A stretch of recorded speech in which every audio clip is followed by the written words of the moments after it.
Kraft presents The Great Gildersleeve. The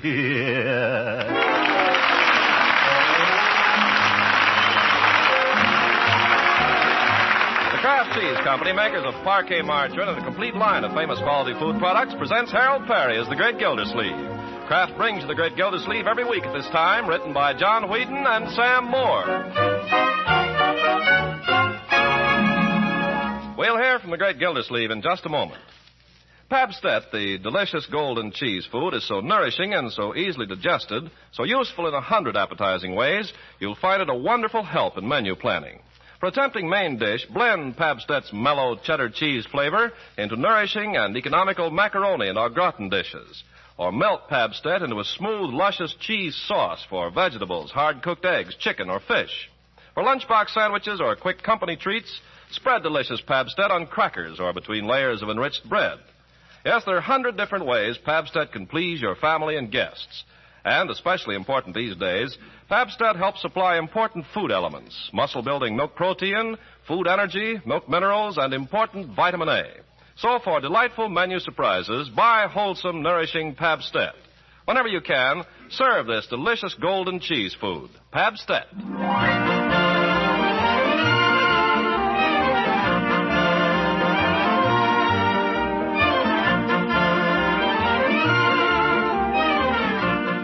Now, let's see how things are going with the great Gildersleeve. Like all candidates for public office, he finds it expedient now and then to retire from the strain of campaigning and spend a day quietly in the bosom of his family, denying himself to all but photographers.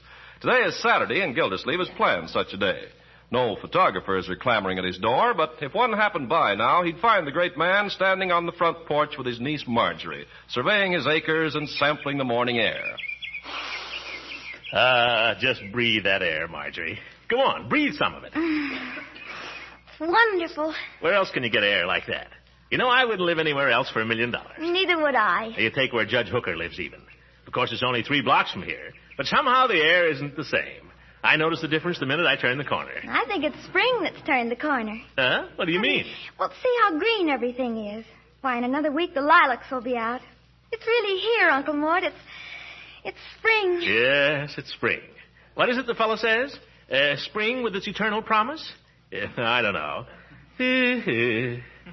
Spring, spring, thou lovely thing. Why, Uncle Mort. I'm a poet and I don't know it. You know, you get awfully silly in the spring. Well, who doesn't? Come on, let's sit down here on the swing and be comfortable, my dear.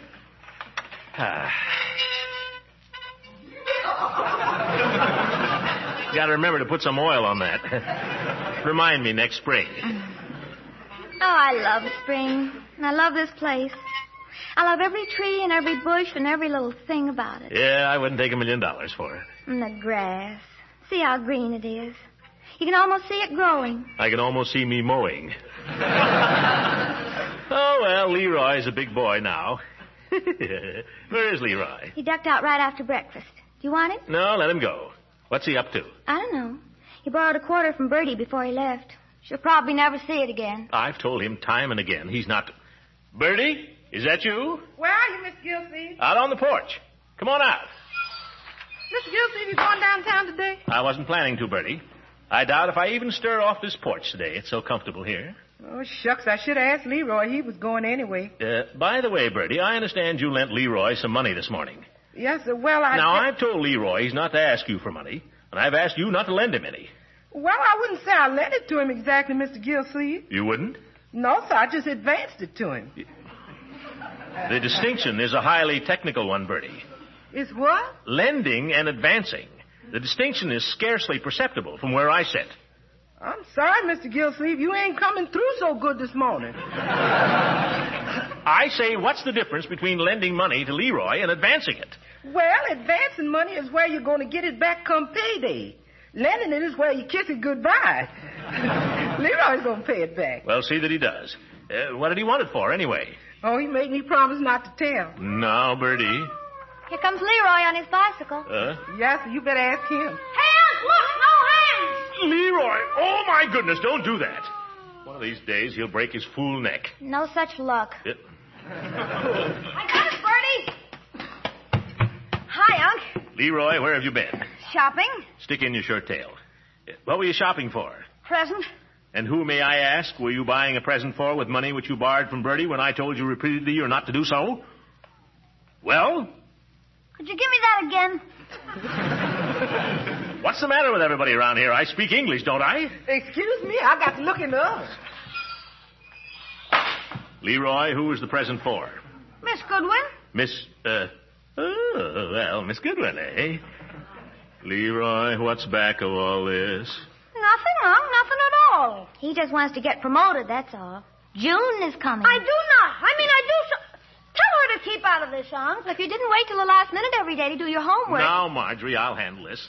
Leroy? Yes, Unc? How do you account for this sudden burst of generosity? Well, gosh, I don't see why everybody has to get so suspicious all of a sudden. Answer me. What prompts the giving of this rich gift? Don't you know? Tomorrow's Mother's Day. Mother's Day? And you're planning to give Miss Goodwin... Yeah, you want to see it? It's super. I got it right here. What? Paid $1.50 for it at the Doris May knit shop. Saw it in the window. $1.50. There. How do you like it? What is it? It's a pincushion. What do you think? Oh. Genuine silk. It's blue. So I see. It's got pins in it, too, and they're hard to find, aren't they, Marge? You see, they're stuck into it so they spell mother. Well, that's very clever. $1.50. You think she'll like it, Unc? Well, it's a very pretty pincushion, my boy. The only thing Oh, is... I'm going to wrap it up nice. I thought maybe you'd probably be going over there today and you could take it with you and give it to her so she'd get it in time for... Don't you think she'll like it, Unc? Oh, it's very pretty, Leroy. Very. It ought to be. It cost $1.50. It's very generous of you to want to give it to her, Leroy. The only thing is... Well, my boy, women are funny in some way. Now, Miss Goodwin, she's swell. That's not what you used to say about her. I think she's swell. You want to make something out of it? So do I. So there. Now, children, what I'm trying to say, Leroy, is I think that's a very fine pincushion. $1.50. However, I also think it may be rushing things just a little to give Miss Goodwin a present for Mother's Day when she's not your mother. Not yet. She won't be our mother anyway. She'll be our aunt. Oh, gosh, I thought she'd like it. I went and spent $1.50. I'm sure she'd like it, my boy, but as I say, women are apt to be touchy about these little matters. They don't like to think of themselves as Whistler's mother. Uncle Mort's right. But I'll tell you what you do. Now, why don't you save it and give it to her for a wedding present? When? Well, when we get married. When is that? Yes, when are you going to get married? Well, that's a little indefinite. You mean she ain't saying? No, we have a definite understanding about it, Leroy. We have a definite understanding. All right, when is it?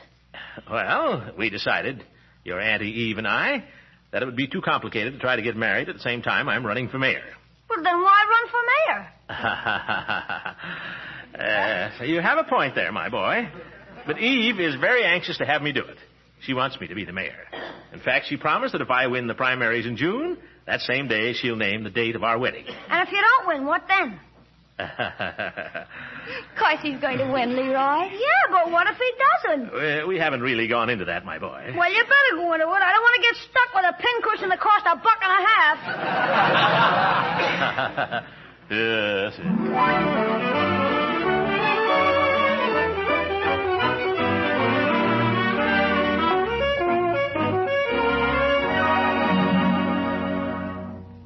Will there be anything else, Dr. Needham? No, that's all, I think, Mr. Peavy. You'll be sure and thank Mrs. Peavy, won't you? I don't know how we could run a church supper without her. Well, she enjoyed it. Well, Peavy, you old son of a gun, how... Oh, hello, Dr. Needham.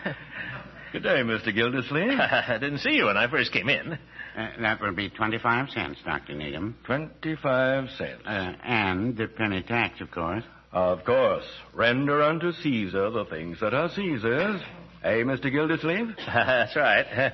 By the way, Doctor, I may be requiring your services before long. Oh, so? In what capacity? Well, you may not have heard. I'm engaged to be married. Well, that will be a pleasure, Mr. Gildersleeve. A real pleasure. Good day. Good day, Mr. Peavy. Goodbye, Doctor. Good day. By George, he's a pretty good fellow. I wonder if he heard me say son of a gun, Peavy. Oh, I wouldn't worry about the doctor. He has a great sense of humor. Oh? Render unto Caesar the things that are Caesar's. He says that every time he pays the penny tax. Yes, I know. Well, what can I do for you this afternoon?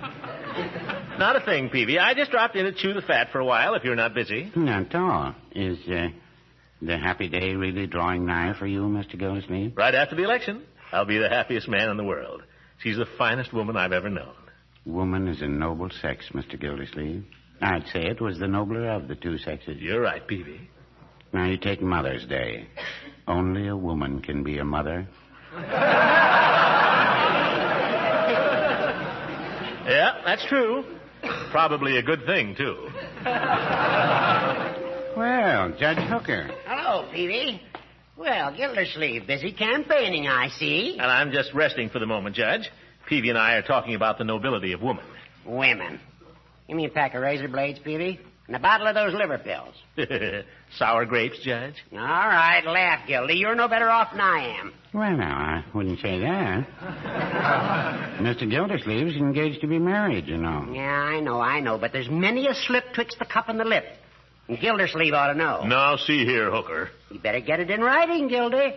Just a year ago, you were waltzing up the aisle with LEILA Ransom. This is different. No, I don't think Mr. Gildersleeve has anything to worry about. Now, you don't know, Peavy. Women are tricky. No, not tricky, Judge. Just cautious. Oh? How do you mean? Well, I can remember Mrs. Peavy when she was getting ready to name the day. I was with a wholesale drug firm at the time, Dunninger and Holtz it was. And I can remember the day she said she'd marry me just as plain as if it was yesterday. Well, how could any man forget it? Yes, sir. I called on her one Sunday afternoon. I used to call on her every Sunday afternoon, as a matter of fact. And I'd always take along some little token, a bouquet of flowers or a box of taffy. We were both very fond of taffy in those days. Come on, Peavy. What happened? I'm coming to it, Judge. I used to ask her to name the day every couple of months or so, and on this particular afternoon, I asked her again. I'll never forget her answer. What did she say, Peavy? She said, Richard, I'll marry you just as soon as you open your own drugstore. So, here I am in my own drugstore. Yeah. But what if you hadn't opened your own store? She would have married him just the same. Well, no, I wouldn't say that. Mrs. Peavy has a mind of her own. See, Gildy? That's women for you. They'll only marry you for what they can get out of you. Judge, that is a disgusting statement. That may be true of some women, but not Eve. Eve is different. Eve will marry me whether I'm elected or not. Are you sure, Gildy? I'm positive. What's more, I'm going right over and find out.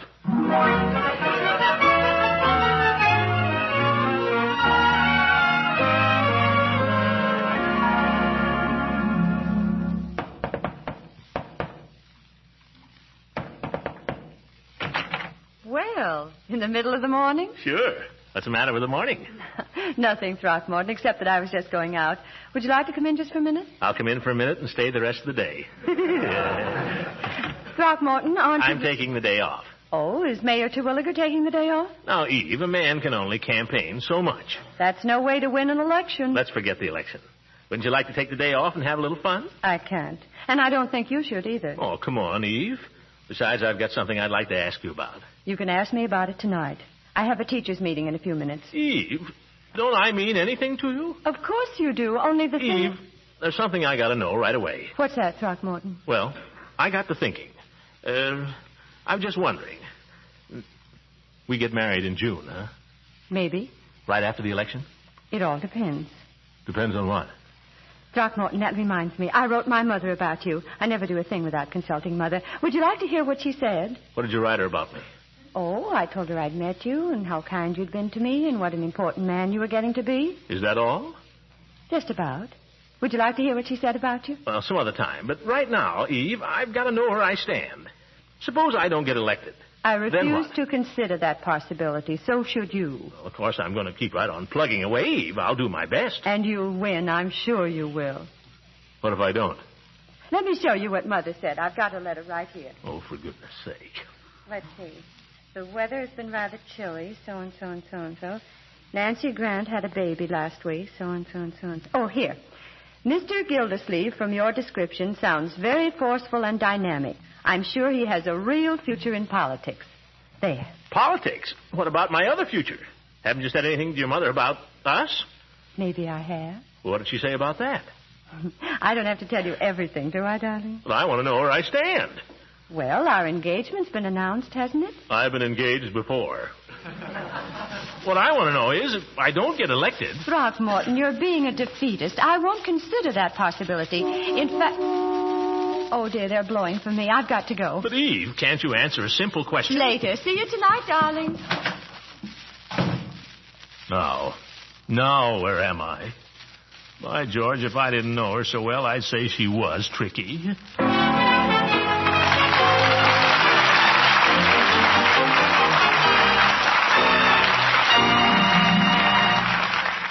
The great Gildersleeve will be with us again in just a few seconds.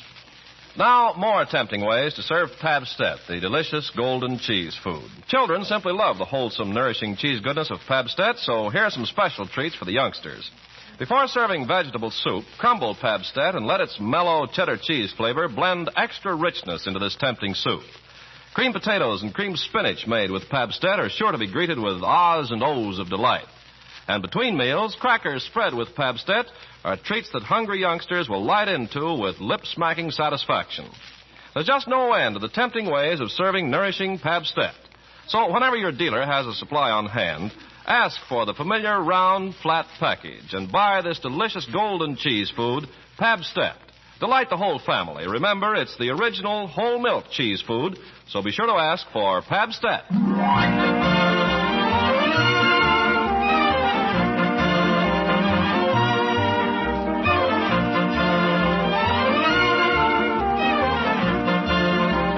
Now let's get back to the great Gildersleeve. He's been at loose ends ever since his inconclusive talk with Eve Goodwin, so he's spending the afternoon alone at home, moodily trying to read, to listen to the radio, and to keep Leroy's dog out of his chair.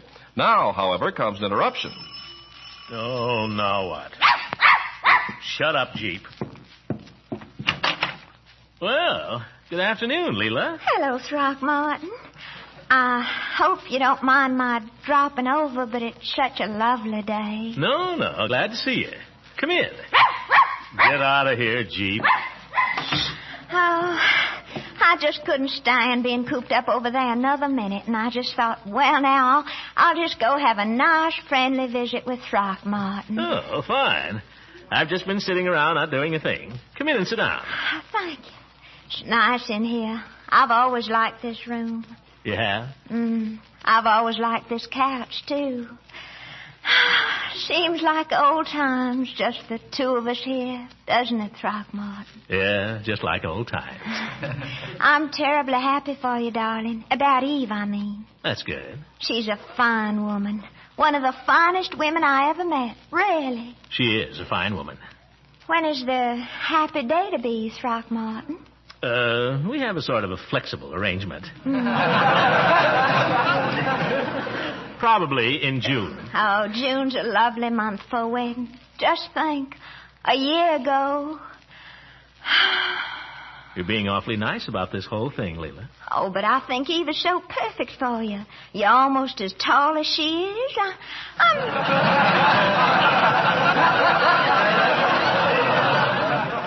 I'm sure most people will never notice. When she wears low heels, I'm taller than she is. Well, of course, I don't suppose she'd want to wear low heels very often, but honestly, I don't think those are the things that matter at all. It's the understanding between two people that matters. Well, Eve understands me perfectly.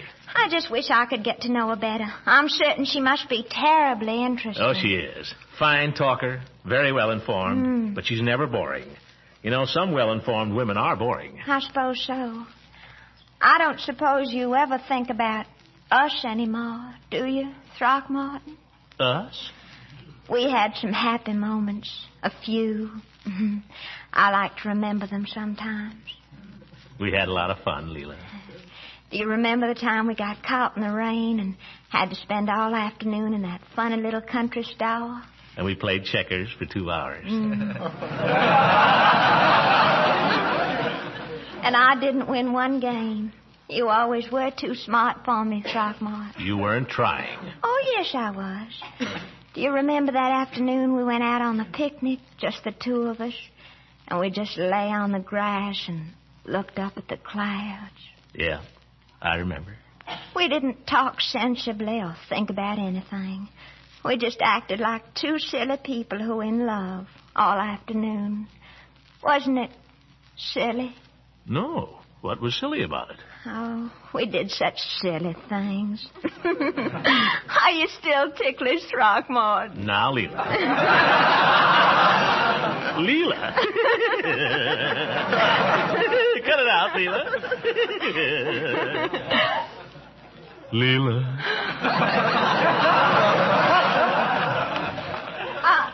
I shouldn't have done that, I know. You can if you want to. No, I mustn't. Go ahead and tickle me, Leila. No. Leila? Oh, Throckmorton, you mustn't. Oh,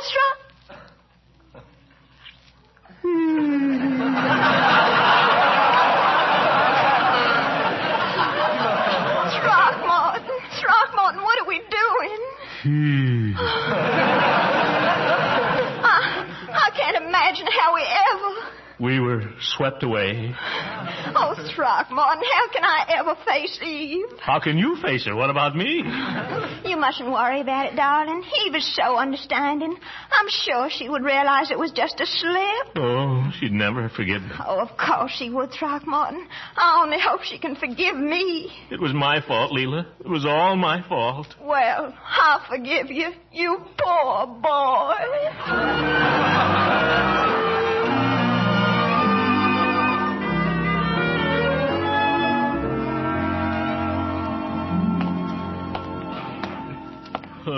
I'm not worthy of her. I'm not worthy to touch the ground she walks on. I'm not worthy to kiss the hem of her garment. How could I do a thing like that? I must be no good. Well, Mr. Gildersleeve. Oh, Dr. Needham. We meet again. Yes, we meet again.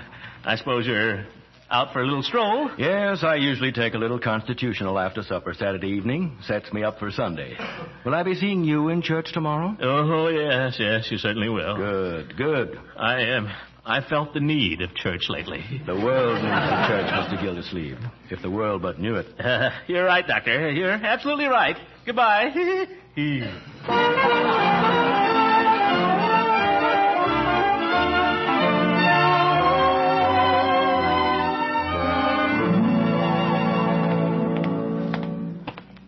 It's the only thing to do.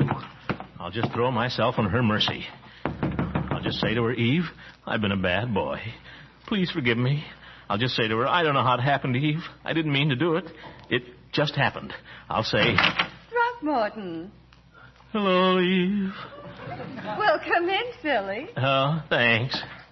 I wasn't expecting you quite so early, but... Oh, am I too early? Well, I could go away and come back again. Oh, nonsense. I'm glad you came early. Now we can have a nice long evening together. Well, aren't you going to take your hat off? Oh, forgot. I'll take it. Thanks. There. Now come in the living room. Thanks. Well, darling, aren't you going to kiss me? It's quite proper, you know. We're engaged. Eve. Yes? Nothing. There's something troubling you, Throckmorton. What is it? It's nothing. Not a thing. Oh, you're tired then, poor dear. Why don't you lie down here and stretch out on the sofa? Come on. Well, where will you? I'll just kneel here beside you. I'm the one who should be kneeling. Oh, no. No, just stretch out and relax. That's it. You've had a hard day, haven't you? Well, it has been rather strenuous. What have you been up to since I saw you? Huh? Guess who I saw on the way over here? Dr. Needham. Oh, really? He's such a fine man, Dr. Needham. Yeah, only he always gives you the feeling that he can see right through you. We must go to church tomorrow, Eve. I'd love to go with you. Yeah, we must do that. Eve? Yes, Throckmorton? Nothing. Darling, you're troubled about something, I can tell. There's something you want to tell me. No. Sit up a moment. Huh? What for? So I can sit down. There. Now lean back and just let me hold your head in my lap. Your forehead feels hot. It is. Let me stroke it for you. Your fingers are so cool, Eve. So cool and sweet. This will take all the pain and all the worry and all the weariness away. Oh, Eve, you're wonderful. So sweet and understanding. There's not much a woman can give a man, Throckmorton, if she can't give him understanding. And you do. You understand so well. Eve. Yes, darling? Nothing. All right. Just lie quietly. Don't tell me if you don't want to. Oh, but I do. I mean, there's nothing to tell, really. Nothing much. Then it can't be anything to worry about. No, it isn't. The whole thing is silly. Completely silly. Didn't amount to a row of beans. It was just... Eve, Yes? do you believe that a kiss means anything? Do I believe that a kiss means anything? Well, that's hard to say. It all depends. No, I don't think the kiss itself means anything. It's the thought behind it. Exactly. That's the way I feel. I mean, after all, there are kisses that you just... And then there are other kisses. That's it. Sometimes you kiss somebody and it means no more than a slap on the back. Well, I've never thought of it that way. And then there are other kisses that are special. Like this. Bend down, Eve. Oh, gracious, I'm losing my hairpin. Oh, Eve, you're wonderful. That's what I like about you. You understand? Well, a girl can only try. I should have known. You're not like the others. You're wonderful. And I'm a dope. Oh, now, Throckmorton. Yes, I am. I'm a dope. Would you believe it? I've been worried to death all afternoon. Oh, what about? Silliest thing in the world. LEILA Ransom came over this afternoon, and we were sitting around talking, and one thing led to another, and before I knew it, I slipped her a quick kiss. And all the rest of the day, I worried about it. Can you beat it? Eve is something... How could you, Throckmorton? How could you? You leave that woman and come over here? But, Eve, it didn't mean anything. You said so yourself. Gosh, it didn't mean anything more than a slap on the back. It may have been a slap on the back to Mrs. Ransom, but it's a slap in the face to me. Now, if you'll excuse me, I'm very tired. I'm very tired of a number of things. I give up. I give up. She's right. I was a bad boy.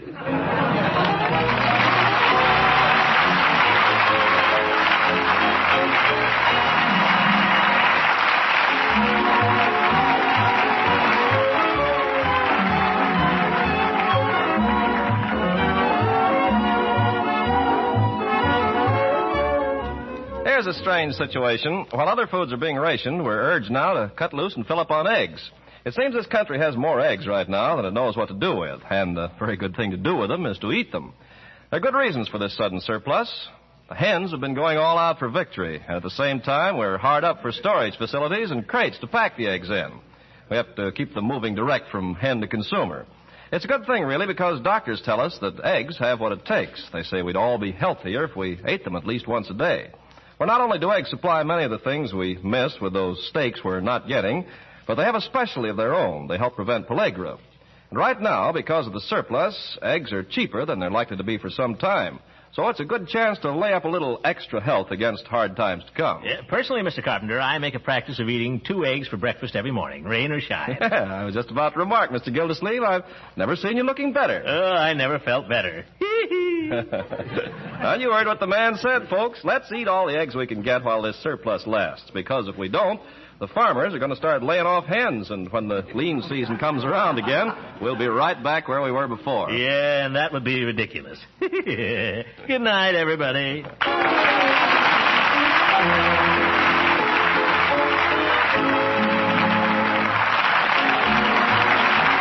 Music heard on this program was directed by Claude Sweeten. This is Ken Carpenter speaking for the Kraft Cheese Company, makers of Parquet Margarine and a complete line of famous quality food products. Kraft invites you to listen in again next week for the further adventures of the great Gildersleeve. This is the National Broadcasting Company.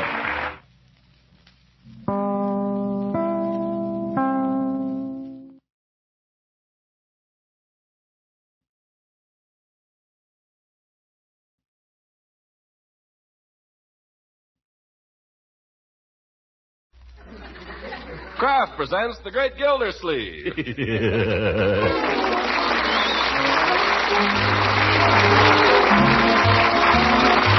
Kraft Cheese Company, makers of Parquet Margarine and a complete line of famous quality food products, presents Harold Perry as the great Gildersleeve. Kraft brings you the great Gildersleeve every week at this time, written by John Whedon and Sam Moore.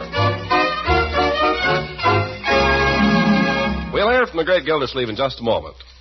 For between meal lunching, for quick company treats, for all sorts of delightful menu surprises, serve Pabstet, the delicious golden cheese food that's so good in 100 appetizing ways. Pabstet spreads easily, so you can whip up a marvelous tray of sandwiches in less time than it takes to sit out a hand of bridge. Pabstet slices neatly when chilled, and that's a grand way to serve it with fruit salad or apple pie. And for main dish treats, Pabstet blends ever so smoothly into tempting Welsh rabbits, light fluffy omelets, and cheese-flavored macaroni, egg, and chicken dishes. They're all so wonderfully satisfying when you add Pabstet's mellow cheddar cheese flavor. Remember, Pabstet is a fine energy food, wholesome and nourishing. So look for Pabstet in the familiar round, flat package, and always buy Pabstet when you can. Tomorrow, treat the whole family to Pabstet.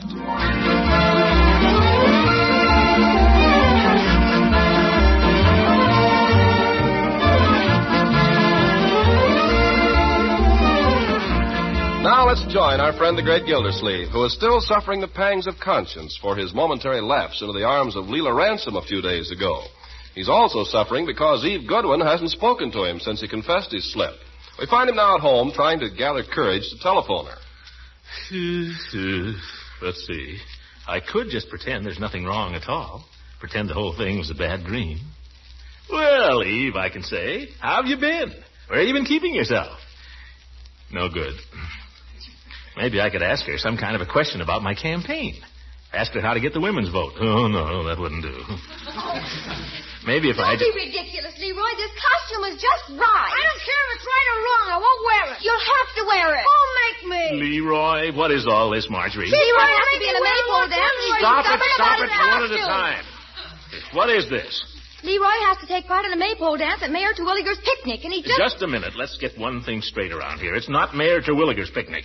It's the annual outing of Summerfield City employees. The city pays for it. The invitation says that the mayor is paying for the ice cream. Well, the city pays the mayor. What's this about a maypole dance? The school kids have to do it. Some idea of Miss Goodwin. If it's Miss Goodwin's idea, it's all right.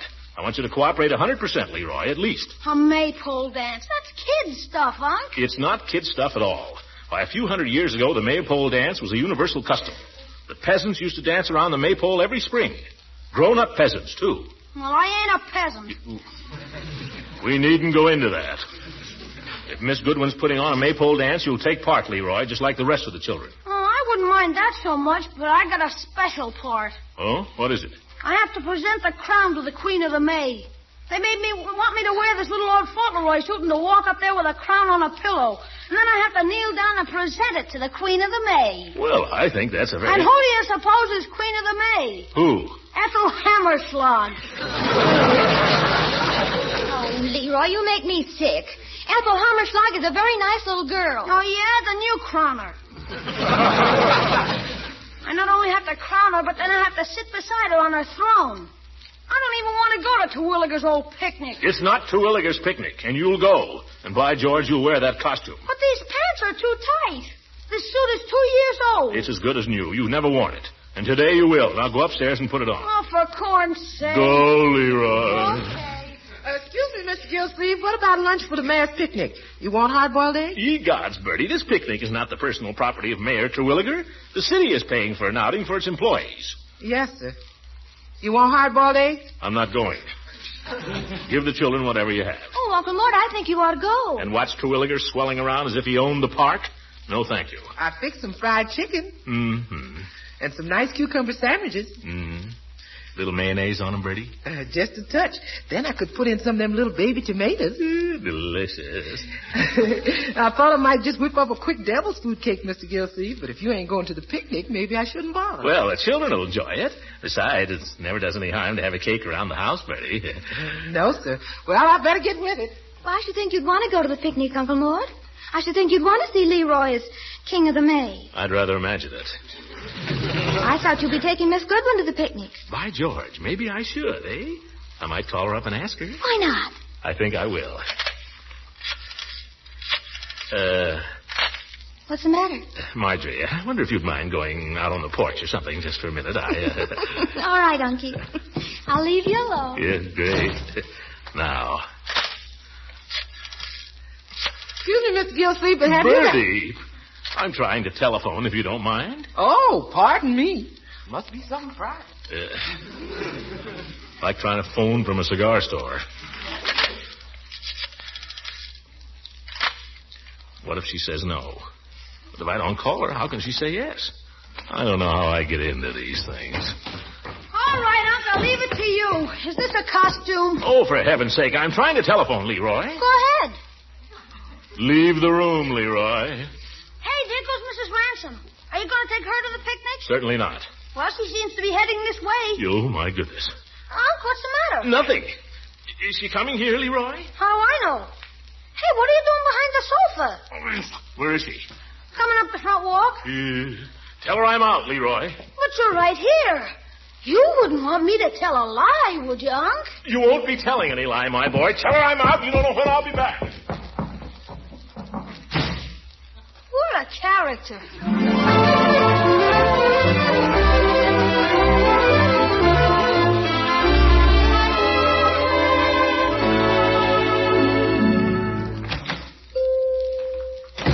Hello, Mr. Gildersleeve. Well, hello, Peavy.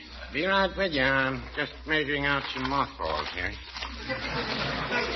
Right ahead with whatever you're doing. I just dropped in. Oh, just paying a little visit, eh? That's nice. No, I'm avoiding a little visit. What's that you say? A little difficulty at home, Peavy. I came down here to avoid it. Oh, well, I know how it is. There are times when Mrs. Peavy and I have our little fallings out. She says it is, and I say it isn't. She says it is, and I say it isn't. And she says it is. And you say it isn't. That's right.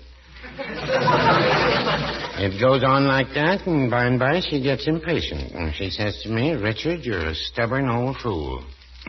But I fix her. Oh, how? I just say to her, well, now, I wouldn't say that. And then I go take a walk. Peavy, you're right. You're a stubborn old fool. Well, now, you're joshing, Mr. Gildersleeve. But you know, it works. It's the only way to handle them. When the wife and I have one of our little tussles, I know just as sure as I walk out that door, if I just hold out long enough, she'll give in. Well, that's a good system. There's only one trouble. What's that? I never can seem to hold out long enough. Well, you're no different from the rest of us. Well, excuse me, Mr. Gildersleeve. Yes?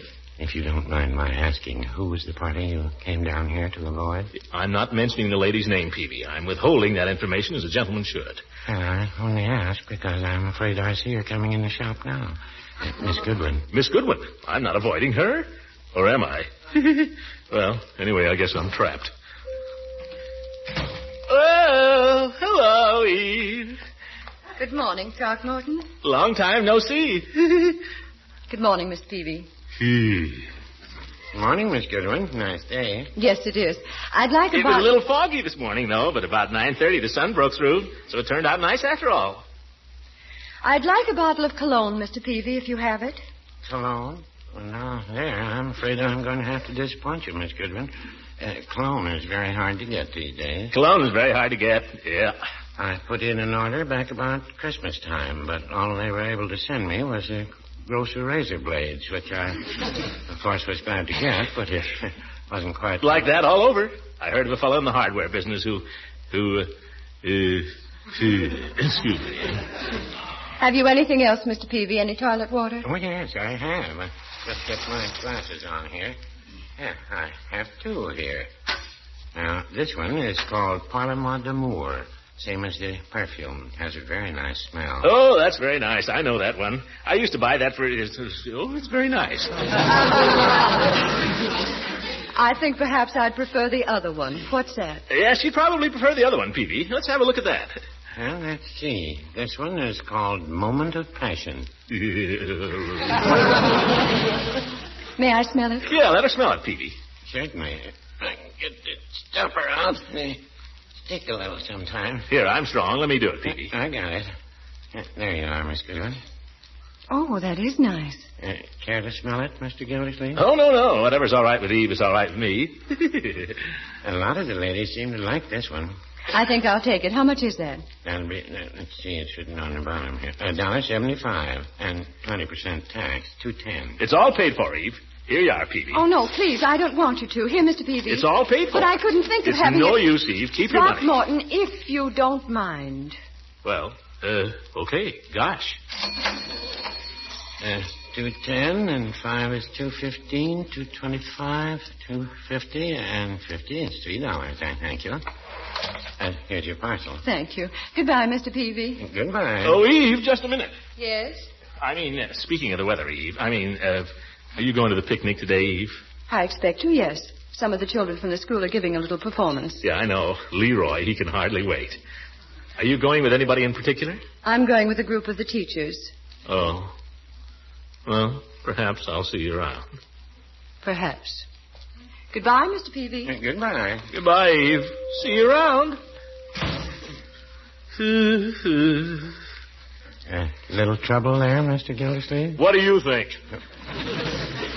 Well, so it goes. Are you going to the mayor's picnic? I don't know. Whole thing is just a political scheme to get votes anyway. And she won't go with me. Well, a lot of things can happen at a picnic. I went to a picnic once. That's when I was a young fellow. I was working for a wholesale drug firm at the time. Dunninger and Holtz it was. Well, sir, I went to this picnic, and who do you suppose I met there? Your future wife. Somebody told you. You did. Oh, did I? Well, it's a fact. That's the way I met her. Now, who knows? If you go to this picnic today... I've already met my future wife, Peavy. Only she won't speak to me. For all I know, she won't be my wife either. Well, no, I wouldn't say that. Oh, no? You just saw her, didn't you? Saw the way she treated me. Yes, I did. As if I were a skunk. Well, she wasn't very neighborly. What I always say is actions speak louder than words. Oh? What do you mean? Let me ask you something, Mr. Gildersleeve. Has she given you back your ring? I know. No, she hasn't. What are you worrying about then? She'll come around. Peavy, by George. Maybe I will go to that picnic. I would if I were you. After all, what's a picnic without a skunk? The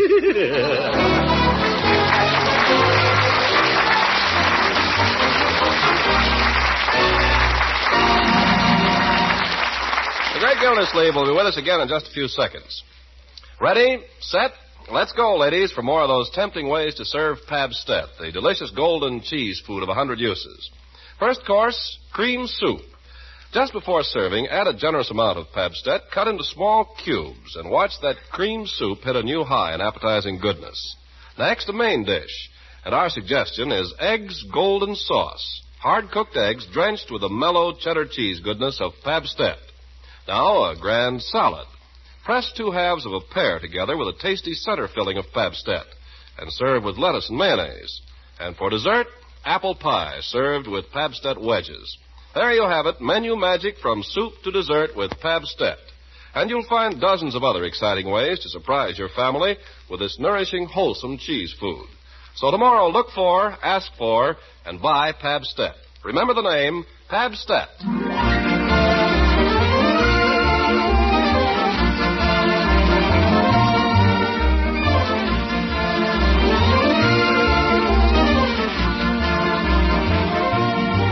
Now back to Summerfield and the great Gildersleeve.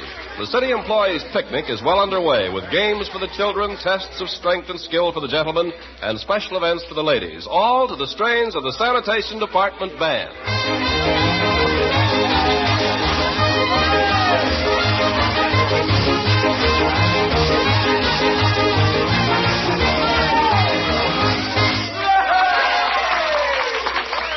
One moment, folks. Just a minute, please. Terwilliger's going to talk some more. When you've finished your lunches, you'll find ice cream is being served at that table under the tree there. All absolutely free with the compliments of your old friend and our next mayor, Cyrus L. Terwilliger. Oh, that's me. The big ham. Eat hearty, folks. Yeah, sure. Eat hearty, folks. It'll all come out of your taxes. Well, how about it, Uncle Mort? Shall we have lunch? We better grab some places. Now, Leroy, you'll not grab anything. I wonder if Miss Goodwin's around. Oh, let's invite her to have lunch with us. Yeah. Oh, I see her. Hey, Miss Goodwin! Hey! Leroy, that's no way. Well, here she comes. Oh, yoo-hoo, Eve. Will you sit here with us, Miss Goodwin? I'd love to, Marjorie. Great. I'll tell you what you do, children. Why don't you go over and eat at that table over there where all the children are and leave Miss Goodwin and me. But, Unc, I want to eat with Miss Goodwin. Do as I tell you, Leroy. Take your lunch and go over there. There's a nice place right at the end of the table. Oh, Throckmorton, I don't think you ought to send them off. Run along, Leroy. You too, Marjorie. Uncle Mort, I'm not a child. And you're old enough to realize that I have things to say to Miss Goodwin. Now, will you run along? Well, put it that way. I don't know that I have anything to say to you, Throckmorton. I came over because Leroy asked me. Eve, please, you don't have to say anything. Just sit here and share my lunch with me. Really, I'm not hungry. Or I'd have brought my own lunch. Oh, come on, Eve. I've got plenty. I've got loads here. You see, fried chicken. Here are 2 drumsticks. One for you and one for me. Boo. Oh. Judge Hooker, how you startle me. Won't you join us, Judge? Yes, yes. Thank you. I'd be delighted. But I seem to have mislaid my lunch. I can't imagine. Oh, Throckmorton has lots of lunch. Oh, we're full of lunch. Do sit down. Throckmorton would be only too glad to have you share his lunch, wouldn't you, Throckmorton? Sure, old goat. In that case, I'll be only too glad to accept the invitation. Well, this is cozy, isn't it, Gildy? 3's the crowd, Judge. Oh, now, don't say that. Have a drumstick, Judge? Oh, thank you. I seem to be a little hungry today for some reason. You're always hungry.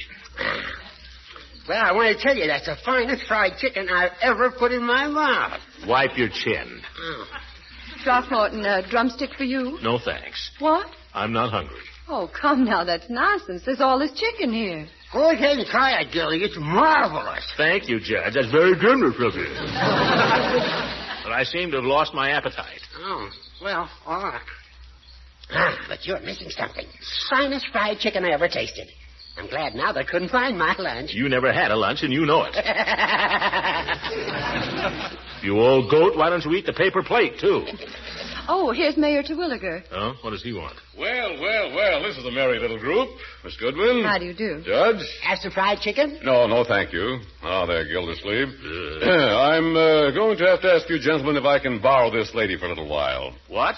We're having a pie-eating contest after lunch. I'm going to require some assistance from the fair section judging it, and if Miss Goodwin here will do me the honor. I'd be delighted. Splendid. Oh, but finish your lunch first. I've finished, thank you. Oh, let me assist you to your feet, then. But, Eve, you haven't eaten a thing. Eve, you're not going. Sorry, Gildersleeve, but duty calls. You said yourself, Throckmorton, 3's a crowd. So I'll leave you 2 together. Excuse me. This way to the arena. Well, Gildy. And I wind up with you. Like to hold hands, Gildy? Oh, shut up. I've got a good mind to go home, but I'm not going to. I'll show her, and I'll show him, too. I'll show people who's the best man around here. I'm going to enter that pie-eating contest, and I'm going to win it. You do that, Gildy. You just do that. I'm going to. You just show her. You bet I will. You get into that contest and prove to her that there isn't a man in Summerfield who can make a bigger pig of himself than you can.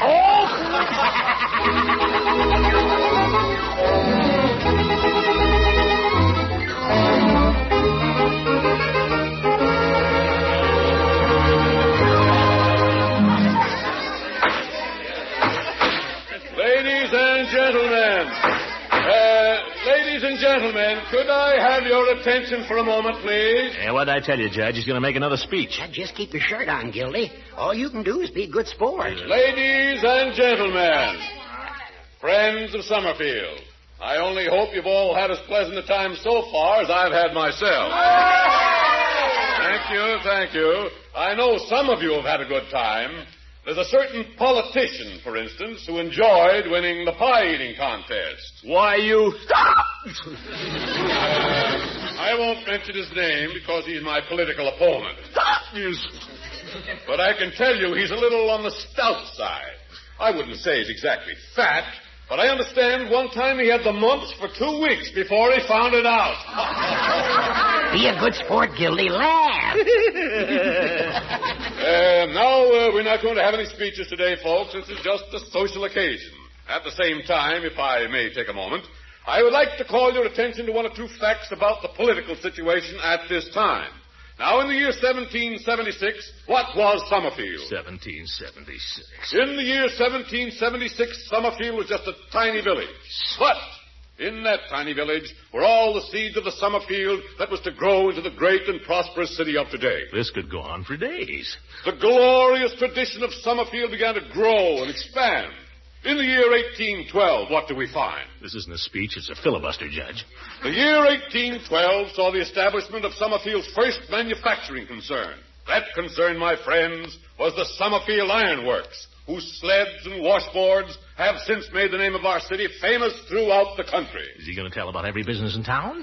We come to the year 1813, and what do we find? We want Gildersleeve! The banner year of 1813. We want Gildersleeve! Hey, Gildersleeve, how about a song? Yeah, give us a song.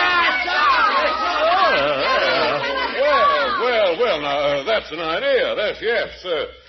We've all heard your reputation as a singer, Mr. Gildersleeve. Would you like to croon something for our friends? Well, I'm no professional. So I've heard. Ladies and gentlemen, I understand that as a singer, Mr. Gildersleeve is a howling success. He will now oblige us with a ditty, assisted by the street cleaning department band. You're trying to put me on the spot, Terwilliger. Well, sing and get off of it. Why, George, Well, Mr. Leader, do the fellows know Shine on Harvest Moon? We can try it, Commissioner. Key of C only. Oh, fine. Harvest Moon, fellas, and do the best you can. 1, 2...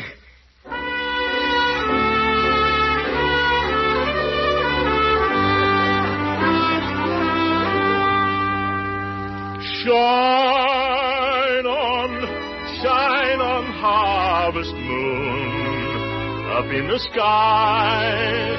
I ain't had no lovin' since January, February, June, or July.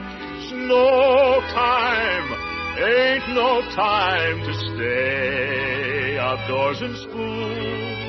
So shine on, harvest moon, for me and my gal. Thank you very much. Thank you, Mr. Gildersleeve. Now, ladies and gentlemen, if I may resume. We want another song. If I may resume my... song, Commissioner. Yeah, give us another song. Well, I'll do my best, folks. Go ahead and play something, Mr. Leader. If I know it, I'll join in. How about without a song? Oh, yeah, that's very good. Great.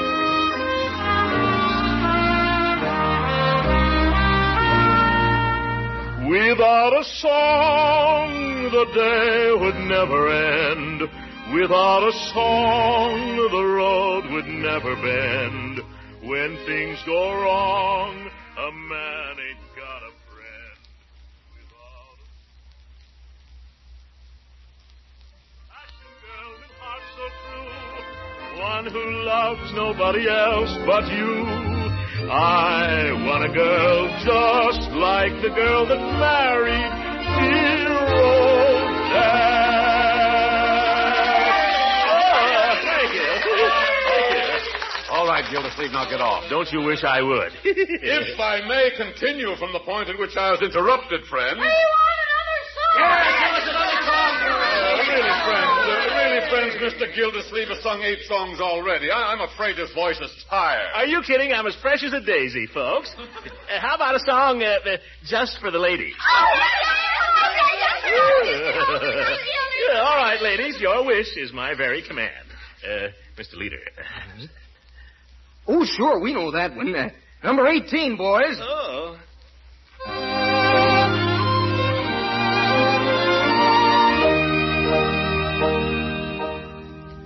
Love is just a game that two are playing.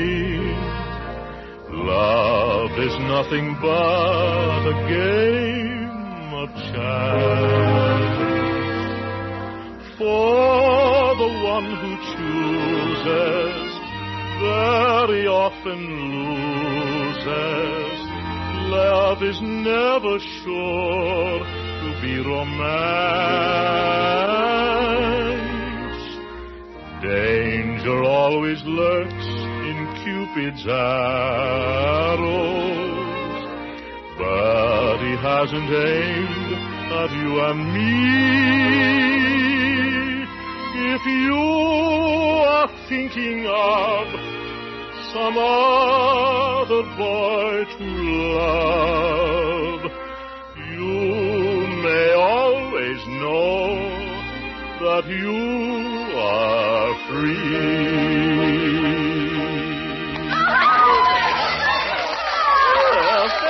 Thank you, ladies. That's all, Gildersleeve. So, Williger, I'll sing just as long as there's a demand for this stuff. You can sing all night for my dough, Commissioner. Well, thank you. Well, you can't sing all night for mine. Well, you can't stop it. Oh, yes, I can. Quiet, quiet. You there, leader. Yes, Your Honor. Take that bunch of straight cleaners home, or you'll all lose your brooms in the morning.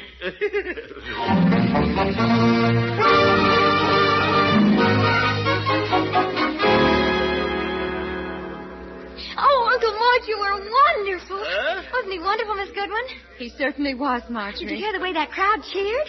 Well, I think he could run for president. Yeah, Uncle's a regular Sinatra. Yes. Run along, little boy, run along. I suppose you'd like me to run along, too, huh? Well, the sidewalk isn't wide enough for all of us, my dear. Why don't you and Leroy just walk ahead, huh? Run along, Leroy.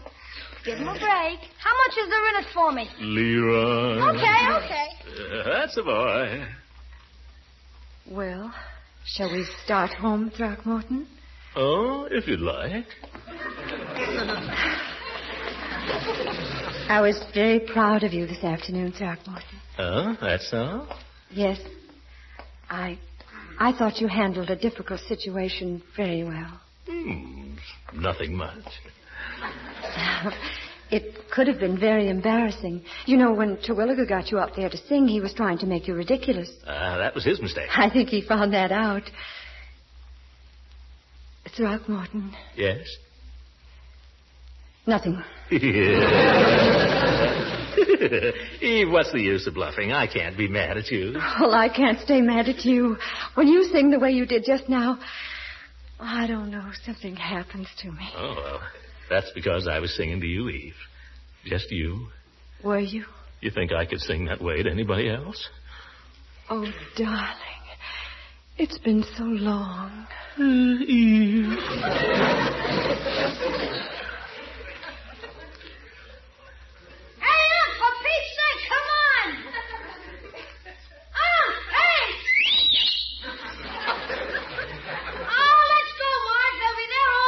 Yeah.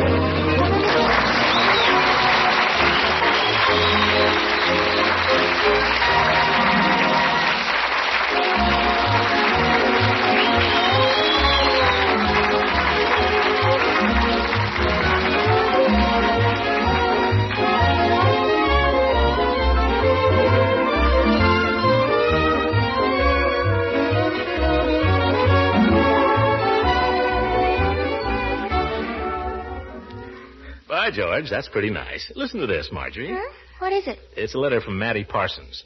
She's Frank Parsons' wife. You know, the fellow that reads the meters for us. Oh, yes. What's she writing you about? Well, she just wanted to thank me for keeping him on the payroll those weeks when he was out sick. You remember? Mm-hmm. But listen to this, my dear. She says, by the way, Mr. Gildersleeve, I want to tell you how thankful we both are that Frank went in on the payroll savings plan at the water department. We've always tried to save money, but with one thing and another, it always seemed to slip away somehow. But now we've laid away a war bond every month for 17 months.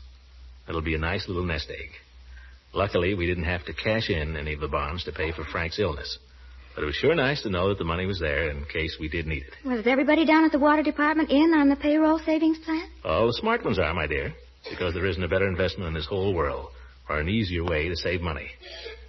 Think it over, folks. Good night.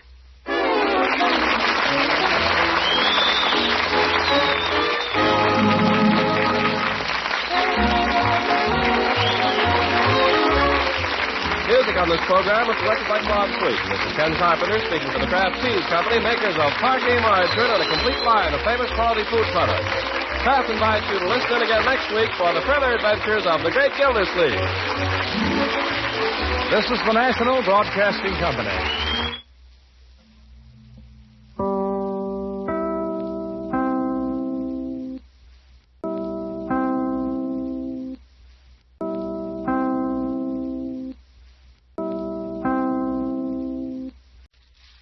Kraft presents the great Gildersleeve. Yeah.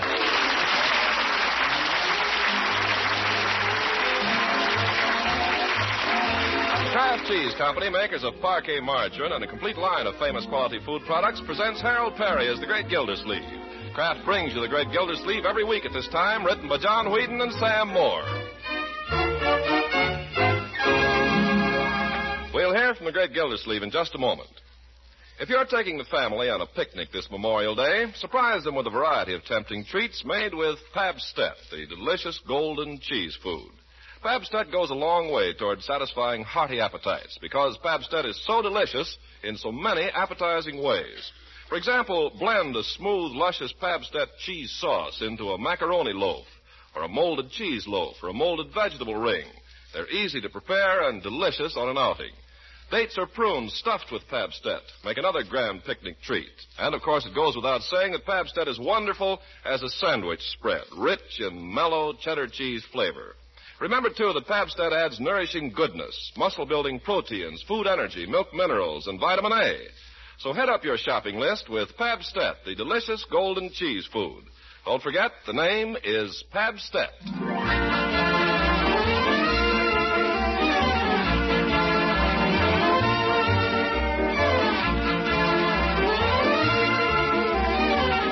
Now let's follow once more the ups and downs in the career of Throckmorton P. Gildersleeve. Last week he had one of his ups. At the annual outing given for the city employees, he stole the show with his fruity baritone and forced Mayor Terwilliger to retire in confusion. And today we find him still riding the crest of that wave as he strolls down Main Street with his campaign manager, Judge Hooker, about to enter Floyd Munson's barber shop. After you, Gildy. No, after you, Judge. I insist, after you. No, after you. Well then. Well, make up your mind. I'll make up yours. All right, after me. Close the door, gents. You're letting in flies. Oh, hello, Floyd. How's business? How's the wife? That's fine. Hi, Commissioner. Thought it was about time you were coming around. Oh, I'm overdue, Floyd, overdue. But I haven't had time. Well, I haven't one for a real haircut today. Just a little trim. Okay, climb right up in the chair there. Hi, Judge. Good day, Floyd. Make yourself at home with the magazines there. It's a new Esquire that's worth looking at. I'm not interested in Esquire, Floyd. Where is it? Well, it's there somewhere. Don't miss the Varga girl. Brother, that girl telephones in the darndest positions. Well, how you been, Commissioner? Well, I can't complain, Floyd. Can't complain. I hear where you knocked him dead at the mayor's picnic the other day. Oh, hardly that, Floyd. Did you see what the indicator said about me? Yeah, I saw that. Judge, you've got the newspaper clipping there. Read it to Floyd. But I told you I read it. That's all right. Read it again, Judge. I like to hear it. Judge. Huh? What's that? Put down the Esquire and read us that clipping from the indicator again, will you? Oh, certainly. I got it right here. Read us the part about the ovation. This is from the indicator, Floyd. It's an editorial. I know. I read it. It says, at the recent annual outing of the city employees of Summerfield, Mr. Gildersleeve received an impressive ovation. How do you like that? An impressive ovation? Head down a little, Commissioner, please. Oh, yes. Listen, do you want me to read this or don't you? Oh, go ahead, Judge. Read it. Quiet, Floyd, quiet. Mr. Gildersleeve received an impressive ovation and proved himself a real vote-getter with a golden voice and a knack of swaying crowds. Not bad, eh, Floyd? A real vote-getter. Wait a minute. Listen to this. Behind this smart campaigning may be seen the guiding hand of his astute campaign manager, Judge Horace Hooker. Yeah, astute. We predict that between them, they'll give Mayor Terwilliger a real run for his money. Pretty swell write-up, eh, Floyd? Yes, it is, Commissioner. I only hope you're not going to forget your friends when you get up there in the mayor's office. Oh, don't worry, Floyd. Mayor Gildersleeve will know who his real friends are, Floyd. I'll see to that. What do you mean, Judge? I think you know what I mean. Why, I've been for Mr. Gildersleeve right along. You know that. Floyd, don't add perjury to your other sins. What? They're numerous enough already. Now, Judge. You got me all wrong, Judge. Why, only the other You're day... a Terwilliger man, and you know it. Floyd, is this true? Commissioner, I hope I may die tomorrow if I... Why, only the other day. Floyd. Well, sure, I cut the mayor's hair, sure. Business is business. I got to be polite to him, don't I? Perhaps. But you don't have to run his political errands for him. You don't have to be his stooge. Now, Judge, I think that's going a little far. Easy, Horace. Let's not be calling any harsh names. You can't blame a man just because he cut somebody's hair. Cutting hair is my business. Yeah, and you'd cut a throat just as quickly. Now, Horace. Put down that razor, Floyd. Let's straighten this out.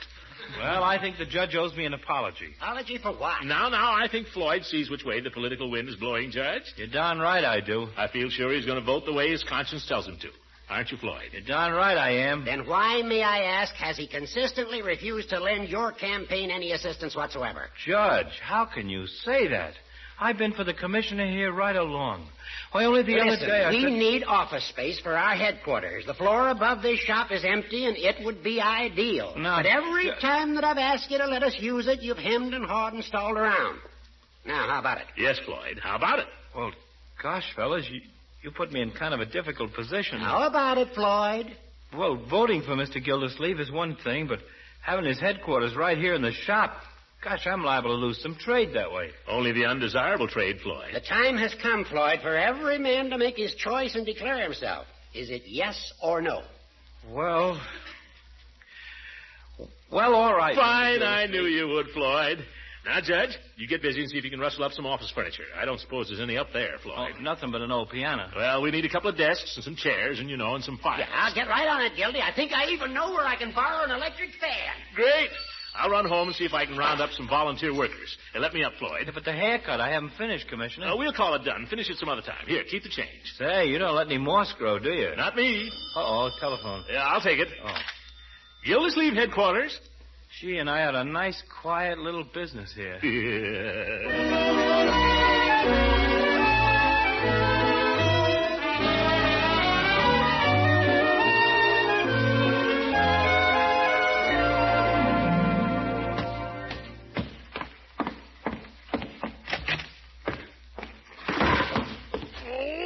Who left that right inside the door? Is that you, Uncle Mort? Certainly it's me.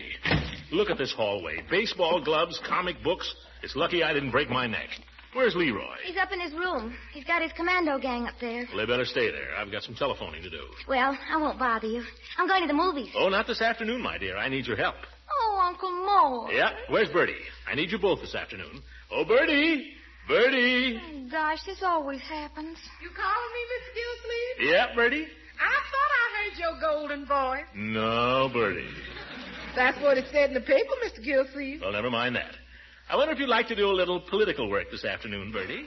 What kind of political work, Mr. Gildersleeve? Well, we're opening up our new headquarters downtown, and there's quite a few things to be done. Yes, sir. Political work, you say? Well, it'll be a definite contribution to my campaign, but it's not anything like making speeches. No, sir. Is there anything like sweeping and dusting out the office? That's it, Bertie. But Marjorie will help you, won't you, my dear? Well... What's that? Oh, darn those kids. How about it, Marjorie? Will you help Bertie get the new headquarters ready? Well, I don't see why it has to be cleaned on the one afternoon the Cary Grant pictures at the Majestic. Marjorie, Cary Grant will be back again someday. Yes, but by that time I'll be an old woman. Oh, my goodness. Ye God, what are those kids doing up there? If that racket starts again, I'm going up there myself. And you, young lady, you're going to help me this afternoon. All right. Don't feel bad, honey. We all got to help your uncle. We all got to give up something. I'm going to have to give up doing the laundry this afternoon. Yes, there you are, my dear. Bertie gives up her laundry. You give up Cary Grant. Cheer up. It'll all be over on June the 20th.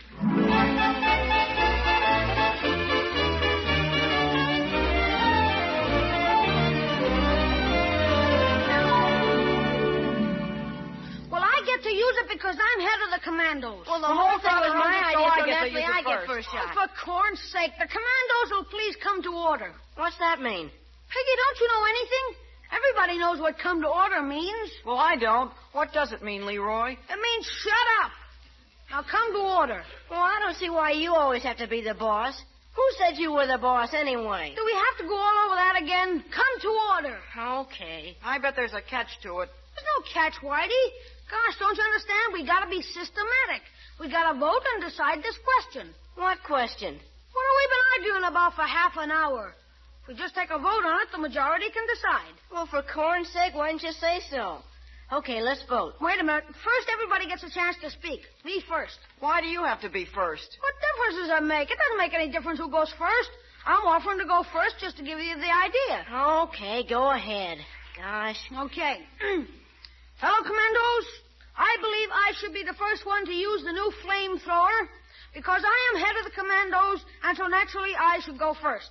Who said you were the head? Piggy, that's all settled. Go ahead and make your speech. Why does he go next? What difference does it make? Leroy just told you it doesn't make any difference.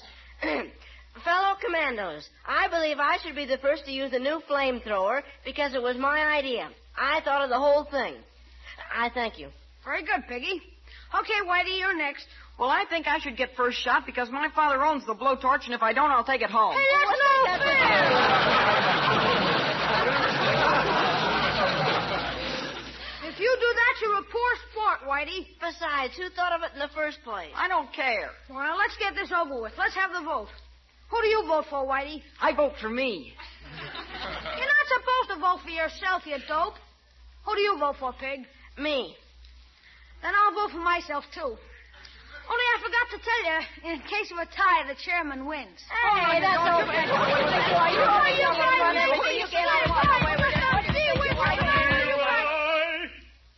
Now look what you did. Is that you, Unc? You know who it is. Open the door. Okay. Now, what's going on in here, young man? Oh, nothing, Unc. Oh, not a thing, Mr. Gildersleeve. We were just playing, Mr. Gildersleeve. I never heard such yelling and screaming in my life. Now, what's it all about? Oh, nothing. We were just having a little discussion, and then we took a vote, just like in Congress. I don't believe even Congress could make that much noise. Now, what were you discussing? Oh, we were talking about who gets first shot with our new flamethrower. Oh, flamethrower. What are you boys using for a flamethrower? Here it is, Mr. Gildersleeve. It isn't a flamethrower, really. It's just my father's blowtorch. Oh, well, blowtorch? Leroy, Piggy, all of you stand back. Get away from that thing. There's nothing to be afraid of, Unc. We carried it over here. We'll carry it right back. Is it loaded? Yes, he's all ready to squirt. You want to take a shot, Mr. Gildersleeve? No, thank you. Now, I'll speak to whoever lets you have it. I can promise you that. Turn a bunch of kids loose with a red-hot blowtorch. Who told you could have it? Who let you have it? Well, Whitey's father wasn't using it, so, well, we didn't think he'd mind. Leroy, that is stealing. Boys, I'm surprised at you. This is the kind of thing that leads to gangsterism. Oh, it couldn't, Unc. We're just commandos. When you start stealing blowtorches, you're gangsters, Leroy. Now, why can't you boys find some wholesome occupation for your time? There ain't any. There aren't any. Oh. Well, I'll provide one for you. I'll give you boys an assignment much more important than playing commando. I'll give you a chance to help the whole community. Does it work, Unc? Let me explain it my own way, Leroy. As you boys probably know, I'm running for mayor of Summerfield. Yeah, I saw you win the pie-eating contest at the picnic. Cute. Well, Mayor Terwilliger has got posters up all over town with his picture on them, telling people to vote for him. Now, I want to put some posters around with my picture on them. And if you boys will distribute my posters, you'll be doing the city of Summerfield a big favor. Now, doesn't that appeal to your patriotism? Perhaps I haven't made that quite clear. Oh, yeah, it's pretty clear. I'm offering you, commandos, a chance to fight the forces of corruption in this town. Give Summerfield a good, honest government. What do you say? I forgot to mention, each commando gets 50 cents when the job is done. Oh,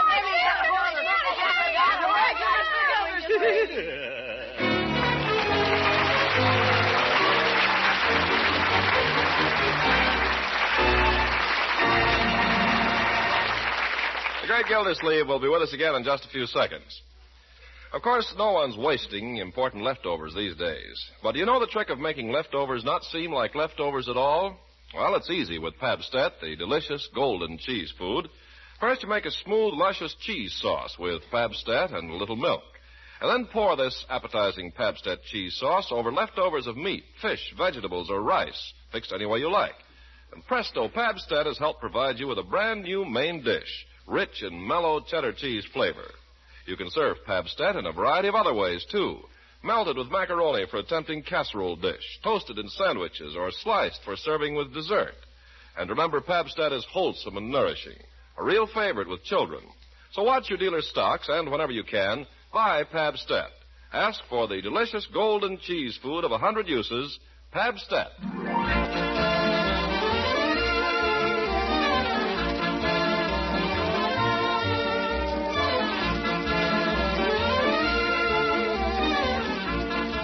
Now, let's get back to the great Gildersleeve. An afternoon of hard work by everyone but the candidate himself has put his headquarters in pretty good shape. But there's just one difficulty. Nobody has come near the place. Gildersleeve, however, is leaving no stone unturned. He's keeping open in the evening, too. And we find him now coming back from supper to relieve his friend, Mr. Peavy. Well, Peavy, anything happen while I was out? No, Mr. Gildersleeve, nothing happened. At least nothing worth mentioning. In politics, Peavy, anything may be significant. Now, what happened and when? Well, about 5 minutes past 7, a mouse ran across the floor. A mouse, Peavy. I thought you might be passing up something important. Well, that's all that happened. I can show you his hole if you think it's worth following up. Let it go, Peavy, let it go. I can't understand why more people don't drop in here. Aren't there any politicians in this town? Don't the voters want to be informed? Well, here comes somebody. Maybe a voter. Good evening, candidate. Hi, Peavy. It's only Hooker. Darn it, Judge, we haven't had a customer here all day. Yeah, things have been pretty quiet. Well, give yourself a little time, boys. Takes a while to get things rolling. Did you get the posters out, Gildy? Yeah, Leroy and some of his little friends took them out this afternoon. They were very enthusiastic. Fine. Oh, I had a call from Mrs. Pettibone at the Women's Club. She wanted you to sing for them next week. I'm too busy to be going around singing, Judge. That's what I told her. It must be terrible to be so popular, Gildy, especially with the women. Anyway, those women aren't women. No women are women when you get a bunch of them together. Well, no, I wouldn't say that. I saw a group of young ladies in the trolley car this afternoon. Lovely. Peavy, what's come over you? I don't know, but I rode 2 blocks past my store. Well, here comes somebody. Don't worry, it won't be anybody. Hi, Floyd. Yeah, what did I tell you? Well, boys, how's the campaign coming on? Nobody even knows we're here, Floyd. We might as well go home. Home? What's the use of going there? If you got a headquarters, you might as well get some use of it. What do you mean, Floyd? I told the wife I was coming down here to help get you fellas organized. She didn't believe it for a while, but I convinced her. So what? Well, brought a deck of cards with me. Oh, that's a good idea, Floyd. Why should we sit here all night and just worry? Well, we might play just a few hands. Sure, nobody wants to play poker all night. No. Pull up a chair, Judge. Pull up a chair, Peavy. Oh, I don't think I'd better, Floyd. I think I'll just be running along. Oh, no, you don't, Peavy. Your wife's out, and we need at least 4 players. But I don't really understand the game, Mr. Gildersleeve. Yeah. We'll teach you, Peavy. Eh, Floyd?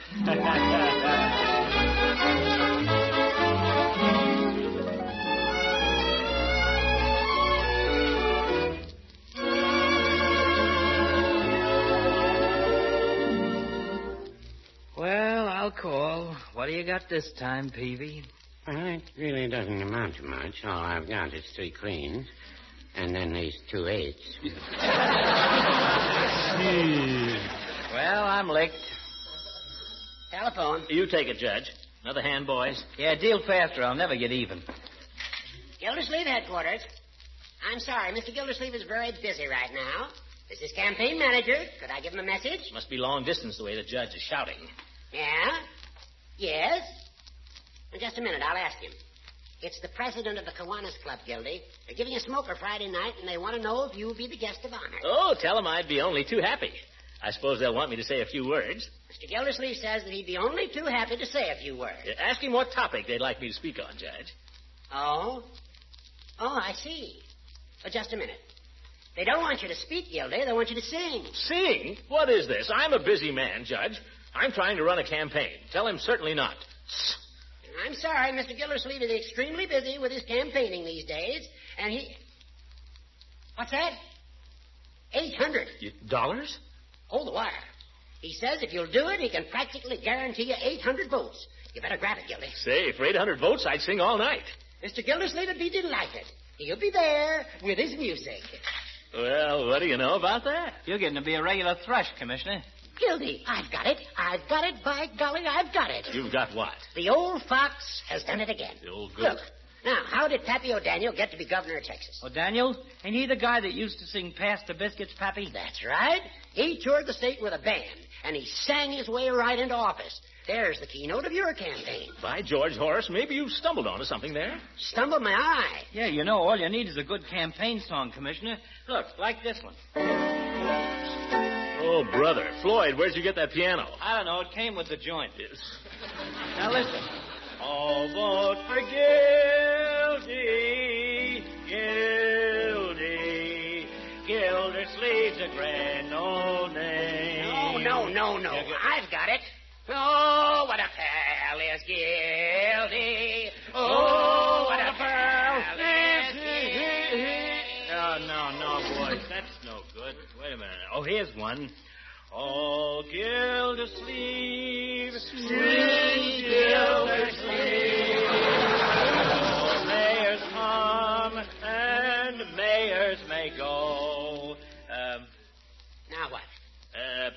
We still have him, so do not grieve, but vote for him on June the 20th. Hey, fellas, this is kind of fun. Yeah, let's take it again. Hey, Peavy, how's to run down the block and bring up a couple of bottles of Coca-Cola? What do you say? Huh? Ready? Oh, Gildersleeve, oh, Gildersleeve.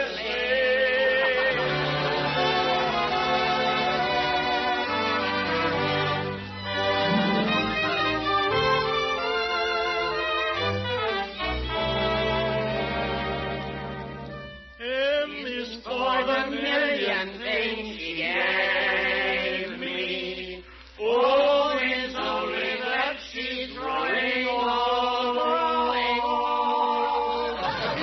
It's for the dear she said to save me. Telephone. Well, I'll take it.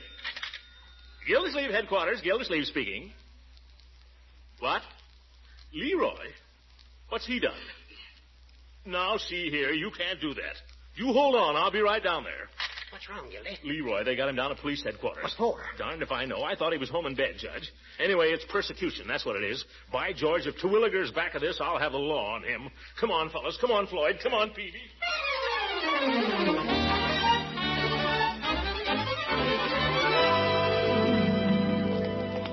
Yes, sir.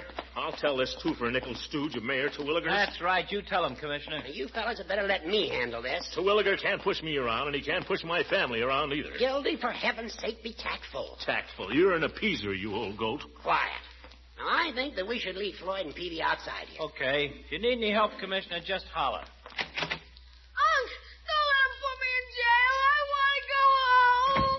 Don't worry, Leroy. Now, see here, Chief. I'm not going to stand for this. Gildy, please. You can't push me around just because Terwilliger is mayor. And if I... Now, wait a minute, Commissioner. Nobody's pushing anybody around yet. So let's not start anything, shall we? That's what I've been telling him, Chief. Shut up, Gildersleeve, and let me represent Leroy. Well, he's my nephew, and Shut up. Give me a cigar. Cigar? Here. Thank you. Have a cigar, Chief. Much obliged, Judge. Now, what's my young friend here charged with? Well, I haven't been able to figure out the law on it, Judge. It might be a 92A, and then on the other hand, it might be a 316. What have you been doing, Leroy? Nothing, Unc. Will you kindly let me handle this, Gildersleeve? Forget the law, Chief. What is it the boy's done? Well, he went around town, and all the Terwilliger posters he could find, he put Hitler mustaches on them. How could you do such a thing, Leroy? I was just trying to help you out, Unc. Don't let him put me in jail. Now, don't you worry, Leroy. Look, Chief, can't we just forget this whole thing? Well, I'd like to, Judge, but Mayor Terwilliger's pretty sore about this. He wants the guilty party punished. Yeah, Terwilliger, eh? This is political persecution. That's what it is. Oh, no, it's not. Oh, yes, it is. You're his chief of police, and he wants you to hamstring my campaign. I know. Any charge is good enough to throw at Gildersleeve. Gildy, please. Now, you're all wrong, Mr. Gildersleeve. Why, if you want to know, I had a complaint an hour ago about a terrible racket going on down at your headquarters. But did I do anything about it? I didn't even bother to call you. Racket, you say? Well, that was the complaint. Disturbing the neighbors. But, Chief, we weren't making any racket. We were just singing. That's right, Chief. A little close harmony, that's all. Well, I figured it was something like that. But you know how these nuts are. They call up all the time, always talking about some little thing. Yeah, I know. You were harmonizing, huh? Yes. Too bad we didn't have the chief there, Gildy. He sings a wonderful bass. He does? Yeah. Well, that's just what we needed. Well, I'm no Caruso. Well, the judge is no Lily Pons either. Why don't we just run through it once, Judge, while we've got the chief here? Go get the boys, Judge. Well, this is very irregular, but if... Boyd, Peavy, come in here. M is for the million things she gave me. Come on, Chief. O means only that she's growing old. Oh, you're great, Chief. G is for the tears she shed to save me. H is for her heart of purest gold, of purest gold. I don't want to stay in jail. Quietly, Ronnie. E is for her eyes with love light shining. R is right, and right she'll always be, she'll always be. Take it, Peavy. Put them all together, they spell more. The word that means the world to me. The world to me.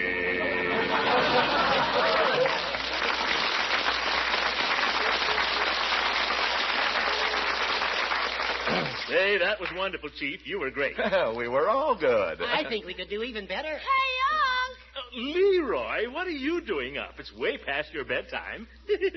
We better send the boy home, eh, Chief? Well, it would be a little irregular, but if the judge is willing to close one eye, I'll close the other. Run along home, Leroy. I'll close the judge's eye. All right, fellas, all together. M is for the million things she gave me. O means only that she's growing old, she's growing old.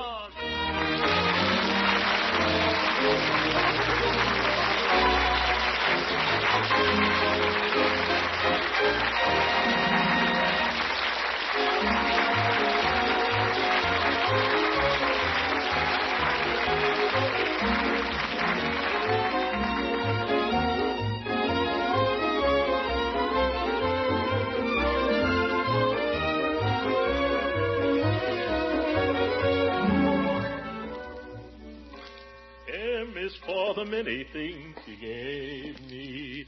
O means up. Oh, it's awfully late. Better look in and see if Leroy got home all right. Look at him lying there, sleeping so peacefully. Cute little fella. All the cares of the day forgotten. Never a thought for the morrow. Fine boy. I holler at him a lot. But if you only knew, I love every hair on his cunning little head.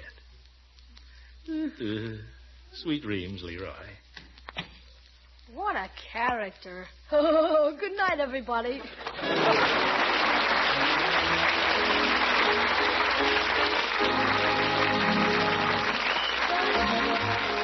This program is directed by Claude Sweet. This is Ken Carpenter speaking for the Kraft Cheese Company, makers of parquet margarine and a complete line of famous quality food products. Kraft invites you to listen again next week for the further adventures of the great Gildersleeve.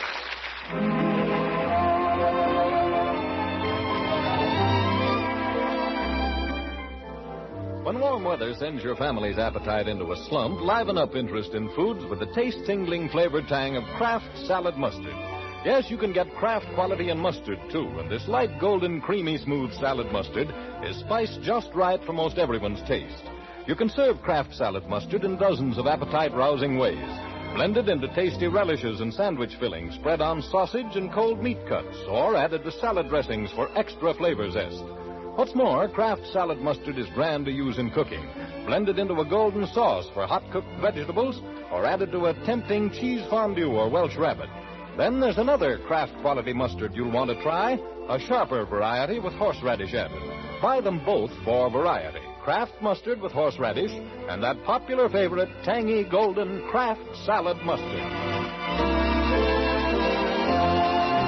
This is the National Broadcasting Company.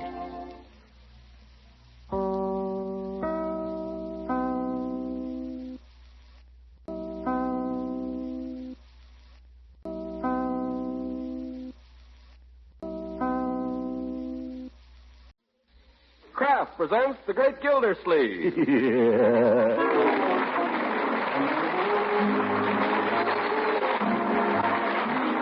Kraft Cheese Company, makers of parquet margarine and a complete line of famous quality food products, presents Harold Perry as The Great Gildersleeve. Kraft brings you The Great Gildersleeve every week at this time, written by John Whedon and Sam Moore. We'll hear from The Great Gildersleeve in just a moment. Naturally, husbands who work hard in the Victory Garden expect you to serve vegetables at their delicious best. And with the help of Pabstet, the delicious golden cheese food, you can do any vegetable up proud, make it better tasting and even more nourishing, too. Melted into a smooth, luscious cheese sauce, Pabstet adds rich, mellow cheddar cheese flavor to hot-cooked vegetables. Pabstet also gives salads an extra tasty touch, for it's equally delicious sliced and served with tomatoes or fruit. Pabstet spreads smoothly, too, and toasts to perfection for serving in many other delightful ways. And Pabstet is wholesome and nourishing. It's an excellent energy food rich in protein and milk minerals. Contains important vitamin A. So buy Pabstet as often as you can. Tomorrow, treat the whole family to this delicious golden cheese food. Don't forget, the name is Pabstet.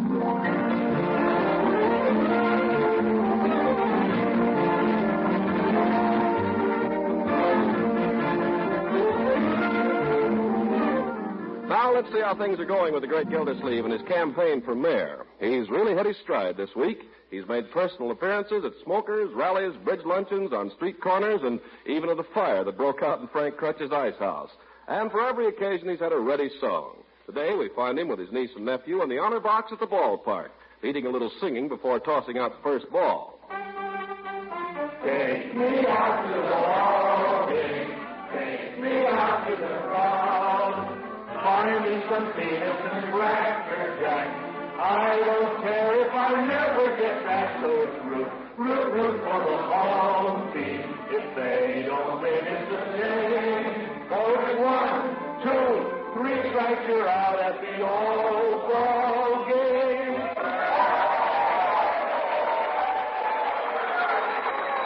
Oh, thank you.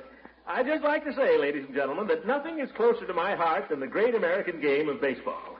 Yes, sir, I'd like nothing better than to be right out there on that field with you boys today, knocking that old horsehide around. Why, I grew up in sandlot baseball. What position did you play, Commissioner? Well, they always made me catcher, friend. Maybe because Mother Nature gave me my own chest protector. That ain't all she gave you. Well, seriously, folks, baseball is a great institution. I haven't much use for any man who isn't a baseball fan. In fact, I wouldn't even trust a man who doesn't like baseball. By the way, where's my opponent, Mayor Terwilliger? I don't seem to see him here today. Let's tell them what. I don't mean to imply that His Honor doesn't know how to play baseball. He'll play ball with anybody, ladies and gentlemen. He's proved that. And he's stolen plenty of bases when the taxpayers weren't looking either.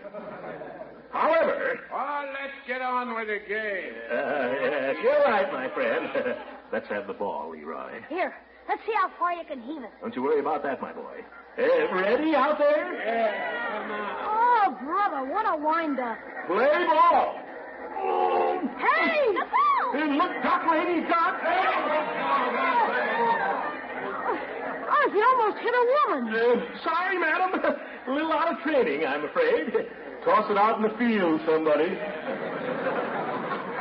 You must have been some pitcher, Unc. I told you, Leroy, I was a catcher. How'd you ever throw the second? I always put him out at first. Now shut up and let's watch the game. Unc, can I buy a hot dog? It's too early in the game to start that. Well, if I buy it with my own money, can I, huh, Unc? Can I, huh? You haven't got any money and you know it. Oh, yeah? You want to see it? I got 15 cents left over from... Hey, I did have it. I had it right in my pocket. Somebody stole it. I had 15 cents right here in my pants. Now, don't get excited, Leroy. Empty your pocket first. But you didn't carry so much junk around. Yes. Ye gods, Leroy. Well, I need it. That's all valuable stuff. A knife, skate key, pebbles, rusty nail, rubber band, eraser, old hinge, marble, Wilkie button. What's this envelope, Leroy? Oh, that? Yes, that. It's addressed to me. Yeah. Yeah, that's a note. From Miss Goodwin. I forgot to give it to you. When did she give you this, young man? I guess it must have been yesterday. Huh? Maybe it was the day before. Oh, my goodness. It's all right, Unc. I found it. It's not all right, Leroy. When you're asked to deliver a note, you should deliver it. But I found the 15 cents Yep. in the other pocket. Now can I buy a hot dog, can I? I don't care what you do. Oh, boy, one side, Marge. Careful. Well, pulling your big feet. Yes. What does the note say, Uncle Marge? I don't know. I'm just reading it, Marjorie. Marjorie? I wasn't reading it. Gosh, if this note is 2 days old, I don't know what she must be thinking. I better get over there right now. Oh, look, they're going to start the game. Who gets the bat first, Uncle Marge? Uncle Marge? Uncle Marge! Where did he go?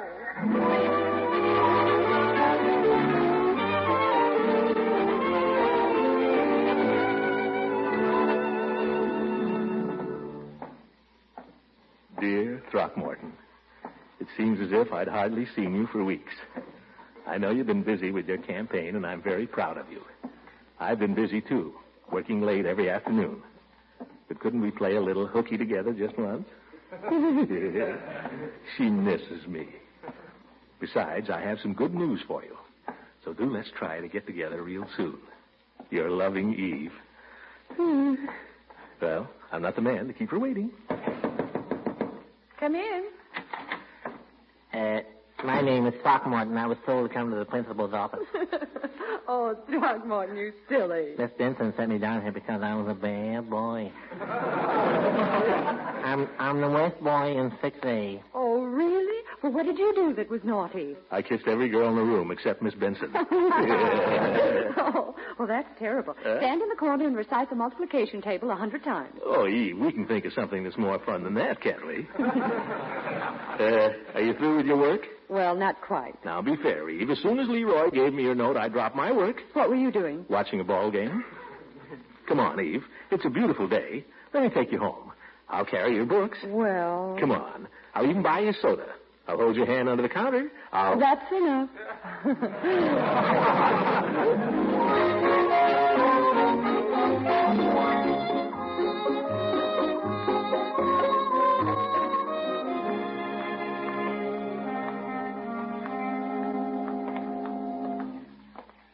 Throckmorton, what are you doing? Oh, nothing. Well, you're walking so peculiarly, I can't keep in step with you. Oh, I'm trying to step on all the cracks. Oh, my goodness, a grown man. Well, Eve, don't you ever do things like that? Never. You miss a lot of fun. Sometimes I step on all the cracks, and sometimes I try not to step on any. It's fun to walk with your eyes shut, too. You want to see me? No. I'll show you what's even more fun than that, if I can find a stick. Throckmorton, I don't know what's come over you. Yeah, here's a stick that's made to order, Eve. All right, what are you going to do with it? Well, I could spank you, but I won't. You better not.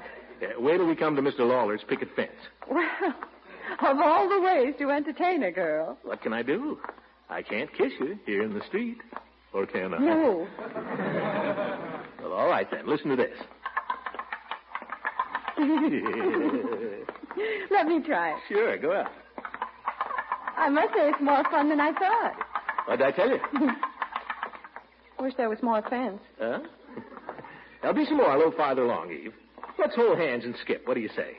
Throckmorton, I'm the principal of the Summerfield Grammar School. That's nothing. I'm the water commissioner. Come on. Oh, Throckmorton, you're impossible today. Yeah, what do I care?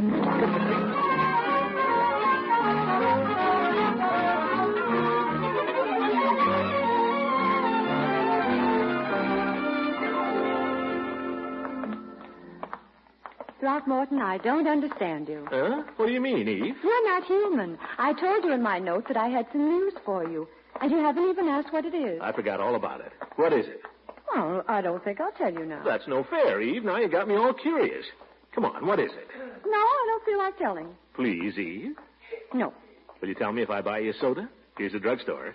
I might. Come on, then. But I might not. Oh, look, Mr. Peavy's got a new sign in the window. Fresh strawberry sundaes guaranteed to please.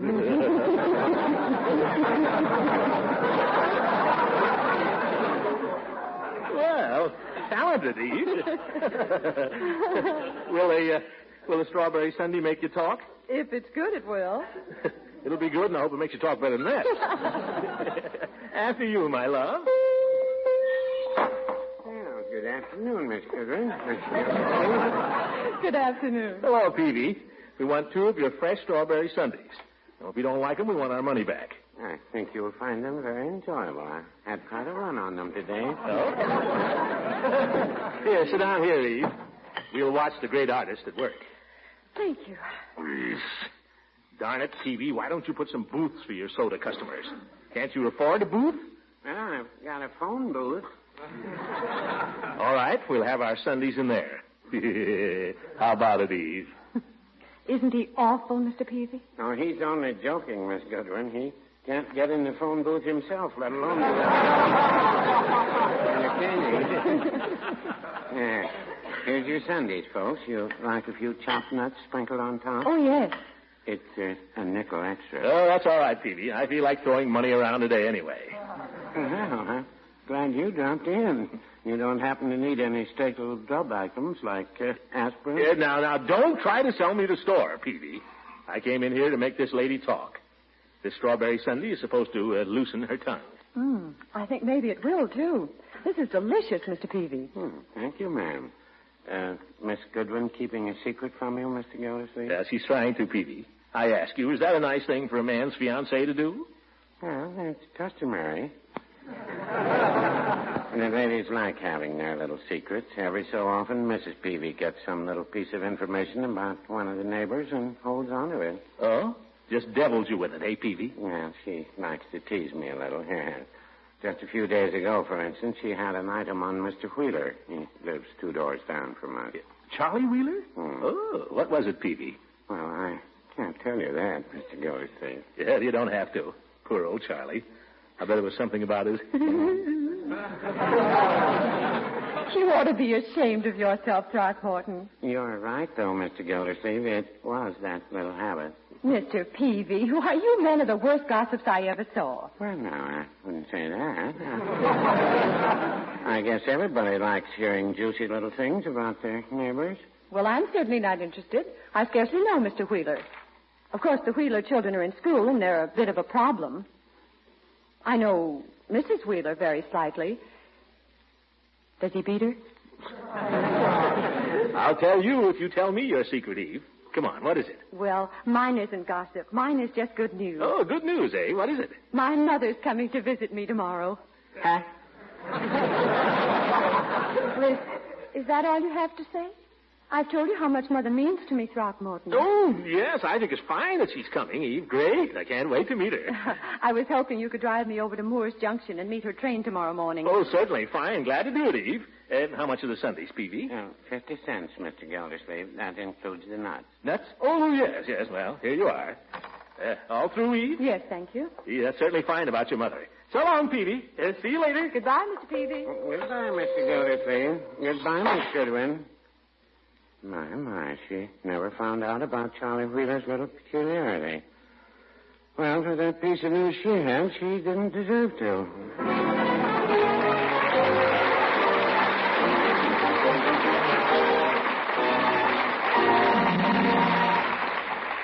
The great Gildersleeve will be with us again in just a few seconds. And now more about that tempting golden cheese food that spreads, slices, and melts, tastes good, and is mighty good for you. It's Pabstet, of course. Pabstet, the delicious golden cheese food of 100 uses. Pabstet spreads like butter at room temperature, slices neatly when chilled, melts quickly and easily into a smooth, luscious cheese sauce. And what grand variety. Pabstet macaroni dishes, Pabstet soufflés and omelets, Pabstet sandwiches, fish and egg treats with Pabstet cheese sauce, and dozens more, all extra delicious, extra nourishing with this marvelous cheese food added. Your dealer may not have Pabstet the very first time you ask for it because so much dairy food is going to war. But everything is being done to keep dealers supplied.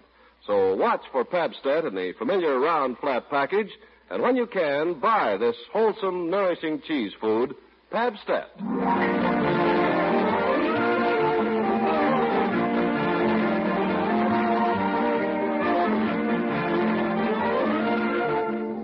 Well, let's get back now to Summerfield and the great Gildersleeve. By George, I don't know how the old bus gets so dirty.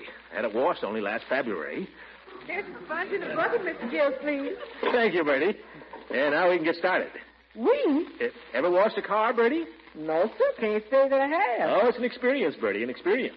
Watch the way I do it. And you'll know how to do it yourself if the occasion should ever arise. Yes, sir. I can see it arising. May seem like a simple thing, washing a car, Bertie, but there's a right way and a wrong way to do everything. Yes, sir. Now, the first step is to remove the dirt. That sounds reasonable. Yeah. Watch closely now, Bertie. You observe that I take the sponge and immerse it in the water until saturated. You do what? I take the sponge and dunk it, Bertie. Now, with the sponge soaking wet, I start at the top of the car, and it's running down my sleeve, Bertie. It's cold.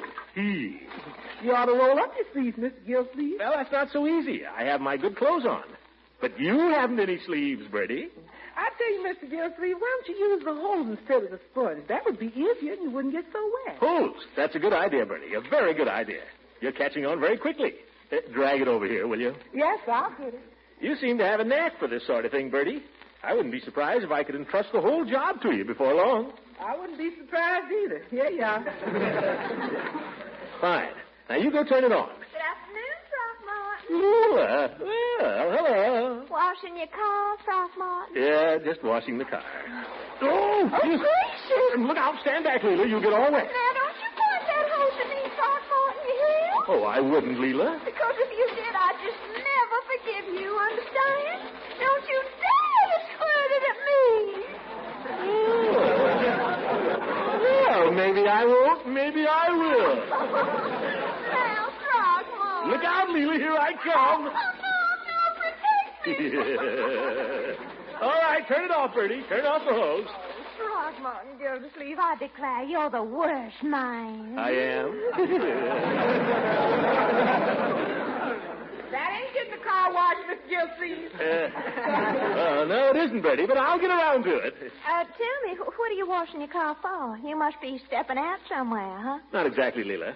Eve's mother is arriving tomorrow. Oh, your mother-in-law. No, she did. Well, I suppose she will be at that. Oh, you poor boy. I know just how you feel. Now, Leila, Eve's mother is not like that. Eve's mother is different. Eve's mother is very close to her. They're more like sisters. How nice. You met her then? No, but Eve's told me all about her. I see. Shall I turn on the hose, Mr. Gildersleeve? Just a minute, Bertie. I've got to go now, Throckmorton, but I'd just like to say one thing. Yes? If you ever need someone to sympathize with you, if you ever need someone to turn to, remember, I'm right next door. But I tell you, I like Eve's mother. Darn it, I like her. Goodbye now. Turn on the hose, Bertie. Okay, Miss Gildersleeve. Hello, Leila. Leaving? Yes, I have to, Judge. Oh, my goodness. Well, Gildy, washing your car. What do you think I'm doing? Taking a bath. Watch it, watch it. Hold it, Bertie. Turn it off a minute. What's the big occasion, Gildy? What big occasion? Washing the car. How come? Neighbors complain? My mother-in-law is arriving in the morning.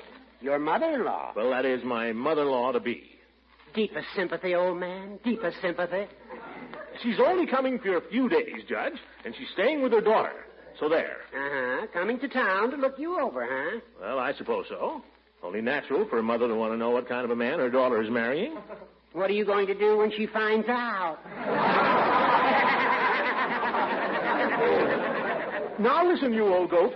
Turn on the water, Bertie. No, I didn't mean it, Gildy. Only joking. Yeah. Hey. Yeah. Run along, Judge, or by gosh, I'll let you have it. Can't you take a joke? Sure, can't you? Dance, Judge, No. dance. No.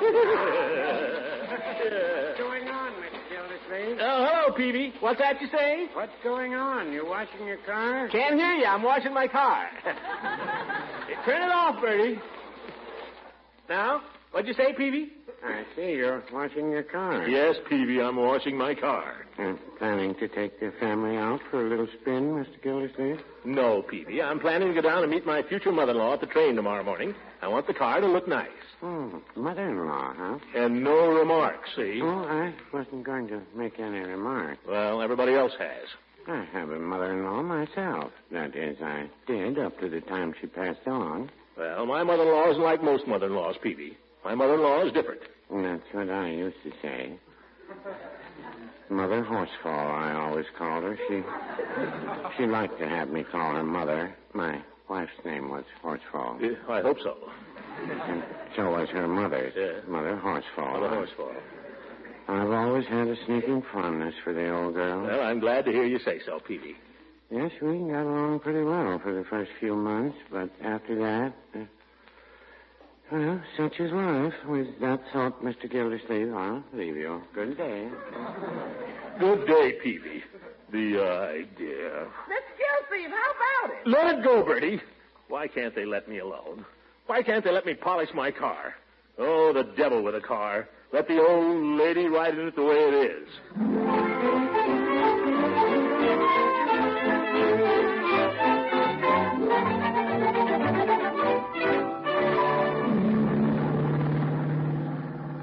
Just think, Throckmorton, I haven't seen Mother in almost a year. Oh, that's all? Well, I'm excited, aren't you? You bet. I was hoping you'd find time to wash the car. Oh, well, I was going to, but some things came up. How much farther is it to the station? Another 4 or 5 miles. We got lots of time. I wouldn't want to be late. Don't worry. How about a little kiss just to pass the time, Eve? Oh, now, dear, please be sensible, not while you're driving. All right. Why are we stopping? You said to be sensible. Now, how about a kiss? Throckmorton, you think of making love at the strangest times. What's strange about 10 o'clock in the morning? But we're hurrying to meet a train. Please, Throckmorton, I'd just die if we were late. We can't possibly. Please. Please, darling. Just one kiss? Just one. Oh, you're wonderful.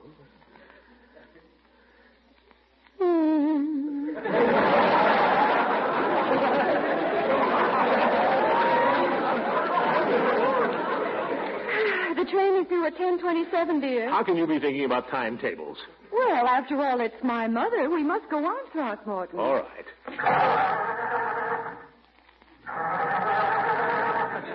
Oh, that's funny.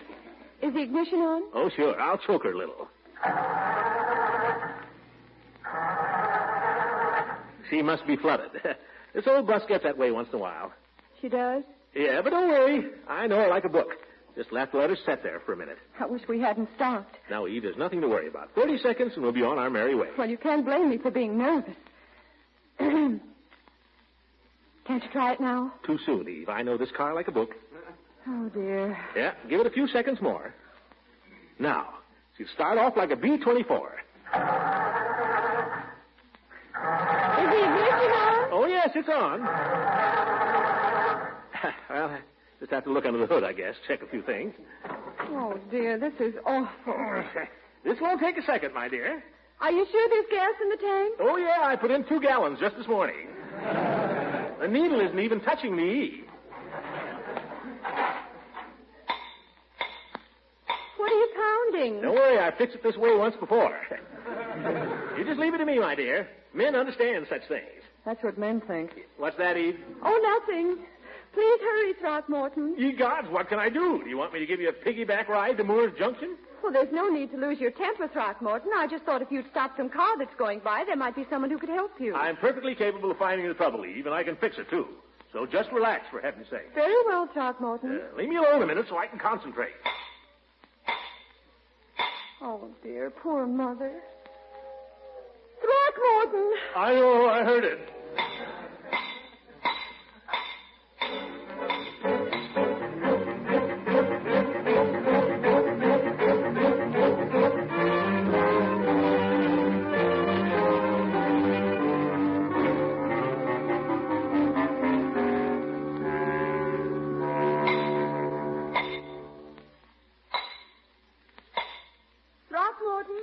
For heaven's sake, what's it now, Eve? Do you realize my mother's been sitting in that station for half an hour? Yes, and I wish you were sitting there with her. Oh! I didn't mean that, Eve. It kind of slipped out. I'm doing the best I can, Eve. Haven't you found out what's wrong yet? Well, no, but if I... For goodness sake. It seems to me that... What's that wire hanging down there? Wire? What wire? This one. It ought to go somewhere. It could go right here. No, Eve. That's part of the radio. I don't think so. Hook it on here. Huh? There. Now, why don't you try the starter? It couldn't be that. Well, try it, Throckmorton. Well, all right, Eve. Couldn't possibly be that.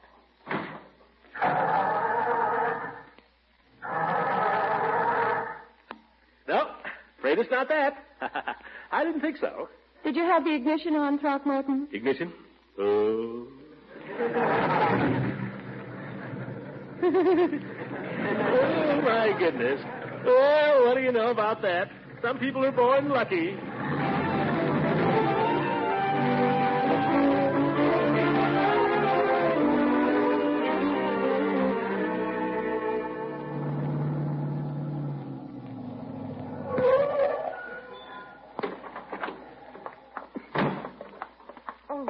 There's not a soul around the station.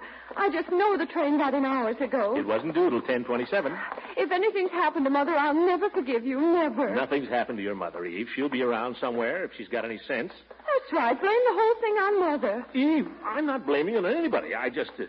Look, could that be her? Where? Over there, sitting on the barrel. Mother, we're here. Eve, darling. Oh, thank goodness. How long have you waited? Oh, not long. Oh, I thought you'd never get here. Well, I looked around, and when I didn't see you, I just said to myself, I don't... Oh, this, I suppose, it must be. Yes, this is Throckmorton. Mr. Gildersleeve, my daughter has written me so much about you. Well, favorable, I hope. Oh, yes. Oh, very. Oh, dear, yes. Well, she wrote me only... Throckmorton. Huh? Oh, her bags. Oh, yes. I'm afraid they're terribly heavy. Can't be too heavy for me. The car is this way. I feel I ought to apologize to you for being so late. Oh, not at all. It just gave me time to finish my magazine. Well, you see, something went wrong. The whole thing was Throckmorton's fault. If he hadn't insisted on stopping, the car would never have stalled. And if he'd used his head and done as I asked him to, we wouldn't have been all day getting started. But, Eve... I was never so furious with anyone in my life. Why, Eve Goodwin, I don't think that's a nice way to talk about a nice man like Mr. Gildersleeve. Here he's carrying my bags, and he's driven all the way down here to meet me. I think that's very nice of him indeed. Oh, but, Mother, you don't understand. I think Mr. Gildersleeve seems like just about the nicest son-in-law anyone ever had. Yeah. You know, Mrs. Goodwin... Call me Mother. You know, Mother, I've been telling people you're not like other mother-in-laws. You're different. And by George, you are. Why, if you were 20 years younger, or if I were 20 years older... Yes? But we're not, are we? Maybe we better be getting along.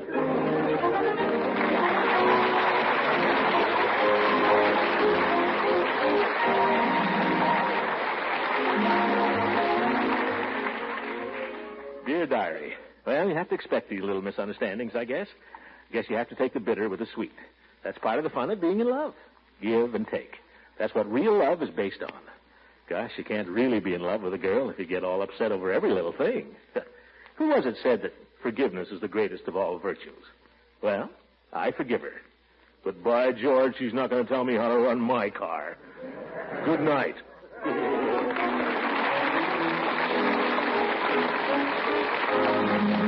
Music on this program is selected by Claude Sweet. This is Ken Carpenter speaking for the Kraft Cheese Company, makers of parquet margarine and a complete line of famous quality fruit products. Kraft invites you to listen again next week for the further adventures of the great Gildersleeve.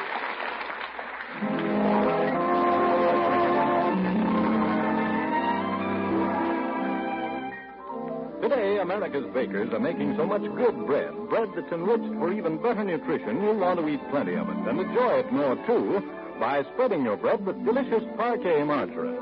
This quality spread for bread that's made by Kraft, yes, Kraft makes parquet margarine, has a flavor that's both delicate and appetizing. Parquet adds flavor goodness that makes bread and hot toast, biscuits and muffins taste so good. And parquet margarine also adds extra nourishment to these wholesome foods because every pound contains 9,000 units of important vitamin A. Besides that, parquet is also high in food energy. Tomorrow, then, when you buy bread, buy enriched bread. And tomorrow, when you buy a spread for bread, buy a vitamin-fortified spread. Buy Parquet, P-A-R-K-A-Y, parquet margarine made by Kraft.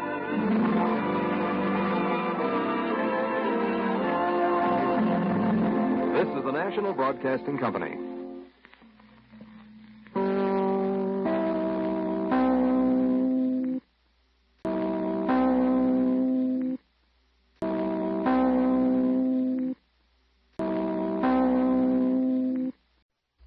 Kraft presents the Great Gildersleeve. Yeah.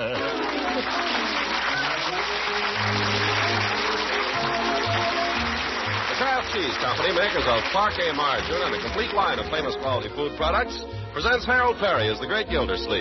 Kraft brings you the Great Gildersleeve every week at this time, written by John Wheaton and Sam Moore. We'll hear from the Great Gildersleeve in just a moment. Instead of playtime vacations this summer, millions of older boys and girls, and grown-ups too, will pitch in to help our farmers and our nation's industries meet increased production quotas. Now, that's going to call for extra energy, and here's an economical food that provides energy galore. It's Parquet Margarine. Yes, Parquet Margarine, the delicious spread for bread made by Kraft.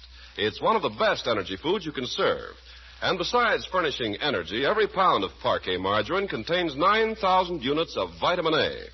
Now, that's important, too, because every time you spread appetizing Parquet Margarine on bread or biscuits, rolls, and muffins, you add nourishing goodness to these other wholesome foods. So, for energy, for vitamin A, and for a delicious flavor that's sure to satisfy, buy and serve economical Parquet. P-A-R-K-A-Y. Parquet Margarine. Remember, Kraft makes this nutritious spread for America's bread. Yes, Kraft makes Parquet.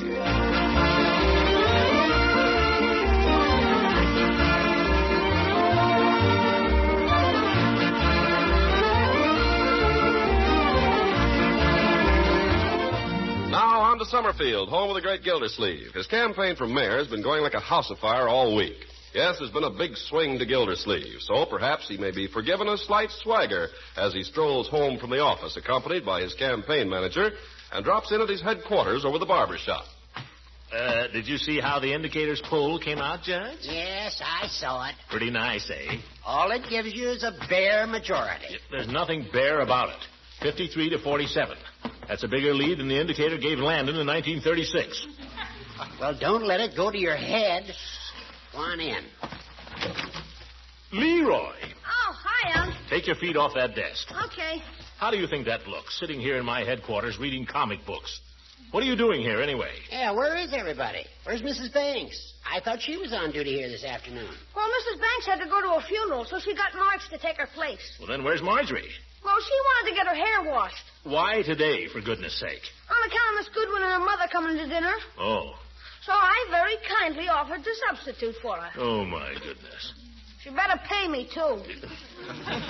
Judge, I ask you, is this any way to run a campaign? Is it? It's your campaign, Gildy. And it's your nephew. Yes, and you're supposed to be my manager. What are you worrying about? You've already got a bigger plurality than Landon. Old goat. See that you stick around here till someone arrives to take over the desk. Come along, Leroy. We got to get home to dinner. But, Gildy, what about the meeting of the Finance Committee? Can't make it, Judge. Confound it, Gildy. You know the game is no good with less than 4. Yeah, sorry, Judge. I have a little political work to attend to at home. What's that? My future mother-in-law. She's meeting the family for the first time.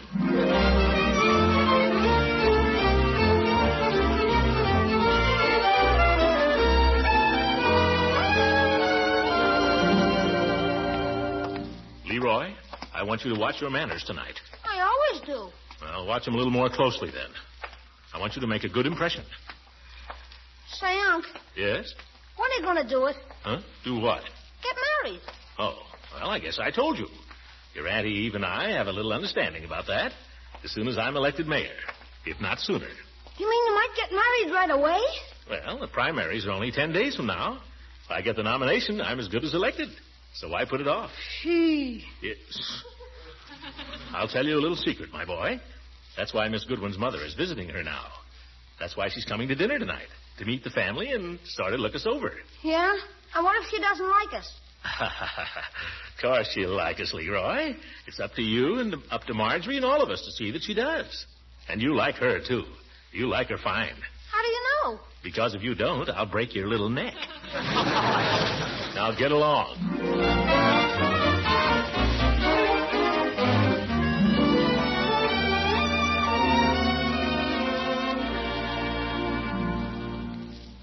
Well, Bertie, what's for dinner? We got special company tonight, you know. Yes, sir, and I've got a special roast of pork. Roast of pork? Oh, that's wonderful. I don't suppose you've got any applesauce to go with it. Well, I wasn't born yesterday. Oh, my goodness, I should have told you. What? Miss Goodwin's mother can't eat pork. Can't eat pork? No, it doesn't agree with her, Bertie. She's on a diet. Is there anything else you could give her? Well, I could open up a can of beans, I guess. No, not beans, Bertie. She can't eat beans either. No beans. I suppose I could boil up a poached egg. Yes, no eggs, Bertie. Eggs poison her. Doesn't leave much choice, does it? Don't leave any. Yes. Well, you think up something, Bertie. I'll leave it to you. I know I can depend on you. Hey, Bertie, can I have something to eat? I'm starved. Leroy, close that door. You want the smell of food to get all over the house? Might as well give her a smell. She can't eat nothing. Can I have something to eat, Unc? I'm dying. Not before dinner, Leroy. It's almost ready. But I'm dying. I doubt that. Where's Marjorie? She'll be down in a minute. Have you washed your hands? Yes. We'll go wash them. Okay. Unc wants you, beautiful. Wants me? Leroy, the door. Oh, sorry. Well, my dear, Hello. you're looking radiant this evening. You think so? Thank you.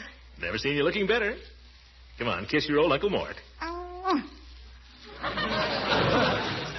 Marjorie, What is it? what have you got on your lips? Oh, Uncle Mort, everybody uses lipstick. Not my niece.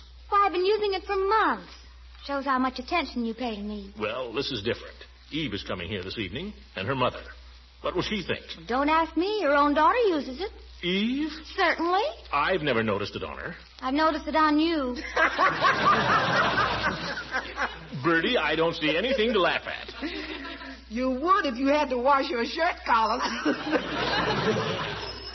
Uh-oh, the front door. That's them. Let Bertie go, Marjorie. Huh? No, I'll go. Let Bertie go. You finish the dinner, Bertie. Marjorie and I'll go. How do I look, Marjorie? Oh, you look fine, only... Wait a minute. Yeah? What for? Come back here. Why? Lipstick. Oh. Wait, Leroy. Well, Eve. Hello, darling. Mother, you know Throckmorton. Why, of course. I'm so glad to see you again, my boy. My boy. So glad you could come. Mother? Mother? There's an echo in here. I'd like to have you meet my niece, Marjorie. How charming. How do you do, Mrs. Goodwin? May I take your wrap? And how well trained. Such nice manners. You know, my dear, there's a little girl just about your age in the neighborhood where I live. I see her riding past every morning on her bicycle. I don't ride a bicycle anymore. I gave mine away when I outgrew it. Several years ago. How they do grow up, don't they? Yes. How about the wrap? Oh, yes, sir. There you are, my dear. Thank you. And who's this little man? He seems to be hiding. Well, this is my nephew, Leroy. Oh, little Leroy. Say how do you do to Mrs. Goodwin. How do you do, Mrs. Goodwin? That's the way. You're not going to be afraid of me, are you? No? Well, of course not. I love little boys. You and I are going to be great friends. I just know it. After dinner, you must take me upstairs and show me your toys. Toys? He'd love to do that, I'm sure. Well, here we are, standing out here in the cold. Only it isn't very cold, is it? No, it's been rather warm today. Too warm. Well, let's go inside where it's cool, shall we? After you, Eve. After you, Mother. Oh, thank you, Throckmorton. Say, Unc. What is it? Is she kidding? You be polite to her, young man, and don't let me hear any more talk like that. Now get in there.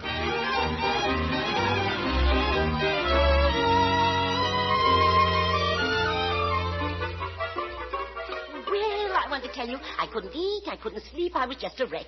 My friend Mrs. Kohler came to see me while I was there, and she said she had just never seen anyone look so awful.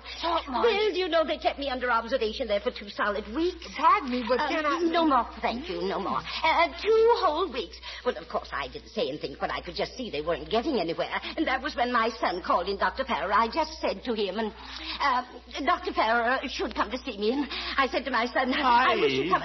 Hello, Throckmorton. Well, sir, I want to tell you from that moment I was a different woman after Doctor came. A different woman. I simply swear by Dr. Farrer now. It just been so wonderful, I can't tell you. And he told me, thank you, said, Mrs. Goodwin, you're lucky to be alive today, and I suppose I am. Of course, I'll always have to be careful, but I don't complain. You will have to say that for me, Eve. I don't complain. No, Mother very seldom complains. Oh, that's fine. Oh, but gracious, here I've done all the talking. Now, Mr. Gildersleeve, you talk. Huh? Tell us about something. I hardly know what to tell you about.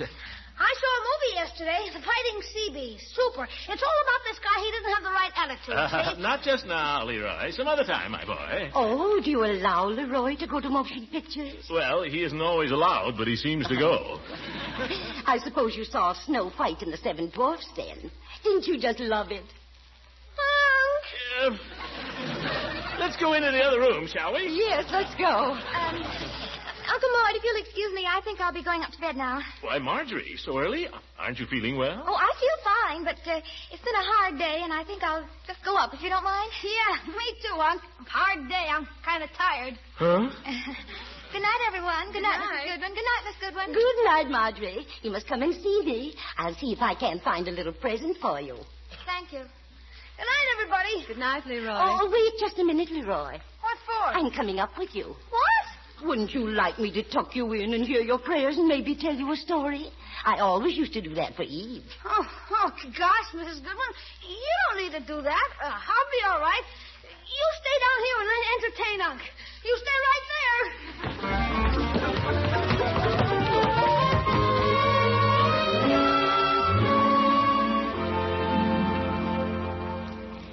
Well, Eve, dear, I don't like to eat and run, but I'm afraid it's our bedtime, too. Oh, now, wait a minute. You can't go this early. It is early, Mother. Only 8:30. Now, you know what I've always told you, my dear. Tomorrow is another day. But 8:30? I always make it a point to be in bed by 9 o'clock sharp. What for? So I can be up bright and early next morning. I'll go get my wrap. But, Eve, the evening hasn't even begun. Now, darling, Mother's tired. Couldn't we put your mother to bed and then step out? Oh, I wouldn't want to leave her alone. Well, gosh, she's old Tomorrow's Saturday, dear. We'll have a whole nice long day together if you wish. Just you and I. Oh, you mean it, Eve? We could take a lunch maybe and go somewhere? Maybe Grass Lake or... Oh, let me help you with your wrap, Mrs. Goodman. Thank you very much. Well, we've just had the nicest evening, haven't we, Eve? Yes, we have. I don't know when I've had a better time. Me either. Of course, I'm afraid I've talked too much. Not at all. Good night. Oh, good night. Come along, Eve. Tomorrow is another day. You'll forgive Mother, won't you, darling? She's so excited. I think your mother is a fine person, Eve. I like her. I'm glad. Evie, darling, tomorrow is another day. She's a fine person, but if she says that once more... Good night, Eve. Good night, Mother. Good night. Good night. 8:30. Could go down to the drugstore, but Peavy's just about closing up. Might go down to headquarters. No, I don't want to do that. I wonder what Leila's doing. I see her lights on over there. I better go to bed.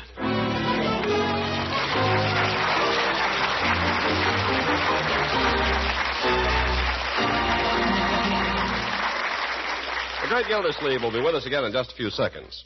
Now that Gildy's election campaign is in full swing, we'd like to do a little campaigning of our own for a food highly qualified to help in serving your family's nutritional needs. Our candidate is Parquet Margarine, and here are its qualifications. Is it the popular favorite? Yes, ma'am. Millions of American families have voted Parquet a favorite spread for bread. Does it taste good? Does it ever? You're sure to enjoy Parquet's delicate, appetizing flavor. Is it nourishing? Yes, indeed. Parquet Margarine is one of the best energy foods you can eat. And Kraft fortifies Parquet Margarine so that every pound contains 9,000 units of important vitamin A. Of course, Parquet Margarine is economical, too, and it now requires only 2 ration points a pound. So tomorrow, mark a big X on your shopping list for Parquet, P-A-R-K-A-Y, Parquet Margarine. Remember, Kraft makes Parquet.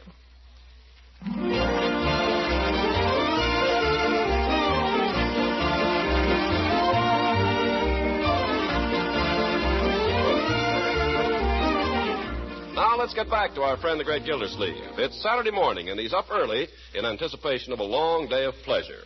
We find him now smartly dressed for a day in the country with a picnic basket over his arm, arriving at Eve Goodwin's front door. Embrace me, da-dee-dee-dee, da-da-da-dee. Oh, good morning, Mother. Good morning, Throckmorton. Come right in and make yourself at home. Oh, thank you. I'll do that little thing. You can set the picnic basket right here. Thank you. You're looking mighty chipper this morning, Mother. Well, that's just the way I feel. I felt so good I got up at 6 o'clock. Oh, bright and early. Yes, indeed. I made my bed, that is, after my exercises, and then I came right down. Exercises? You don't do those deep knee bends and all that. Oh, no. I just do abdominal breathing every morning by an open window. It's wonderful for you. Oh, I suppose so. I just breathe the regular way myself, lungs. Well, I'm sure my method would help you. I think you're the abdominal type. Oh. Well, these trousers are a little tight. Well, it's a fine day for a picnic, isn't it? Lovely. Mother, you're sure that you'll be able to find plenty to do here all day, all by yourself? Oh, mercy, Throckmorton, you don't have to worry about me. I can find millions of things to do around this house. And besides, I know how young people are. By George, you're one mother-in-law in a million. Well, good morning, Throckmorton. Oh, hello, Eve. Throckmorton just paid me a very pretty compliment, dear. Oh, really? Should I be jealous? I don't think you'll have to worry. Well, Eve, all ready for a happy day at Grass Lake? Oh, I hope so, dear. But there are some things I've just got to do first. Oh? What things? I've got to do a little shopping with Mother. But you promised, Eve. Your mother doesn't want to go shopping anyway. She just wants to clean the house, exercise, and weed the garden. She just told me. Well, maybe she does, but there are one or two things she's got to have. No, Eve, I don't really. Mother, you've got to have a hat. I can't let another day go without buying you a hat. But, Eve, I've got a picnic lunch in the car. We ought to get started. Throckmorton, do you want Mother running around town looking like a scarecrow? Well, I don't. Come on, you can drive us down to Hogan Brothers. It shouldn't take long. Oh, Throckmorton, what can we do? I've never been able to argue with Eve. Neither have I.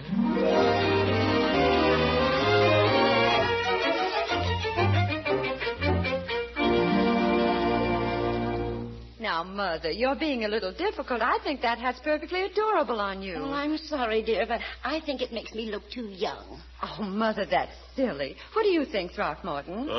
Looks fine to me. No, Throckmorton wants me to look giddy, I'm afraid. What about the broad brim model, Mother? Oh, no, I don't like that one at all. Do you like it, Throckmorton? Huh? Oh, I think it's perfect. I think it makes me look like a mushroom. Have you anything else, miss? Well, I really don't know what else to show you, madam. These are all the models we have.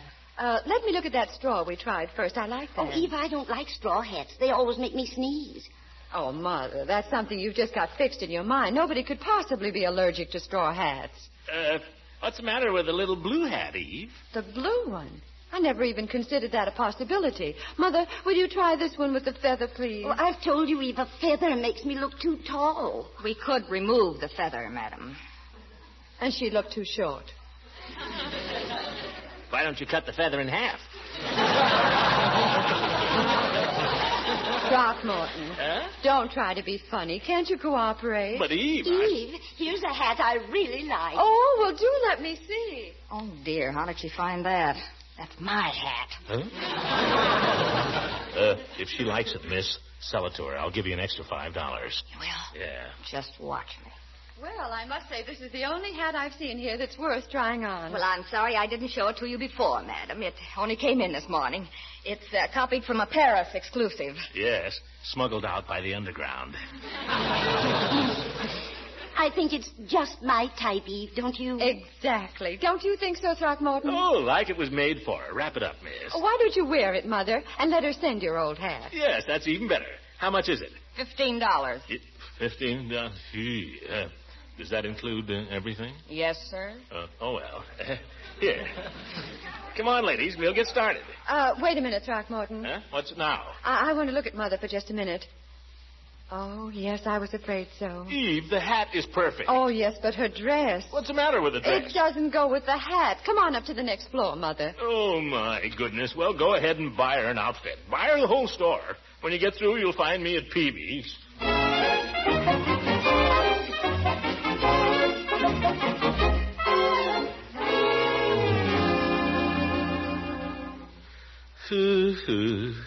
Have a pickle, Peavy? No, thank you, Mr. Gildersleeve. I agree with pickles, but they don't agree with me. How about a turkey sandwich? Oh, I'm not very hungry, thank you. You appear to be stuck with a picnic lunch, Mr. Gildersleeve. Stuck is the word, Peavy. I was hoping to spend the day at Grass Lake with my fiancée. Well, you couldn't have a nicer day for it. Mother-in-law trouble? Well, I suppose you could call it that, Peavy. Although I don't know. I think the old lady would have let us go. She said, go on, enjoy yourselves. I know how it is with young people. They say that. You know, Mr. Gildersleeve's mother-in-laws say one thing and mean another. Oh? Well, how can you ever tell where you stand? You'll get the hang of it. I remember when Mother Horsefall visited me first with Miss Peavy. I always call her Mother Horsefall. Yes, I know, Peavy. Well, I used to have an easy chair I sat in after supper. Every night she used to say, it certainly is nice that Richard has that easy chair to sit in. Well, what's the matter with that? After supper on about the fourth night, she sat in the chair. I didn't get another shot at it till she left. When was that? She was there 10 days to a day. Well, Eve's mother's only staying a few days, Peavy. But I never get any time alone with Eve. Say, Mr. Gildersleeve, I wonder if a bird lecture wouldn't solve your problem this evening. Bird lecture? What the devil is that? Well, there's this fellow, Professor Swallow, gives a lecture on birds. He's named after a bird himself. Yes, I can see that, Peavy. What's the lecture? Well, he's giving it tonight at the YWCA. He gives it here every year. It's all about different kinds of birds and their habits and so on. Very educational. Sounds like the dullest way to spend an evening I ever heard of. Well, I wouldn't say that. Although it's pretty close to it, I'll admit. A fellow whistles to imitate various bird calls. Sounds horrible, Peavy. I wouldn't want to take my girl to anything like that. Well, I wasn't thinking of that, Mr. Gildersleeve. But how would it be for the old lady? Yes. Peavy, you're a genius. No, I wouldn't say that. You think she'd like to go? Oh, she'll go, whether she likes to or not. I wonder if she'd care to go with Mrs. Peavy. Just the thing. They could have a fine time together, Peavy. By George, I don't know how to thank you. Oh, don't thank me, Mr. Gildersleeve. We've got 2 tickets, and I've heard this fellow 6 years running. Well, I'm glad you're getting something out of it. I hope there'll be something in it for you, too. Oh. Well, don't worry, Peavy. We'll send the old lady to the bird lecture, and Eve and I'll stay home and play Love Nest.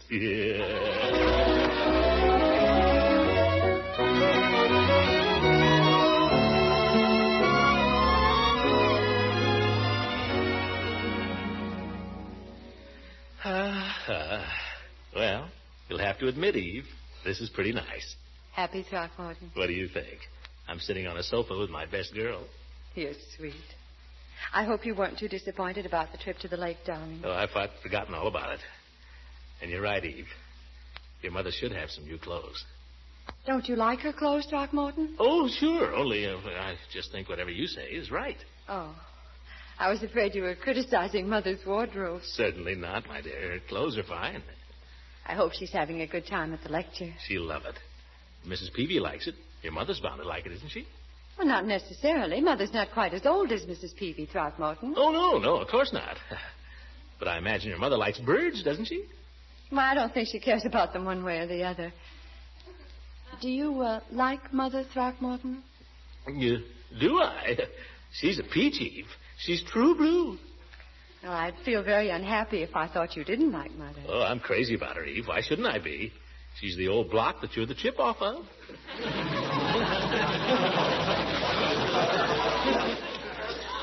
Anybody would know you were her daughter. Really? I hope I look like Mother when I'm her age. Sure you will, but don't worry, that won't be for some time. What did you say, Throckmorton? Did I say something? Oh, no, I just meant that you'll be young for a long time, Eve. Young and beautiful, just like you are now. Do you really think I'm beautiful? I sure do. How about a kiss? Oh, it's too soon after dinner. Huh? Well, gosh, Eve, we haven't got all night. I mean, that fella can't keep talking about birds forever. I mean, oh, gosh, Eve, how about a kiss? That's not a very romantic way to approach a girl, Throckmorton. Well, I can't be cagey all the time. no, not cagey, romantic. I don't know how to be romantic. Oh, yes, you do. Sometimes you can be very sweet. Well, darn it, I feel sweet, but it's 9:30 already. Stop talking about the time. Huh? That's not sweet. I know. You're sweet, though, Eve. That's better. How would it be if I'd sing to you? I think that'd be very nice. Do you want me to play? Would you? I know a song I'd like to sing to you. Come over to the piano. If I know it, I'll play it. Oh, you know it. Deep in my heart, dear. Oh, yes, I like that.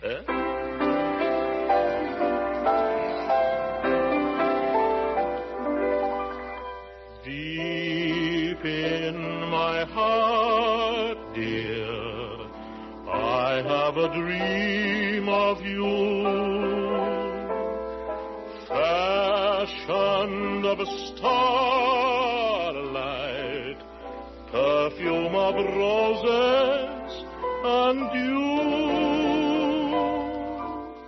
Our paths may sever,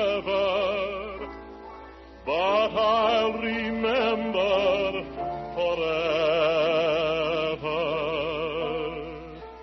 Deep in my heart, deep. Mother!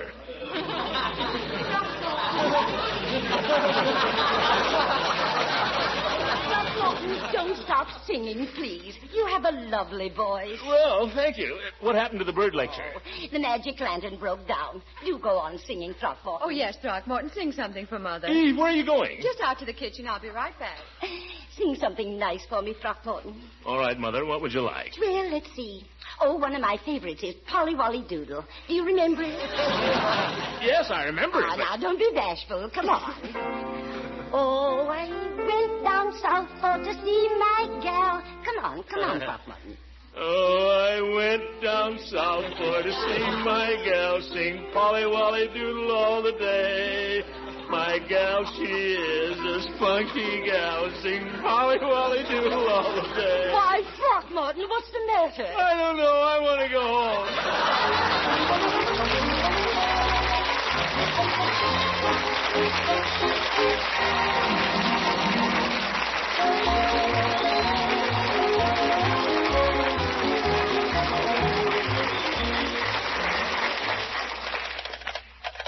Hello. Is this the depot? This is Throckmorton P. Gildersleeve. I want to make a reservation on the 219 to Pittsfield next Wednesday. It's for my mother-in-law. Oh? Well, have you got anything on Wednesday? Have you got anything before Wednesday? How about Thursday? Friday? I'd like a compartment. A lower would be all right. Well, how about an upper? Have you got a reclining day chair? Well, call me if you get anything. Hey, wait a minute. Is there any room in the baggage car? Oh, well. Good night, everybody.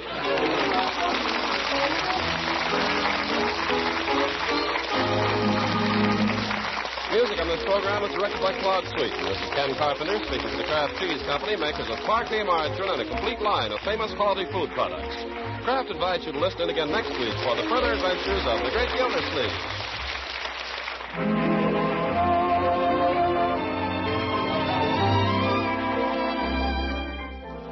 When warm weather sends your family's appetite into a slump, liven up interest in foods with the taste-tingling flavored tang of Kraft Salad Mustard.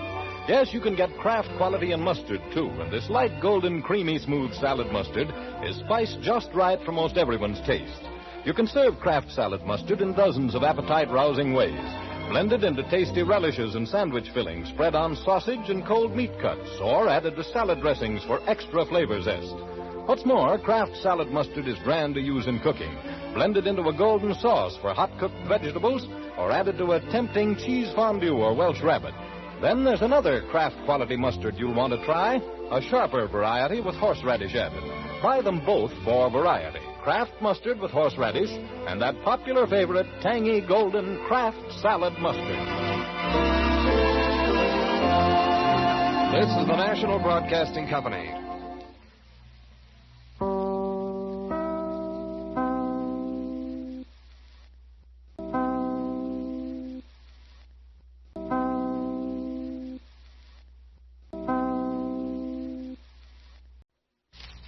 The National Broadcasting Company will interrupt all its programs to bring you the latest bulletins. Kraft presents The Great Gildersleeve. The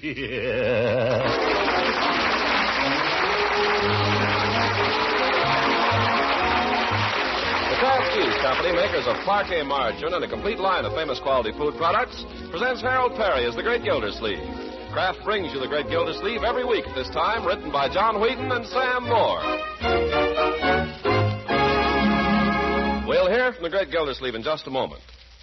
For the right start these war-busy days, food experts advise that you eat a hearty, hot breakfast. Now, one of the most satisfying breakfast treats we can think of is hot toast or hot rolls and muffins spread with delicious parquet margarine. Here truly is an appetizing way to start your day, and a good way to perk up your energy, too. Parquet margarine, you see, is one of the best energy foods you can eat. And to make parquet margarine even more nourishing, Kraft adds 9,000 units of important vitamin A to every pound of this delicious spread for bread. Remember, parquet margarine now requires only 2 ration points a pound, and it's downright inexpensive, too. So add parquet margarine's flavor goodness to every meal you serve. Tomorrow, ask your dealer for delicious, nourishing parquet. P-A-R-K-A-Y, parquet margarine, made by Kraft. Yes, Kraft makes parquet.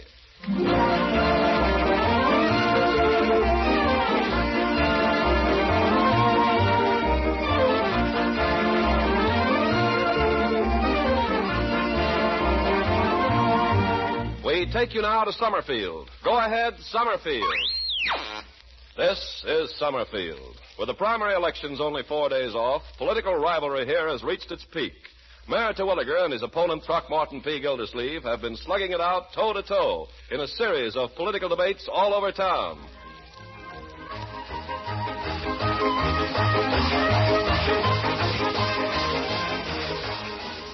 That's the way it's been all day, folks, and here's the kind of debating that's been going on. And that's why I say to you, my friends, taxes must be reduced, and reduced immediately. Because if taxes are not reduced, what is there going to be left for any of us? You're forgetting something, Mayor. What? The moon belongs to everyone. The best things in life are free. That is no answer. The stars can shine for everyone. They gleam there That for is you. unworthy and undignified.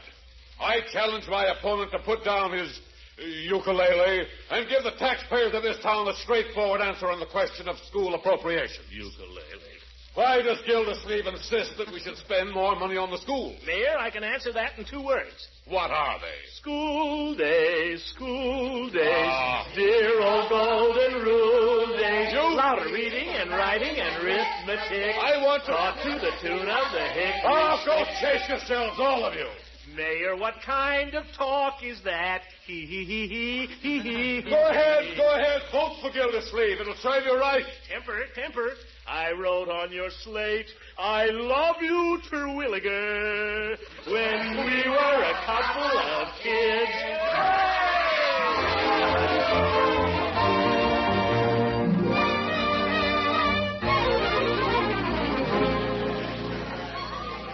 Congratulations, Commissioner. You really had him on the ropes there. Well, I guess I got his goat a little, friend. Mr. Gildersleeve, I'm just going to vote for you every chance I get. Oh, thank you, madam. Well, let's be getting along, Leroy, shall we? Do you really think you're going to get elected? I don't know who stands a better chance, my boy. Why? Why do you ask? Well, I ran into a lady today, and she said she wouldn't vote for you unless she knew which party you belonged to. Well, did you tell her? How could I? I don't know myself. Leroy, you mean to tell me you don't know what party your own uncle is affiliated with? No. Do you? Certainly. I'm a candidate for nomination on the Progressive Fusion ticket. I thought that's what Mayor Terwilliger was. He is. How come? I thought Terwilliger was no good. He isn't. But you're both what you said. Progressive fusionists, yes. Only the mayor is a reactionary progressive. That's why I'm opposing him. I don't get it. You see, my boy, the election next Tuesday is just a primary election. What's that? Well, that's to decide which of us is to be the party's candidate for mayor in the fall. The man the progressive fusionists nominate in June will run against the independent progressives in November. Independent progressives? Who are they? That's the other party here in Summerfield. No good, huh? No good. Too radical, my boy. They don't amount to much anyway. If I get the nomination in June, I'm as good as elected. Yes? Whatever became of the Republicans and the Democrats? Well, I'll tell you, Leroy. Funny about them. Back about 1932, the Republicans in Summerfield sort of went underground for a while. And in the meantime, the Democrats got to fighting among themselves, and they split up into the Progressive Fusionists and the Independent Progressives. So then the Republicans came out and took sides, and there you are. Is that clear? Clear as mud. All I know is I'm for you. Well, don't worry about it, my boy. By fall, your uncle will be mayor. And the chances are you'll have a new aunt, too. I say the chances are you'll have a new aunt, too. Unc. Yes? How far can you throw this rock? Oh, for tonight. Go home, Leroy. Go on, run along. I got to stop in here at headquarters.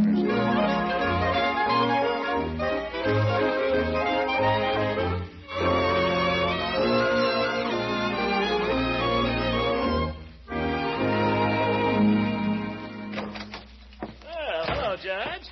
Floyd. Hi, Commissioner. Well, how did it go, Gildy? Gentlemen, you're now standing in the presence of the next mayor of Summerfield. How do you know? Judge, it was a slaughter. I mowed him down. I only wish Eve had been there. She'd have married me on the spot. Say, Commissioner, you really going through with it this time? Going through with what? What kind of a question is that? If you're referring to my forthcoming marriage... Oh, no offense, Commissioner, no offense. I just meant... Well, as long as you know what you're doing... Of course I know what I'm doing. Oh, I just meant... Well, I remember when you were engaged to that other party last year, that Southern party. Miss Goodwin is not a party, Floyd. She's my fiancée, and a very lovely lady. Isn't she, Judge? She is indeed. And she has a very lovely mother, too, hasn't she, Gildy? I like her mother. Of course you do.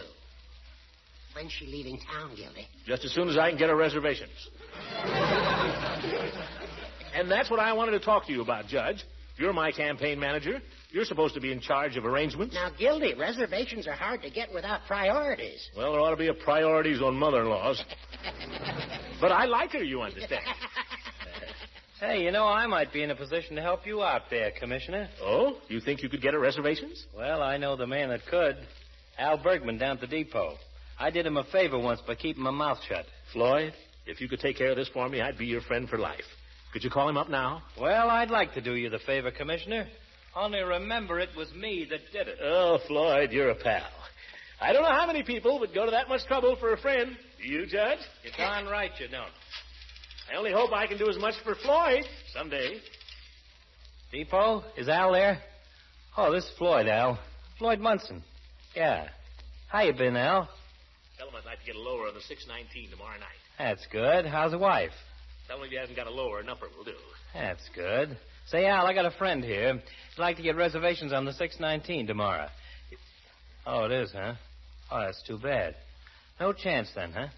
Fine fixer you are, Floyd. By the way, Al, we ought to get together one of these nights. I ain't seen you lately. Remember that time you told your wife you were going to the lodge meeting? Boy, did we have a time that night.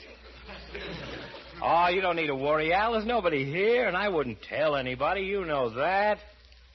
My wife? Well, she'd run right over and tell your wife. That was really an evening, wasn't it? Remember when the cop came in, you and the hostess hid behind the jukebox? Say, Al, seriously, about those reservations. My friend here... You do? Oh, that'd be great. Call me back, will you? And, Al, remember me to the wife. Well, it's all fixed, Commissioner. He's going to call me back. Floyd, that's wonderful. How did you do it? Well, this guy's a friend of mine. Oh, I don't know how to thank you. By George, Floyd. Yeah? Next time I come in for a haircut, remind me to get a shampoo and a massage. Oh, Commissioner. Yes, Floyd? Remember me to your girlfriend. I'll do that, Floyd. Gee.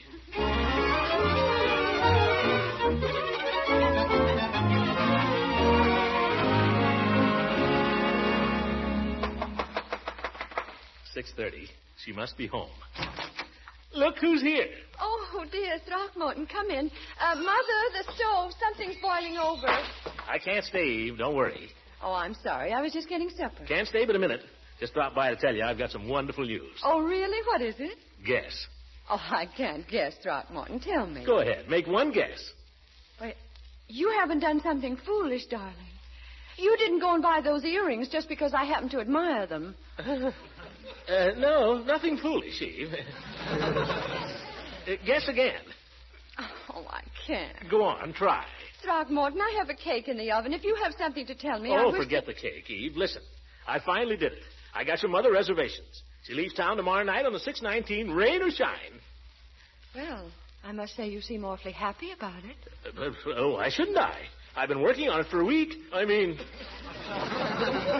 Well, gosh, Eve, your mother's the one who said she had to go. You asked me yourself to get her the tickets. I mean, gosh, I'd like to have her stay longer. I wish she could. So do I. I'd like to have her stay here forever, but she's got to go. She's got to go, Eve. Let's make the best of it. That's my attitude. Oh, you're right, dear. I'm sorry. After all, we must think of her. We mustn't let our pleasure stand in her way. You're right. We must think of Fred, too. By the way, I ought to wire him. Fred? My brother back home. Mother lives with him, you know. Oh, good old Fred. By George, I've always wanted to meet Fred. I'll bet he's a great guy. He is. He's Mother's favorite son. Of course, he's her only son, but he's always been her favorite. What does he do for a living, or does he... Oh, yes. Yes, he's an engineer. Oh, engineer. Great profession, engineering. Noble profession. Building things. Is he married? No, he's a bachelor. So Mother keeps house for him. Fine. Ideal. Well, I've never felt that Fred thought so. What do you mean? Well, I've always felt that he was a little unhappy somehow. With your mother to take care of him? Why, how could that be? What more could he ask? Well, I think he's always regretted that somehow the right girls never come along. Listen. Mother says he seemed rather restless lately. That's one reason she came here on this visit. Fred thought maybe the change would do her good. Listen. A man's best girl is his mother. You tell him that. You tell him to hold on to her. Tell him I said so, Eve. You better wire him. You better wire him right now. Oh, but darling, why... Don't worry. I'll get the tickets, and I'll get them over here as fast as I can. But, Throckmorton, we don't know... Wire Fred. Tell him not to worry. Tell him we'll ship her off to him in good shape tomorrow. Tell him that Mother is on the way.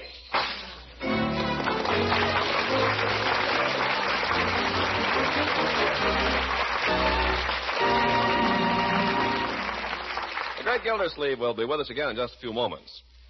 If you're serving lighter summertime meals, remember that every meal your family eats should be nourishing and well-balanced. So along with salads and other warm weather treats, serve crackers or bread spread with delicious parquet margarine. You see, parquet margarine is a wonderful aid to good summertime nutrition. It's so nourishing, so satisfying. First, there's that delicate, appetizing parquet flavor, important to good nutrition, because parquet margarine makes other foods taste so good. Adds real flavor goodness to toast, rolls, muffins, and waffles.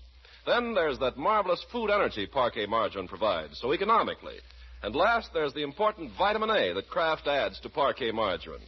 Never less than 9,000 units in every pound. So make parquet one of your family's standbys for good summertime nutrition. P-A-R-K-A-Y, parquet margarine. Tomorrow, buy parquet, the spread that's made by Kraft.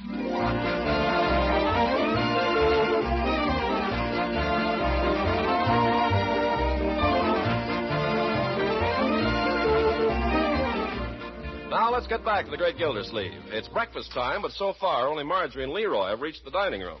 Marjorie is reading the front page of the paper. Leroy is reading the comics, while Bertie can be heard in the kitchen. Oh, what a beautiful morning. Oh, what a beautiful day. Gee, you feel good this morning, don't you, Bertie? I sure do, Miss Marjorie. Well, I do, too. It is a beautiful day. Great day for the race. What race, Leroy? The human race. Boy, you sure been on that one. Oh, that joke's so old I forgot it. Your uncle coming down soon? Oh, yes, we can wait for him. He was singing in the bathtub a few minutes ago. He must feel good, too. Why shouldn't he feel good? The election is in the bag. Oh, that has nothing to do with it. And what's he singing about? When your heart goes bumpity-bump, it's love, love, love. Oh, for corn's sake. Girls always think everything is love. Well, it is, too. Isn't it, Bertie? If you're in love, it is. Well, I wish he'd get married and get over us.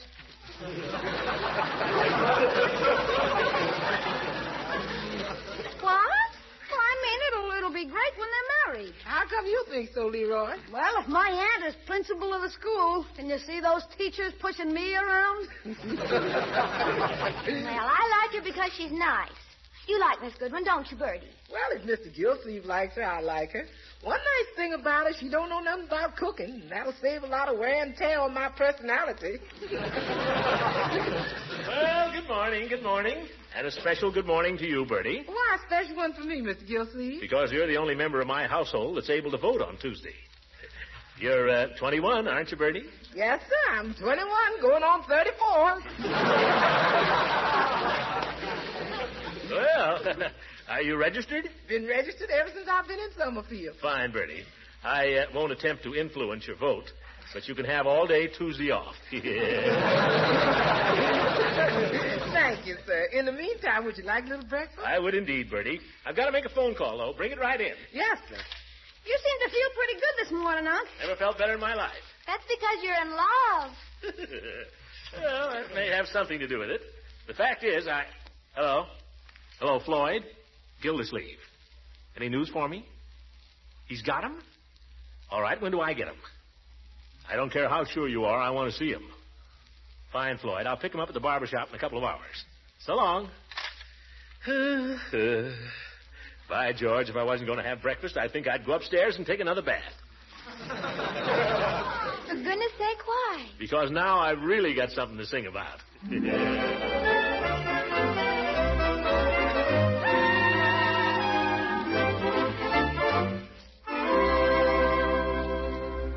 $75, $85, $1. Thank you, Miss Ransom. Oh, you're welcome, Mr. Peavy. Can I serve you in any other way? No, that's all. I was just wondering, do you see much of Mr. Gildersleeve these days? Oh, yes, he comes in every now and then to pass the time of day or to have a soda. Oh, does he have as many sodas as he used to? I wonder if there's any question of professional ethics involved here. Professional ethics? No, I was just thinking out loud, Mrs. Ransom. I don't like to violate the confidence of a customer. Oh, you man. I'm just asking about Throckmorton as an old friend. You know that, Mr. Peavy. After all, I was engaged to marry him once. No, of course. Well, I think I can safely tell you that he has definitely cut down on his soda. Oh, the poor man. I knew she'd be making him take off some flesh. She? Oh, yes. Oh, that worries me, Mr. Peavy. Some men have to be fat to be healthy. Yes. But I think Mr. Gildersleeve overdoes it. Well, tell me, I understand his mother-in-law's in town. I mean, Miss Goodwin's mother. Have you met her? Well, yes, they've been in once or twice. Just small purchases, but we chatted quite a bit. What do you think of her? What do I think of her? A very pleasant woman. I know, but what do you really think of her? You want my frank opinion? Yes. A very pleasant woman. Well, the only reason I ask is I'm curious to know what Eve Goodwin... Oh, hello, Throckmorton. Oh, hello, Leila. Hello, Peavy. Good morning, Mr. Gildersleeve. What can I do for you today? Oh, I'm in a spending mood, Peavy. Want a box of candy, some magazines, some... you haven't got any flowers. Well, what's come over you, Throckmorton? Don't tell me Eve's having another birthday. Now, Leila, it just happens these gifts are for Eve's mother. Oh, it's her birthday. No, it's not her birthday. Are you in the doghouse, Throckmorton? Certainly not. And I wish you wouldn't use that expression in speaking of Mrs. Goodwin. She's a very fine woman. Isn't she, Peavy? A very pleasant woman, yes, she is. I'm very fond of her. Oh, it makes me awfully happy to hear that, Throckmorton, because, you know, in 20 years, Eve will be just like her mother.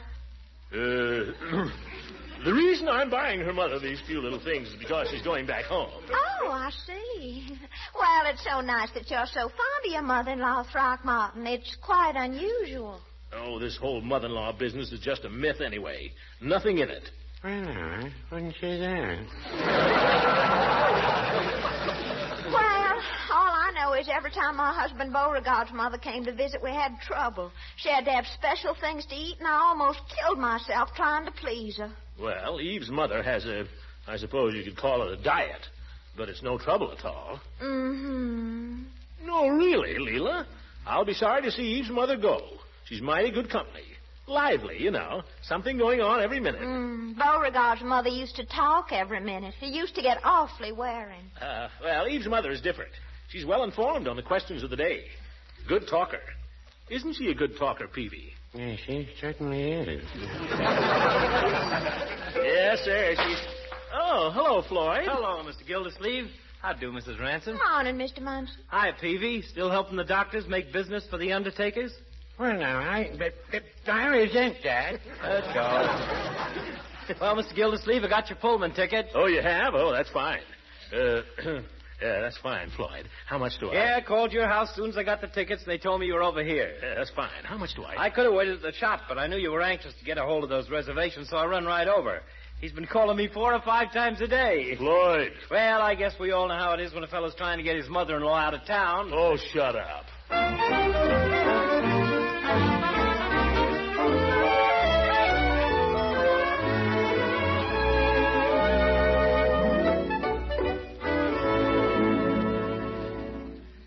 Hello, Eve. Hello, Throckmorton. My, what are all the packages? Oh, just a few little going-away things for your mother. Oh, how sweet. I'll call her. Oh, no, don't bother. She's probably busy packing. She is packing, isn't she? She's all packed. She's resting for a little while. Oh, I won't disturb her. That's right. Nobody likes to be waked up in the middle of a little snooze, Eve. I was just going to leave these things, but if you're not doing anything, I might sit around for a minute. I wish you would, dear.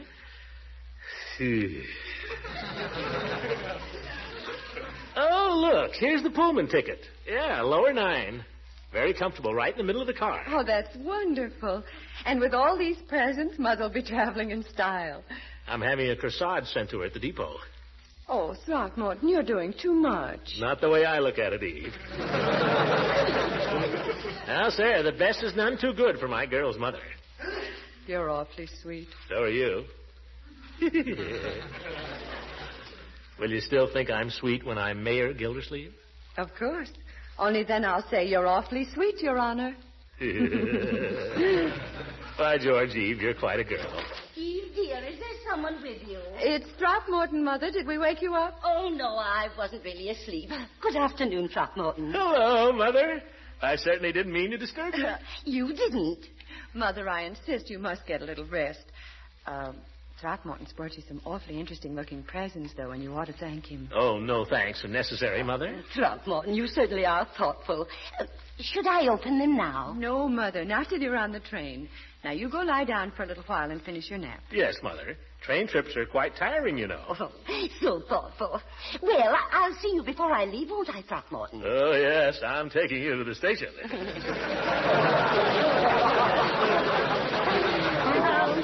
He thinks of everything, doesn't he, dear? Well, I'll go and lie down for a little while, if you'll excuse me. Oh, go right ahead, Mother. There's nothing like a little shut-eye. I think so, too. But don't you let me oversleep my train now. Don't worry. By George, she's a great old girl. I think she's the finest mother in the world. Yes, sir. Eve, have you thought about where we could go on our honeymoon? Honeymoon? Good gracious, Throckmorton, we haven't even set a date for our wedding. How about the 4th of July? Oh, nobody gets married on the 4th of July, dear. Oh? Besides, I don't think we ought to do any traveling with the war on. We could have a honeymoon right here. Well, maybe you're right. Well, Oh, excuse me. Huh? Hello? Oh, yes, Judge. How are you? Hooker. That old goat is always butting in. Yes, Judge. Mother's going this evening. Oh, yes, I'm sure she'd like to speak to you. Just a minute. You're not going to wake your mother up just for Hooker. Now, Throckmorton, it's very nice of the judge to call to say goodbye. Eve, have you no regard for your mother's health? But, darling, I can't just... Oh, Eve, dear, did I hear the phone ring? Oh, yes, Mother, it's for you, Judge Hooker. Oh, thank you, dear. I was just dropping off to sleep. Hello. Well, it was awfully nice to meet you, Judge. I've heard so much about you. Oh, thank you, Judge. I hope to be back again very soon. Why, that old... What's the matter, Throckmorton? Nothing. Oh, thank you again, Judge. Goodbye. My, such friendly people here in Summerfield. Isn't Judge Hooker a fine man, Throckmorton? Oh, yeah, one of the finest. Yeah. Oh, dear, I wonder whether it's worthwhile trying to get back to sleep again. Dr. Farrar says sleep isn't everything, of course, but I read in a magazine the other day that June is a good month to sleep in. Well, I'm sure Dr. Farrar would recommend a little nap just before a train trip, Mother. I think a little rest will help, Mother. Well, I'll try. If you'll both be real quiet, maybe I can drop off again. Oh, we'll be two little mice. Let's play Mouse, Eve. How do you play, Mouse? Well, you're the little mouse, and I try to grab you. Throckmorton, don't. Don't make any noise. You'll wake up Mother. But you're taking unfair advantage. All's fair in love and war. I try to talk very quietly. Hello? Oh, yes, this is she. Yes, please. Thank you very much. Who's that? It was a telegram from my brother Fred. Fred? He's all right, isn't he? Oh, yes, he's all right. He's just got a commission in the Seabees, and he's on his way to Washington. But your mother? She'll just have to live here, dear. With us. Eve. I hear the phone ring again, dear. I can't seem to get to sleep. It's all right, Mother. You might as well stay up now.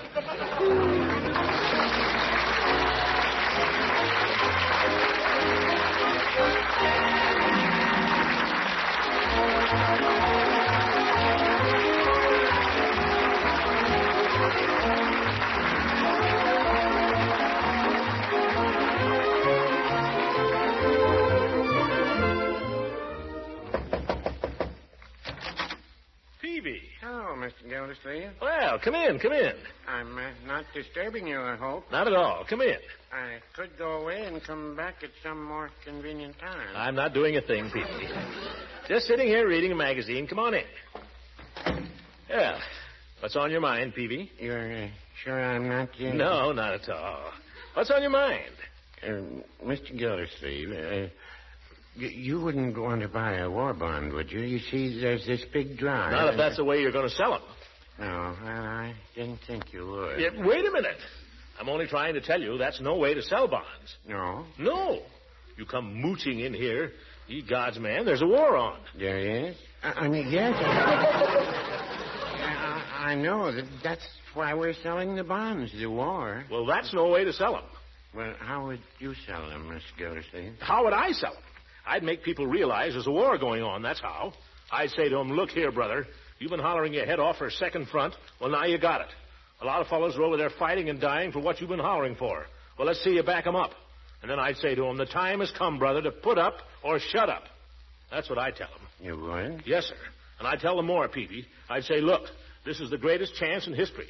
The greatest chance in history. Are you going to buy into it or are you going to pass it up? I'd tell them, you don't have to buy bonds. Nobody's going to make you. Nobody will know. Nobody will snitch on you if you don't. But you'll know, brother. You'll know that the one time when you could have done something to help, you didn't do it. And if we fail in this war, I wouldn't want to be you. And if we succeed, I wouldn't want to be you either. That's what I'd tell them. Do you really believe that, Mr. Gildersleeve? Why, certainly I believe it. You're darn right I believe it. Sign here. What? What do you mean? You bought yourself a bond. Yeah. All right, certainly I'll buy one. I'm glad to do it. You just mark right there what kind you want. But I'll say this, Peavy, you're the worst bond salesman I ever saw. No, I wouldn't say that. You just bought one. Yes, but I had to practically sell it to myself. Well, there's more than one way to skin a cat. Peavy, you're a character. Coming from you, Mr. Gildersleeve, I'd say that was from headquarters. Huh? Good night. Good night, Peavy. Good night, everybody. And remember, will you? Buy that bond.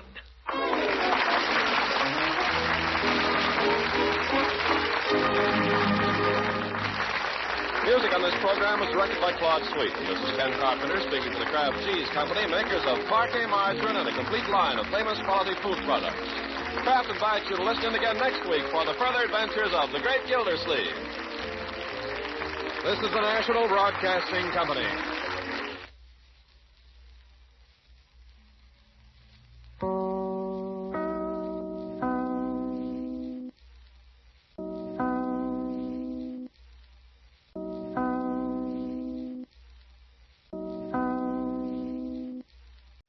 presents The Great Gildersleeve.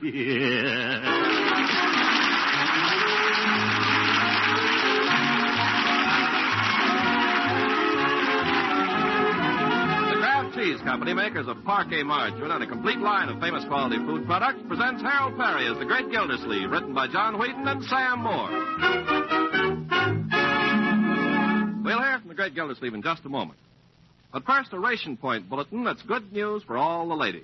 Right now, until July 2nd, there's a brief holiday on points for the famous Kraft cheese spreads. Here's your chance to stock up for daily sandwiches that go to work or sandwiches that'll celebrate the 4th of July. 5 kinds of the delicious Kraft spreads are point-free. Kraft pimento, olive pimento, and relish spreads, and the tangy Roca and Kraft Limburger spreads. They're quality spreads, nutritious, handy, and such good eating. They'll keep all right in your refrigerator, be a big help with sandwiches and snacks and salads. Remember, you have only until next Sunday to get 5 delicious Kraft cheese spreads without spending any ration points.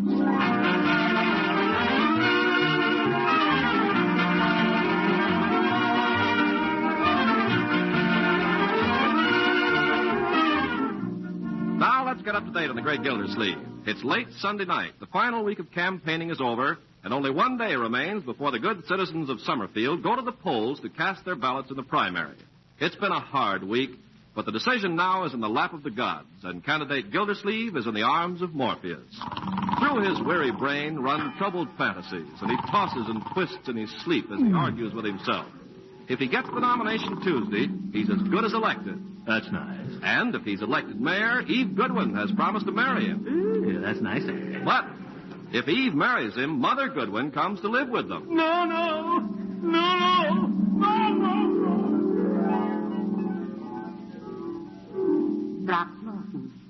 Throckmorton, dear. No way. Time to get up, darling. Oh, Eve? No, darling. It's Mother. Throckmorton. Come, darling. The sun is shining. The birds are singing. And I have a nice bowl of grape nuts waiting for you. Throckmorton. Take it easy, Mother. Tomorrow is another day. But have you forgotten? What? This is your wedding day. No.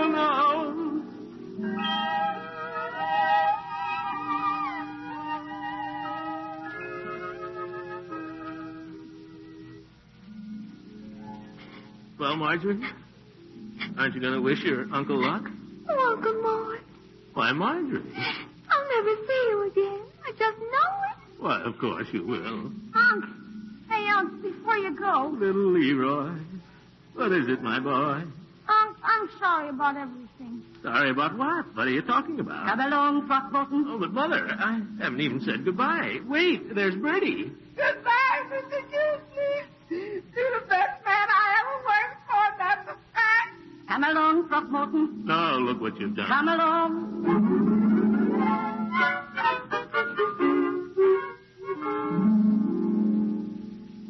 Do you, Throckmorton P. Gildersleeve, take this woman to be your lawful wedded wife? I know you. You're Judge Hooker. Answer the question. I object. Objection overruled. Do you or do you not take this woman to be your wedded wife? I guess so. That's better. And do you, Eve Goodwin, take this man to be your lawful wedded husband? Of course she does. Don't you, Eve? Now, Mother, She takes him, Judge. Go on with the ceremony. The ring, please. Oh.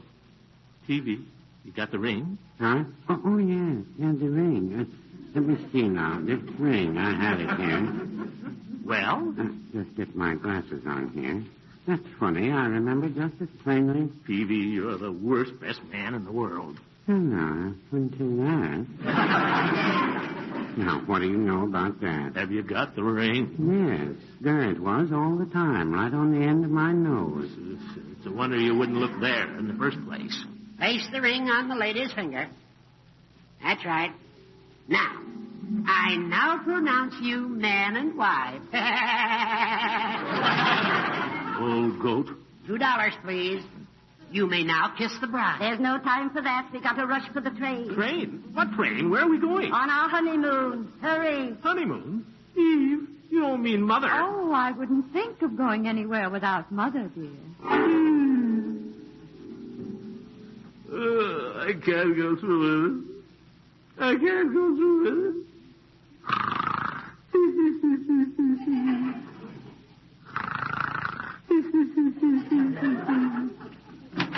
Hey, time to get up.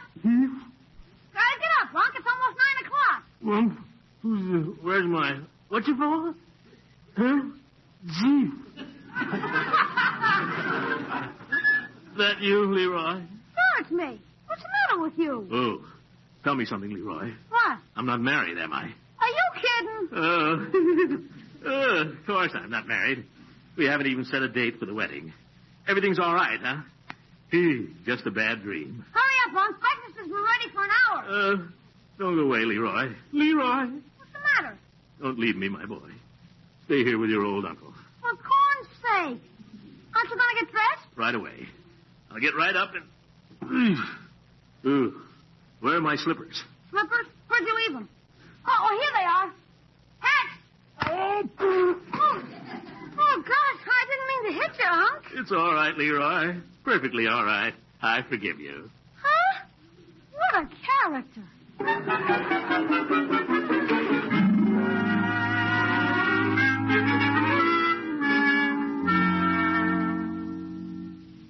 And my little Marjorie, my favorite niece. Good morning, my dear. Good morning, Uncle Mort. You're pretty late for breakfast. You overslept.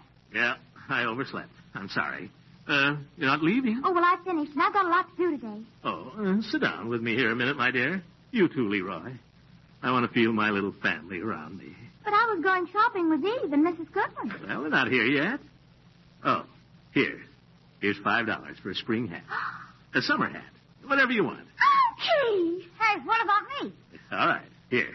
Buy yourself a football. Gee, thanks. Is it all right if I get a first baseman's glove instead? And a belly protector? Anything at all, my boy. I want to see you children happy. I don't understand you this morning, Uncle Mort. Well, Good morning, Miss Gildersleeve. Oh, good morning, Bertie. What kind of nourishment you hankering for this morning? I need only the nourishment of your presence, Bertie. The nourishment of your warm, friendly smile. Yes, with a few scrambled eggs on the side. That's right, Bertie. And plenty of toast and coffee. I'll bet I can eat like a paratrooper today. Okay, I'll bring in the first installment. Oh, that must be Eve and her mother now. Oh, good morning, Marjorie. Good morning, Mrs. Goodwin. Oh, brother. Come right in. Uncle Mort's just sitting down to breakfast. Oh, breakfast, Mercy. We had breakfast 2 hours ago. Good morning, everybody. Hello, Eve. Good morning, Mother. Hi. Sit down and have a cup of coffee while I have my eggs. Thank you. That would be lovely. Oh, Eve, if you don't mind, it upsets me to see food in the middle of the morning. Just a few scrambled eggs, Mother. Now, Throckmorton, you're going to have to learn my little ways. Otherwise, how are we going to get along after you and Eve are married? Mother, really? Leroy, you'll tell Bertie I'll have my eggs a little later. You know, Throckmorton and Eve, I've been thinking about you children. And do you know what I think you ought to do? What? Why don't you elope? Mother. That's what I do. I wouldn't wait. I'd get married right away. Oh, what a wonderful romantic idea. You stay out of this, Marjorie. Mother, you're putting Throckmorton in a very difficult position. Just the position he wants to be in. I know men. They're always impatient. Now, I talked the whole thing over with Dr. Pendleton, and he says he can marry you Wednesday afternoon. Wednesday afternoon? Mother, that's day after tomorrow. Why, Dr. Pendleton?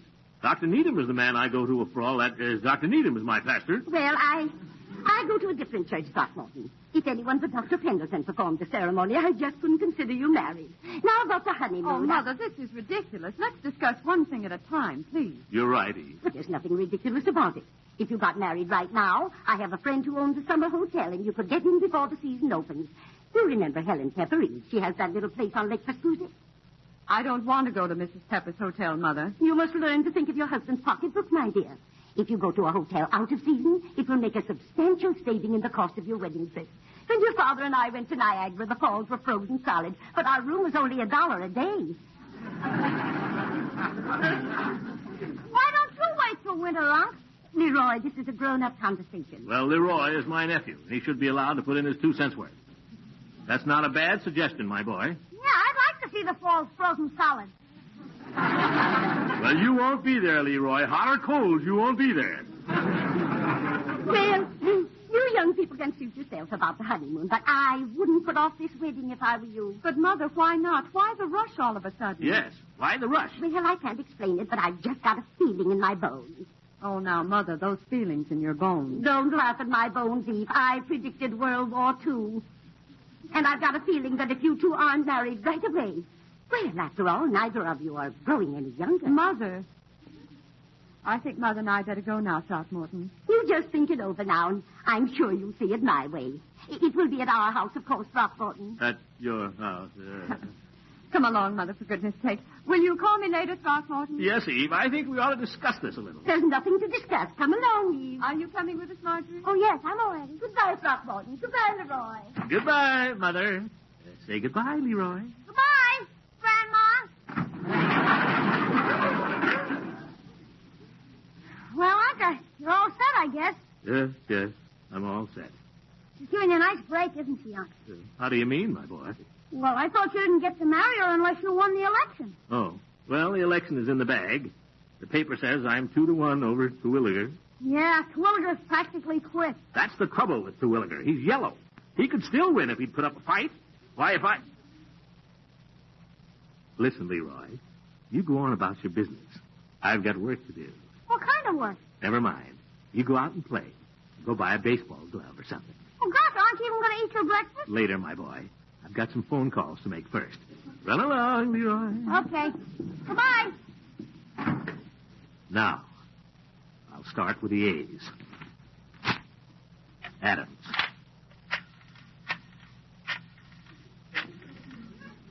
Hello, Mr. Adams?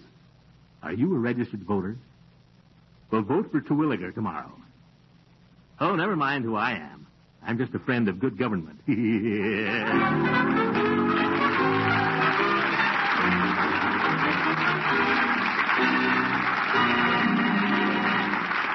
great Gildersleeve will be with us again in just a few seconds. Meanwhile, I have some swell ration point news for the ladies. Between now and July 2nd, 5 varieties of the famous Kraft cheese spreads are absolutely point-free. Here's your chance to stock up for the 4th of July weekend. Here's your chance, lunchbox packers, to lay in a supply that'll help you with that daily sandwich chore. There's Kraft Pimento and Kraft Olive Pimento spreads, the tempting Kraft Relish spread, Kraft Limburger for real He-Man sandwiches, and Zesty Roca spread, too. Everyone is wholesome, nutritious, and such good eating. When you're shopping, get some boxes of Kraft Dinner, too. This 7-minute macaroni and cheese is also point-free right now. Tomorrow, save time, save points by getting Kraft cheese spreads and Kraft Dinner.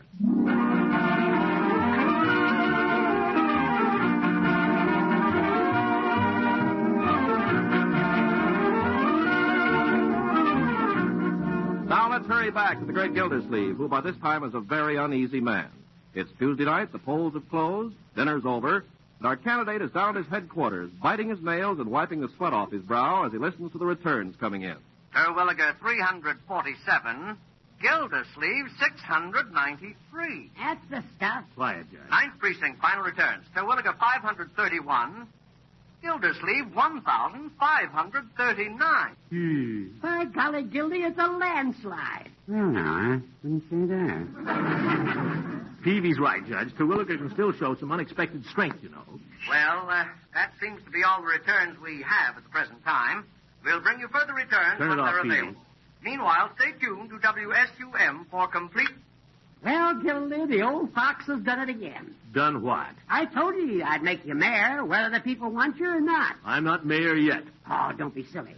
You see the way the returns are going. Well, now, there's an old saying, Judge. Don't count your chickens before they're hatched. Yeah, I'm familiar with it. And there's another old saying, Peavy. There's many a slip twixt the cup and the lip. Yes, and there's another old saying. Money a mickle makes a muckle. Yeah.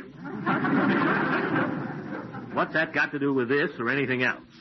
Well, nothing, I guess, but it's an old saying. Well, keep it to yourself. Well, no offense, Mr. Gildersleeve. I merely offered an observation. Our friend seems a little testy this evening, Peavy.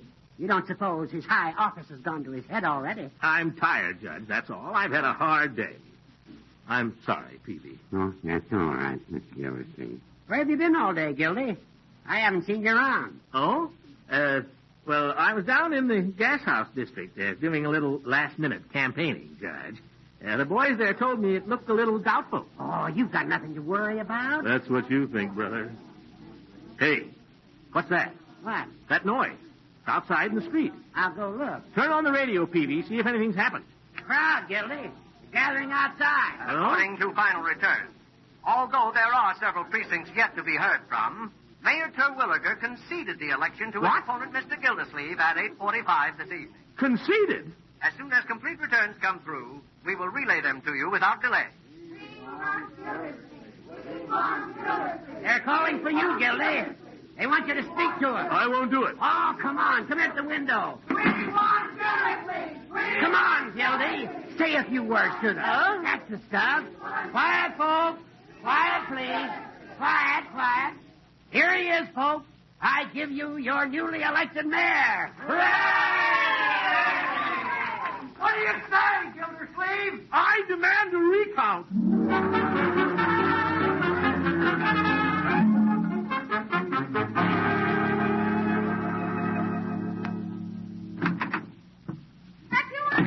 Yeah, it's me, Leroy. Congratulations, Mayor Gildersleeve. Yippee! Congratulations, Uncle Darling. Well, thank you. Congratulations, Mr. Gildersleeve. I never thought you'd make it, but you did. Thank you, Bertie. Gosh, my uncle's the mayor and my aunt's the principal of the school. That makes me practically the Prince of Wales. Try to be a little quiet, my boy. I've had a very exhausting day. Oh, my goodness. Whoever that is, I don't want to see him. I'll go. I'll shoot him away. Good evening, Marjorie. Is your uncle home? Well, I saw him come in, honey. Oh. Well, he's dressing. He's dressing, Mrs. Ransom. Well, I just wanted to congratulate him, but I can do it tomorrow. Is that you, Leila? Oh, don't let me disturb you, Throckmorton. I know you're tired. That's all right. Come on in. Throckmorton, I heard about your victory over the radio, and I just want to tell you I think it's wonderful. Oh, thank you, Leila. That's nothing, Mrs. Ransom. He's going to get married tomorrow. What's that, Leroy? Uncle Miss Goodwin are going to get married. Leroy, will you run away, please? Go upstairs and do your homework. I haven't done any till September. Well, do something. Can I go out in the streets and light a bonfire? Yes, do anything you want, Leroy, only not in here. You too, Marjorie. Come on, Leroy. Okay. Hey, let's go out in the porch and see if anything happens. Is that true, Throckmorton, what Leroy said just now? I don't know, Leila. I guess so. Tomorrow? Yeah. Well, Throckmorton, I've said this before, but I didn't mean it. I hope you'll be very happy. Honestly. Why, Leila? Aren't I silly? Oh, I don't think so. I think you're one of the sweetest girls I've ever known. Oh, thank you, Throckmorton. Have you got a handkerchief? Huh? Oh, here. No. Let me. Oh, I ought to be ashamed. I'm pretty big to be. Nothing to be ashamed of. I feel a little myself. I don't suppose you'll be having a very elaborate wedding, will you, Throckmorton? On such short notice, I mean. No. Just the families, I guess. I thought so. If you'd had a church wedding, I might have just slipped in at the back for a minute, all by myself. I wish you were going to be at this thing tomorrow. Do you, Throckmorton? Might make everything seem a little more familiar. Oh. You won't miss me, but I hope we'll see each other occasionally after you're... I mean, we aren't going to be strangers, are we? Never, Leila. You stand for something in my life. You stand for... She's right in the living room, Mrs. Goodwin. Mrs. G. Oh, for heaven's sake. Good evening, Throckmorton. I couldn't wait to run over and congratulate you. I want you to... Oh, I didn't know you had company. This is Mrs. Ransom, Mother. She's an old friend of the family. Lives right next door. How do you do? I'm so happy to meet you, Mrs. Goodwin.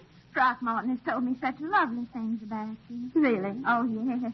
And, of course, I know your daughter very well, but I must be running along. I imagine you'll be wanting to talk about the wedding and all. Well, there are one or two things. Oh, I'm sure there are. Any wedding is complicated, but these last-minute affairs... Why, Goodbye, Mrs. Goodwin. Goodbye, Throckmorton. Goodbye, Leila. I won't mention this to Eve, Throckmorton. It might upset her. But there's nothing. Leila and I are old friends. Just the same, I'll keep it to myself. I simply came over to congratulate you, Throckmorton. I want you to know that Eve and I are proud of you. I'll be proud to have you as a son-in-law. Well, I'll try to be worthy of you, Mother. I'll try to be worthy of Eve. Oh, that's a fine spirit, son. Now, we better plan a few little things about tomorrow. Have you packed? Packed? I don't even know where I'm going. Well, you'll be going somewhere. I've already started packing for Eve. You better get busy this evening. I suppose so. Now, when you're packing, I wonder if you put in this little bottle of iron tablets. Eve needs them, but she won't admit it. Iron tablets? All right. Make her take one before each meal. Before? Yes. And Throckmorton, be sure to see that she gets plenty of fresh air. Oh, I will. And one more thing. Hey, turn on the radio. Something's gone wrong. Huh? What are you talking about, Leroy? I don't know. I don't believe it, but a guy just said it on the radio. But Mayor Terwilliger has conceded the election. Never mind, Mother. Let's listen to whatever it is. Apparently, the unexpected has happened. But then in politics, the unexpected often does. Veteran observers were recalling the situation in California in 1916 when Hughes went to bed president only to find in the morning that Wilson had won. What happened? Anyhow, the fact is that belated returns from the so-called gas house district have wiped out Mr. Gildersleeve's lead and elected Terwilliger by exactly 3 votes. What? Isn't that terrible? I've lost.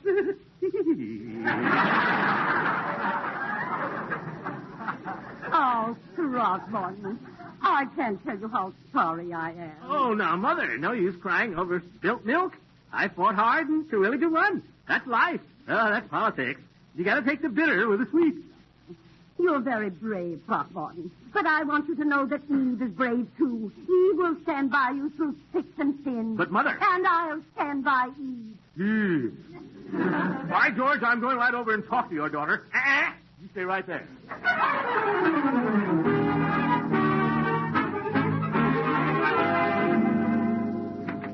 Eve, I've got to talk to you. Oh, Throckmorton, I'm glad you're here. Come in. Your mother was just over at my house. I left her there. I know. I couldn't stop her. Mother's so impulsive. You heard how the voting came out? Yes, darling, I heard. Come in and sit down. I mean the final result. You heard that? Yes, and I think it's a shame. You deserved to win, Throckmorton. You really did. Well, it's the verdict of the people, Eve. We have to abide by it. That's democracy. That's what we're fighting for. But to lose by 3 votes, to think that just 3 people did... Oh, it's not fair. Now, Eve, no use crying over spilt milk. Let the best man win, that's what I say. You're a good loser, Throckmorton. I haven't much use for any man who isn't. Well, you made a wonderful showing, and I'm proud of you. I'm very proud of you. I want you to know that. I'm just as proud of you as if you'd won. Well, I'm very grateful for your attitude, Eve. I'm very grateful for that. I'm very grateful for your mother's attitude, too. You must forgive Mother, darling, if she's a little overeager. I hope you understand. Oh, I do. You see, she's had to work hard, and her whole life's been wrapped up in us children. And now that Fred's in the service... I know. I'm afraid she still thinks of me as her baby. She wants me to have the best of everything. Naturally. And she thinks a great deal of you, Throckmorton. I think a great deal of Mother. Eve. Yes? You remember about 6 months ago? You remember when you told me I ought to run for mayor? I remember very well. You remember when I first asked you to marry me? You were very sweet. And you said maybe if I won the election? I remember. Well, I've lost, Eve, and I'm ready to take my medicine. Oh, Throckmorton, you're such a dear, silly fool. Now, Eve, we made a bargain.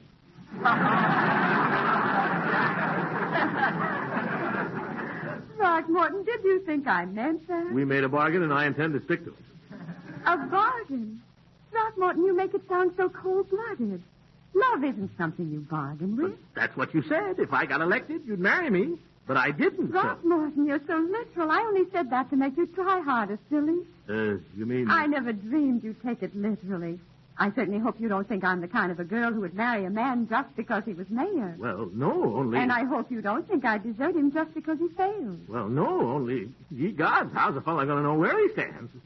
I mean, 1 minute you say... Throckmorton, let's not argue. Not now. Why not? This is as good a time as any.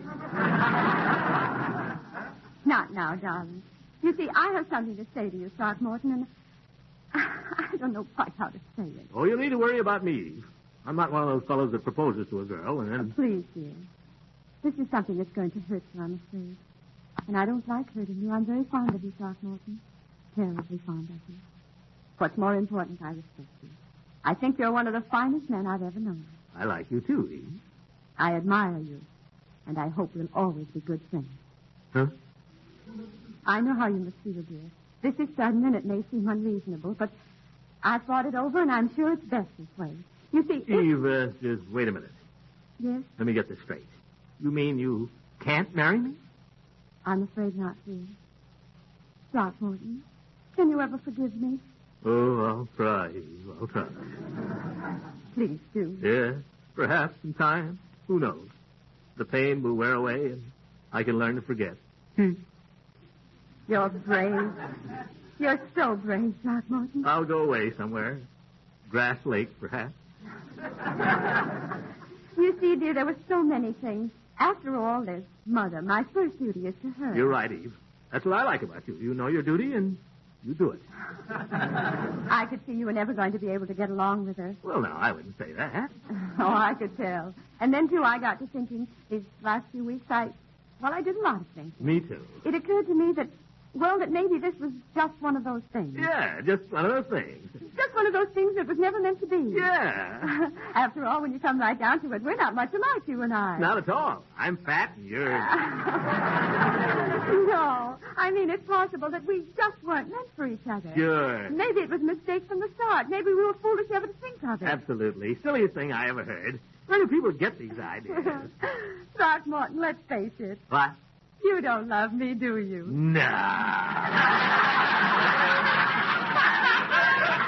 I knew it. Yeah. How about you? I wouldn't marry you if you were the last man on earth. Eve? Yes? Now that we're such good friends. Yes? How about a little kiss? Good heavens, Throckmorton. This is where I came in.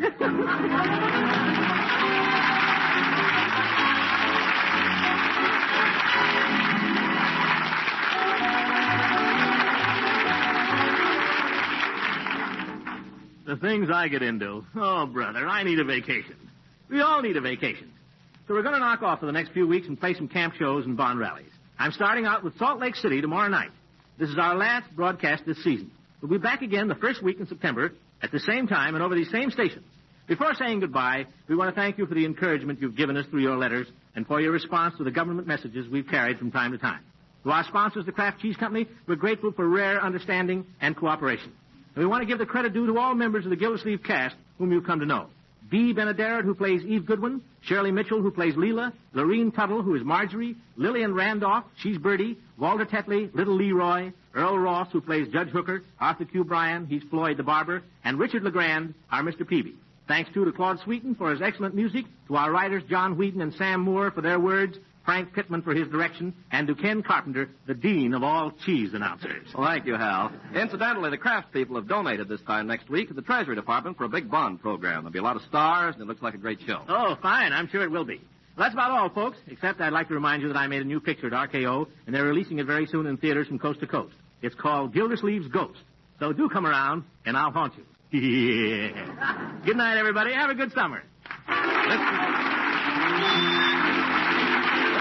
This is the National Broadcasting Company.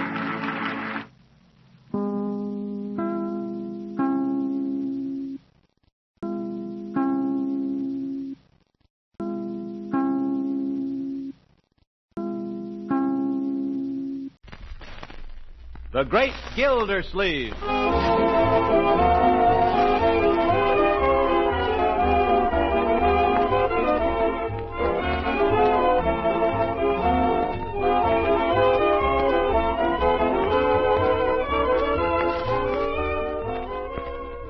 A special rebroadcast for all you soldiers, sailors, and Marines of the United Nations. Listen to another amazing episode in the life of the Great Gildersleeve.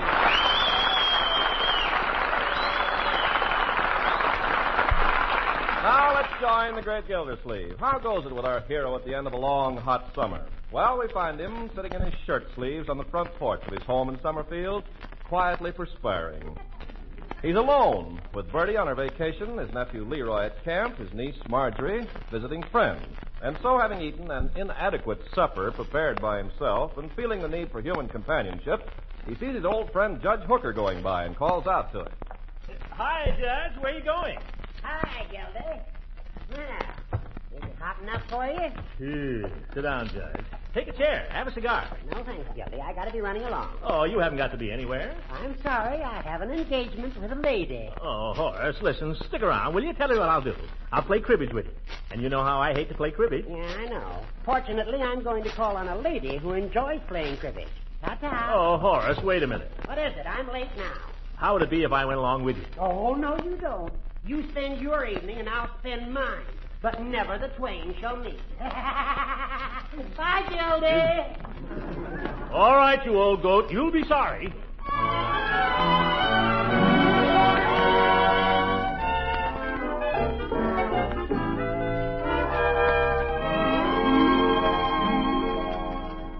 Well, I might call Pettibone.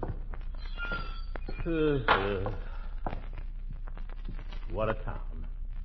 Try to stir up a little sociability and you get no place. People are just obstinate. If I was trying to spend a quiet evening by myself, they'd beat down my door. Just let me try to... Oh, hello, Dr. Pettibone. Gildersleeve, how have you been? Say, Doc, how about coming over for a little while? Maybe we could play some two-handed poker or something. Oh, yeah? Well, can't you tell her that I'm sick? Oh, well, I see. Well, some other time then. So long, Doc. Yeah, the old coot. I give up. I guess I'll just have to read my book. Well, where is it? I had it here. Who took my... Oh, here it is. Of course, somebody had to lose my place.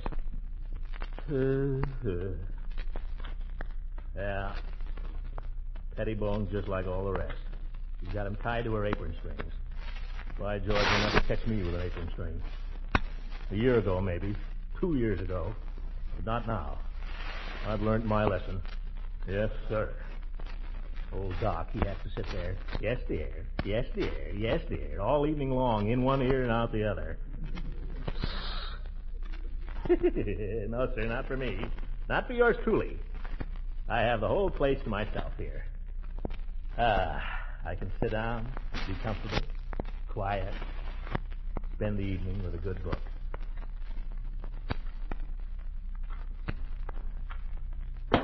One more evening with a good book and I'll go nuts.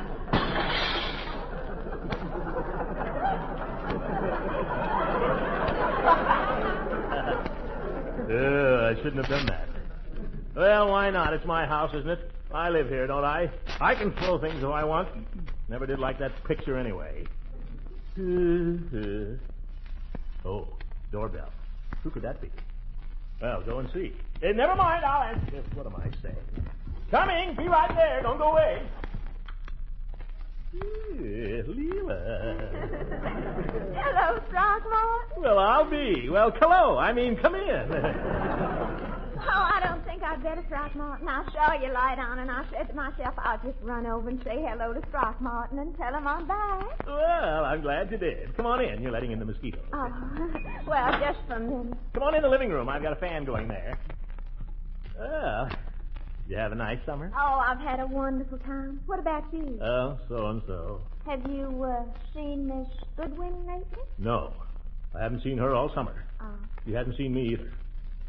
That's all over. The whole thing was a mistake, Leila. We found that out. I was sure you would, eventually. We're still good friends, naturally. Naturally. I suppose you've fallen in love with a dozen different girls since I've been away? Nope. Been too hot.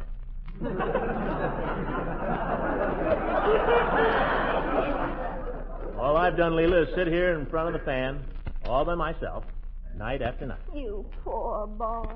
That's why I'm so glad you're back. You really are glad. You're not just saying that. Gosh, I'd be glad to see anybody. You do pay a girl the prettiest compliment. I didn't mean it that way, Leila. Gosh, I've been all alone here these last 2 weeks. Nobody to talk to. Nobody to cook any meals for me. Poor child. I've been lonesome. I know just how you feel, because I've been lonesome, too. You? Well, I thought you were off there having a good time. Oh, I did. A wonderful time. Just party after party, and such attractive men. There was an officers' training camp right nearby. Well, you can imagine. I must have had 100 proposals if I had one. But I don't know. Somehow I wanted to get back. Silly of me, wasn't it? I don't know. Oh, I guess it's just that there are some things that mean more to me than parties and dancing. Yeah, me too. I haven't had a square meal in 2 weeks. Oh, Throckmorton, you haven't changed a bit. I'll tell you what I'll do. I'll go out in the kitchen and cook you up a little snack right now. Would you like that? Well, sure, only... We'll have a little party, just the two of us. A party celebrating my return. Great. Now, you just sit here and be comfortable, and I'll go out and... Leila. Yes? Maybe you better not go out there. The kitchen, I mean. It sort of got away from me. You might find a few dirty dishes stacked up.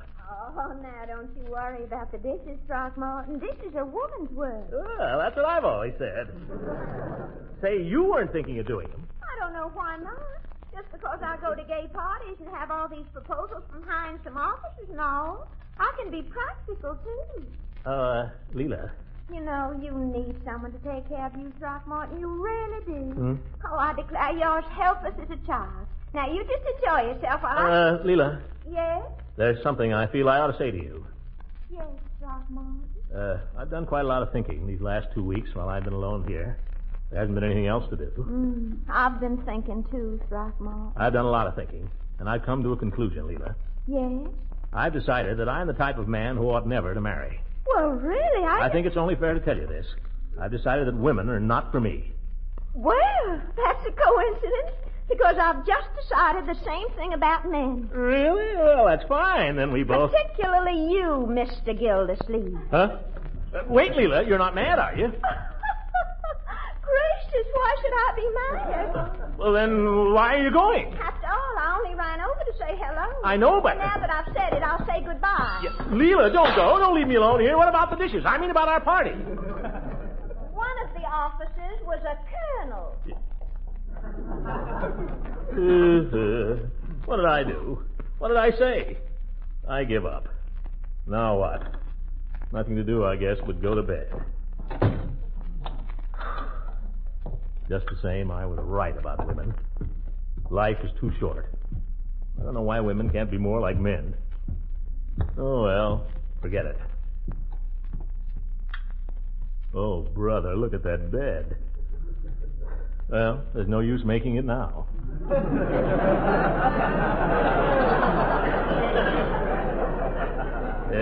The sooner I'm in it, the sooner I'll forget it. No pajamas. You'd think a man could at least have some pajamas. Oh, well, don't mind me. I'm nobody. I just pay the bills around here, that's all. Bed. Why did I ever leave it? What did I ever get up for? Darn sticky weather. That's better. Now the other one.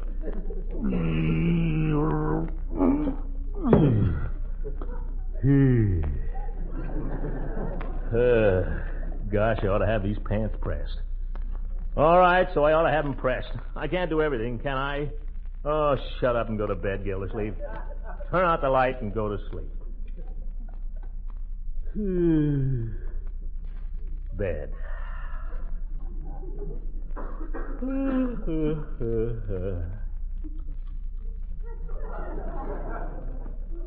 Forgot to brush my teeth.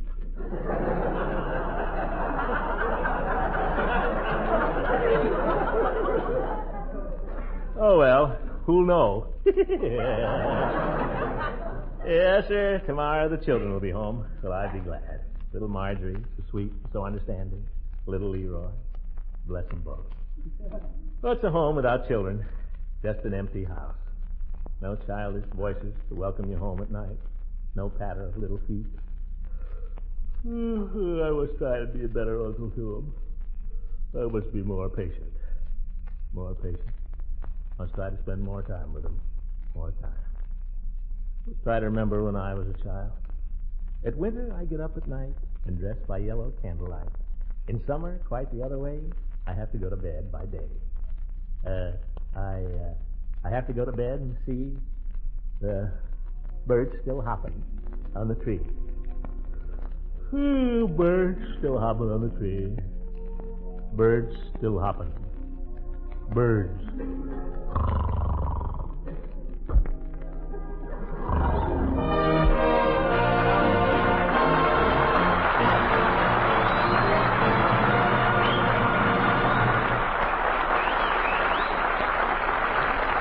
Fred Gildersleeve will be with us again in just a few seconds.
Where's the...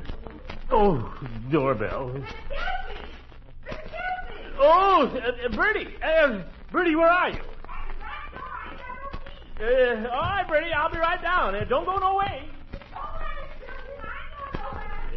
Wonderful woman. Where's my bathrobe? Great. I'm coming, Bertie. I'm coming. Bertie, am I glad to see you. Come in. Let me have your suitcase. Well, thank you, Mr. Gildersleeve. Take off your hat and stay a while. By George, I don't know which I missed the worst, you or the children. Ain't the children home yet? No, but they're coming today. Happy little family all together again. Yes, sir, that's nice. I do declare I missed you too, Mr. Gildersleeve. Yes, sir, I'm sure glad to be back. I'm going to get my apron on and fix you a real breakfast. Good old Bertie. Yes, sir. Sure is nice to be home again.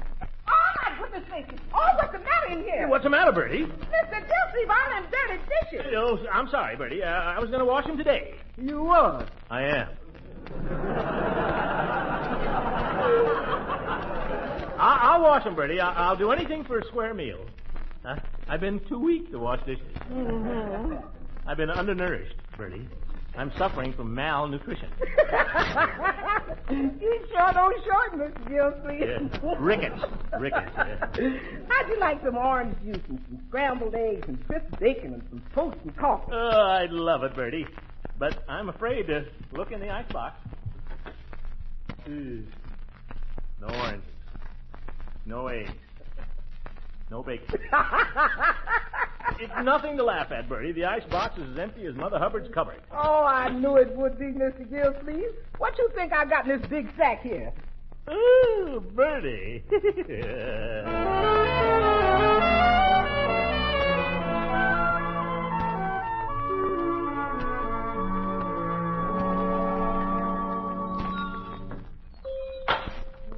morning, Mr. Gildersleeve.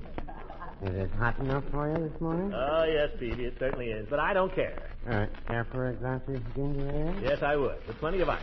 You'll have to rush it, though, Peavy. I've got to meet the noon bus on the corner. Oh, you can see it from the window. Leroy coming on it? Yep. Just think, Peavy. The first time the little fellow's been away. 2 whole weeks. I'll bet he's been homesick. Leroy? Oh, yeah, but it'll do him good. These camps are a fine thing for boys, Peavy. Yeah, I suppose so. Here's your ginger ale. Thanks. What do you mean you suppose so? Why, a good camp gives a boy wonderful training.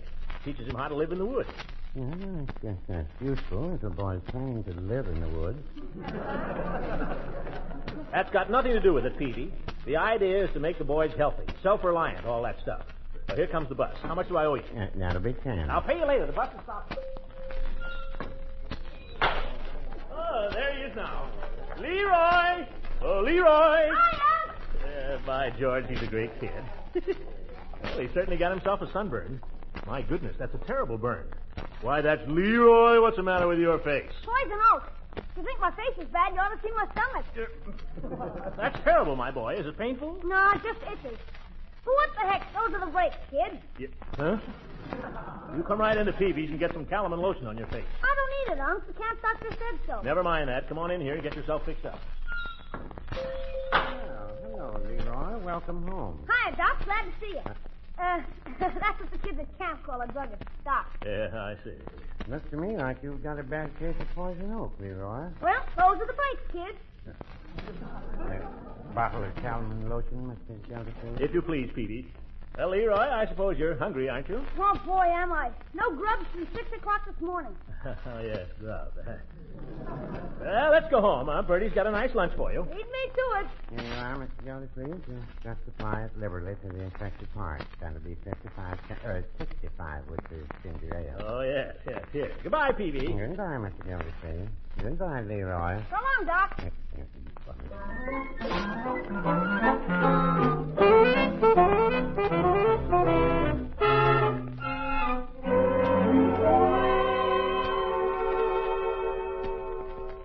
Well, anyway, this guy in the next tent was a cheater and a louse and everything. Shoot the axle grease, will you, Unc? What are you talking about? Axle grease is butter, catch? You might as well pass the blood at the same time. Blood? Well, that's what we call ketchup at camp, blood. Leroy, you're not at camp any longer. Kindly remember that. Okay. Hey, Bertie, bring me another glass of cow. Well, how does it seem to get home, my boy? Doesn't seem like the old place has changed much. No, I guess it hasn't. But aren't you a little bit glad to be back? Yeah, sure, it's okay. Say, I better be getting over to Piggy's. He's probably expecting me. But, Leroy, aren't you going to wait and say hello to Marjorie? She ought to be here very soon. But Pig is expecting me right this minute. Pig doesn't even know you're home. Well, how's he going to find out if I don't go over and tell him? I'll see Marge when I get back. Leroy. Oh, I think it would be nice, young man, if you waited and said hello to your sister. You like your sister, don't you? I don't know. Well, you say hello to her anyway.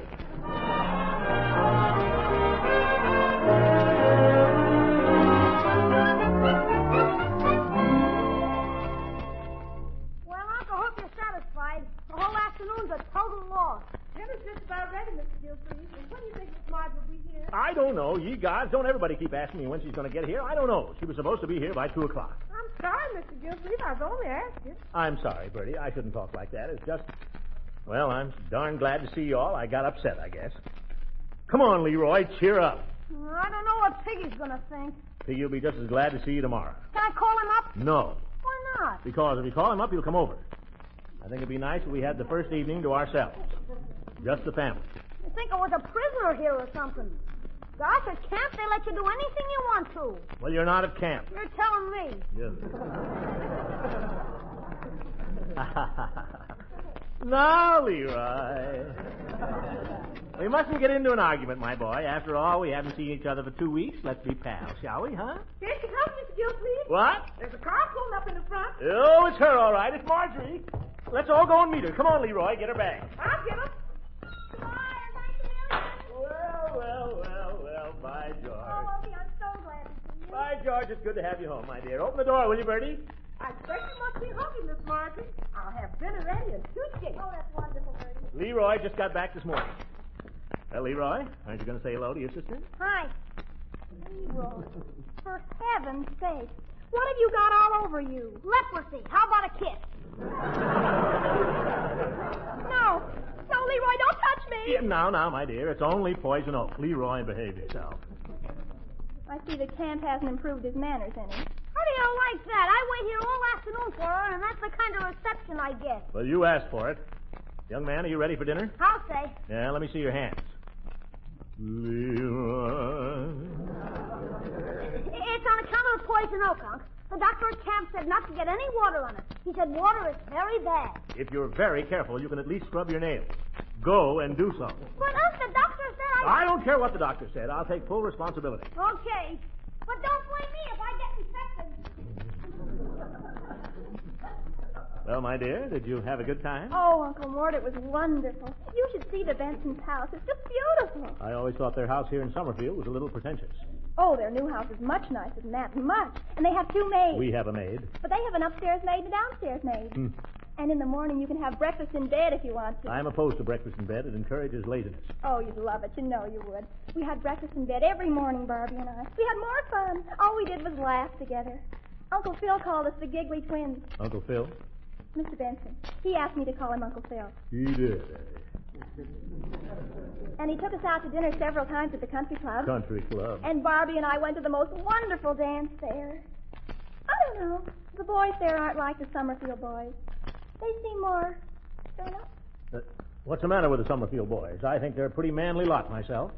Oh, Uncle Mort, really? If you'd ever seen any others. If I'd ever seen them. But anyway, we had more fun. One day we Well, were... that's fine, my dear. But aren't you really kind of glad to get home? Well, I'm glad to see you again, naturally. And Bertie. And Leroy, I guess. Well, I certainly missed you, my dear. Hasn't seemed like home here without you. I can tell you that. You know, I've been thinking, Uncle Mort, couldn't we sort of fix this place up a little? What's the matter with this place? I had it painted just last year. I know, but it looks just the way it did before it was painted. And the furniture. The couch is practically brand new. But it's just like the old one. Well, this is no time to be buying furniture. There's a war on. Besides, I don't see anything wrong with it. I like it. Anything else you'd like to see changed around here? Well, since you bring it up, Unky, darling, do you have to go around in suspenders? Can you suggest a better way to hold up my pants?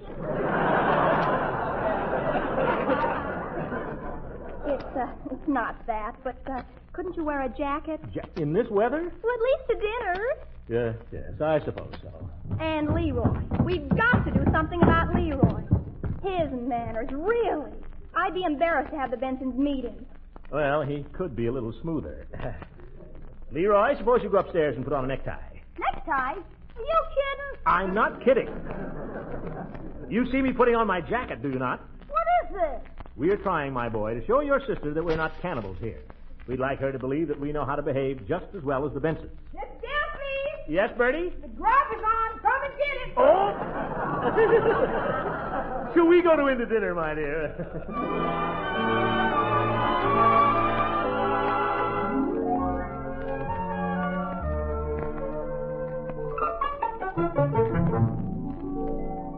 All right, you may clear the table, Bertie. We're finished. Leroy, where are you going? I thought I'd just run over to Piggy's for a minute and say hello. You're not going to Piggy's, and that's final. Okay. What do you say we go to the movies? Sister, you got a deal. How about it, Unc? Well, I thought it'd be nice if we just spent the evening here. Doing what? Well, just having fun, enjoying one another. After all, this is the first time we've been together for 2 weeks. You want us to just sit here? No, we don't have to just sit. We can play games. We went to the movies all the time at the Benson. You don't have to go tonight. I know. Why don't Marge and I go, Unc, and you can stay home if you're tired? I'm not tired. I'm just sick and tired of hearing about the Bensons, that's all. The Bensons happen to be very nice people. I don't doubt it. I just don't want to hear about them, that's all. Very well. I don't know what kind of ideas have been putting in your head, but by George, where are you going, young lady? Well, I'm certainly not going to sit here and listen to remarks about my friends. Now, just a minute. If you have any form of entertainment to propose, kindly let me know. Otherwise, I'm going out. Oh, no, you're not. I'll tell you where you're going. You're going to bed. Now, Uncle Mort, let's not be ridiculous. I'm not a child, you know. You heard me. You're going to bed. Right after dinner? Right this minute. Those are the breaks, kid.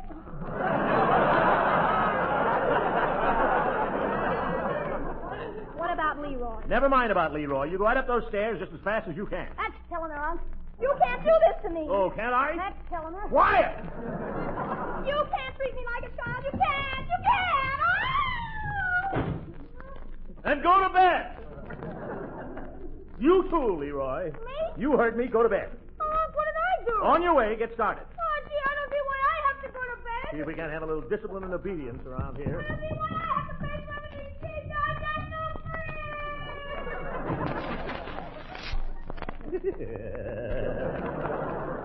By George, it's great to have him home again.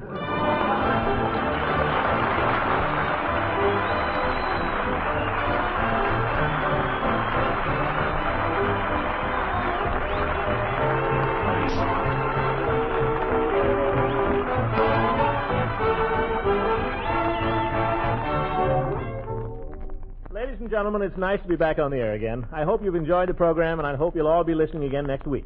And tell your friends. Good night, everybody.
The Armed Forces Radio Service.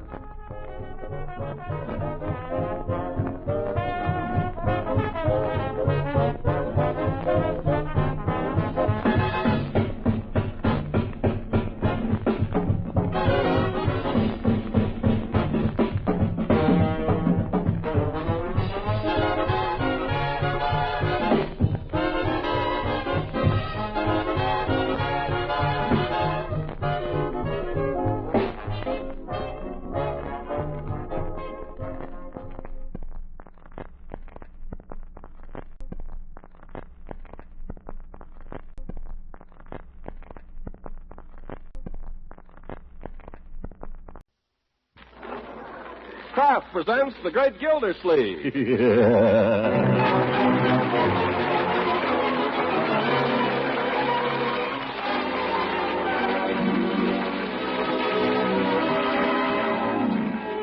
Kraft Cheese Company, makers of parquet margarine and a complete line of famous quality food products, presents Harold Perry as The Great Gildersleeve.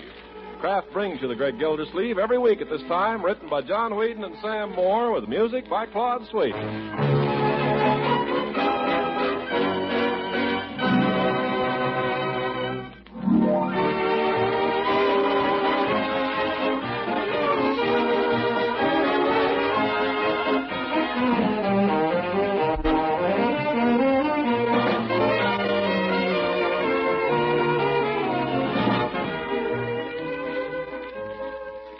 From the Great Gildersleeve in just a moment.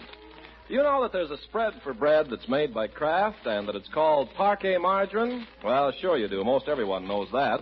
But do you know why this spread for bread that's made by Kraft and is called parquet margarine tastes so good? Well, it's that fresh, delicate flavor that makes parquet taste so good. And do you know that every pound of this spread for bread that's made by Kraft and is called parquet margarine and tastes so good contains 9,000 units of important vitamin A? Well, then listen to more good news. This nourishing spread for bread that's made by Kraft and is called parquet margarine and tastes so good and contains vitamin A also is one of the most economical energy foods you can buy. So, enough said. Tomorrow, ask your dealer for delicious, nourishing parquet. P-A-R-K-A-Y, parquet margarine made by Kraft.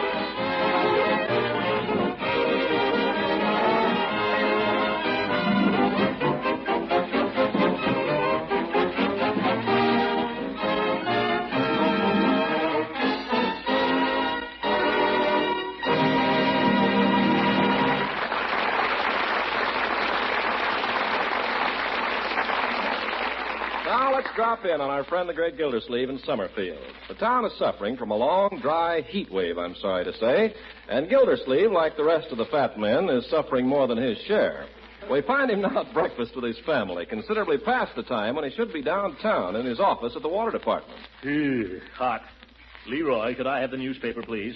In just a second. Oh, you mustn't disturb him, Uncle Mort. He's reading the funnies. Well, I want to read the war news. Leroy? Nothing new. Patton went through a couple more countries. Leroy, Who's that? I'll go and see. Who's that at the door? We'll take care of it, Bertie. Well, good morning, Marjorie. Is your uncle still here? Oh, yes. He's been very slow this morning. Come on in. Thank you. Well, hello, Judge. Come in. Take off your coat. Relax. Oh, I'm perfectly comfortable, thank you. Heat bothering you? Must be wonderful to be skinny.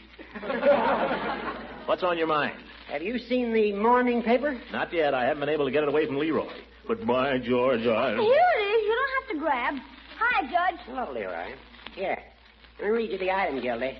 You'll love this. Yeah?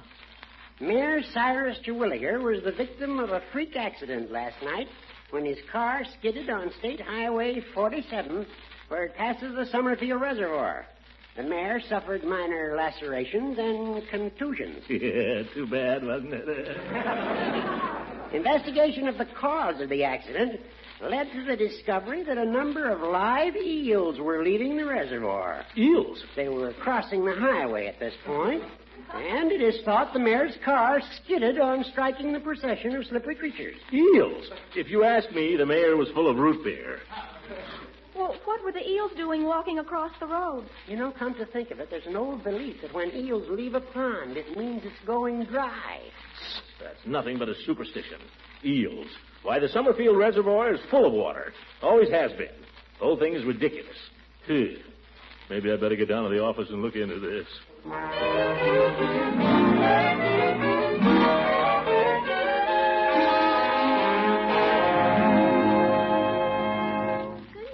Gildersleeve, there's some people waiting to see you. Bessie, I can't see him. There's one man that's been waiting for quite a while. I don't care. Here's his card. Card?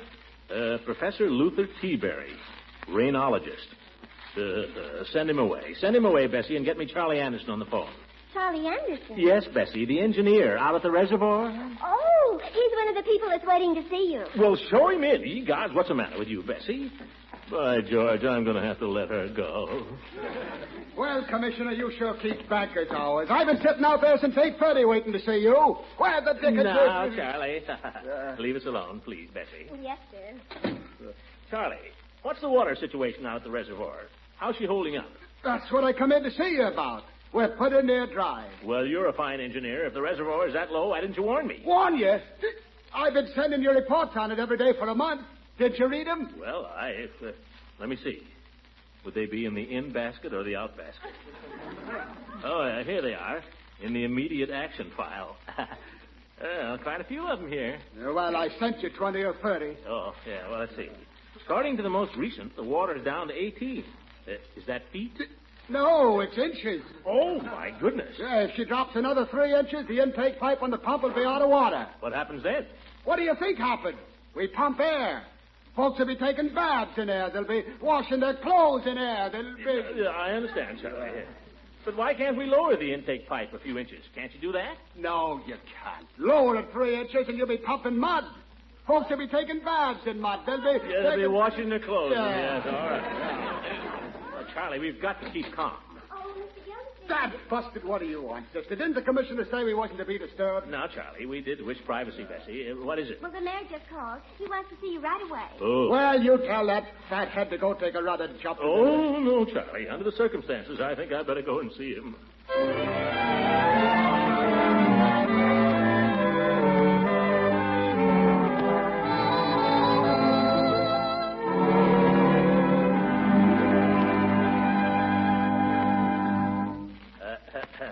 Your Honor? Oh, yes, Gildersleeve. Be with you in a minute. Pretty hot today, isn't it, Your Honor? I'll be with you in just a moment. Yes, sir. Pardon me. Keep me standing here, the petty bureaucrat. Miss Riggs, have you got those tax figures for last year? Trying to make himself look important. Well, if you'll just call me when you have them, please. Put them when you Yes. Now, Gildersleeve, sit down. Thank you. I'm sorry to hear about your little accident last night. Well, it may have been a blessing in disguise, since it called my attention to the state of things out of the reservoir. Well, I certainly hope you don't believe that old superstition about the eels leaving a sinking pond, Your Honor. Amusing theory, though, isn't it? Very amusing. But what are the facts? Facts? Yes. Is the town in danger of going dry or not? Well, I wouldn't want to say we're in danger, but at the same time... Yes? Well, I wouldn't want to make a definite statement without getting all the facts. Well, confound it, get the facts. I want a complete report. Well, And I want it in 48 hours. 48 hours? Why, that's only 3 days. It's 2 days. Can I count on it? You can count on it, Your Honor. I'll make it my personal responsibility. Very well. For your own sake, I hope the report is satisfactory. Yes, sir. One thing more, Gildersleeve. Yes, Your Honor? I wouldn't want you to think all this has anything to do with the fact you ran against me for mayor. It hasn't? Nothing whatsoever. I'm simply doing my duty as I see it. You understand that, don't you? Oh, yes, Your Honor. Bureaucratic old weasel, small-time dictator. Well, thank you, Your Honor. Thank you.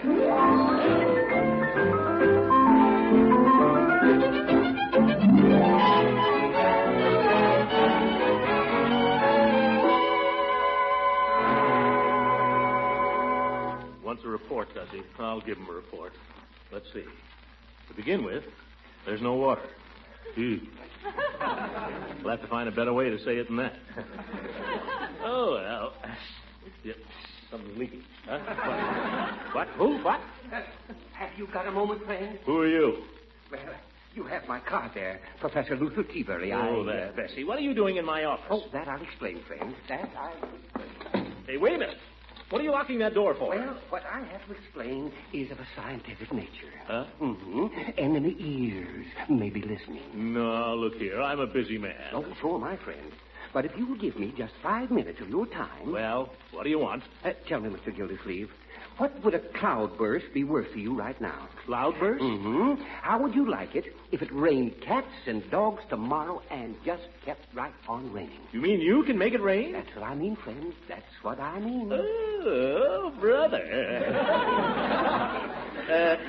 Wait a minute. Look, I'm a busy man. I haven't got time to listen to any nonsense. I seem to detect a little note of skepticism. Only natural, of course. There are charlatans even in this business. But let me ask you, you've heard of Benjamin Franklin? Certainly I've heard of Benjamin Franklin. I've heard of Alexander Hamilton, too, and Thomas Jefferson. Oh, yeah. Oh, well. I get around. No. Well, now let me tell you. Franklin proved, that is, if you remember, that thunderstorms produce electricity. Is that right? Well, I guess so. Mm-hmm, very well. Then why shouldn't electricity produce thunderstorms? Well, I don't know. Why shouldn't it? No reason at all, friend. No reason at all. Now, I have patented an electronic device which does just that.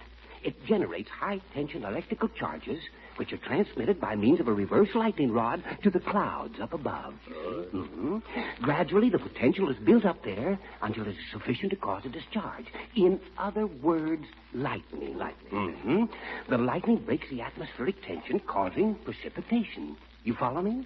Oh, yeah. Now, if you'd care to see my credentials, here are some newspaper clippings. Very interesting. But there's one thing I'd like to ask. Yes? How much do you charge for this? How's that? I say, how much do you charge? Oh, there's no charge, no. That is as such. No, my interest in this is purely scientific. Well, fine, in that case. All I require is an advance payment of $500. $500? Yeah, to help defray expenses. Good day, Professor. Oh, now wait just a minute. I've wasted all the time I'm going to. You better think it over, friend. And don't call me friend. Good day. I still say you better think it over. What am I thinking of? I ought to have my head examined. A rainmaker. Let's get back to this report. Gee, no water. By George, if that fellow could make it rain. After all, they laughed at Edison. They laughed at Marconi. Professor, come back here, friend.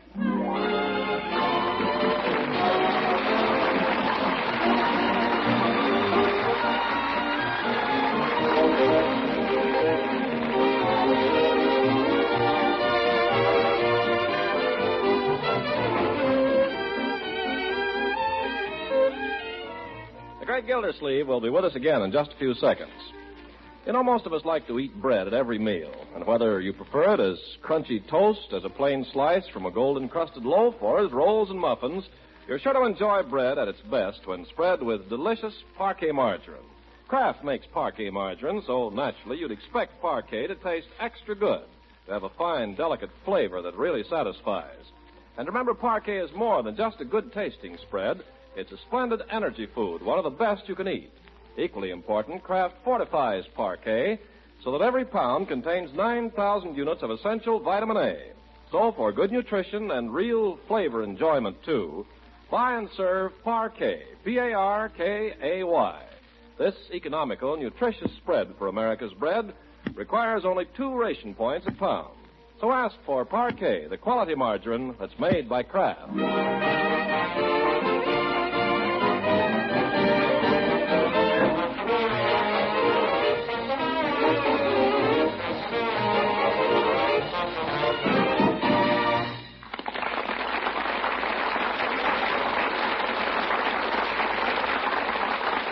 Now let's get back to the great Gildersleeve, who really seems to be on the spot. In desperation, he has contracted for the services of Professor T-Berry, the eminent rainmaker, but he's keeping very quiet about it.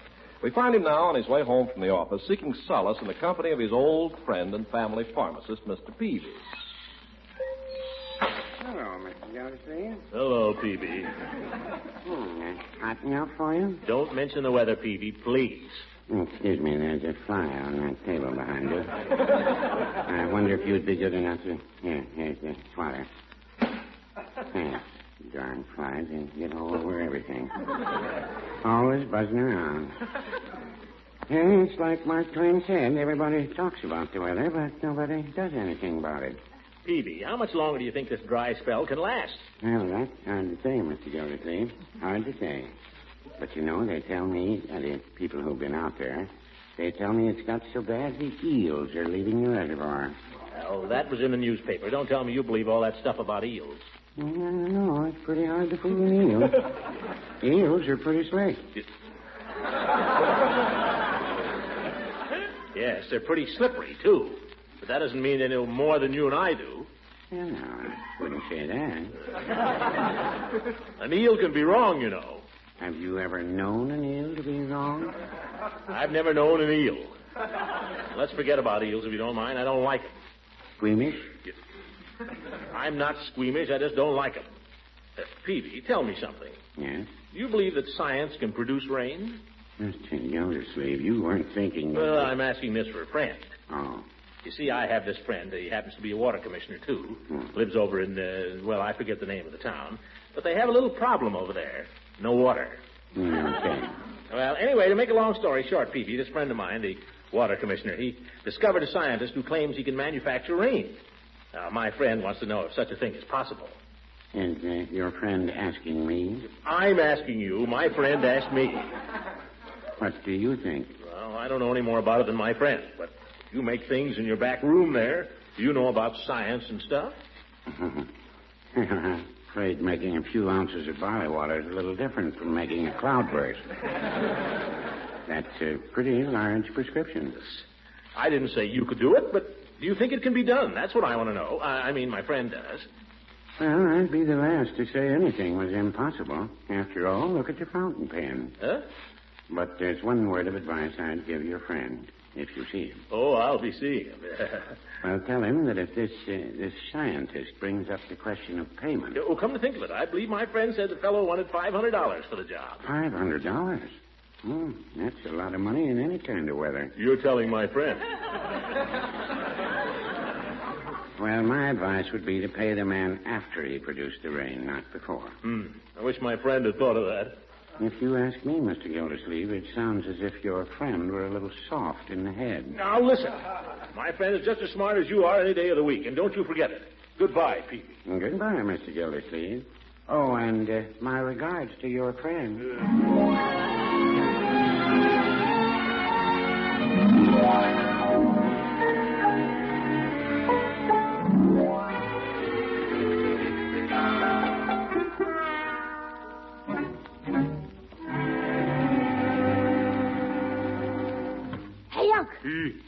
Leroy, what are you doing up at 4 o'clock in the morning? I heard your alarm go off.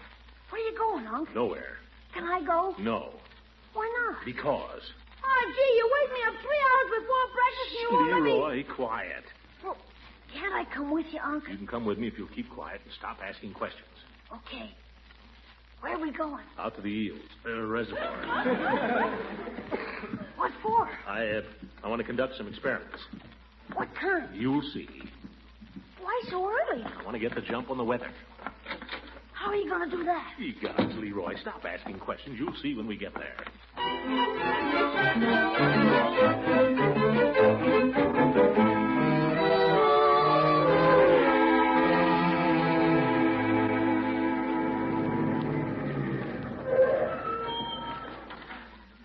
Climb out, my boy. Charlie! Charlie Anderson. Here he comes, Unc. That you, Commissioner? Well, I quit. Dad busted, I quit. Now, Charlie. You could get yourself another boy. Charlie, all I ask you to do is cooperate with the professor and help him out. Professor, my eye. That Ginks' Daffy is a bonny bird. Leroy, you know Uncle Charlie Anderson. Sure. Hi. Kids. As I said before, I quit. Now, come along. You just let me handle the professor. You can have him. Look at him there with his head in that fool machine. He don't know what he's doing. This is a little out of your line, Charlie, that's all. Yeah, out of his, too. Oh, good morning, Professor. Good morning, friend. A fine morning. But we'd soon change that, eh? What's that thing? Now, Leroy, don't bother the professor. The professor is going to make rain for us. Oh, gosh, Unc, you forgot your umbrella. The kid's all right. Well, don't encourage him. How about it, Professor? Is your apparatus about ready? Yes, all hitched up. Just in time. Just make one more connection here. Fiddle faddle. Listen to him. Is he kidding? Now, if my good friend here will give me a hand with the engine. You call that an engine? Give him a hand, Charlie. Oh, silly. All right. You may fire when ready, Gridley. Oh? Turn her over. Oh, crazy.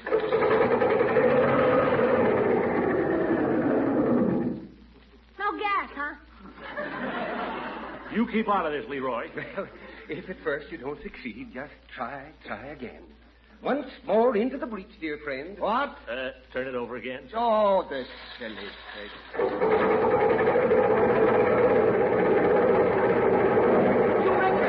Now, stand back here, Sonny. Stand back, Commissioner. You too there, friend. I'm going to give it the juice. Oh, he's going to give it the juice. Everybody into the pump house when the rain starts. Ready?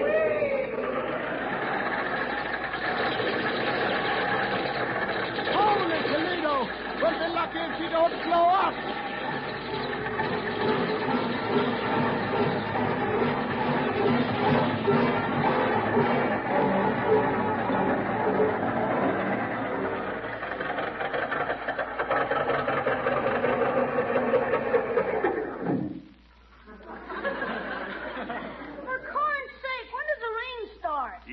to get to my office. How about it, teabags?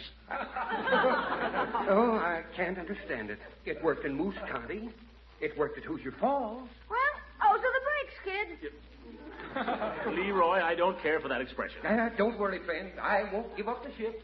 I'll make it rain if it takes all summer. I'll spit in his eye. That's as close as he'll get to rain. Never mind, Charlie. We need the water. Let's save it. I knew it wouldn't work. Just an idea, that's all. Just an idea that cost $500.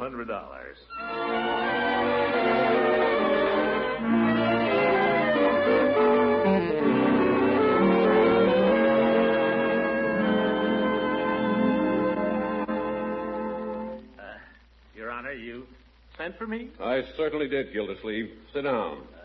Take your time, Your Honor, whenever you're ready for me. I'm ready now. Sit down. Yes, sir. I've been working on my report, but I want Never mind the report, Gildersleeve. What the devil is this? That? Well, I'll tell you, Your Honor. It's a requisition for $500, isn't it? Well, yes. And who authorized it? I did. You have no authority to requisition any such sum for your department, and you know it. Well, it was an emergency, Your Honor. What is the money for? Well, it was, to make it rain in Summerfield. To make it rain? $500 to make it rain? Who got the money? Jupiter Pluvius? No, Professor T-Berry. He's a scientist. He knows a scientific way to make rain by electricity, and I thought it'd be a good investment for the town. When is the professor going to make his experiment, Gildersleeve? He made it this morning. But I don't see any rain. Gildersleeve, I don't think this is going to surprise you particularly, but you're... I am not. I resign. You're fired. You can't fire me, you small-town bureaucrat. I quit. Well, either way, clean out your desk today. I'll get going. Oh, okay.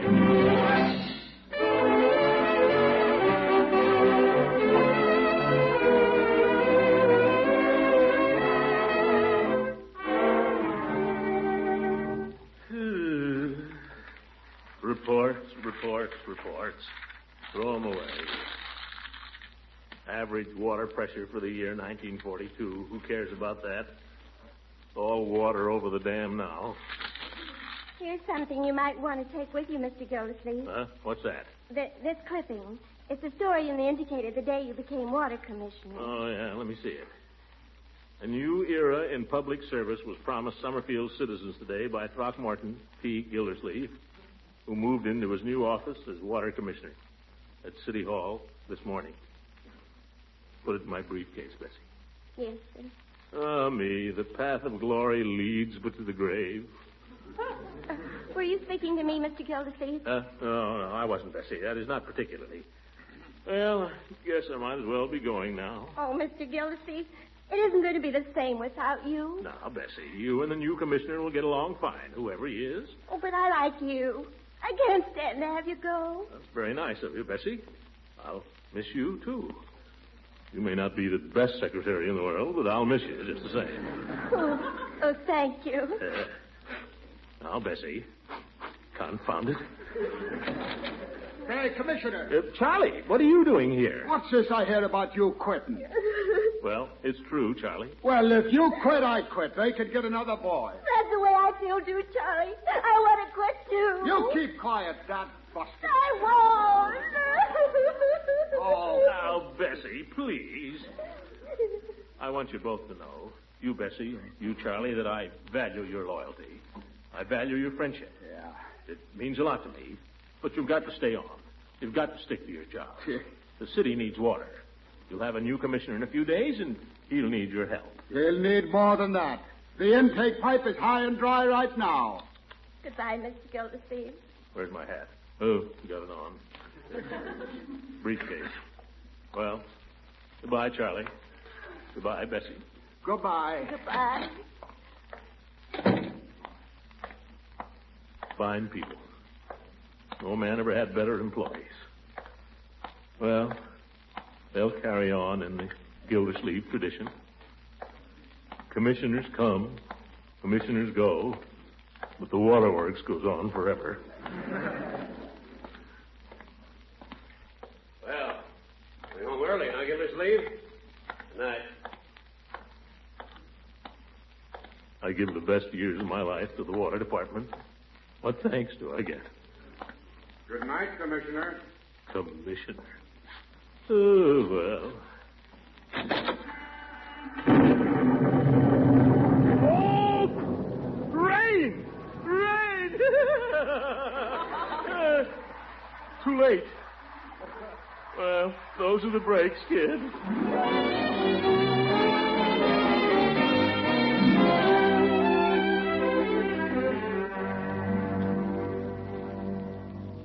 Miss Gildersleeve. Yes, Bertie. Mr. Gildersleeve, I fixed you something I know you're going to like. I just happened to make a jelly roll this afternoon. I know you're a man that likes jelly roll. Very sweet of you, Bertie, but I'm afraid I couldn't this evening.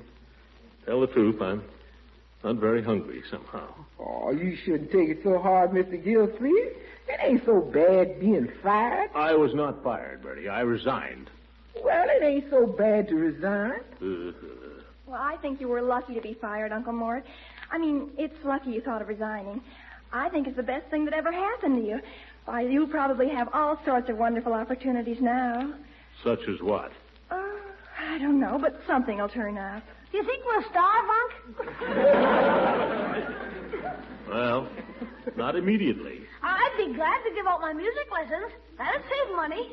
And I could quit school and take a job. Yes, well, I appreciate the offer, my boy, but that'll not be necessary. I'll get it, Unc. If that's for me, I'm not in. Hello? Yeah, just a minute. It's long distance, Unc. Wistful Vista is calling. Wistful? Well, that must be Fibber McGee. Hello? That you, Merc? Well, put him on. Fibber? Hello, little chum. How's Molly? Great. What's on your mind? You have? Uh-huh. Uh-huh. Uh-huh. Well, sounds very interesting. Well, if it pans out the way you say, I might be willing to give up my job at the waterworks. Much obliged, McGee. I'll be hearing from you. So long. Well, those are the breaks, children. What is it, Unc? McGee and I are going to make $1 million. Good night, everybody.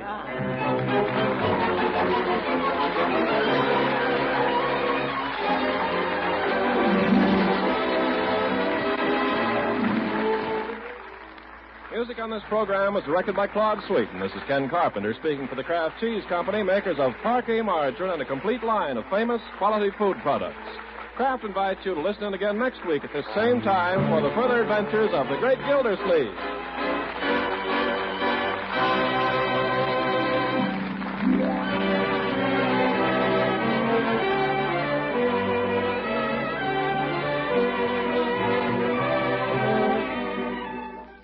If your family is passing up fresh green salads, here's how to stir up brand new appetite interest in these nourishing fresh vegetables.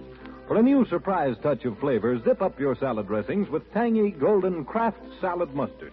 It's creamy smooth and blended to Kraft's own special recipe, made of choice mustard seed, mild vinegar, and fragrant spices. So you can use Kraft salad mustard in all sorts of tempting ways. It gives a grand flavor lift to cheese fondues and Welsh rabbits, blends smoothly into an appetizing cream sauce for hot-cooked vegetables, adds delicious flavor to deviled eggs and to cold meat cuts. So have a jar of Kraft salad mustard handy whenever you prepare meals, luncheons, or snacks. Buy that other favorite, too, Kraft mustard with nippy horseradish added. Head up your shopping list tomorrow with these two popular varieties, Kraft horseradish mustard and tangy golden Kraft salad mustard. Have you heard that Joan Davis and Jack Haley are back in the Seal Test Village store? Consult your local newspaper for the time and station. This is the National Broadcasting Company.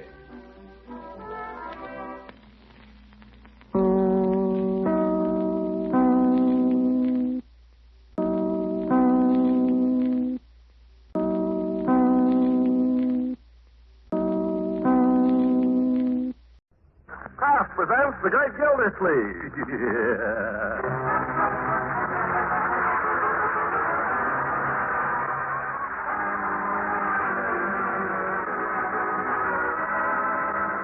The Kraft Cheese Company, makers of parquet margarine and a complete line of famous quality food products, presents Harold Perry as the Great Gildersleeve. Kraft brings you the Great Gildersleeve each week at this time, written by John Wheaton and Sam Moore, with music by Claude Sweeten.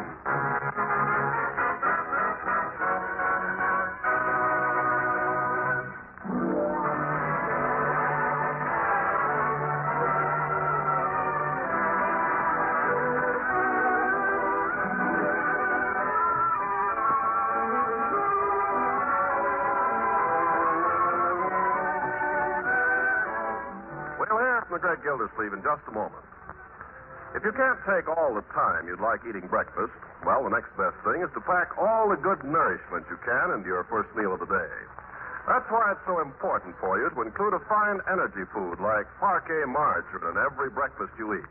Parquet helps provide lots of pep and energy for a hard day's work, and it also contains an important vitamin essential to your daily diet. That vitamin is vitamin A. So every pound you buy has 9,000 units of vitamin A. So get off to a right start, a bright start each day with the help of delicious, nourishing parquet margarine. That's P-A-R-K-A-Y, parquet. And remember, parquet margarine is made by Kraft.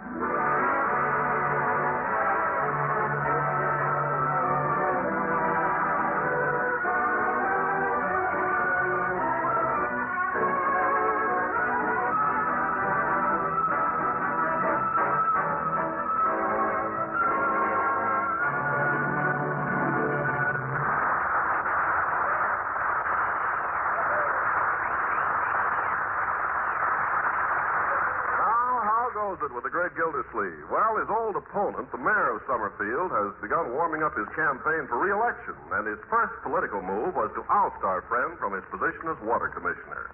But was Gildersleeve downhearted? Well, yes, for a time, but then came a long-distance phone call from his old chum, Fibber McGee. Fibber, it seems, had a proposition. Oh, sounds very interesting, Fibber. Well, I'll be hearing from you then, huh? Much obliged, McGee. So long. What is it, Unc? McGee and I are going to make $1 million. Unky, darling, you're not joking. Of course I'm not joking. $1 million is nothing to joke about. $1 million? $1 million? That's more than I'm making a year. Yeah. Keep this to yourself, Bertie, and all of you. Mum's the word on this, so we're ready to announce it. Yes, sir. How are you going to knock off it, Unc? We're not going to knock it off, Leroy. We're going into business, McGee and I. Well, what kind of business, Uncle Mort? Manufacturing. An invention of McGee's. Mr. McGee, an inventor? Oh, yes, McGee's a great tinkerer. And a smart little apple, too. He always was, and I always said so. What's he invented? Well, he couldn't tell me over the telephone. The patent is pending. But he's written me a letter all about it. He says it can't miss. Just think, $1 million. Why, with $1 million... Hey, Unc. Yeah? Will you buy me a bike now, will you, Unc? How will you? No, Leroy, I will not. I've told you time and again, bicycles cost money. Well, why not? After all, why not? Sure. I had a bicycle when I was your age. Oh, gee, Unc, you're super. Leroy, you don't have to strangle me. Gee, thanks, Unc, thanks. Now.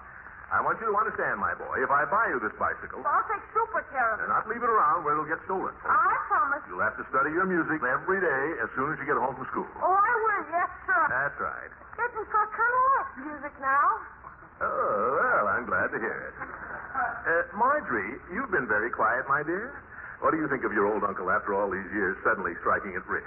I was just thinking. Thinking about what? Do you think pink is too young for me? Pink? Pink what? For a dress.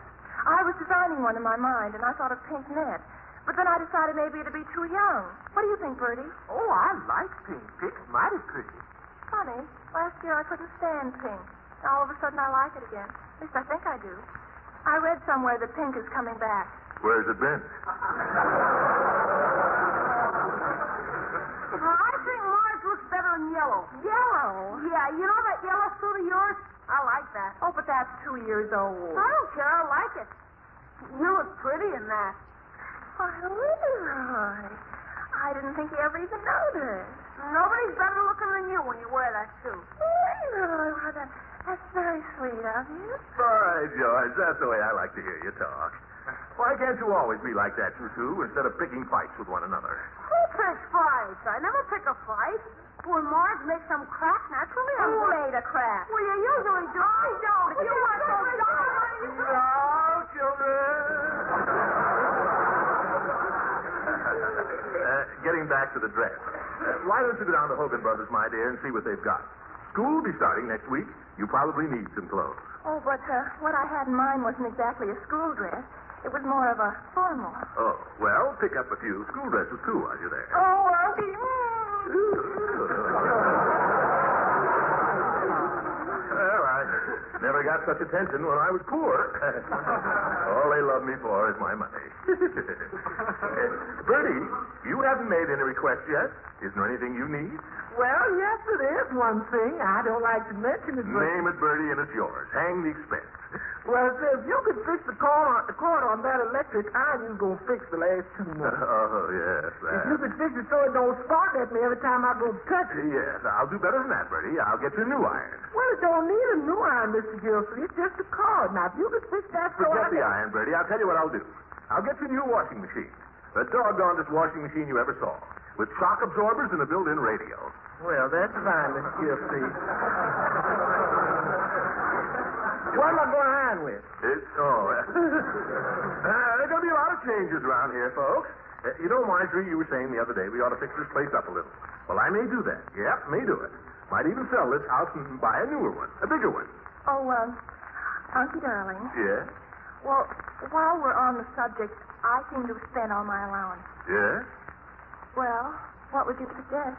It looks as if I'd have raised your allowance, don't it? Hey, no fair. Yours too, my boy. Oh, that's different. By George, everybody's after my money, and I haven't even made it yet. But I will. You watch. Is Mr. McGee... He will get his fair share, and not a cent more. Who's going to be boss? Well, I'll be president, naturally. Who else?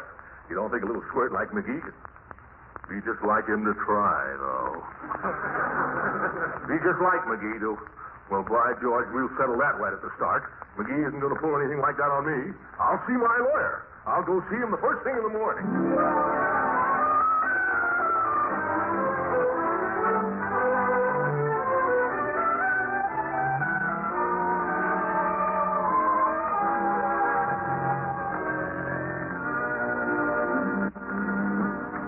Well, Gildy, glad you dropped in. Hang up your chair and take a hat. No small talk, Judge. I'm in a hurry. I tried to line up a job for you this morning. I'm not interested. I spoke to Frank Babcock. I don't need you speaking to Frank Babcock or anybody else. I'm known in this town. All right, Gildy, all right. Sit down, won't you? I haven't got time to sit down. Do you know how to draw up a partnership contract? Sure I do. Any dumb lawyer can do that. Then I came to the right place. Let's get started. Just wait till I get the form.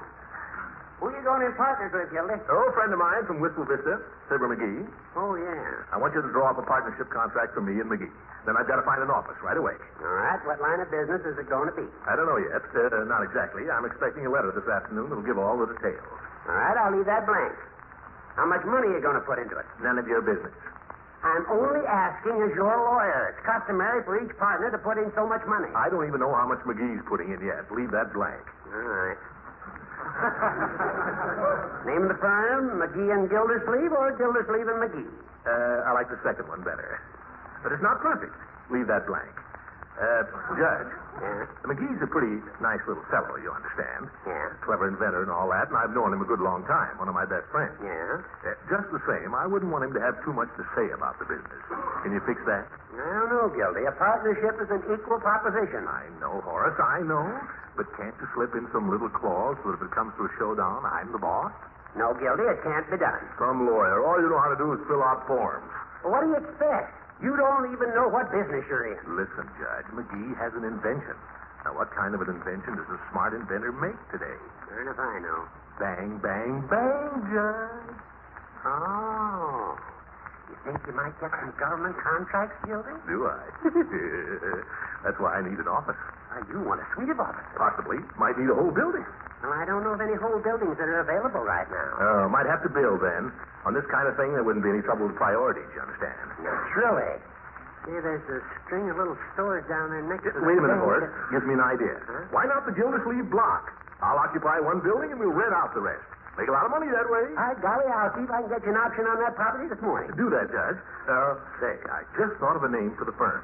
Throckmorton P. Gildersleeve and Associates. Great. All right, Horace, I'll be in touch with you. In the meantime, keep this under your hat. Don't you worry, Gildy. It's bang, bang, bang. Or possibly boom, boom, boom. So long,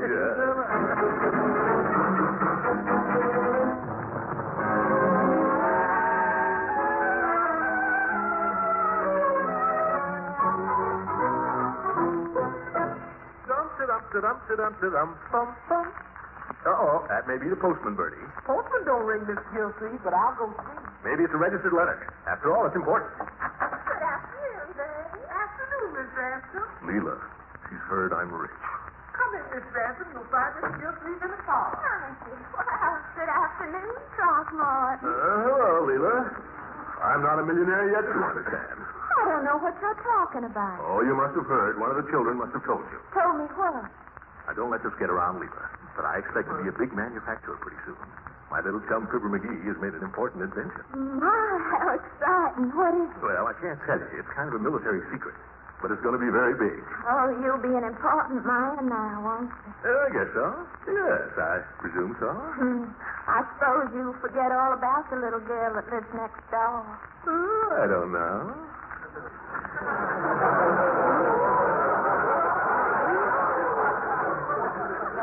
Even a tycoon, Leila. There's a time for work and a time for play. Let's play, Leila. Now, Throckmorton, I declare you're there. Oh, I am now. Why should I stop it? It's all your fault. I never heard such a thing in my life. What did I do? You left your ears sticking out. Those little pink ears. Oh, now, get away from me, Throckmorton. Stop it, you hear? Oh, now, Leila, be reasonable. I'll tell you. You be quiet for a minute and I'll play for you. Play? Oh, yeah. I know that. Someday I'll find you, moonlight behind you. True to the dream I am dreaming. As I draw near you, you smile a little smile. For a little while, we shall stand hand in hand. I'll leave you never, love you forever. What's the matter? Throckmorton, darling. Oh, no, you don't.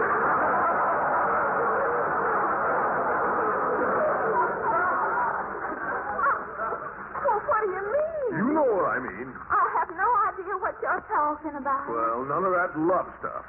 Oh. I mean, we mustn't let this thing get serious. Mercy, who's getting serious? Not me, I assure you. Well, as long as that's understood. You know how it is with us tycoons. When we're working, we work hard. When we play, it's all play. What? I don't see anything wrong with that. Yes, Leila, you don't understand. All I'm out for, Leila, is a good time. I'm no good.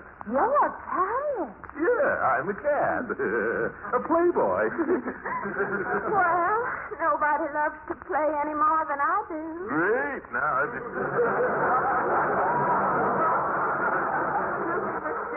Here's the mail. Mail? Yes, sir. The postman left it at the back door. Oh, thank you, Bertie. Yes, sir. It's a letter from McGee. Oh. All about the invention.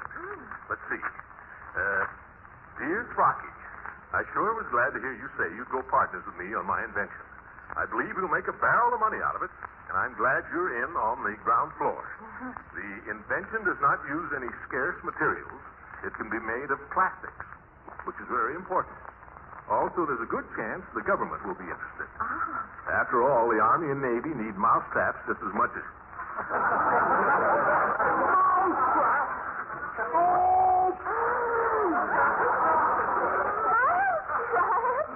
It's the invention. A plastic mousetrap? I might have known that's all he'd think of, a rat like McGee. Oh, I'm sorry if you're disappointed. From millionaire to pauper. 5 minutes ago, I was wealthy. Now I'm just anybody.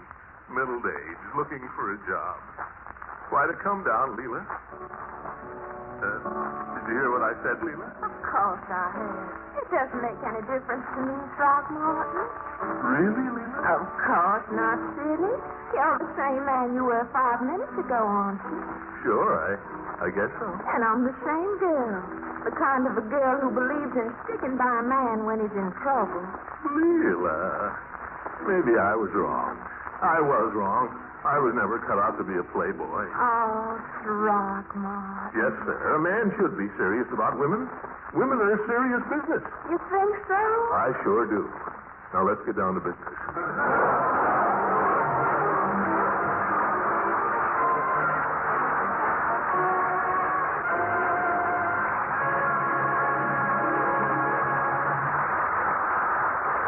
Gildersleeve will be with us again in just a few seconds.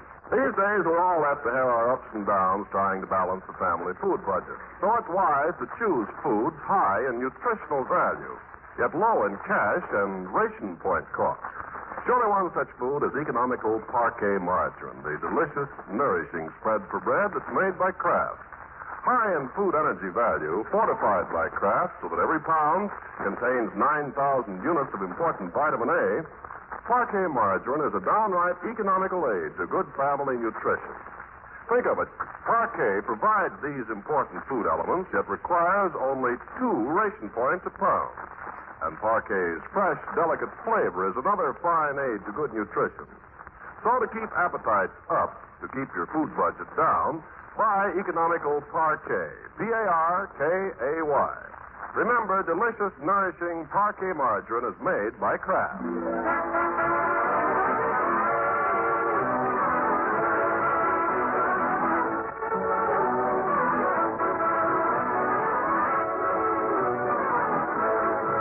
Now let's get back to poor old Gildersleeve. With the props knocked out from under him by McGee's letter, and his castle of dreams tumbled about his ears, he faces at last life's stern reality.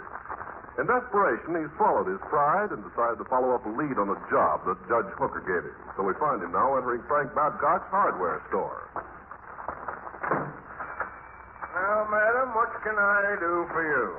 Excuse me, can you tell me what... Just a minute. I was here ahead of you. I know, I was just asking. Then don't try to shove in ahead. I wasn't trying to buy anything, lady. I was merely asking the man where I can find the proprietor, Mr. Babcock. Frank? Oh, he's around somewhere. Oh, Frank!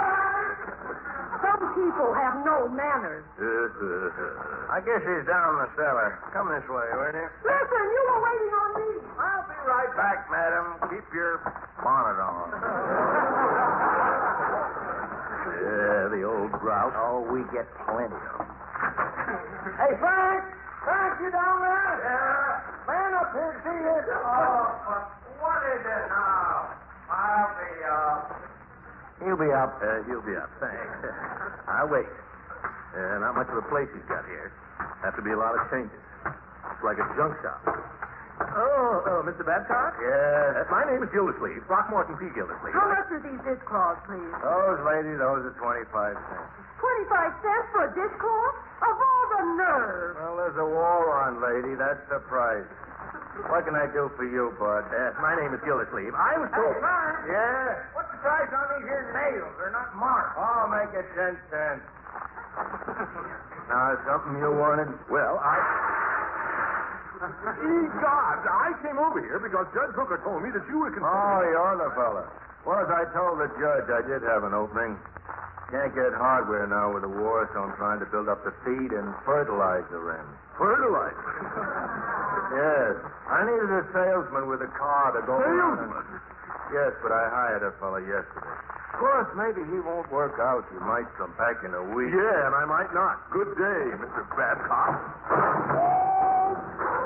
Why don't you clean up your store?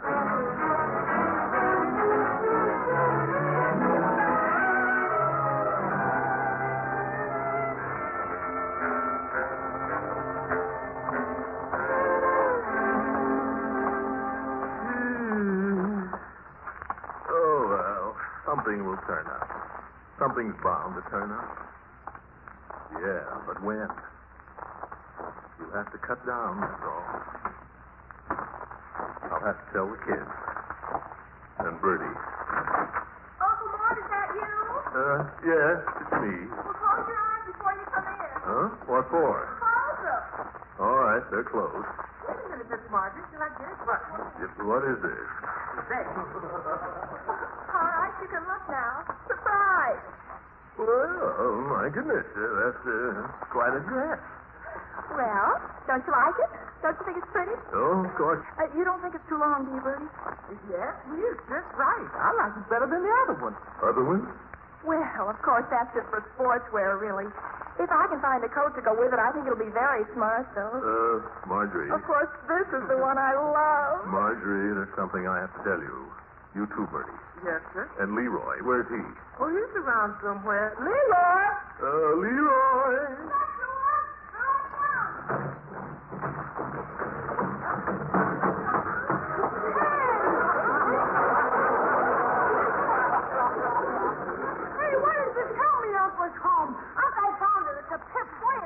You found what? Sarah Fred's bike shop. This is the one, Uncle. It's a daisy flyer. Balloon tire, stand, new departure brake, and genuine rubber pedals.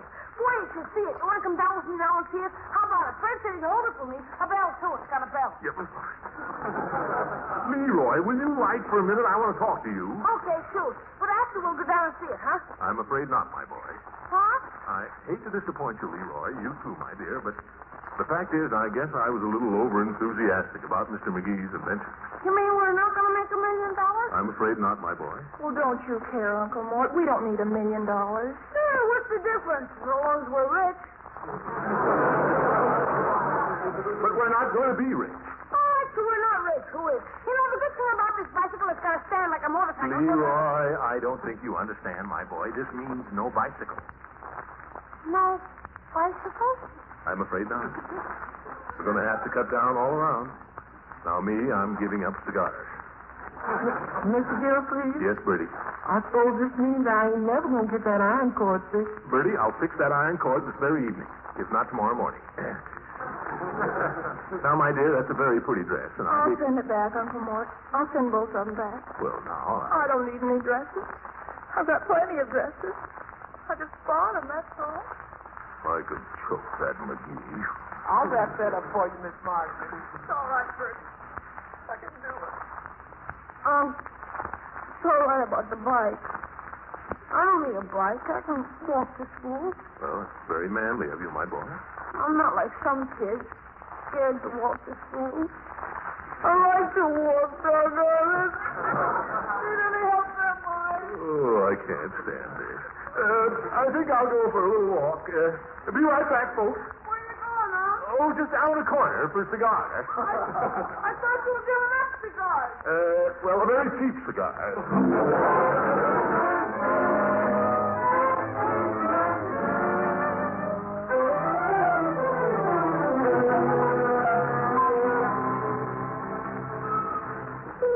Hello, Mr. Gildersleeve. Oh, hello, Phoebe. Hot enough for you? Let me have it. Yes.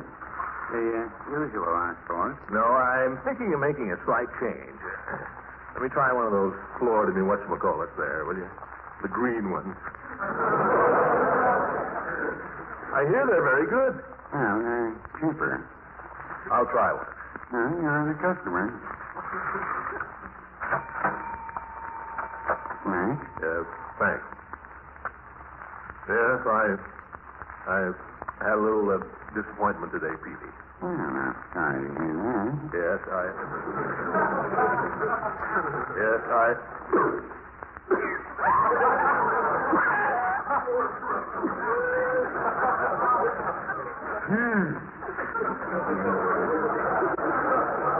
You say you had a disappointment, Mr. Gildersleeve? Yeah, and the cigar is another one. But I suppose I'll have to get used to them.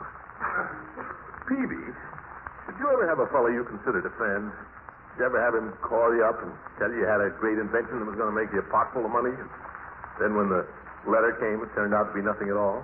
No, Mr. Gildersleeve, I can't say that I have. Well, That's what happened to me. Would it be out of place to ask who was the friend? It was no friend, Peavy. It was Fibber McGee. Oh, Mr. McGee. Well, he seemed a very pleasant sort the only time he came in here. Those are the ones you can't trust, Peavy. The pleasant ones, the smiling ones. Why, McGee told me this invention would make us both $1 million. And what did it turn out to be? A mousetrap. A plastic mousetrap. The most useless thing in the world. Yeah, I shouldn't say that. Oh, you wouldn't? No, I wouldn't. You may not be aware of it, Mr. Gildersleeve, but this country has quite a mouse problem today. Of course, they're keeping it quiet till after the election.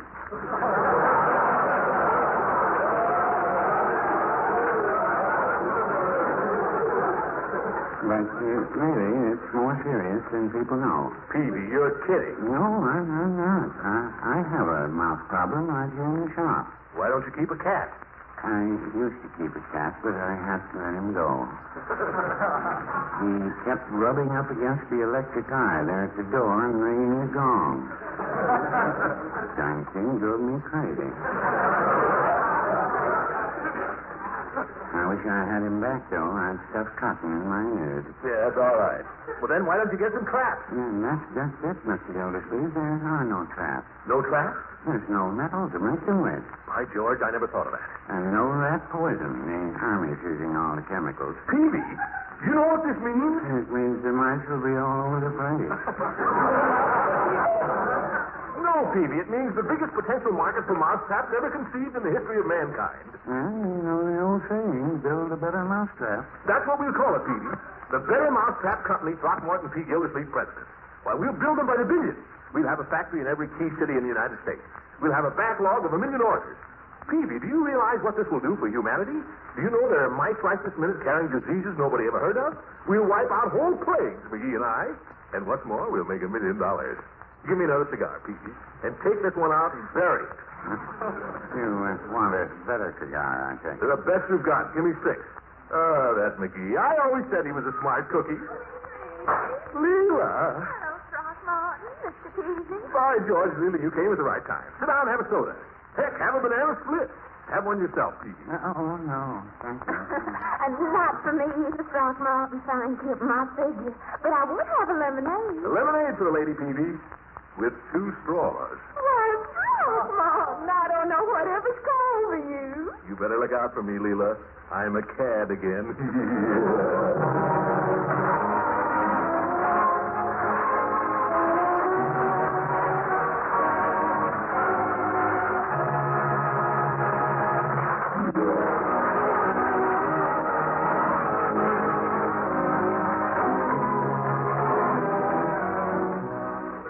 Ladies and gentlemen, don't let all the loose talk you've heard here tonight fool you. The world of the plastic mousetrap and the deep freeze and the electronic cooker may be just around the corner, but it's not here yet.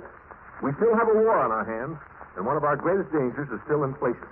It will continue to be a danger until our industries are back on full-time production of all the new things we'd like to buy. And that won't be until after Nimitz and MacArthur have taken Tokyo. Now, you've got to look at it this way. If the cost of living is allowed to go up, the people who will be the hardest hit will be the wives and the families of the men in service, who are living on fixed allotments, and not very large ones.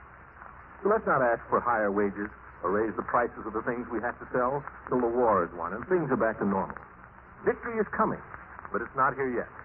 If we break ranks now, we can still lose this war at home just as surely as if our men deserted at the front. They won't. Will we?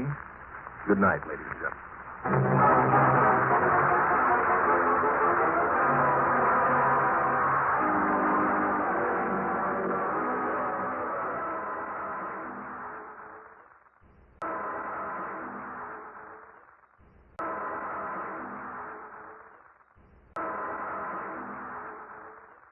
Kraft presents The Great Gildersleeve.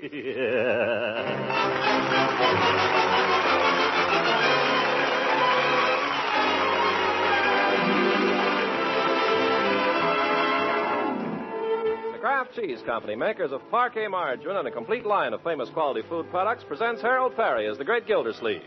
Kraft brings you The Great Gildersleeve every week at this time, written by John Whedon and Sam Moore, with music by Claude Sweet.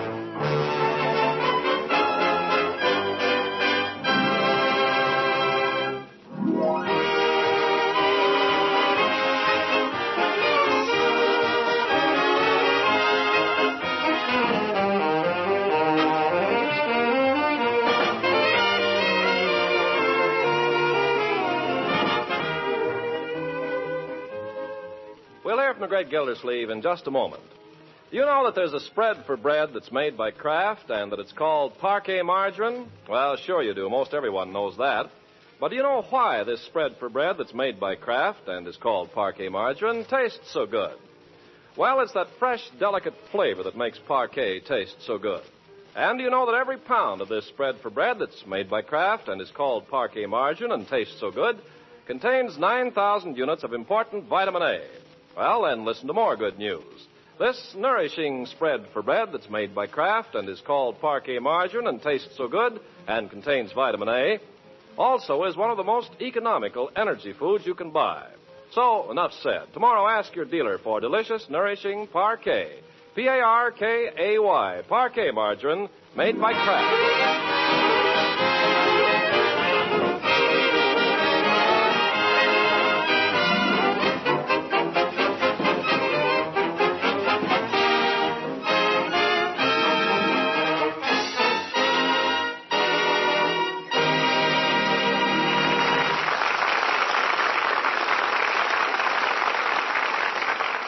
Let us turn now to the busy world of industry and finance. Jubilant last week was eager, bumbling Throckmorton P. Gildersleeve, one-time water commissioner and prospective mousetrap tycoon. The reason, he and his partner, Fibber McGee, envisioned a rosy future in a post-war world of mice and millions. Well, time marches on, and Gildersleeve forges ahead with plans for the manufacture of McGee's plastic mousetrap. We find him now at dinner discussing those plans with his legal counsel, Judge Hooker. Present also are his niece Marjorie and nephew Leroy. Now, let me give you the picture as I see it, Judge. To begin with, we issue 10,000 shares of stock, McGee and I, at a par value of $1 a share. Pass the salt, will you? You can reach it. That gives us a starting capital of 10,000.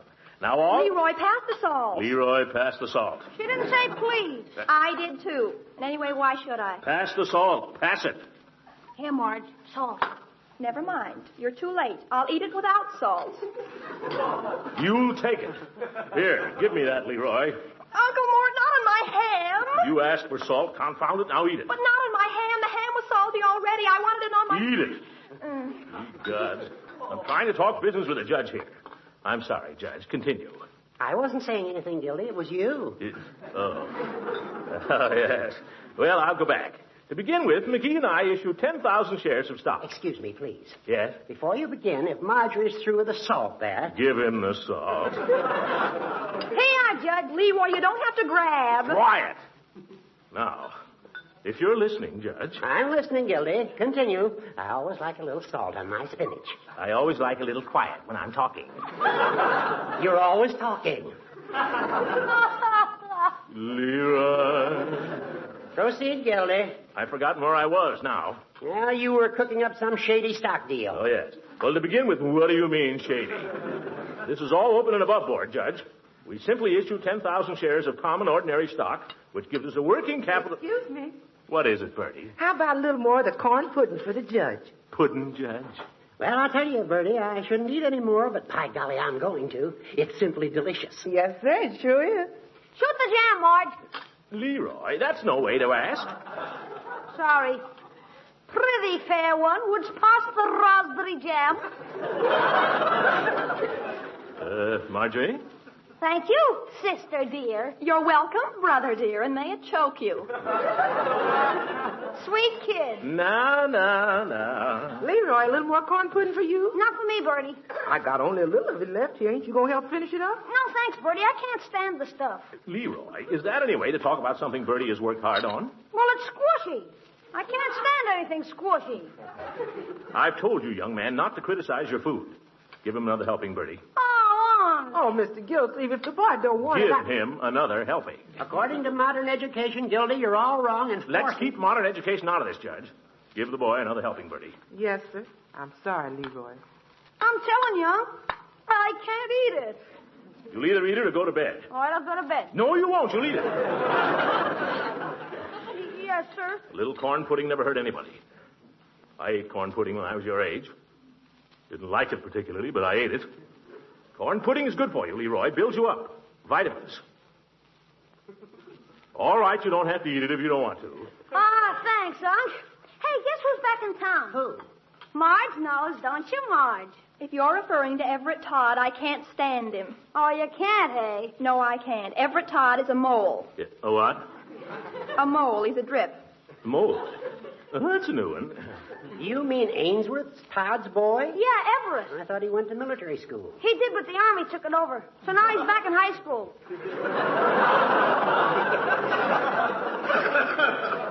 He ought to be in reform school. Yep. Oh, now, he can't be that bad, Marjorie. His father's president of the First National Bank. We all know that, Judge. But what difference does it make? The boy is plainly a mole. And so is his old man. I can never stand him either. Thank you, Uncle Mort. Never had any use for Ainsworth. I haven't any use for his son. I don't want him hanging around my niece. Now, Gildy, you don't know anything about the boy. He's a mole, Judge. He threatened to come over this evening. If he does, I shall just refuse to see him. If he does, I shall throw him out on his ear. Boy, I hope he comes. Why? You haven't seen him lately. He's got a good 6 inches over you, Unc. Finish your dinner, Leroy. The judge and I have business. I'm finished. Eat some corn pudding. What? Eat it. Okay.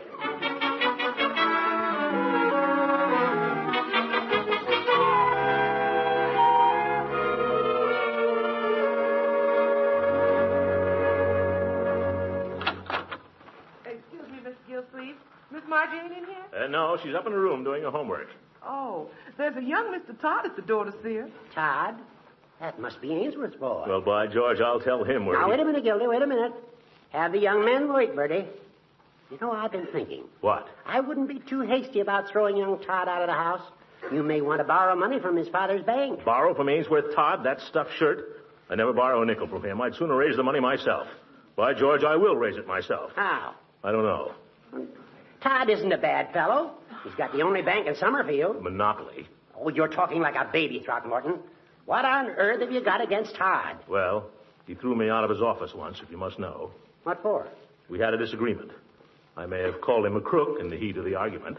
Well, you better see if you can get back in his good graces. If he's against you, you won't get credit anywhere in town. Oh? Maybe you're right, Judge. I've got to be going now. But think it over, Gildy. Yeah. Bertie, I'll speak to the young man myself. Yes, sir. Good night, Judge. Good night. Well, my boy. Gildersleeve is my name. Well, how do you do, sir? So you've come to see Marjorie. Well, yes, sir. That is if she's in. Oh, she's expecting you, all right. Yes, indeed. Come right in. Oh, Marjorie. Yes, Uncle Mort? Better hurry down, my dear. Someone to see you. Who is it? Never you mind. We'll surprise her. Well, let me have your hat. Come in and sit down. I remember your father. Remember him well. Call me Uncle Mort? You have a visitor, my dear? I have? Oh, hello. Hello, Marjorie. How are you? I thought you were kidding when you said you might come over. I've got an awful lot of homework to do. Oh, gee. I'm terribly sorry, but I'll have to ask you to excuse me. Now, Marjorie, you can relax for a few minutes. Bad for your eyes to keep studying all evening. It's been pretty warm lately, hasn't it, Marjorie? Yes, it has. Quite unseasonable. I guess it'll be getting colder pretty soon, though. Huh, Marge? Think so, Marge? Oh, I suppose so. Marjorie, do you like Wedgie Arcola's music? Oh, it's all right, I guess. I think he's murder. His whole band's murder, but he's really murder. I think he plays more trumpet than Harry James. I wouldn't know. You don't happen to have Wedgie's record of Is You Is or Is You Ain't, do you? No, I haven't. Well, I just happen to have it with me. I mean, out in the car. If you'd like to hear it. He plays an awful lot of trumpet in that record. Is that so? By the way, how's your father these days? Would you like to hear the record, Marjorie? I think you'll enjoy it. Oh, sure she would. So would I. Well, swell. It'll only take a second. Look out for the hat rack. I'll leave the latch off. Be right back. Marjorie, you're not being very polite to your young friend. Uncle Mort, I told you I didn't want to see him. He's a mole. Now, my dear, that's just your opinion. Oh, no, it isn't. You said so yourself. You said you didn't like him. I don't even know him. I need money from his father's bank to finance our company, my dear. And I can't have you insulting this boy. Oh. Just be friendly, can't you? I suppose you want me to let him kiss me. If he tries it, I'll break his neck. All I want is ordinary courtesy, my dear. Just be friendly. Because if you're friendly, he'll be friendly. And if he's friendly, maybe his father will be friendly. The tight one. Now, if you... Oh! Oh, hello, my boy. Got the record, I see. Yeah. What's his first name, my dear? The phonograph is over here, Everett. Yes, right over here, Everett. Oh, thanks. Gee, I sure hope you're going to like this, Marjorie. I'm sure she will. I heard his record of Blue Lagoon, and I thought it was awfully good. Oh, that one? After he made it, he fired his whole rhythm section. The new guys are much better. How's your father these days, Everett? Is the needle hot yet? I guess he's all right. Well, here we go. Nothing like a little jazz.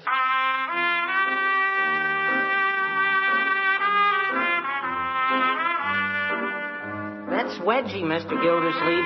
Some tone, huh? Great. I always liked the cornet. It's a trumpet. Trumpet. Oh, it's hard to tell which is which. Quiet. How can we hear it? Oh, sorry. You think the fellow is Toscanini or Tchaikovsky? That's the end of the solo. That trumpet's really murder, isn't it? It suggests murder.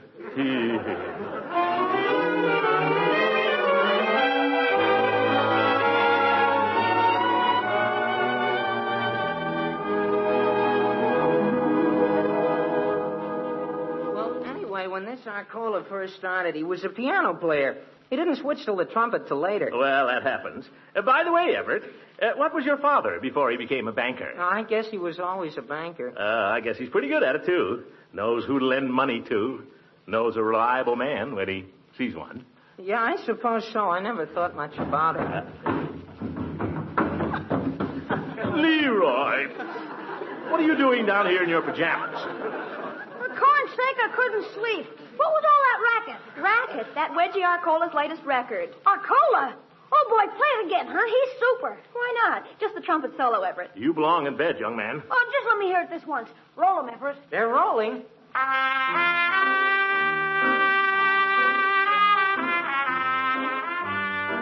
What'd you say the name of the piece was? Quiet, I want to hear the trumpet. They can hear it across the street. Anybody gets paid for stuff like that, I can't imagine.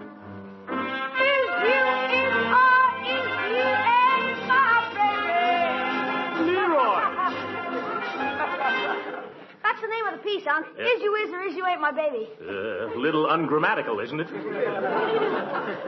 that Arcola is really super. Go to bed, Leroy. Well, it's only 10:30. I don't care. It's time you were in bed. Besides, it's 10:45. It's 10:40. Stop quibbling and go to bed. Gosh, you never want me to have any fun. Hates to go to bed, the little rascal. Now, what were we talking about, Everett? Oh, we were talking about your father. No, about Wedgie Arcola. But, gee, I ought to be going home. Stick around. It's only 11. No, gee, I gotta go. Well, now that you know the way. I'd like to come and see Marjorie again. I hope you will. That's the way, my dear. Yeah, we'd love to have you. Well, it's sure great to meet people that are interested in good music. I'm afraid Mr. Gildersleeve isn't quite as sold on Wedgie as I am. Don't you believe it, my boy. I'm crazy about Wedgie. Really, Uncle Mort? I think he's great. Is you is, oh, is you ain't my baby. Oh, gosh. Mr. Gildersleeve, as long as you're getting to be such a fan, how'd it be if we played it once more? Just the solo part. Oh, sure. Love to hear it. Come on, Everett. I love every note of that thing.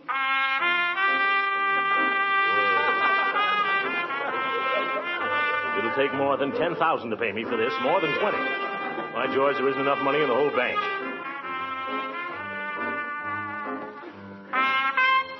Yeah, that's murder. Oh, it sure is.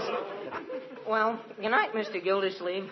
Good night, Marjorie. I'll leave the record for you. Only take good care of it, huh? Good night. Yeah, good night, my boy. Oh, and give my regards to your father. Now, for Pete's sake, let's go to bed.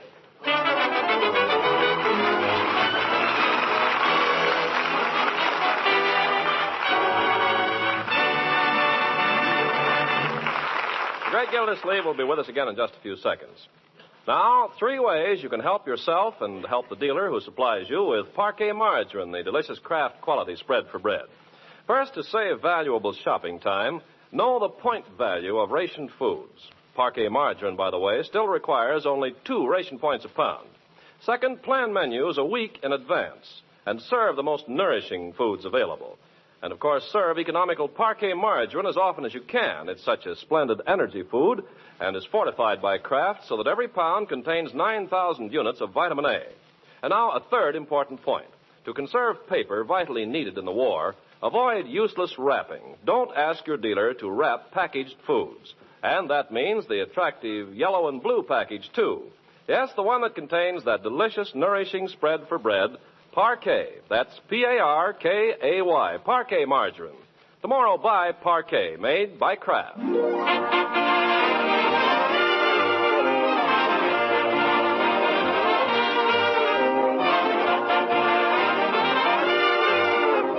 Now, let's get back to the great Gildersleeve. Several days have passed since we last saw him, and though he hasn't yet been able to see Mr. Ainsworth Todd of the Summerfield First National, his hopes are high. At the moment, we find him at home, enjoying the comforts thereof. Oh, that thing again. I can't stand it. So he leaves home and seeks refuge down at the drugstore with his old friend, Mr. Peavy. Hot enough for you, Mr. Gildersleeve? I don't care how hot it gets, Peavy, as long as it's quiet. That's one thing I'll say for this place. It's quiet. Sometimes it's too quiet. Something I can do for you? No, I'd just like to sit here and enjoy a little peace, if you don't mind. Little hullabaloo at home? Hullabaloo. It's a madhouse. Every evening, all evening long, is you is or is you ain't my baby.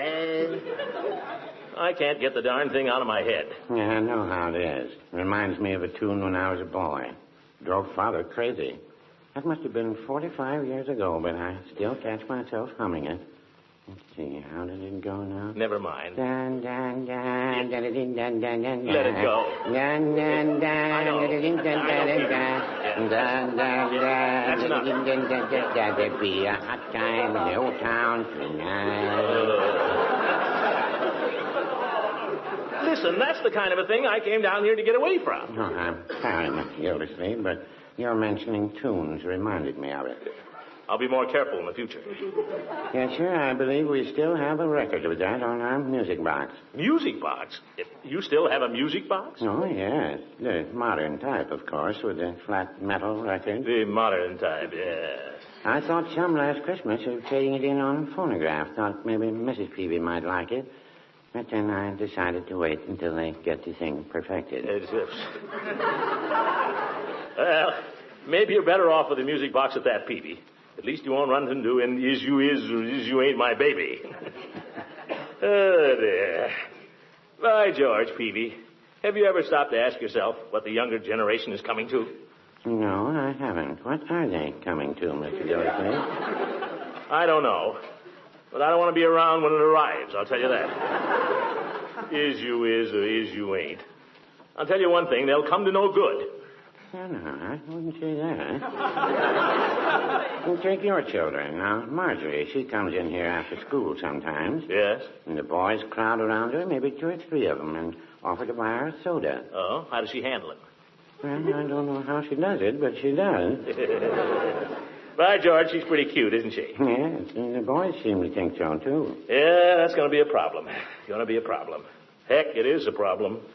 She was in here yesterday with that Todd boy, the banker's son. Oh, him. That's nothing to worry about, Peavy. She can't stand him.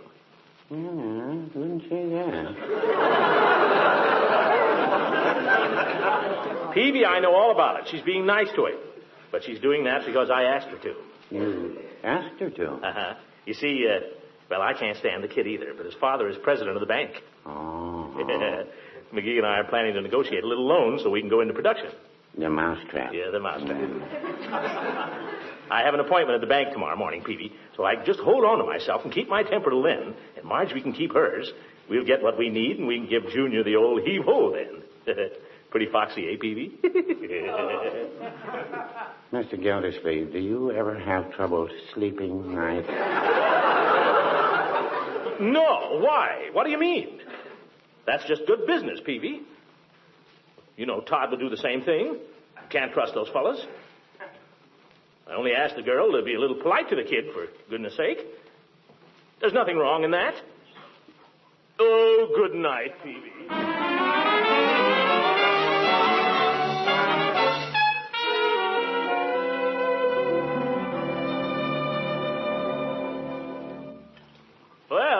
good morning. Mr. Todd in? Gildersleeve is my name. I have an appointment. Oh, yes. Right through there, please. Mr. Todd, remember me? Gildersleeve? Oh, yes. Come in. I'm afraid I'm a little early. That's all right. I've been here since 8:30. Sit down. Thank you.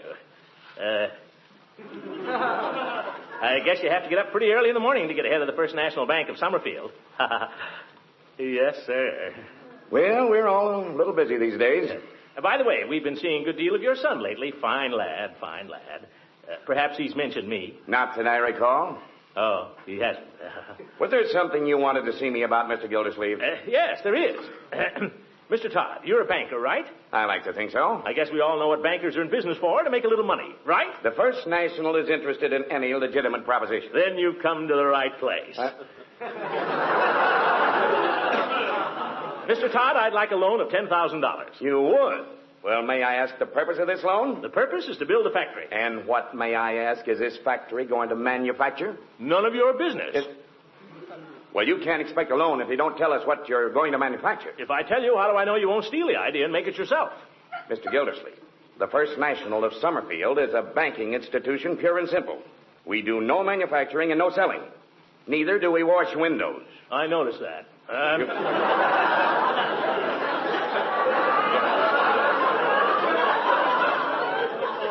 Well, you're in business, aren't you? Let us say, rather, that we're engaged in public service. Well, you can say it, but I don't know who'll believe it, brother.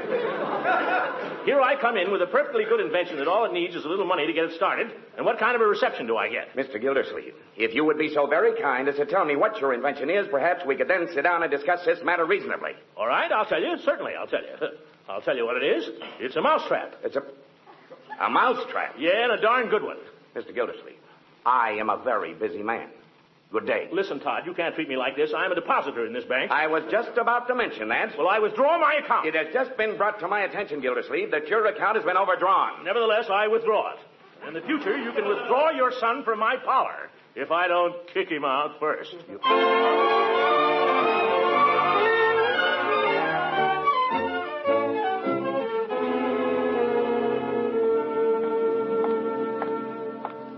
Yes, sir. I guess I told him. I'll tell that smart aleck kid, too. Teach him to park his car across my driveway. Oh. Marjorie. Hello, Mr. Gildersleeve. I'll deal with you in a moment, young man.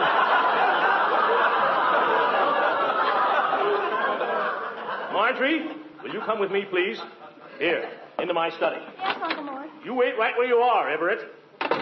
Now, young lady, was that impudent young scoundrel kissing you, or was he not? I don't know. He had his arms around you, didn't he? Sort of. He hadn't actually kissed you? Not exactly. What do you mean, not exactly? He either kissed you or he didn't. Well, he tried to kiss me, but he missed. Oh, I see. I might have known he'd be that kind of a boy who'd pull something like that. I knew he was a sneak the first minute I laid eyes on him. He's not a sneak. Oh, yes, he is. He's a sneak, and so is his father. And by George, I'm going to kick him right out of this house, and right now. Wait a minute, Uncle Mort. It wasn't his fault. Of course it was his fault. It's always the boy's fault. I tried to get him to kiss me. Marjorie, do you know what you're saying? I tried to get Don't him... repeat it. My little niece. I knew the time would be coming soon when we'd have to face this kind of thing. Oh, Uncle Mort, it's not so serious. Not so... Sit down, my dear. Look at me, not off at the bookcase. Now, this is serious, my dear. A girl's first kiss is something very special. It should mean a great deal. But I had my first kiss 2 years ago.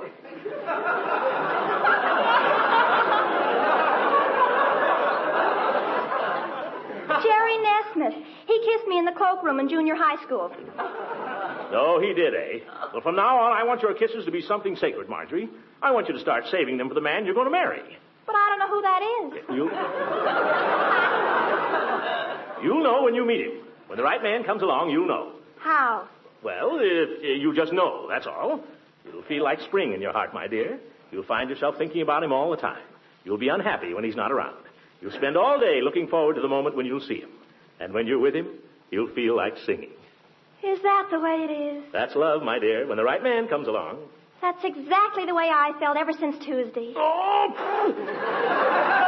that's ridiculous. You're much too young. You're just a child. Yesterday I saw his face in my English literature book, just as clear. Marjorie, this is nonsense. Last night I felt like singing when I saw him coming up the front steps. This has gone far enough, young lady. You send this boy home instantly. But Uncle Morris! I forbid you to see him again. But why? I'll not have kissing going on at your age. Will you send him home? No, I won't. Marjorie, have you no regard for my wishes? But Uncle Mort, this whole thing was your idea in the first place. Well, I only wanted you to be friendly. Well, I was.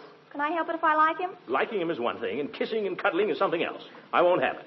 Well, can we be just friends? Can I trust you?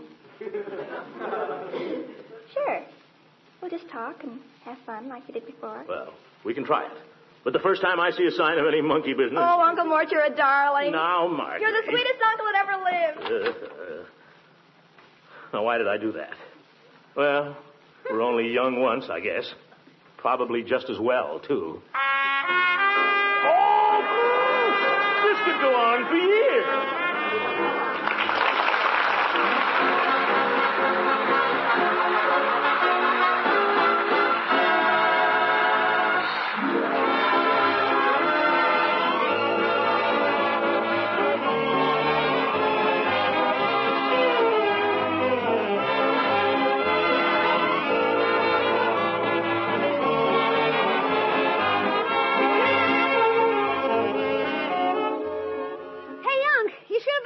Today. Oh, yes, Leroy? What happened? Boy, did I have fun with Ethel Hammerschlag. What? You and Ethel Hammerschlag? Yeah, in the cloakroom. Leroy, what did... Me and Piggy put a live frog in a lunchbox. Boy, was she surprised. Very good, my boy. And I mean, don't ever do it again. You had a little Leroy. Good night, everybody.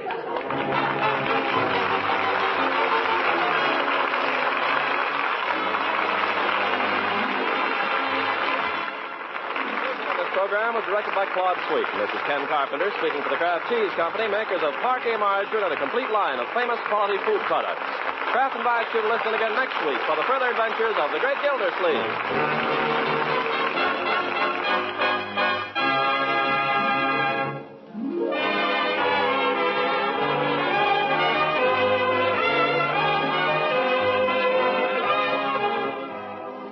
Why is it that meat roast, so appetizing at dinner, often tastes a little flat when you serve it cold? Well, the reason is meat, in cooling, loses flavor. So the natural thing to do is add more flavor. And that's where Kraft prepared mustards brightly step into the picture to liven foods with their tangy, tempting flavors. Remember, there are two popular Kraft mustards, a mild-flavored golden Kraft salad mustard and a sharper Kraft mustard with nippy horseradish added. They're both grand flavor treats in sandwiches and on hot dogs and cold cuts. Delicious, too, in many other appetizing ways. For example, Kraft salad mustard adds a sparkling flavor tang to deviled eggs, relishes, appetizers, salad dressings, cheese fondues, and Welsh rabbits. And Kraft horseradish mustard is really scrumptious in a zippy sauce for fish. So for flavor variety, buy both kinds. Nippy Kraft horseradish mustard and tangy golden Kraft salad mustard.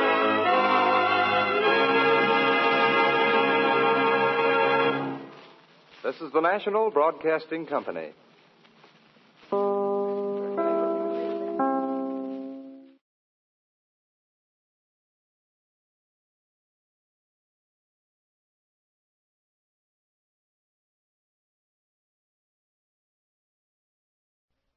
Kraft presents The Great Gildersleeve. Yeah.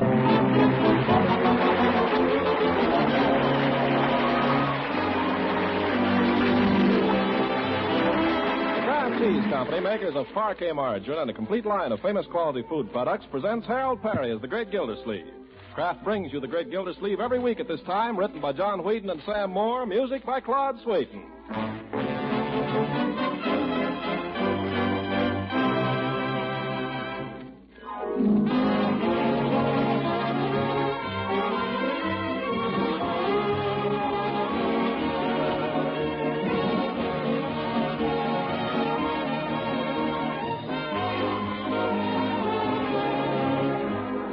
From the Great Gildersleeve in just a moment.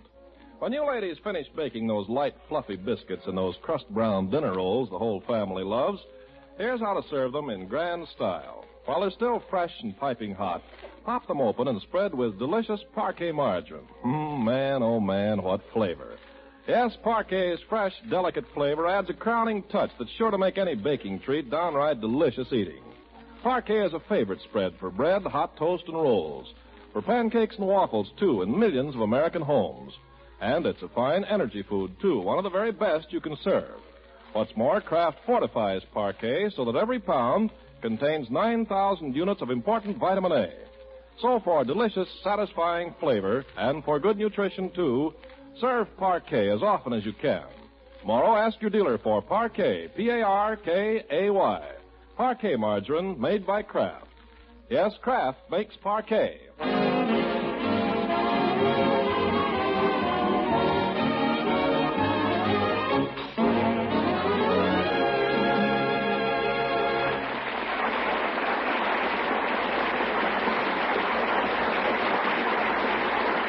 Let's join our friend, the great Gildersleeve. It's 3 weeks since his dismissal as Summerfield's water commissioner.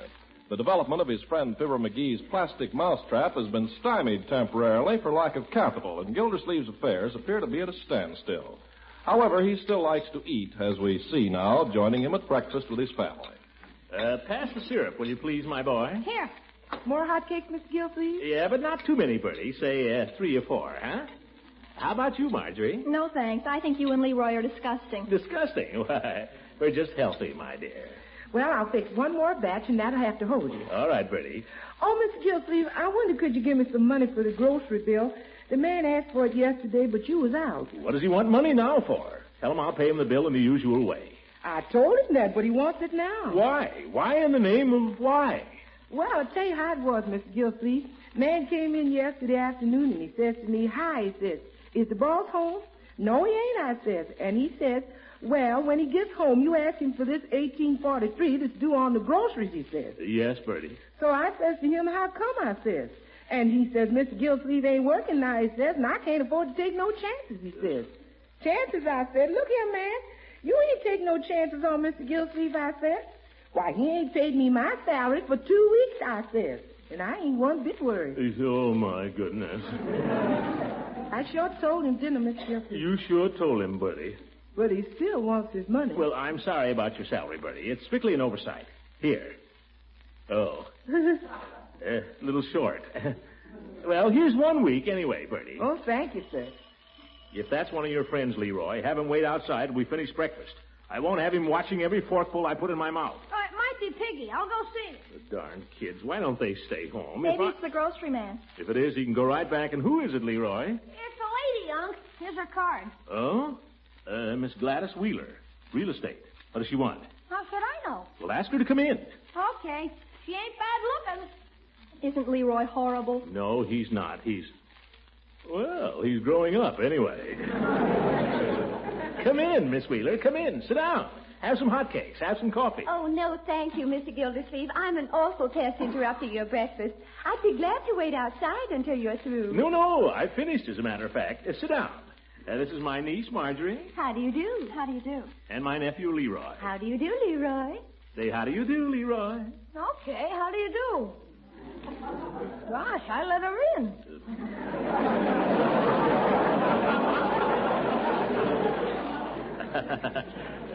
Great kid. What can I do for you, Miss Wheeler? Well, Mr. Gildersleeve, I wonder if you've ever considered selling your house. Selling my house? No, I never had. I don't think I'd be interested. Oh, I don't blame you, I must say. Such a lovely home. Still, I have a client who's authorized me to offer you $12,000 for it. $12,000? Leroy. But Uncle Mort, it only cost $7,000. You children leave the room, please. Miss Wheeler and I are talking business, and you don't know anything about it. I know the house cost $7,000 originally, Mr. Gildersleeve. Still, my client is willing to pay $12,000. Cash? Cash. Grab it, Unc. Leroy. Miss Wheeler, I wonder if you'd like to see the rest of our house. The dining room is no place to discuss business.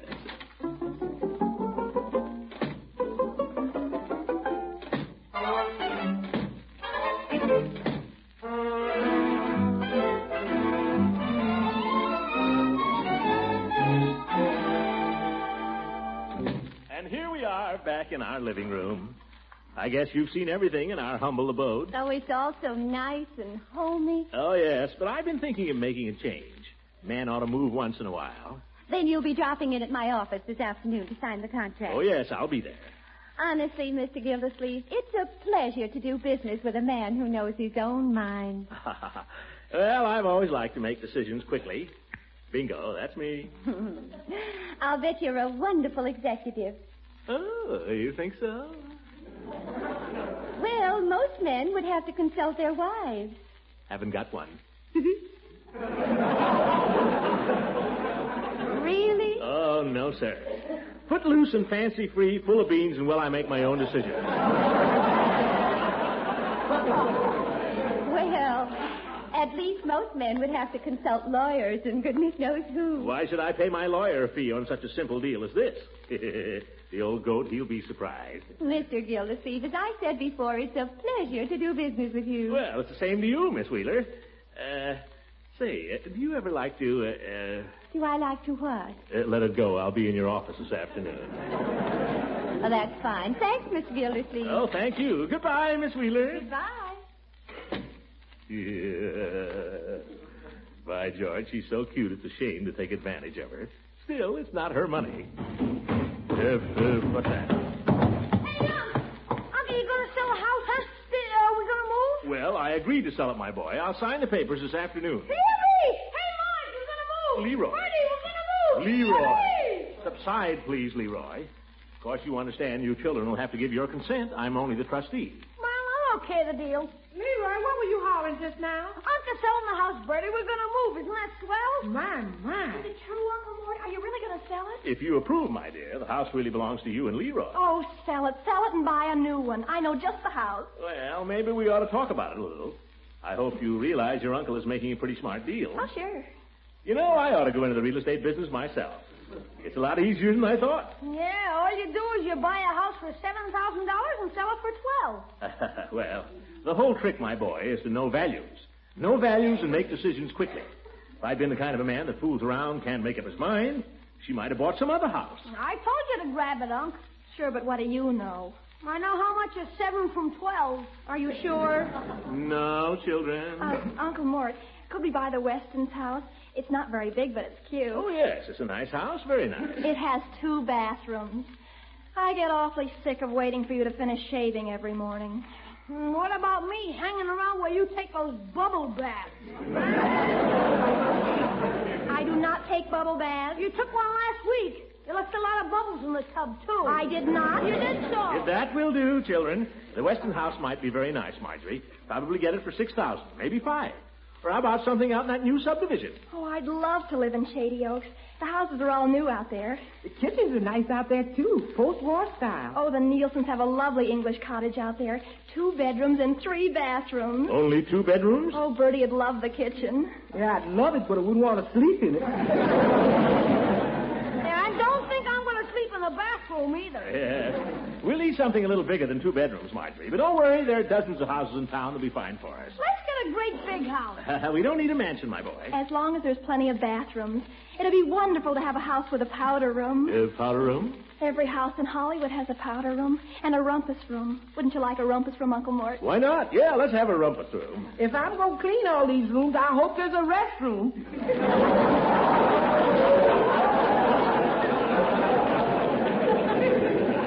Don't worry, Bertie. Good times are coming. You know, ever since that real estate woman walked in here this morning, I felt that everything was going to be fine. I'll take this money, we'll buy a new house, then I'll put the rest of it in mousetraps, and pretty soon I'll be a millionaire. And when I'm a millionaire, Marjorie will have 2 bathrooms all to herself, Leroy will have a baseball diamond and a running track, and I'll have a rumpus room with a snack bar. And Bertie, you'll have an assistant. Mr. Gildersleeve. Yeah. Don't laugh, Bertie. It could happen.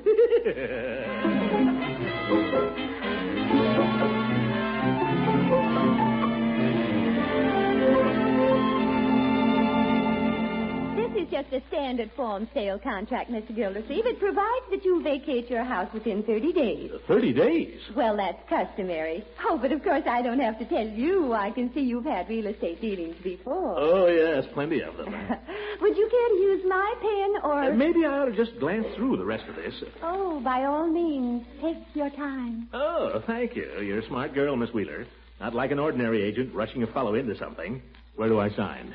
Right here. Oh, yes. Throckmorton P. Gildersleeve. And the duplicate copy. That's the one I keep. That's right. Rock.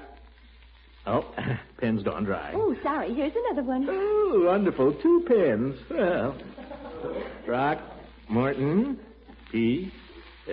Gildersleeve. Thank you. That does it. Yes, sir.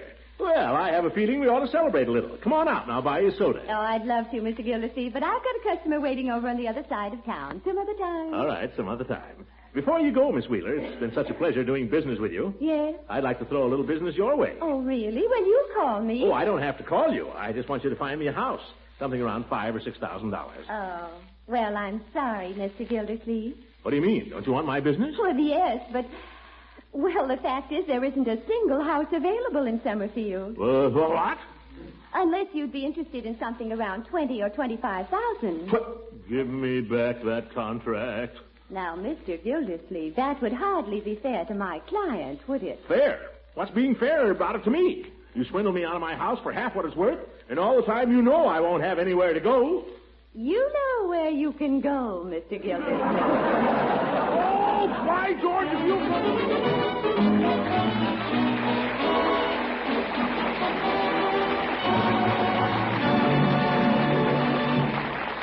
Ray Gildersleeve will be with us again in just a few seconds. If you like piping hot toast, pancakes, or waffles, try spreading them with delicious parquet margarine. And see what appetizing goodness the delicate, satisfying flavor of parquet adds to these tempting breakfast treats. If you carry a lunch to work or to school, you'll be glad to know that parquet margarine is one of the finest energy foods you can spread on bread or in sandwiches. And if you, Mrs. Homemaker, are concerned about good family nutrition, as we know you are, you especially will want to know this important fact. Kraft fortifies parquet margarine so that every pound contains 9,000 units of vitamin A. Yes, it's good to know that there's such an economical, nourishing spread for bread with such delicious flavor and such dependable Kraft quality. So be sure to ask for Parquet, P-A-R-K-A-Y, Parquet margarine, made by Kraft. Only 2 ration points a pound. And remember, Kraft makes Parquet.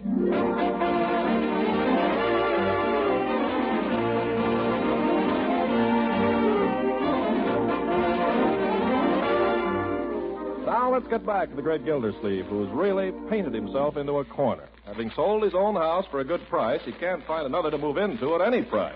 He's tried every real estate agent in town, examined the classified ads, and now at his wit's end, he's taken time out to get a haircut and think it over. So we find him in the hands of Floyd Munson, wedged into a barber chair, strangled by a mussy sheet, smelling like a lily as Floyd gives him the finishing touches. Well, Mr. Gildersleeve, who's going to win the election? Hard to say, Floyd, hard to say. You don't know anybody who has a house he wants to sell, do you? Why, you in the market, Commissioner? I may be shortly. Well, there was a fellow in here the other day said he might want to get rid of an Oldsmobile. I can't ask my family to live in an Oldsmobile, Floyd. What I need is a house. Why, you getting thrown out of yours? I'm not getting thrown out. I've sold it. Is that a fact? Funny I didn't hear about it. I just told you. Bet you got a pretty good price for it, huh? A fair price. Yeah, it's a good solid house you got there, well built. Bet you got easy $8,000 for it. $9,000 maybe. With the garage and all, maybe $10,000. I got a fair price. My problem now is to find a place to live. Yeah. Well, I got a nice little place there. Nothing fancy, you know what I mean? We could do with another bathroom. Wife's always hollering at me. But it's a roof over our heads. I'm not worrying about you, Floyd. It's me. Say, now you mention it, I hear where Otto Schlesnick and his wife ain't getting along so good again. What's that to me? Well, I was passing that place the other night, and they were carrying on something fierce. I heard her call him a bum mechanic. That ain't good. Well, if you don't mind, Floyd, I'm not interested in any local gossip at the moment. Now, wait. Supposing it was to go from bad to worse. Supposing they were to bust up. Why, there'd be a house. Huh? Sure, you got to think of those things. Wife happens to pass a remark. Man reaches for a piece of crockery. First thing you know, there's a house on the market. Floyd, you've given me an idea. Yeah, finish me up, will you? Practically done now. Great. Of course, if you're thinking of that house of Otto's, it's only got 5 rooms. Why'd you tell me about it? I need at least 7. Well, it's only an idea. Maybe if you was to look around and sort of keep your ear to the ground. You know what I mean? After all, life's no bed of roses. And Otto and his wife, they're not the only lovebirds in town. If there was only some way. Just because a man opens the door for his wife or carries the groceries home for her, you don't know how he treats her when he gets her there.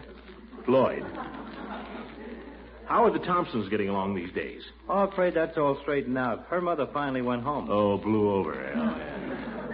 Of course, maybe I oughtn't to say this. No, what? Well, I don't know this. I only heard.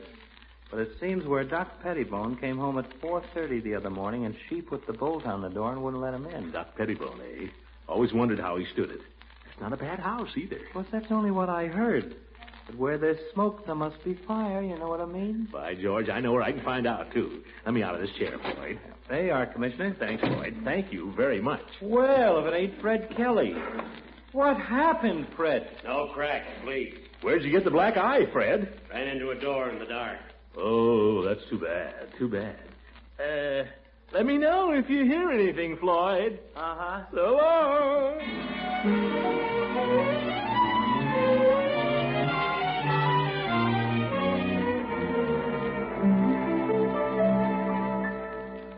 Dr. Pettibone? Well, yes, I do most of his prescription work. I know that, Peavy, but have you seen him? Yes, I have. As a matter of fact, Mrs. Peavy and I played bridge with the doctor and his wife last night. You did, really? Well, how did they seem? Oh, they seemed fine. Why? You didn't notice anything? Notice anything? I mean, you didn't feel any undercurrent there? They seemed to be getting along all right? Why, yes. No kicking each other under the bridge table or anything? No, why? Nuts. Why do you ask, Mr. Gildersleeve? I've got to find a house, Peavy. I've got to find one right away. Is this for yourself or for a friend? For myself, naturally. For my family. We'll be out on the street in 30 days if I don't find one. Oh, dear. I don't like to pry, Mr. Gildersleeve, but was it trouble with the mortgage? No, it was trouble with a woman. Oh, that again. The woman deceived me, Peavy. They'll do it every time. Well, no, I wouldn't say that. Not every time. This one was a real estate agent. I thought if I sold my house for $12,000 and bought another for $5,000 or $6,000, I'd make a fair profit on the exchange. But she didn't tell me there aren't any other houses. She didn't tell me that. Have you thought of renting a house? Yeah, and so has everybody else. I've even thought of stealing a house, Peavy. That's why I asked you about Doc Pettibone. I heard things weren't so rosy there, and I thought maybe... Say, how many rooms you got in your house, Peavy? Mrs. Peavy and I are very happy where we are, Mr. Gildersleeve. Yeah, I didn't think so.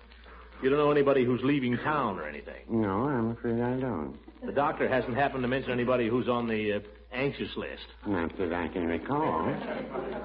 Perhaps if you waited till the winter season. What? I can't, Peavy. I've got to have a house right away. I can't find one for love or money. Speaking of love... Yes? It's too bad you and Mrs. Ransom didn't hit it off there a while back. Why do you say that? Well, I always thought Miss Goodwin very attractive, but that place where she lives is a little small. Peavy, I told you I'm all through with that stuff. No more of it. We'll never have anything to do with a woman again as long as that... Still, that's a nice house Leila's got there. Copper plumbing throughout. Nice shade trees, too. Yeah. Peavy, I wonder... What? I wonder if Mrs. Ransom wouldn't like to go back to Savannah. After all, she's a long way from home up here, Peavy. She could sell me her house and go down there and buy a little old plantation. Enjoy some of that southern comfort. Get some of that old corn pone. Hear those old banjos ringing. Man, I'd almost go with her.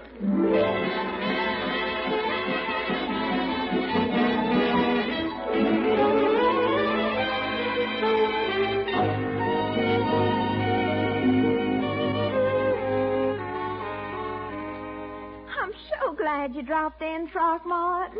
Well, Well, I'll tell you, Leila. I've been a little worried about you lately. Oh, have you really? How nice. Yeah. When I think of you all alone in this great big house here, day after day. Well, I'm not completely alone. I have friends, you know. Oh, yes, of course. Of course you have. But I sometimes ask myself, Leila, if we really know who our truest friends are. Well, I always think of you as my friend, Throckmorton. I hope you don't mind. Oh, I am. Very much so. Yes, indeed. You must always think of me that way, Leila. Yes. But what I mean is, well, everybody knows that a boy's best friend is his mother. A girl's, too. I suppose. Yes. People should stick to their mother and their family, Leila. We mustn't forget the old folks at home. Don't you ever miss them? Well, I think about them. I think about them a lot. But sometimes I feel I'd rather think about them than be with them. Oh, that's the wrong attitude, Leila. Throckmorton, why are you suddenly so interested in my folks? You never showed any interest in them when we were engaged. Well, it's not your folks so much, Leila. It's not that. I'm thinking of you. Ah, yes. Certainly. You don't realize, Leila, you're a Southerner. You were born in the South. It's in your blood. Don't you hear it calling? Not at the moment. Leila, think of it. Moonlight and honeysuckle. Soft summer breezes. Those old banjos ringing. I haven't heard a banjo in the South in 15 years. Well, you could take one down with you. Think of that Southern cooking, Leila. Think of it. I am thinking of it. And you're thinking of something, too. Yeah, I wonder what it is. I don't know what you mean. Oh, yes, you are. I'm thinking of you, Leila. So far from home. Living all alone up here in this great big house. By the way, how many rooms has it got? 7. Ever have any water in the cellar? Not a drop. Remarkable. Just the same, I worry about you here, Leila. Oh, that's very sweet of you, Throckmorton, to worry about me, but I don't worry. Well, you should. Such a big house for such a little girl. 7 rooms, you say? I never worry because I know that if anything should happen, if I should ever need protection, you're right next door. That's just it, Leila. I may not be next door. Throckmorton, you're not leaving town. Well, that depends. Depends on what? It depends on you. Oh, gracious. I mean, here you are living all alone in a great big house, and here I am. I don't know how to say it. Oh, Throckmorton, you're such a dear, sweet, clumsy fool. Why don't you just come right out and say it? Well... sit down beside me first. There. You got me all wrong, Leila.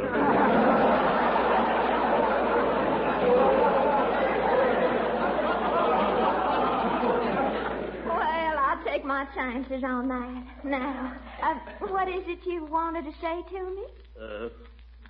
Leila, why don't you go back to Savannah? Why don't I'd pay you a good price for your place, Leila. I'd pay you as much as it cost. You see, I gotta have a house. I sold mine. Oh, now, Leila, you're not going to cry, are you? Leila, don't cry. It was only an offer, Leila. No harm in an offer. I didn't mean to hurt you. I take it all back. Keep your house, Leila. I just thought you'd like to go back home and get some of that fried chicken. Smell some of those oleanders again. Hear those old banjos ringing. I hate banjos!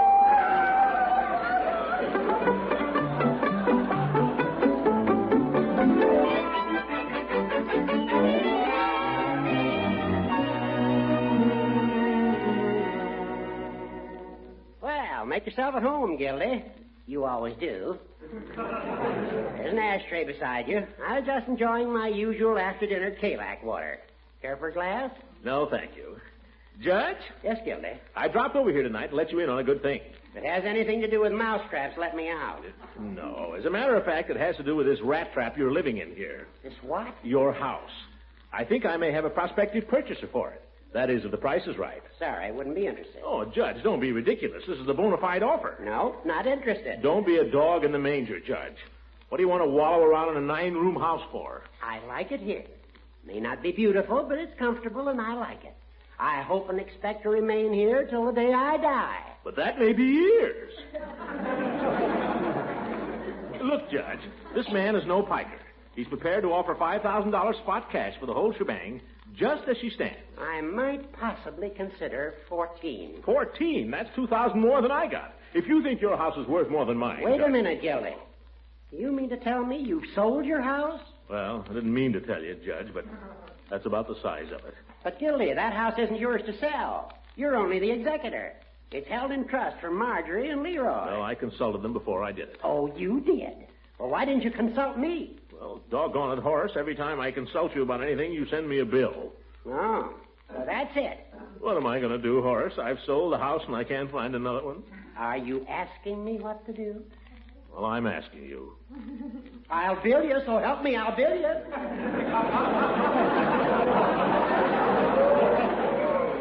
Well, go ahead and bill me. All right. As your lawyer, I advise you to get that contract canceled. But how, Judge? How can I do it? Well, it'll take a good lawyer. Fortunately, you've got one. Yes. As your lawyer, I shall refer the contract to the probate judge in charge of the estate, to whom it should have been referred for approval in the first place. Good. Do that. And as the probate judge in charge of the estate, I shall declare the contract null and void. Yeah. Horace, can you do that? Watch me. By George, the law is a wonderful thing. Just a minute, please. Speaking again as your attorney, the fee for that will be $100. Marked up from $50. 100. Well, I guess it's cheap at that. $100 or a chicken fricassee dinner cooked by the inimitable Bertie. Yeah. Said fricassee to include dumplings. By George, Horace. By golly, Gildy. You old son of a gun. You old horse thief. You old puddinhead. You old stick in the mud. Be it ever so humble, there's no place like home. Be it ever so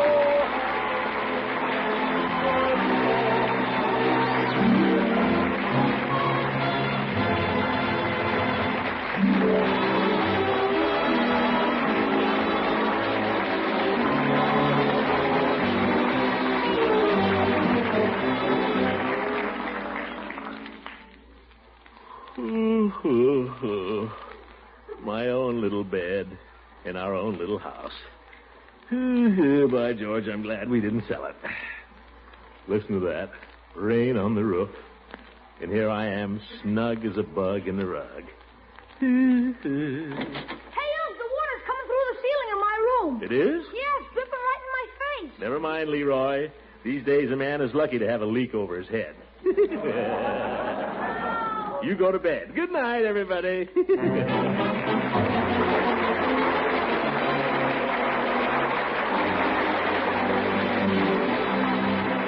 Music on this program was selected by Claude Sweet. And this is Ken Carpenter speaking for the Kraft Cheese Company, makers of parquet margarine and a complete line of famous quality food products. Kraft invites you to listen again next week at the same time for the further adventures of the great Gildersleeve.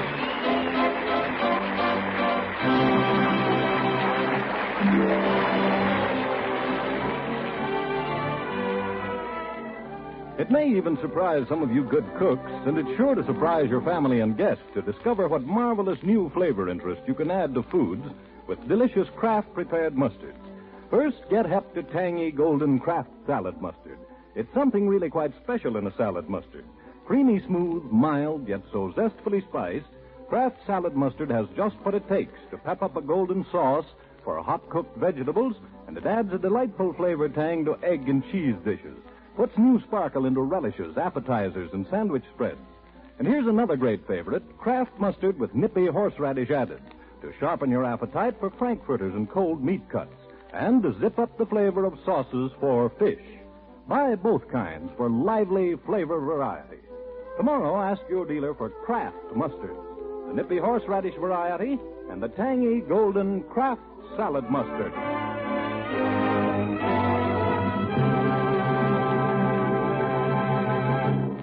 This is the National Broadcasting Company.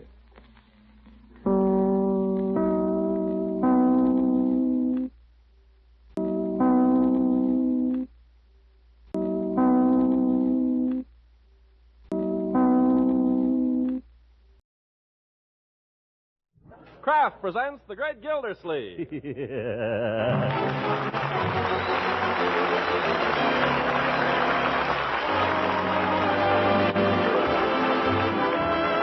The Kraft Cheese Company, makers of parquet margarine and a complete line of famous quality food products, presents Harold Perry as The Great Gildersleeve. Kraft brings you The Great Gildersleeve every week at this time, written by John Whedon and Sam Moore, music by Claude Sweeten.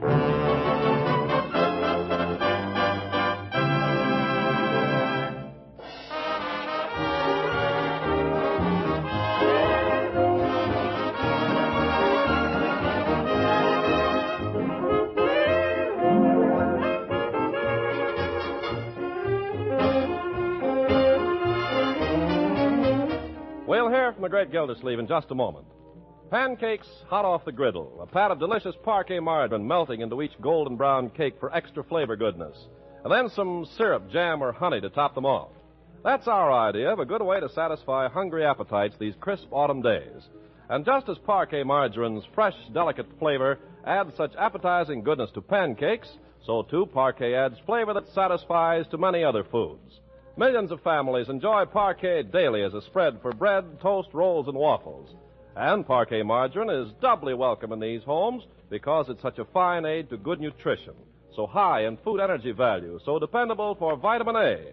Kraft adds 9,000 units of vitamin A to every pound of parquet. So for good nutrition, for flavor that satisfies, buy and serve Parquet, P-A-R-K-A-Y. Parquet margarine made by Kraft. Yes, Kraft makes Parquet.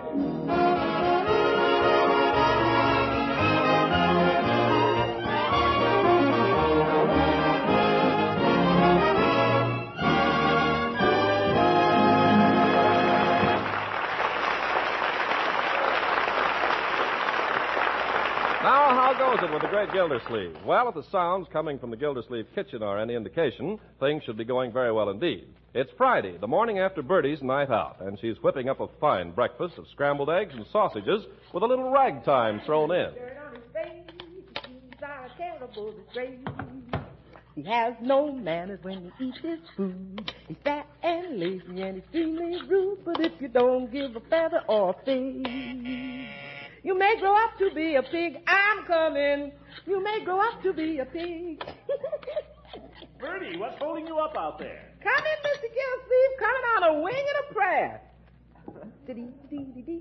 What's the matter? What's the matter with you, Bertie? What makes you so frisky? I don't know, Mr. Gildersleeve. I guess I'm just full of beans this morning. Bertie's got the giggles. I have not. I'll bet she's in love. Oh, you go on, Miss Marjorie. I ain't been in love since the last time. When was that? Beyond the memory of man. Finish up your prunes, Leroy. I got eggs waiting. What'd you do on your day off, Bertie? Paint the town? No, sir. I just fooled around. And then last night I went to the movies. Me and Lily B. Oh? She always goes to the movies. What'd you see, Bertie? Picture called Going My Way, Bing Crosby. Were you there? I didn't see you. Wasn't it wonderful? Oh, it sure was. Hey, Marge went to the movies. Oh, Mr. Gildersleeve, you've got to see that picture. They got little man there. I don't know who he is, but they got little man. Barry Fitzgerald. He's darling. He kills me, that man. Hey, how is it Marge gets to go to the movies when I don't? Of course, I've always thought Bing was darling. Of course, he's an older type than Van Johnson. Oh, well, if I may say so, my dear, some of us older types have more to offer than the younger ones. Listen, I'm asking a question here. How is it Marge gets to go to the movies at night when I can't? I'm older than you. Yeah, she's an older type. Perhaps when you get to high school, you'll be allowed to stay up at night, too. Oh, go soak your head. Yep. Finish your prunes, Leroy. Finished. Okay, Bertie, take it away. Leroy? Yeah? Here at Gildersleeve Manor, Leroy, we do not gulp our prunes. You told me to finish them. Neither do we spit our pits onto our plate. You want me to swallow them? No.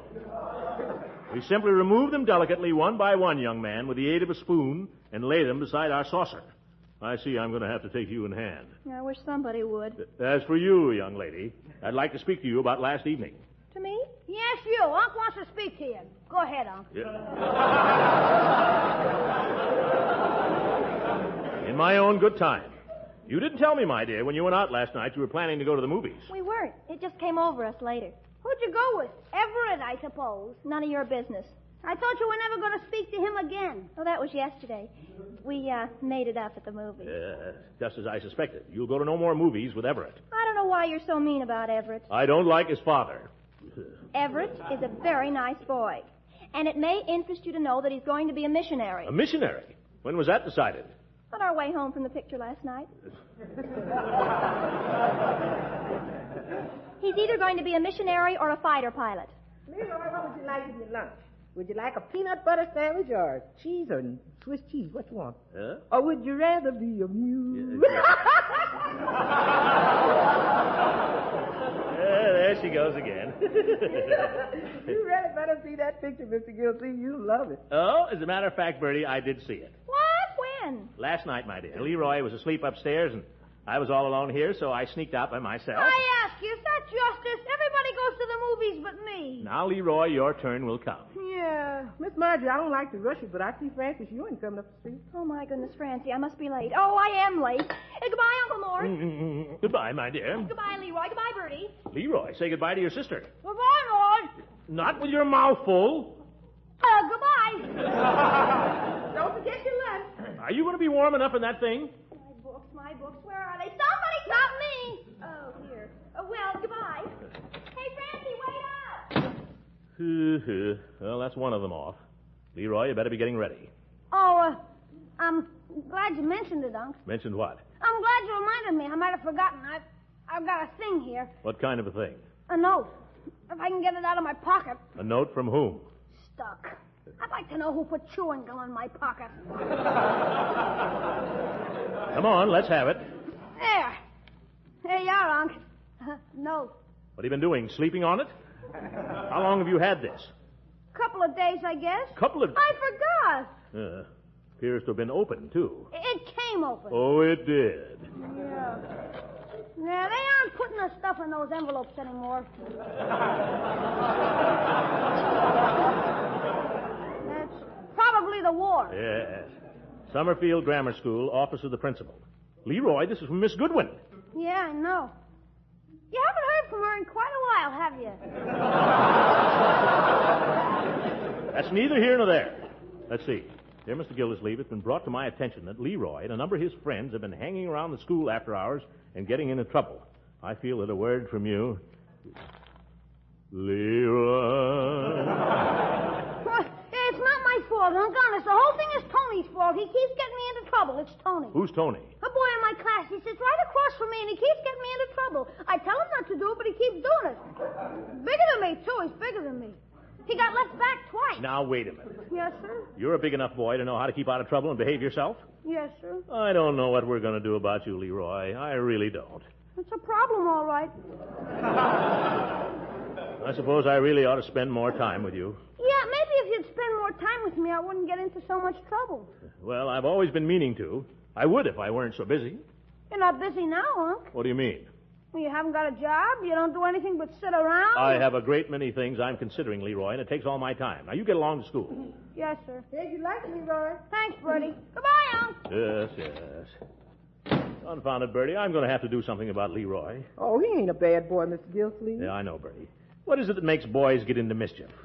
Well, maybe it's like it was in that Bing Crosby picture, Mr. Gildersleeve. Maybe they need an older man to sort of give them a hand. Yeah, I suppose you're right. You know where that Mr. Crosby there, he got all them boys together and taught them how to sing like a choir so they quit stealing turkeys? Yes, sir. Bertie, I think you're on the right track. A choir, eh? By George. I'll get them all together tomorrow morning.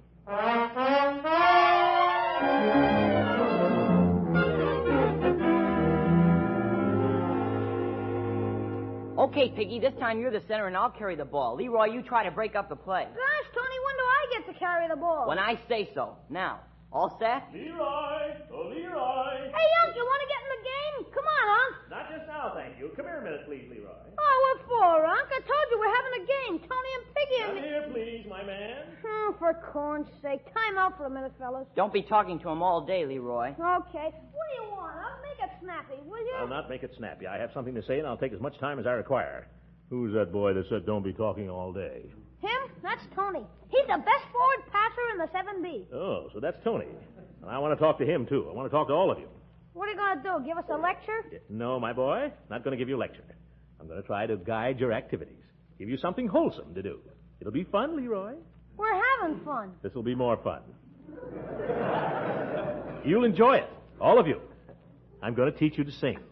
Oh, Unc, not on Saturday. It's a fine day for it. Now call the other boys over here. But, Unc, we don't want to sing. We're playing football. Leroy, will you please do as I ask? Okay. Shall I tell them what you want them for? No, just get them over here. I'll tell them. Okay. Hey, fellas. More lung power, Leroy. Hey,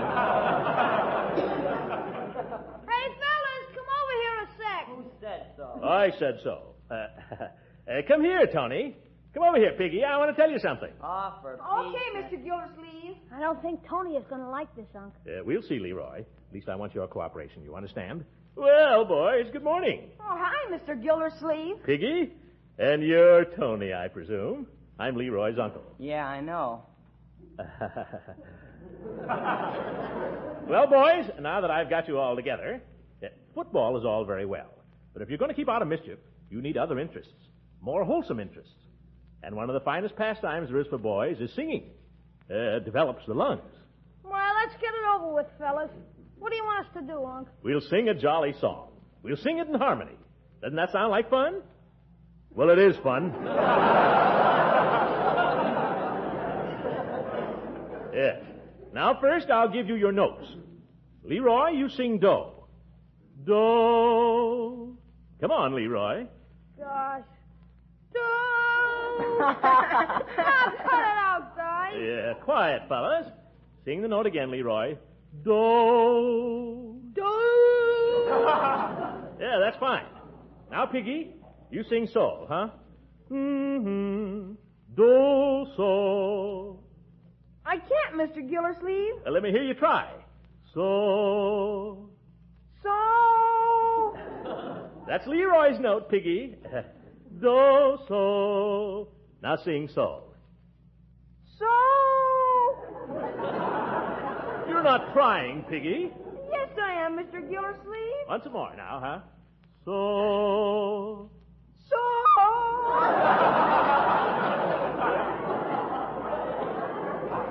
What's the matter with you?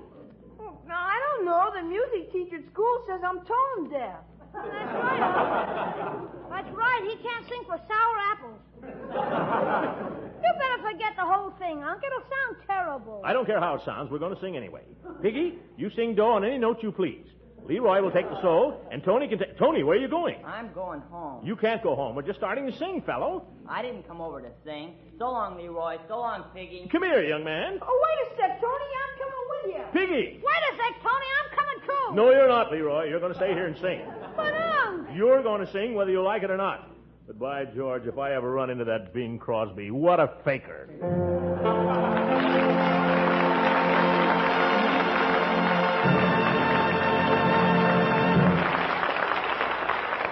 Greg Gildersleeve will be with us again in just a few seconds. Shop early is good advice these days. Not only does it save your own time and your food dealer's valuable time, but by shopping early, you're more likely to get those choice foods that are always in big demand. Now, that's especially true of Parquet margarine, for delicious, nourishing Parquet is a first-choice spread for bread with millions of American families. Of course, one reason so many people want Parquet is because its fresh, delicate flavor makes bread, rolls, pancakes, and waffles taste so good. But equally important is the wonderful nourishment that Parquet provides so economically. You see, Parquet is one of our very best energy foods, and it's also a good source of vitamin A. Kraft adds 9,000 units of this important vitamin to every pound of Parquet. So tomorrow, be sure you shop early for delicious, nourishing Parquet. P-A-R-K-A-Y. Parquet margarine. Remember, Kraft makes Parquet.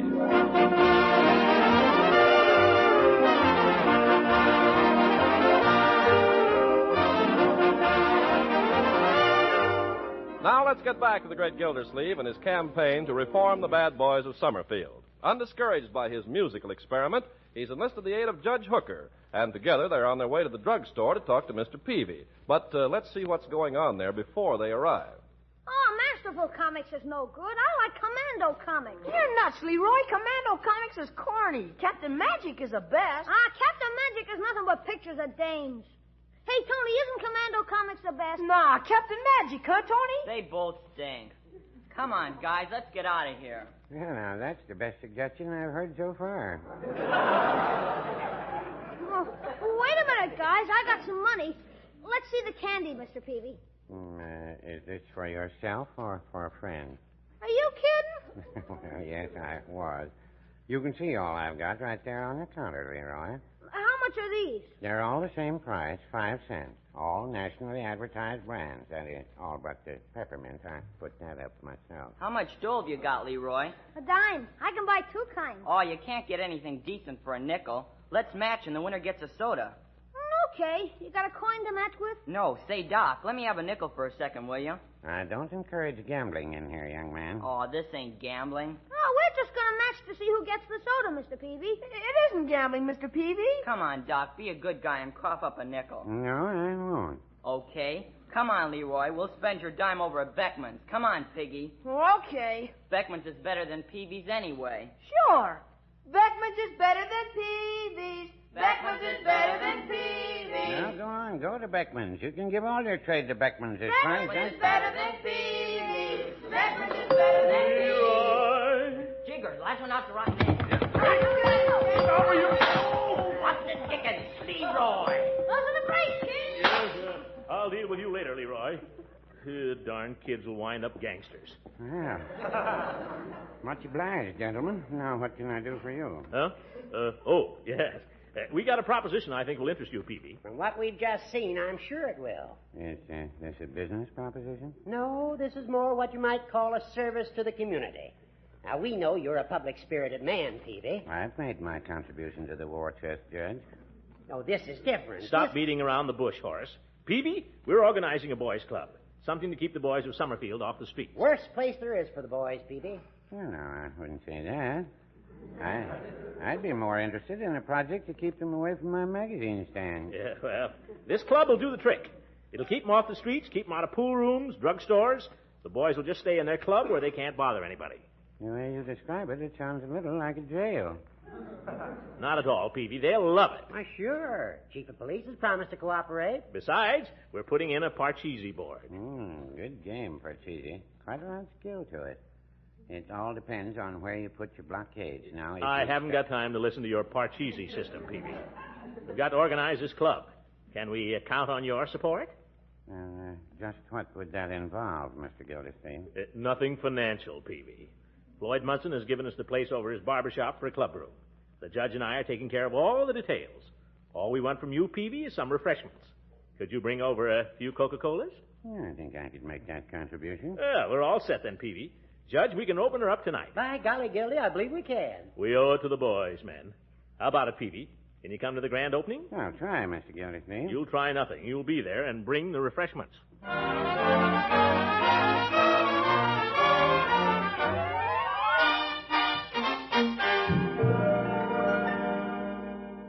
How does the flag look there, Floyd? Fine. Looks like a regular club room now. Yeah, the flag lends a patriotic note. The boys ought to like that. Don't you think so, Judge? You bet. Yeah, I think we've got everything just about ready. You might pull that table over in the middle of the room, Floyd, under the light, so the boys can see to play their game. I'll give you a hand with it, Floyd. Sure.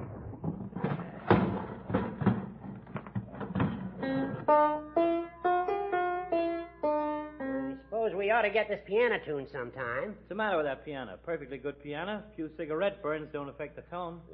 Unc, how long do I have to sit here? Oh, you don't have to sit there, Leroy. You can get up and move around if you want to. Thanks. When can I go? You can't go. I've told you that. Oh, gee. Listen, Leroy, if Judge Hooker, Mr. Munson, and I can give up a whole Saturday afternoon and evening to fixing up a club room for you fellas, you can darn well stay here and enjoy it. You understand? Okay. Have a fig Newton, Leroy. No, thanks. Take one. Ye gods, we're only doing this for you boys. But there aren't any boys here, only me. Well, I don't know what's keeping them. Did you pass the word around as I told you to? Yeah, it got around all right. Did you invite Piggy? Yep. Tony? Yep. Well, if Tony comes, the others will come, won't they? I guess so. What did Tony say when you asked him? He said he wouldn't come near the place with a 40-foot pole. Well, boy's a bad influence, all right. Proves the need for this kind of thing. Hey, here comes somebody. We got a customer. Hello. Anybody up there? Oh, it's Gates. Come on up. It's the chief of police. The chief of police? Yes, you needn't be alarmed, Leroy. Chief has agreed to sponsor our little club. Isn't that fine? Are you kidding? Well, I see you brought a customer with you, Chief. Yes. I found this little fella hanging around outside. Come along, Sonny. You've got nothing to be scared of. Peggy! Hi, Leroy. What happened? I didn't see him coming. You did... Well, I see you've got the place fixed up real nice. Well, it looks fine. Piggy, you know everybody here. Mr. Munson. Hi, Piggy. About time you came in for a haircut, isn't it? And Judge Hooker, you know him. Hello, Piggy. Have a Fig Newton. No, thanks. You better have one, Piggy.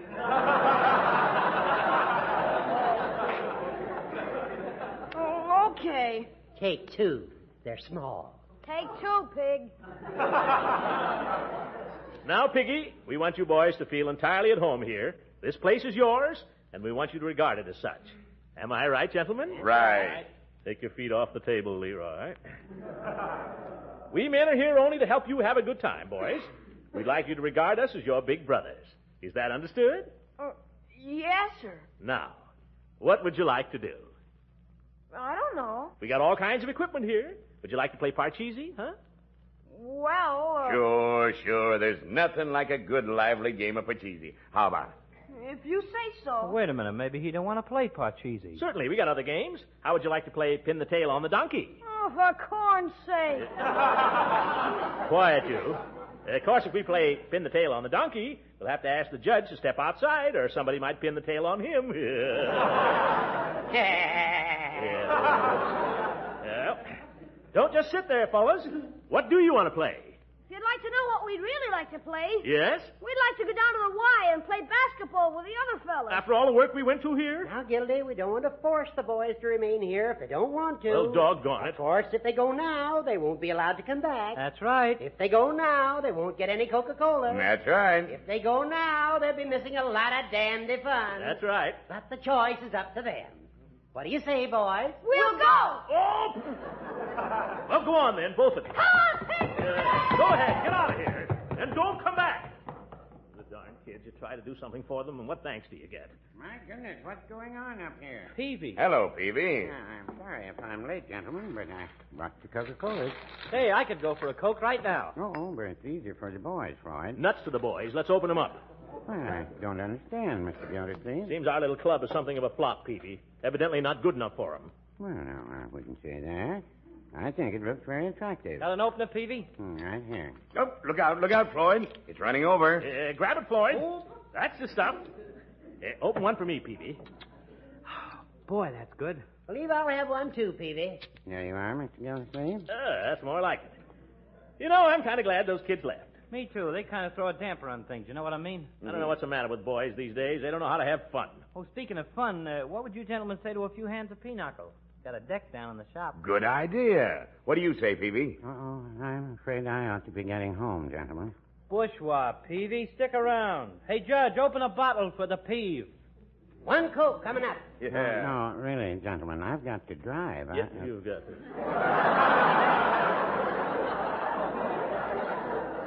Oh, he's a jolly good fellow, for he's a jolly good fellow. Come on, Floyd. You play the piano in a broken-down sort of way. How about a little harmony? Yeah, a little harmony. Go on. Stop. Now, wait a minute. Come over here, Peavy. Now, I'll be the conductor. Says who? Quiet, you.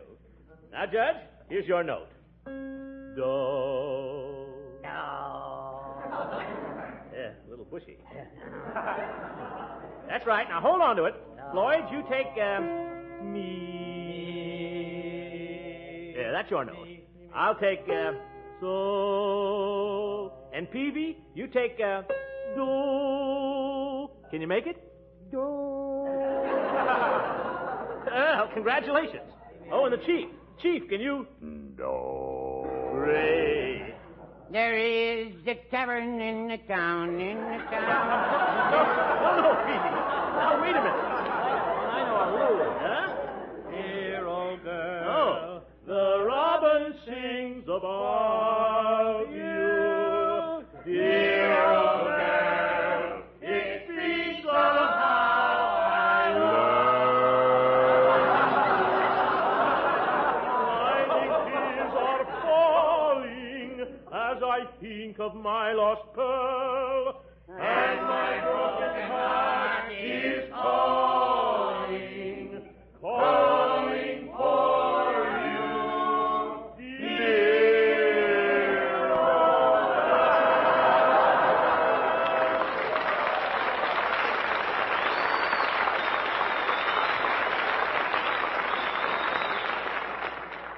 Hey, that wasn't bad. No, I wouldn't say that. There he goes.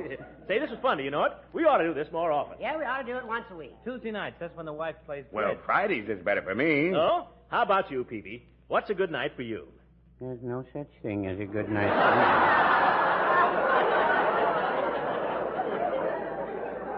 Oh, no, that's no attitude, Peavy. We got to do something about Peavy's attitude, fellas. It hasn't been right lately. Yeah, I've been noticing. Peavy, you're a bad boy. Well, no, I wouldn't say that. Said it again. I'll tell you what, fellas. We'll call it the Jolly Boys Social Club. For men only. No women. And if any kids come around, we'll throw them out in their ear, huh? Hooray for the Jolly Boys. Yeah. There is a tavern in the town, Peavy. and there my true All love right, sits Peavy, him have it down, your own way. sits him down, And drink his wine with laughter free, and never think of me.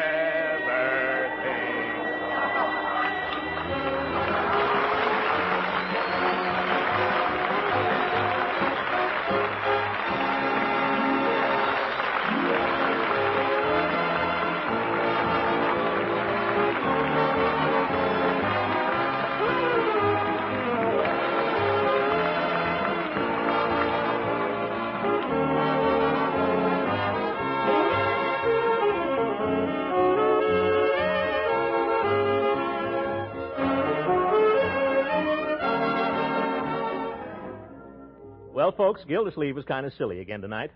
I guess he had the right idea there, but he went at it in the wrong way. Even Gildersleeve ought to know that Leroy is better off playing basketball down at the Y. In other words, the way to help out the boys in our community is to support the organizations that know how to handle the problem. It's a big one right now because there are a lot of kids knocking around the streets these days with no one to take care of them or supervise them. Their fathers are in the service, and their mothers are helping in the war plants. In almost all communities now, the agencies that look after the welfare of youngsters are supported by a cooperative organization called the National War Fund. Of course, that's not all it does. It also supports the clinics and hospitals, visiting nurses associations, provides special care for crippled and undernourished children, and many other local services. This is in addition to the important work the War Fund does all over the world. It supports thousands of clubs for our servicemen and women and our merchant seamen, sends aid to American prisoners of war. It includes the relief organizations of our fighting allies. It's a mighty big thing. I don't see how they accomplish all they do, but you can see they need money. So when one of your neighbors calls on you to ask for a contribution to the National War Fund, remember what he represents and be generous. Good night, ladies and gentlemen.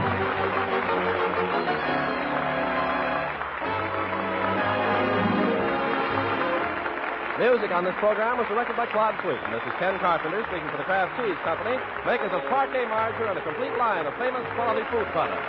Kraft invites you to listen again next week for the further adventures of the great Gildersleeve.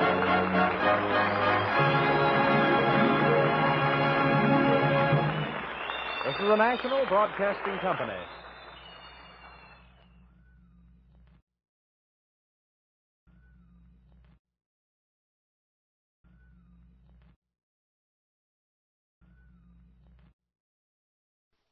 Kraft presents the great Gildersleeve.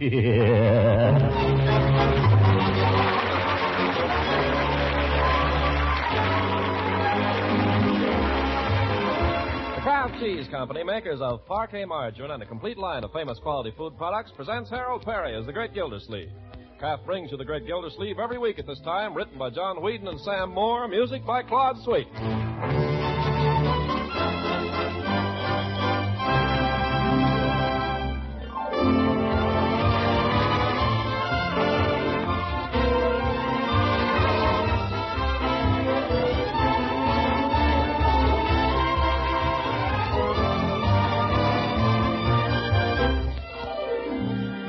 We'll hear from the great Gildersleeve in just a moment. You know, if yours is a family of average size, you probably consume 6 or more loaves of bread a week. Now, that adds up to a lot of slices.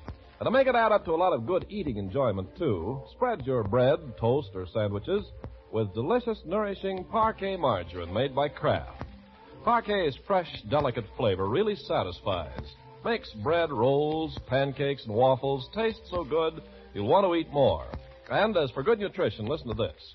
Parquet is actually one of the best energy foods you can eat and contains dependable amounts of vitamin A. Kraft, you see, adds vitamin A to Parquet so that every pound contains 9,000 units, and there's never any less summer or winter. So for flavor that really satisfies, for energy and vitamin A, be sure to get Parquet, P-A-R-K-A-Y, Parquet margarine made by Kraft. Yes, Kraft makes Parquet.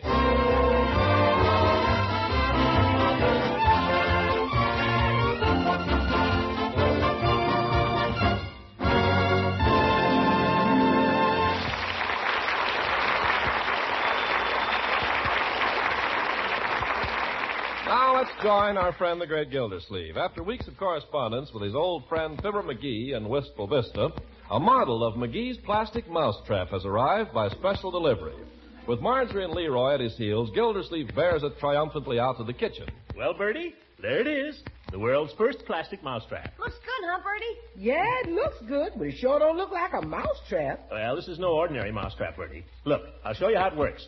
Mr. Mouse walks in here, walks along this little path in here, turns through here, and bingo, he falls through here. If he don't get lost first. Yeah. Okay, Mr. Gildersleeve, if you say so, it's a mousetrap. But what you gonna use for bait? Bait? Well, haven't we... Not a thing, Mr. Gildersleeve. I don't think there's a thing in the house that would really appetize a mouse. There must be something. How about bacon? The points are off it. The points are off of it, but there ain't no bacon. Oh. Too good for him anyway. Let's think now. What would I like if I were a mouse? A piece of pie and a glass of milk. We don't need to provide a chaser, Leroy. Pie isn't a bad idea, though. Apple pie? How about a piece of apple? Mice love apples. We ain't got any apples either, Miss Marjorie. Well, now let's be scientific. What have the mice been getting into, Bertie? Pancake flour. But you can't bait a trap with pancake flour. You could make them a pancake. You could, miss. All right, Leroy.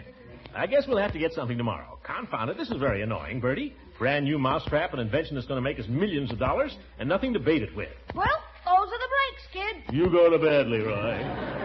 What? Go to bed. We'll just leave the trap here by the pancake flour, Bertie. Who knows? Maybe Mousie will walk into it.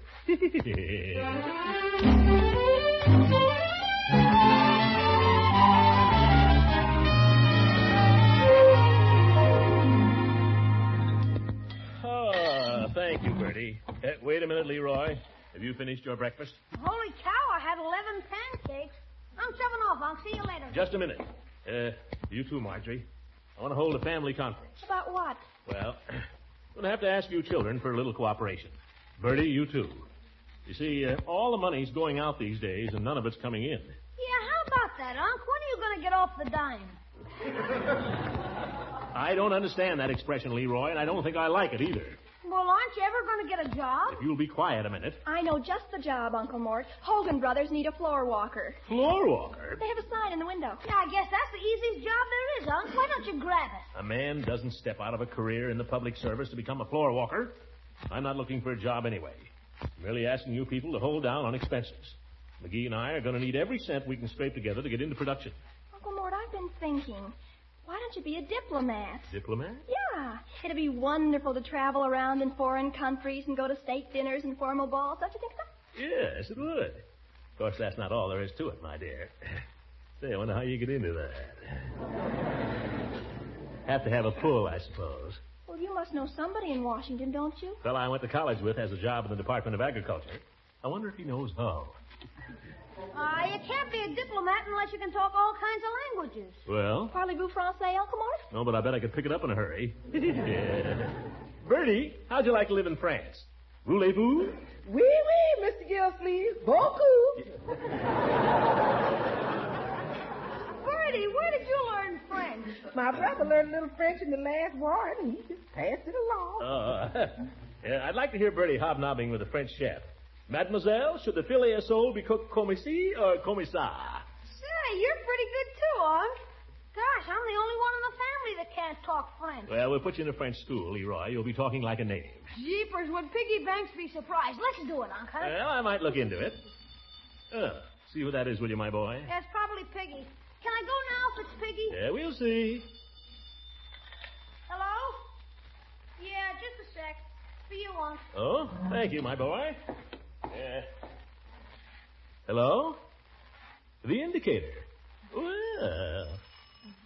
See who's at the door, will you, Bertie? Okay.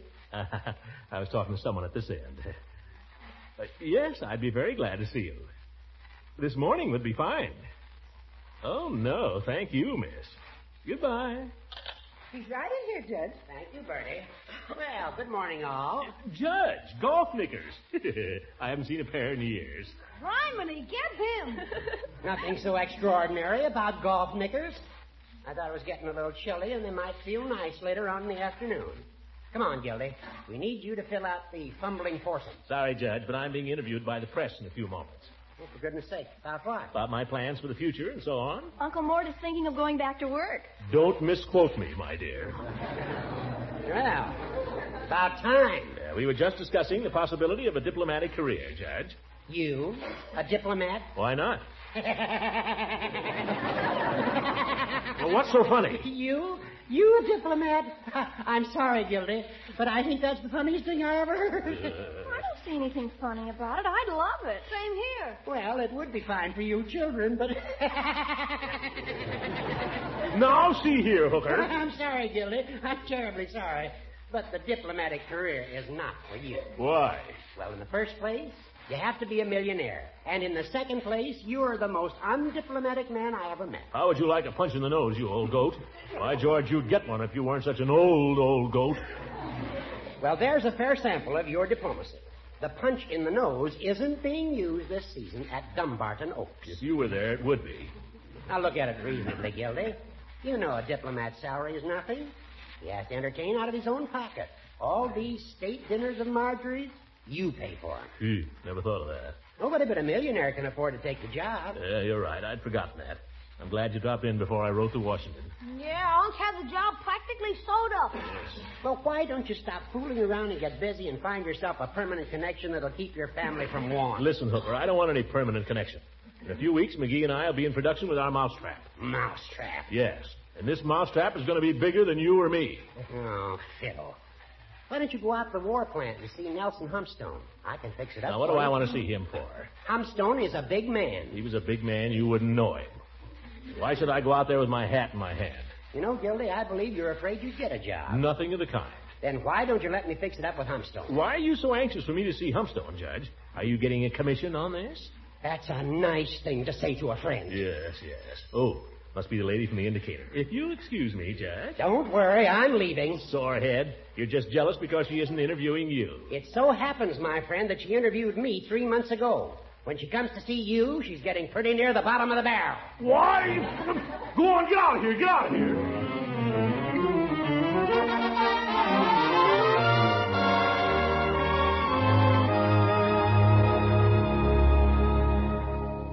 Well, Mr. Gildersleeve, that's all very interesting about your early life, but I want to know about your plans for the future. I understand you're thinking of going into manufacturing. Thinking of it? I'm certainly going into manufacturing. Going to manufacture a plastic mousetrap. Revolutionary. Oh, yes, plastic. Oh, but it's not an ordinary plastic. My partner, Mr. Fibber McGee of Wistful Vista, he invented the trap. He's worked out an entirely new plastic. It's cheaper than soybean plastic, made out of soybeans and rhubarb.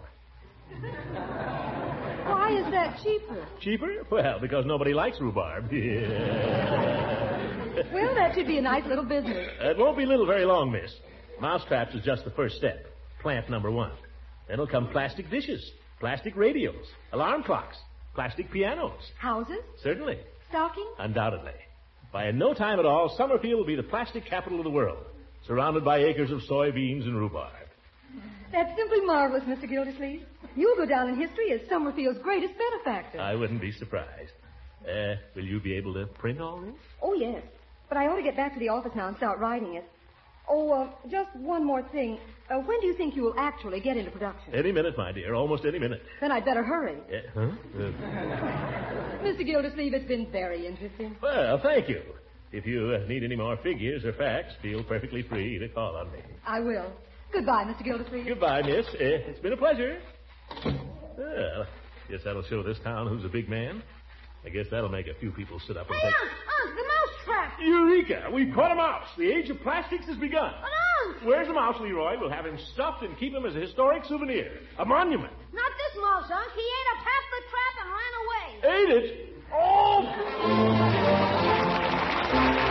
The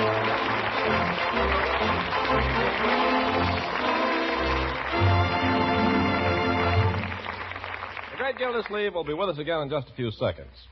Time for a quick word picture of a contented man eating breakfast. Pop goes the toaster, out comes a slice of bread, toasted to a tempting golden brown. An eager hand reaches for a delicious, nourishing spread, reaches for parquet margarine, adds the appetizing flavor goodness of parquet to the piping hot toast. Man, oh man, there's a breakfast treat that's sure to send anybody whistling off to work. Crunchy toast spread with delicious, satisfying parquet margarine. And lots of nourishment to go right along with that grand flavor enjoyment. Yes, lots of good nourishment because parquet is high in food energy value. And because every single pound of parquet margarine contains 9,000 units of vitamin A. Why not make your breakfast tomorrow a real humdinger of a meal with the help of delicious, nourishing parquet? That's P-A-R-K-A-Y. Parquet margarine made by Kraft. Yes, Kraft makes parquet.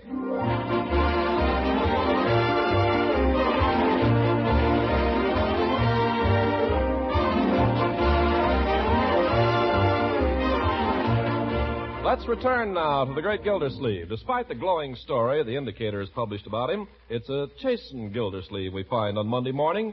He's come to the conclusion that he was a little hasty in brushing off Judge Hooker's offer to help him get a job at the war plant, and he's set out in search of his old friend now to patch things up. Finding him shouldn't be too difficult, for his daily schedule is as unvarying as a timetable. At exactly 9:17 each morning, the judge steps into Floyd Munson's barber shop for a shave. Oh, 9:30 right now. Floyd is probably down around his Adam's apple. Oh, Throckmorton. Oh, hello, Leila. Throckmorton, just a minute. Sorry, Leila. A little busy right now. Well, I was just going to phone you. Phone me? You do that, Leila. You do that. But Throckmorton, I've got to catch the judge before he leaves here. You'd care to step in with me? Into a barber shop? Well, then phone me later. That's a good girl. If I'm not in, leave a message. Hi, Mr. Gildersleeve. Hello, Floyd. Hi, Mrs. Ransom. How's it going? Yes. Good morning, Judge. Good morning. Fine morning. Yes, indeed. Fine morning. There you are, Judge. Fresh to the daisy. Thank you, Floyd. Seems to be getting a little colder these days, Judge. My collar inside, please, Floyd. Here you are, Judge. Horace, if I've said or done anything to hurt your feelings, I'm sorry. Now, about that job, I think it was a great idea you had there for me to get in touch with Humpstone. Then go ahead and get in touch with him. But you know him, Judge, and I don't. I thought if you could just fix it up for us to My meet. coat, please. Yes, sir. Now, seriously, Horace, I said I was sorry, didn't I? What more can I do? Hey, wait a minute. Horace, seriously. Listen, you don't have to get huffy just because I happen to... Horace! All right, go on, you stubborn old goat. No, I ask you, Floyd, I ask you, seriously. Judge seems a little peeved this morning. Old rooster. I didn't tell him, but his shoe's untied. I hope he trips. Say, saw that article about you in the paper there, Commissioner. Oh, yes. Quite a write-up. Not giving away any stock in that mousetrap company of yours, are you? Not giving away any samples. No, we haven't exactly got it organized yet, Floyd. You might say it's pending. Uh-huh. Fella come in here and sold me some oil stock back around 1928. That's pending, too. Well, this is different. Say, Floyd. Uh-huh. You don't happen to know this fellow Nelson Humpstone, do you? The manager out at the factory? Nelson Humpstone? Yeah, I know him. You do? Oh, that's fine. Well, I say I know him. He comes in here for haircuts. He does? The next time he comes in, Floyd, I wonder if I say he comes in for haircuts. He came in once. Oh. Did you get a chance to talk with him? Yeah, I talked with him. What kind of a man is he, Floyd? Nice fellow? What'd you two talk about? Well, I say I talked with him. I did most of the talking. Yeah, I can imagine.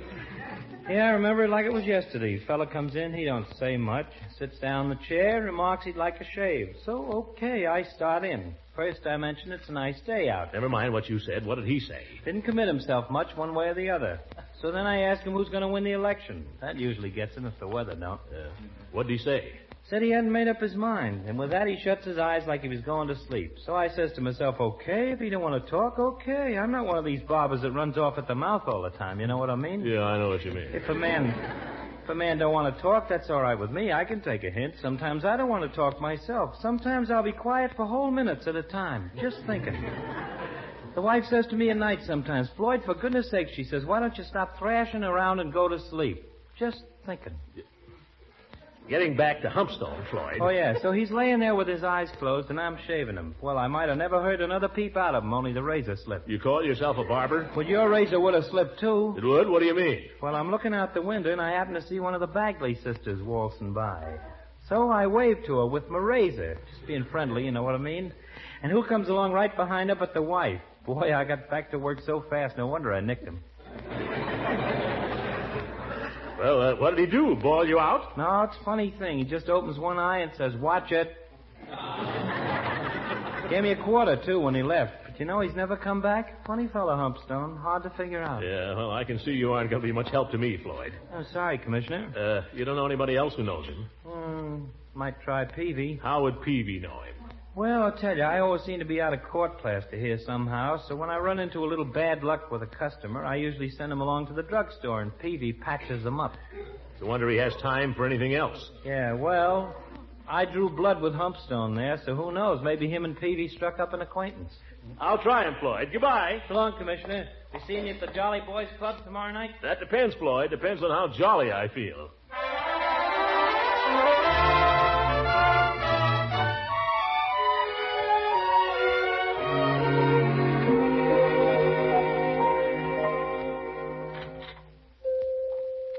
Hello, Mr. Gildersleeve. Well. Hello, Peavy. Just reading a little item about you in the paper here. Very complimentary. Yes, I know. Peavy, you don't happen to know this Nelson Humpstone, do you? Nelson Humpstone? Yeah. Manager out the war plant? Yeah. That plant used to be the old tack factory before they took it over. Yeah, that's the one. A large man, a little taller than you. Yeah. Do you know him? No, Mr. Gildersleeve, I don't. I've seen him around. But Floyd said he'd been in here. He said he sent him in here one day with a cut on his chin. Well, so many come in here with cuts on their chin, Mr. Gildersleeve. It's a little hard to remember. Why are you so interested in Mr. Humpstone? I'm very anxious to contact him in regard to a business matter. Oh, a business matter. Yes, a very important one. Important. Has to do with employment. Employment. Post-war? Right now. You must know, Peavy, I've got to get a job. Oh, Mr. Gildersleeve, I don't understand. It says in the paper there about your plans for the future. Baloney, Peavy, all baloney. But what about Mr. McGee and his... Put not your trust in McGee. That was my mistake. 5 whole weeks waiting around, and what have I got to show for it? Frankly, I don't know what I'm going to do, Peavy. Well, if $50 would help to tide you over, Thanks, Peavy. I'm not hard up. Not yet. Just worried, that's all. But you're a real friend. I'll remember this. That's all right, Mr. Gildersleeve. Yeah, speaking of friends, there goes Mrs. Ransom. Let her go. I have no time for dames now. My problem is to get in touch with Nelson Humpstone. Looks as if she's coming in. Oh. Good morning, Mrs. Ransom. Hello, Mr. Peavy. Throckmorton, you've been avoiding me. No, Leila, not at all. I'm a little busy today, that's all. You don't deserve it, Throckmorton, but I've been trying to invite you to dinner this evening. Oh, that's very nice, Leila, but I don't know about this evening. You see... Throckmorton, I simply refuse to take no for an answer. A friend of mine wants to meet you, Nelson Humpstone. Well, that's very good. Nelson Humpstone?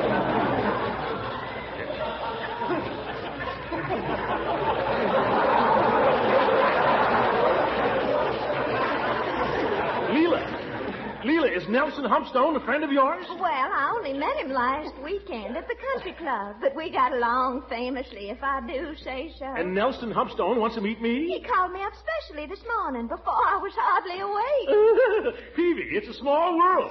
You took the words right out of my mouth. Well, I told him I'd try to have you both to dinner this evening, Throckmorton. Do you think you could make it? Leila, I think that could be arranged.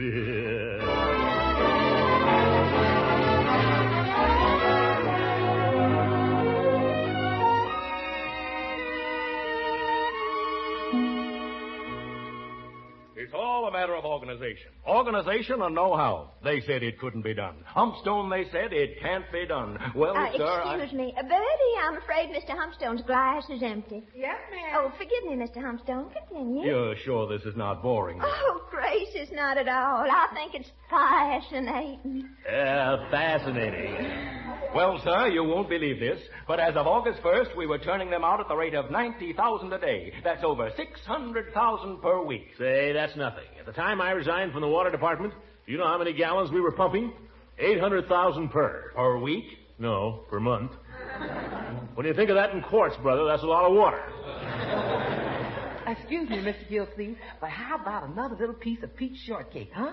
I've got just one slice left. No, Bertie. That's for the guest of honor, Mr. Humpstone. Oh, I couldn't. Oh, but I insist. No, really. Oh, Mr. Humpstone, please. I really shouldn't. Pretty please. Well...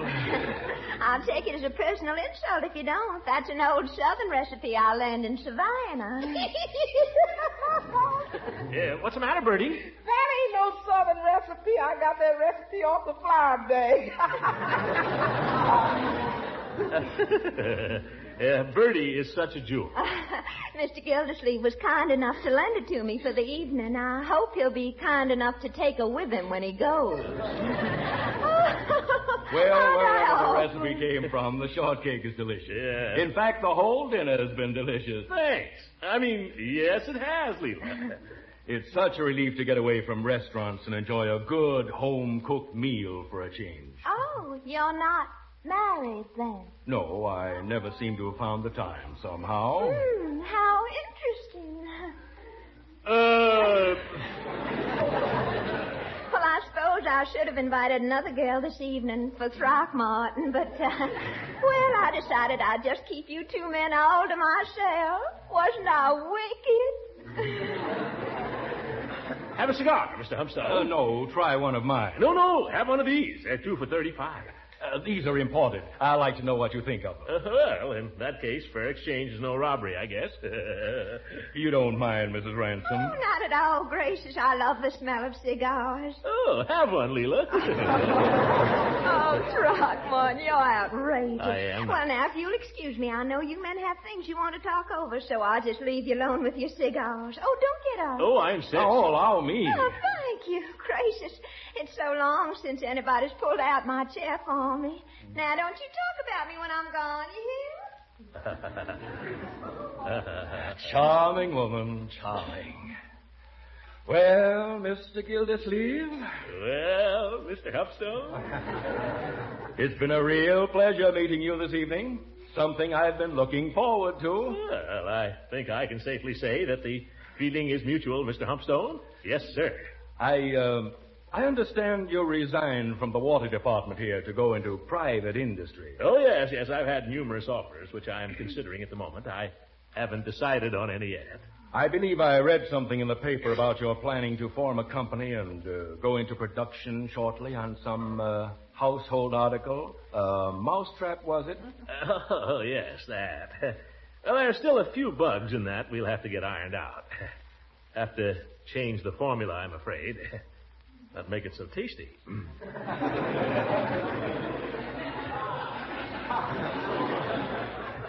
That's more in the nature of a hobby with me anyway, though. That is to say, it wouldn't prevent my working at something else. Oh, I see. Yes. I foresee a great big future for the post-war industry, Mr. Humpstone. A big future. I have great faith in it. Oh, I quite agree. As a matter of fact, that's something I'd like to talk with you about. Please feel perfectly free to do so. Oh, thank you. You're with the International Bolt and Screw, are you not? Well, the factory here is a subsidiary. Yes, I understand. Very fine organization, International Bolt and Screw, from what I hear. Yes, quite an outfit, IB&S. Quite an outfit. Large. Very. Must take a lot of men to run it. Yes, it does.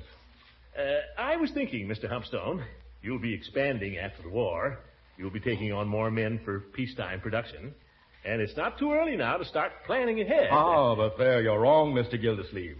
The company's already cutting down. Cutting down? Yes. You see, this factory was only open to take care of government contracts. Now that the contracts are being terminated, unfortunately... Guess there's not much use in my asking you for a job, then. Asking me for one? I was going to ask you for one. Why, you four-flusher? You got me over here to dinner just so that you could ask me... Now, just a minute. Didn't you do the same? What? Yeah. Yeah, guess I did. Confound it, Humpstone. Do you realize there's another income tax installment due December 15th? Do I realize it? I'm a month overdue on the last one. And with prices what they are? You know I paid a grocery bill of $97 last month. $97. I can well believe it. I wish you could see my hotel bill. And my car, falling to pieces. Gotta have my brakes relined. Tell you, Humpstone, I don't know what this country is coming to. Quiet. Here comes our hostess. Oh. Well, I suppose you've settled the fate of the world, you two. Won't you join me in the party? Oh, by all means. After you, Mr. Humpstone. Oh, no, after you, Mr. Gildersleeve. Thank you. Yes, as I was saying, Mr. Humpstone, my faith in the future of post-war industry in this country remains unwavering. Exactly my opinion, Mr. Gildersleeve. We see eye to eye. Yes, sir. I believe we face a future that'll be measured not in thousands, not in millions, but in billions. Let me know if you hear of anything, Humpy. I'll do that, Gildy. Yes, sir. There are great days ahead.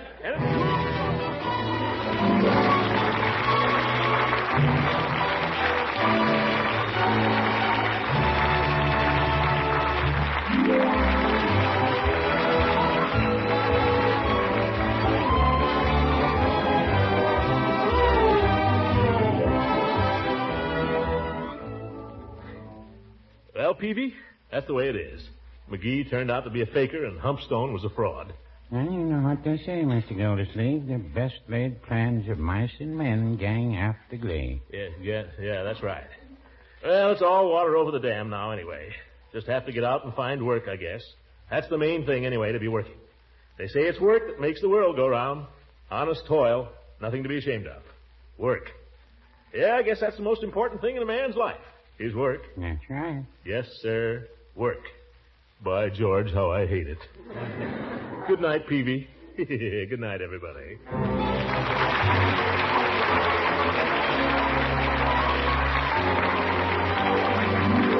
On this program was directed by Claude Slayton. This is Ken Carpenter speaking for the Kraft Cheese Company, makers of parquet margarine and a complete line of famous quality food products. Kraft invites you to listen again next week for the further adventures of the great Gildersleeve.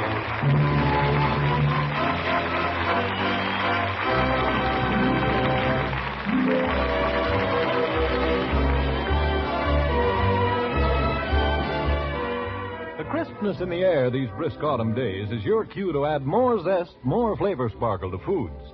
Yes, appetites are sharper, so now's the time to zip up food flavors with Kraft prepared mustards. One popular variety you'll surely want to try is tangy golden Kraft salad mustard. The mustard that's so mild yet so downright appetizing. Blended into cooked foods or added to tempting sandwich spreads, lively salad dressings, and delicious fillings for deviled eggs. If you're baking a ham, be sure to mix Kraft salad mustard in with your brown sugar coating to seal in the ham's savory juices and to add an extra flavor tang. Also, be sure to stock up tomorrow on that other popular favorite, the sharper Kraft mustard with nippy horseradish added. Your dealer has both delicious varieties. Both are sure to please. So remember to buy nippy Kraft horseradish mustard and tangy golden Kraft salad mustard.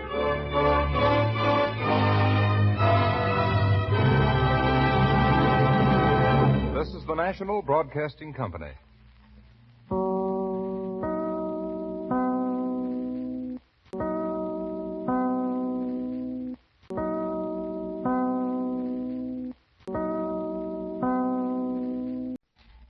Kraft presents the great Gildersleeve.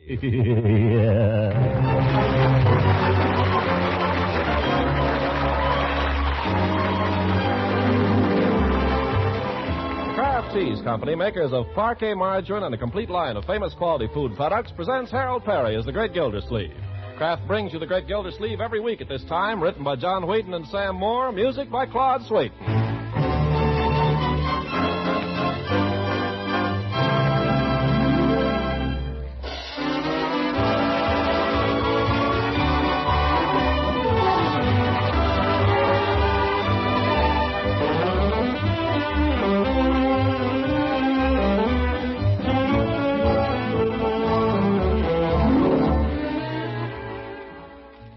From the great Gildersleeve in just a moment.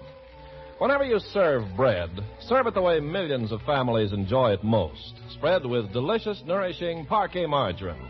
Get your family off to a bright start at breakfast by adding parquet's delicate, satisfying flavor to slices of tempting golden brown toast. When you send Johnny off to school, send along the appetizing goodness of parquet, spread in nourishing lunchbox sandwiches. At dinner time, make your fresh muffins and crusty brown rolls a real pride and joy by spreading them with delicious Parquet margarine. Yes, Parquet makes all kinds of bread taste extra good. Adds extra nourishment, too, because Parquet is high in food energy value and is fortified by Kraft so that every pound contains 9,000 units of important vitamin A. So, for flavor that satisfies, for energy and vitamin A, buy Parquet. Parkay, Parquet margarine made by Kraft. Yes, Kraft makes Parquet.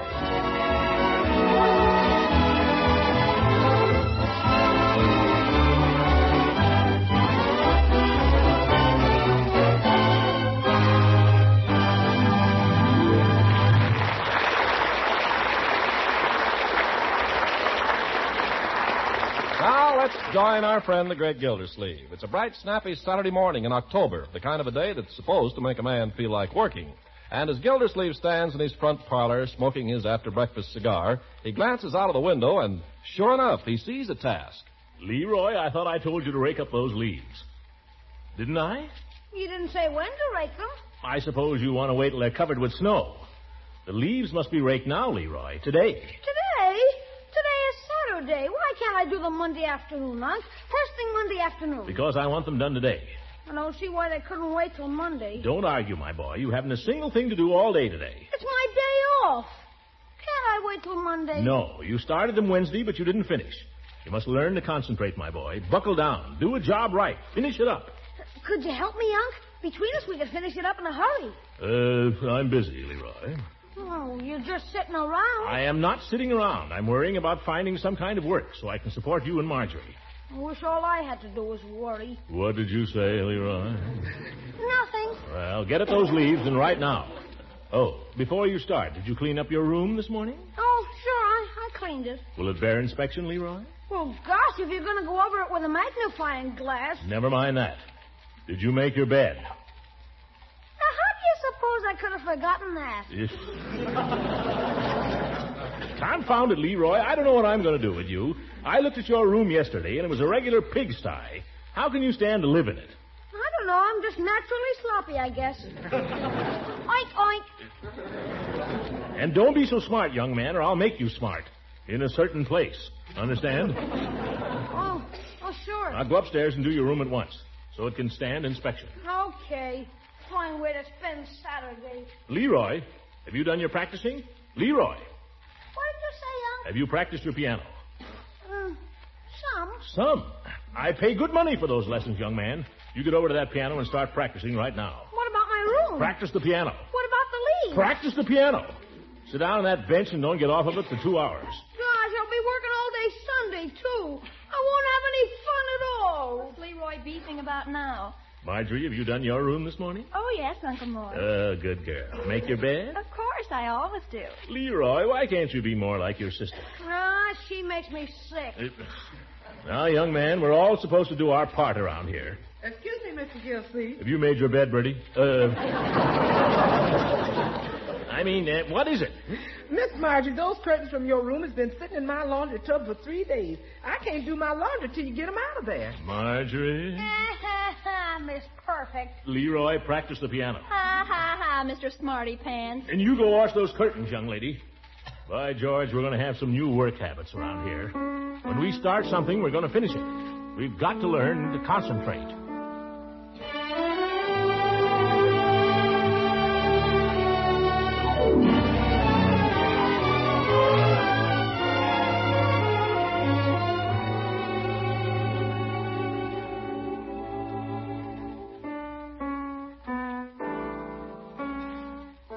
I don't hear you counting, Leroy. I can't count and play at the same time, Unc. Well, try.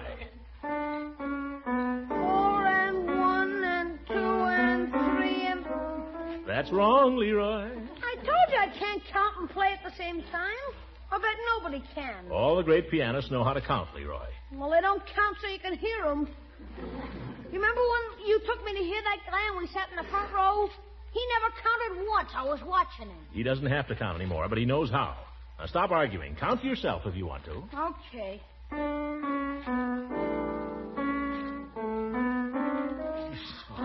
Play it right, my boy. I'm trying to. That's That's the spirit.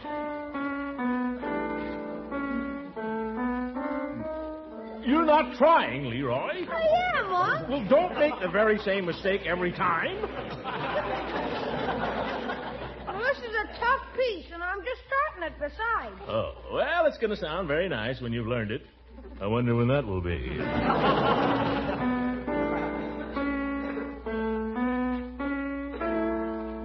Well, that's the boy. Oh! For goodness sake, Leroy, go back and play it right. Do I have to start at the beginning? No, just go back a little way.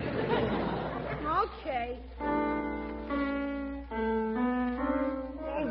Leroy, you're not concentrating. Maybe I haven't got any talent, Unc. You learn to play whether you got talent or not. The trouble is you don't practice enough. Now, when I'll see who it is, Unc. No, you won't. You'll sit right where you are and keep practicing. Well, good morning, Gildy. Oh, for good morning, Judge. Come on in. Well, Leroy practicing. Very pretty. Boy plays nicely. Yeah. That shows how much you know, Judge. What's on your alleged mind? Not a thing, Gildy, not a thing. Can't an old friend just drop in without having something on his mind? He can, but he doesn't. If you come over here again to pry into matters of my employment, Judge. Well, I haven't, but now that you bring it up... It may interest you to know that I'm considering a number of possibilities. Oh, you've been saying that for weeks. What about Nelson Humpstone? Did you get anywhere with him? Humpstone? He's nothing but a four-flesher. They're closing down the factory, Judge. I wasn't interested in that job anyway. I have another idea now. That's the trouble with you, Throckmorton. You never stick to anything. Dag nabbit, I don't believe you know how to concentrate. Leroy! Concentrate. I mean, keep your mind on your work. I could go out now if you and the judge want to talk. You get right back to that piano. We'll go into my study. Come on, Horace. You're always opening your big mouth. Sit down, Judge. Have a cigar? Not so soon after breakfast, thank you. Good.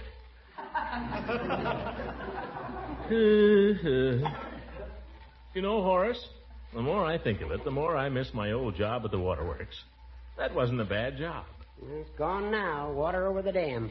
Mayor Terwilliger should be indicted, appointing his own cousin as water commissioner. Let's not judge him hastily, Gildy. McCarthy may be a very good man. Not if he's a relative of the mayor. Any relation of Terwilliger's would be an incompetent in public office. Point is, Gildy, that he's in public office and you're not. Yeah. Oh, come in. Yes, the mail just came, Mr. Gildersleeve. Quite a lot of it, but nothing very good. Oh, the mail. Thank you, Bertie. You're welcome. Now, Gildy, we've got to look this job situation in the face. Pardon me, Horace, while I look this mail in the face. Doggone it, Gildy, there you go again. Can't you keep your mind on anything? Uh-oh. Here's a note from Nelson Humpstone, Judge. Huh? Well, listen to this.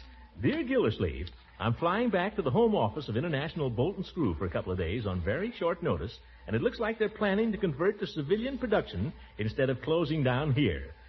So don't make any commitments till you hear from me. I'll call you from Detroit as soon as I can. Nuff said, Nelson Humpstone. Well, I'll be darned. Fine fellow, that Humpstone. Nuff said. Cute. Well, Gildy, I must say that sounds very promising, very hopeful. Oh, Humpstone's a big man, Judge. What did I tell you? He isn't talking about any two-for-a-nickel proposition. He might want an assistant manager or a sort of an associate manager. Maybe he'll want me to come in there to the home office, talk things over with the big shots. I don't know about that. What else would he be phoning me from Detroit? I ought to be ready to leave in a minute's notice. I wonder if I could get a plane priority. I think you're working a little fast, Gildy. That's the way to get things done, Judge. I suppose Humpy could take care of my hotel reservations. Oh, for goodness sake, you're talking just like a... Come in. What is it, Bertie? Mr. Gildersleeve, the water stopped running and all the faucets in the house. Nothing comes out. What? The water's off? I'll bet the pump's busted, yeah. And the snifter valve. Must be off all over town. By George, I've been waiting for this moment. Let's call up the mayor's cousin and complain, Judge. What's his name now? Oh, now, Gildy, have a heart. His name's McCarthy. Let me look at that telephone. I'll pin his ears back. I'll blast him. No, I know something better, Judge. I'll call him up at his house at 3 o'clock in the morning.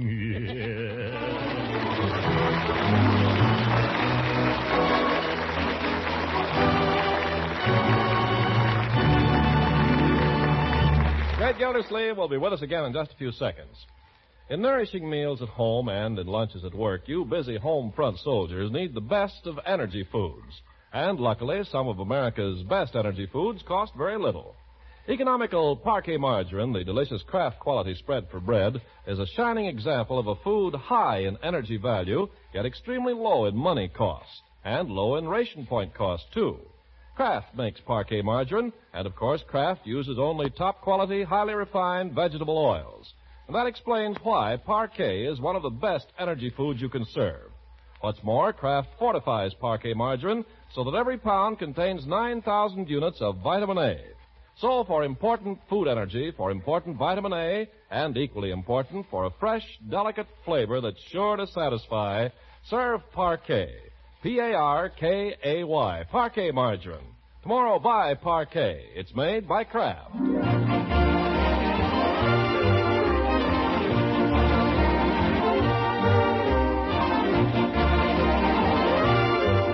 Now, let's get back to our story. Only a few minutes have passed, but Gildersleeve's household is as busy as a beehive. Anticipating an urgent call from Detroit, he stationed Bertie near the phone to grab it, and he's assigned Marjorie to run upstairs and pack an overnight bag for him in case he has to leave town on short notice. The great man himself is in the living room, pacing up and down the rug, and turning over in his mind such important matters as plane priorities and what salary he should demand. And through it all, little Leroy, like the young Mozart, plugs doggedly away at his music.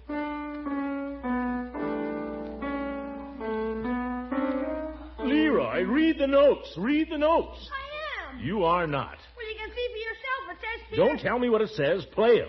Ye gods. Uncle Lord. Yes, Marjorie? How long will you be gone? How do I know? I haven't heard from Humpstone yet. I'm still waiting for the call. Well, how many shirts do you want me to pack? And how many what? How many shirts will you need? Well, that depends on how long I'll be gone. That's what I say. How long will you be gone? I told you I don't know. Well, how do you expect me to Don't ask foolish questions. Just pack some shirts, that's all. Ye gods, let's keep our heads around here. Oh, there's the phone, Bertie. Grab it. I got it. Mr. Gildersleeve's resident. Let me have it, Bertie. Yes, ma'am, he is. Just a second. Leroy, stop pounding that piano. How can I hear? Hello, Throckmorton P. Gildersleeve speaking. What? Water. I'm not the water commissioner, lady. Don't bother me with it. The idea of calling me about it. Doesn't she read the newspapers? Hey, can I stop now? I told you, Leroy. I want you to stick at that piece till you master it. I have. I said master, not massacre. Oh, for corn's sake. Yes.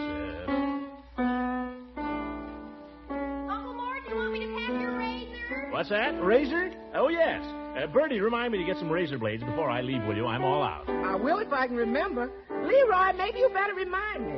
What's that? Remind Bertie, Leroy, to remind me to get some razor blades before I go. Ye gods, how can a man practice his music with people interrupting him all the time?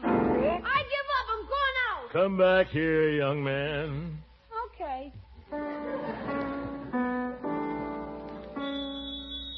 Phone, Mr. Gildersleeve? Yes, I've got it, Bertie. Hold it, Leroy. Hello, Throckmorton P. Yes, I'm the water commissioner. No, I'm not. What is this? Why are people calling me? I don't care if their line is busy. Don't call me about it. It's no business of mine. This is getting to be a darn nuisance. Here I'm waiting for an important call. Unc. Yes? Make up your mind, will you? Do you want me to practice or don't you? Just study the notes for a little while, Leroy. Study them quietly and don't make any noise. Hello? Yes, this is Commissioner Gildersleeve's residence. If it's about the water, Bertie, tell him I'm not at home, and I'm not the commissioner. Mr. Gildersleeve says if it's about the water, he ain't commissioner and he ain't at home. Wait a minute, Bertie. That wasn't long distance, was it? No, sir, that was Miss Pettibone. Well, what do I care? Any more of these calls come, Bertie, tell him I'm not at home. You understand? Yes, sir. Tell him I left home 2 weeks ago, and I haven't been seen since. Yes, sir. Tell him for all you know, Bertie, I'm dead. I'll do that. By George, this is too much. Let me handle it, Bertie. Hello. Now listen, Bud, I've got nothing to do with the water department. I don't care. If you don't like the way things are being run, call up the commissioner. Call up the mayor. Call up Eisenhower, but don't bother me. Hello. No, get off the line, will you, brother? I want to speak to the operator. Operator, this is Throckmorton P. Gildersleeve speaking. Never mind my number. I want to make a complaint. I'm expecting a very important call. I'm being flooded here with calls for the water department, with which I no longer have any connection. I want you to... Listen, sister, you don't have to tell me there's a war on. I want something done about it, and right away. Do you understand? Oh, you can't, eh? Oh, you can't. Well, I'll do something about it, and right now. Confound it. Mr. Gildersleeve, you busted. You darn right I'll bust it. Oh, my goodness. How did you get arrested? Let him come. I'm ready for him. What's going on here? I've just pulled the phone out by the roots. Yes, and I'll do it again.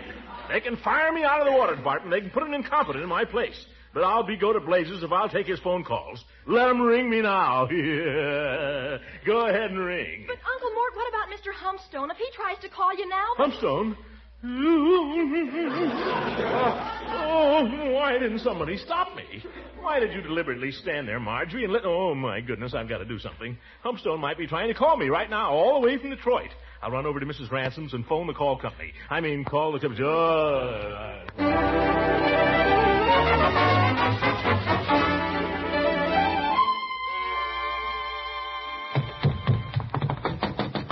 Oh, my goodness, oh, my goodness. Leila! Honey? Yeah, and so is Christmas. Leila? Oh, it's you, Throckmorton. No gracious, everything's happening at once here. The phone's ringing. Now sit down and make yourself at home, won't you, while I answer? I was just going to ask you if I could use it. Oh, me, it's just as soon as I answer this. Oh. Hello? Yes, who's this? Oh, I couldn't guess. Oh, guess it. I couldn't. Well, is it Walter? Who's Walter? Is it, Kent? Not Kent. Well, let me see now. Leila, I'm expecting a telephone call. It's very important if you could hurry it up. I know. Poochie. Poochie. No? Well, I just simply give up then. Who is it? Oh, you. I might have known. Come on, Leila. Nothing, just sitting here. Leila, my phone call. It's urgent.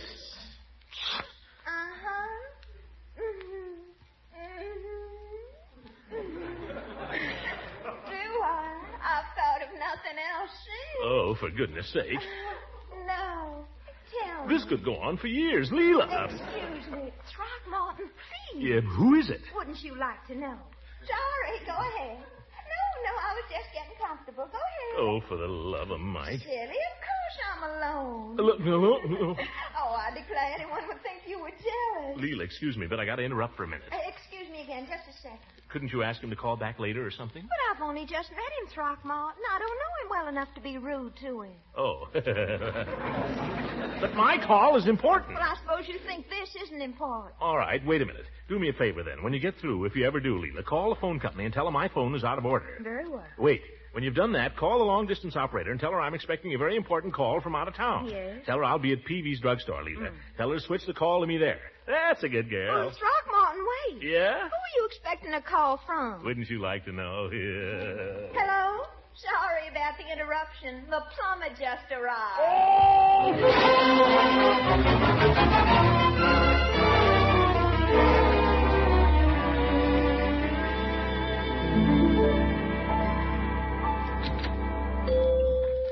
Hello, Mr. Gildersleeve. Hello, Peavy. You mind if I use your telephone? Not at all. That's what we're in business for. Thank you. You'll find the phone right in the phone booth there. I don't need to use it this very minute. As a matter of fact, I'm waiting for a long-distance call from Detroit. Detroit? Yeah, I had him transferred here. Marvelous invention, the telephone. Marvelous. Yes, it is. Just to think you can step into that little booth there and people hundreds of miles away can hear what you say. Marvelous. Yes, it is. There's just one thing wrong with it, though, I've noticed. Oh, what's that? Well, most people have nothing to say. Now, you take Mrs. Peavy. Yeah? Mrs. Peavy's a fine woman. I admire her and I respect her. But when she gets on the phone there with some of her friends, I tell you, I have to go out and walk around the block. Yeah, I know what you mean, Peavy. I get the same thing at home. Marjorie now. She's a pretty sensible girl, as girls go. Yeah, she is. But every afternoon she's on the phone for hours with Francie. And there's more slush, more silly guff. All about some kid around town named Van Johnson. You ever see him around? No, I don't think I have. Neither have I. But to hear them talk, he must be some punkins. I overheard my own niece offering to die for him yesterday. Oh, telephone. That might be for me. Do you want to take it, Mr. Gildersleeve, or shall I? You take it, Peavy. See who it's for. I don't trust that phone booth. It's too narrow. Standard phone booth. I know, but I got stuck in there once. I'm not taking any unnecessary chances. All right, I hear you. Can't you see I'm coming? Peavy's Pharmacy. Why, yes, Leroy, he is. Yeah, just hold the wire. Leroy? Where's he phoning from? Didn't say. Here you are, Mr. Gildersleeve. Can you make it? If you get out of my way, I might. Oh, sorry. Darn little hoop. Couldn't you sort of lean into it, Mr. Gildersleeve? Wouldn't they have made it big enough in the first place? Standard phone booth. Standard. Hold on, Leroy. I'm coming. Give me a shove, Peavy.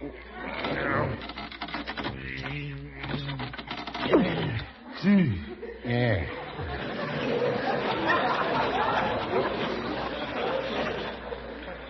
Hello, Leroy. Where are you? Well, who's fixed the telephone? You did.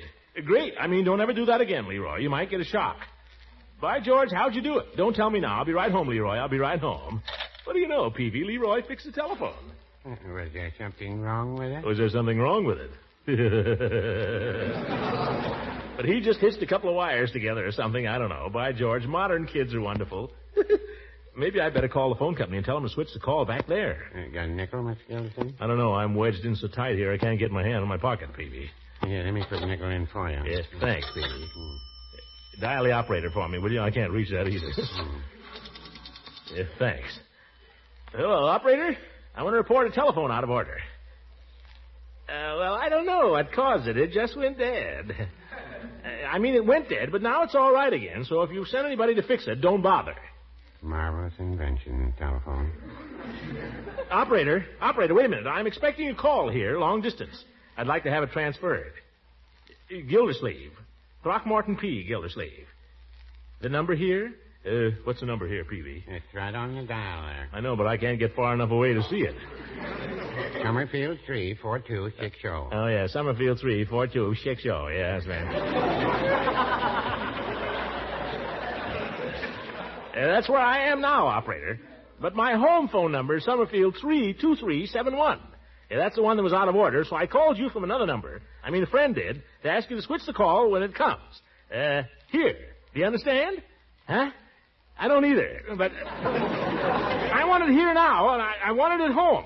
Yeah, I just told you, Summerfield 32371. Marvelous invention. No, operator. It's not out of order. Listen, operator, it's perfectly clear if you just listen. My phone was out of order, so I went... Oh, let it go. I'll be home before you get it straightened out. Just put the call through when it comes. Yes, I better be going.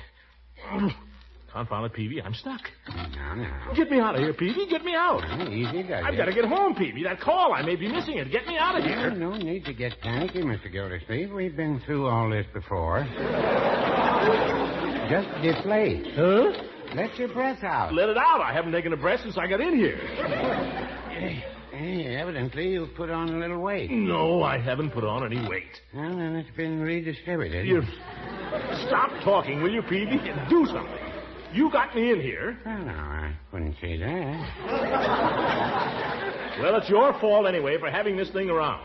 Standard phone booth, Mr. Gildersleeve. Stop saying that. It's a booby trap.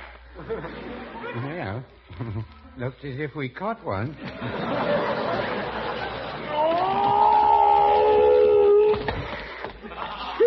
I'm out, Peavy. I'm out and I'm off. If you ask me, you've been off for some time.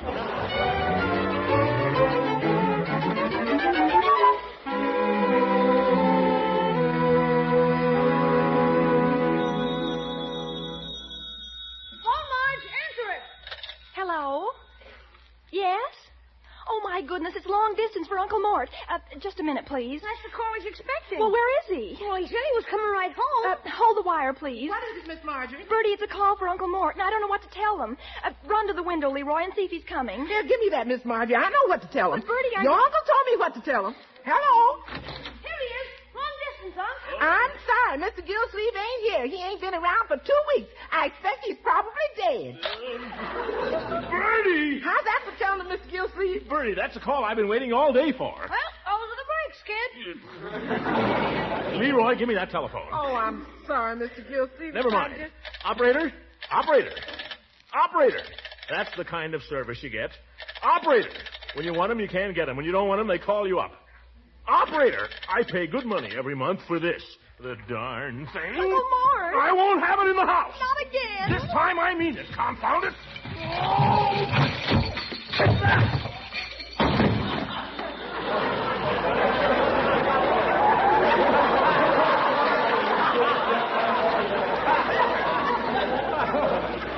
There. Let me see you fix that, Leroy. What a character.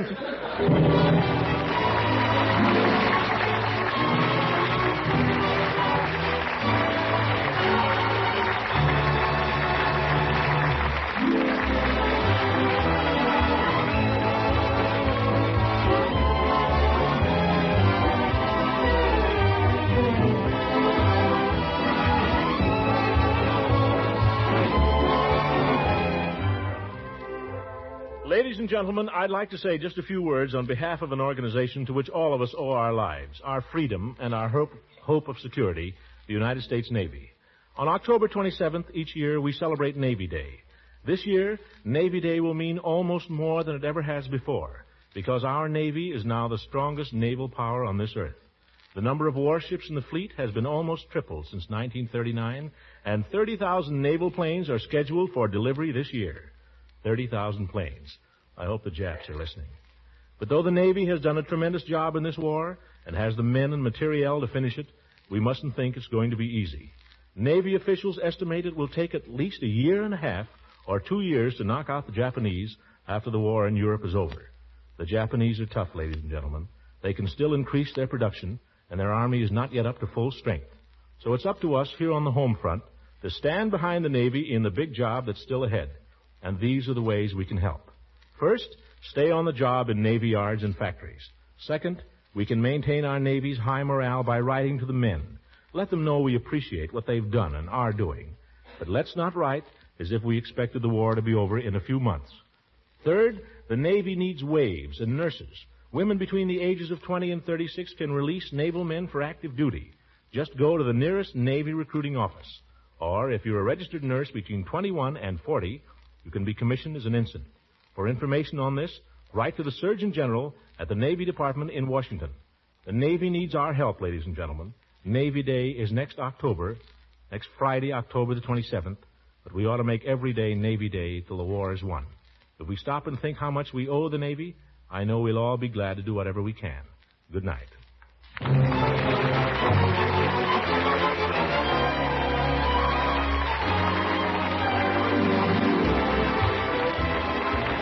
Music on this program was selected by Claude Sweet. This is Ken Carpenter, speaking for the Kraft Cheese Company, makers of parquet margarine and a complete line of famous quality food products. Kraft invites you to listen again next week for the further adventures of the great Gildersleeve.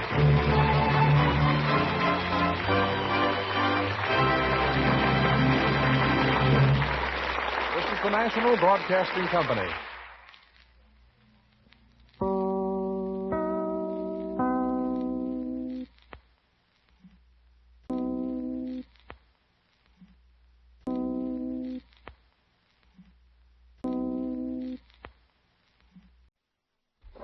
Kraft presents the great Gildersleeve. Yeah.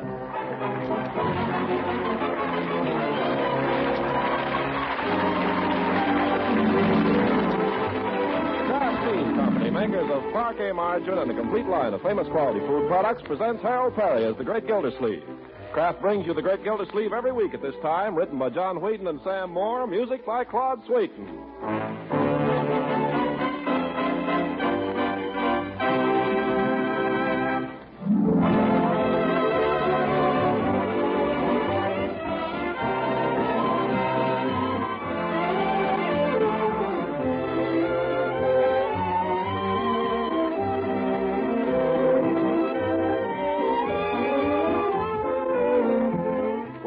From the great Gildersleeve in just a moment.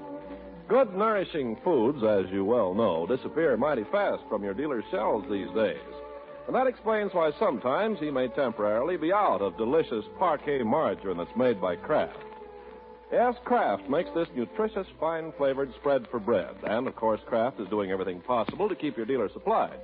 These days, however, so many people prefer Parquet margarine that dealers often find themselves hard put to keep up with the demand.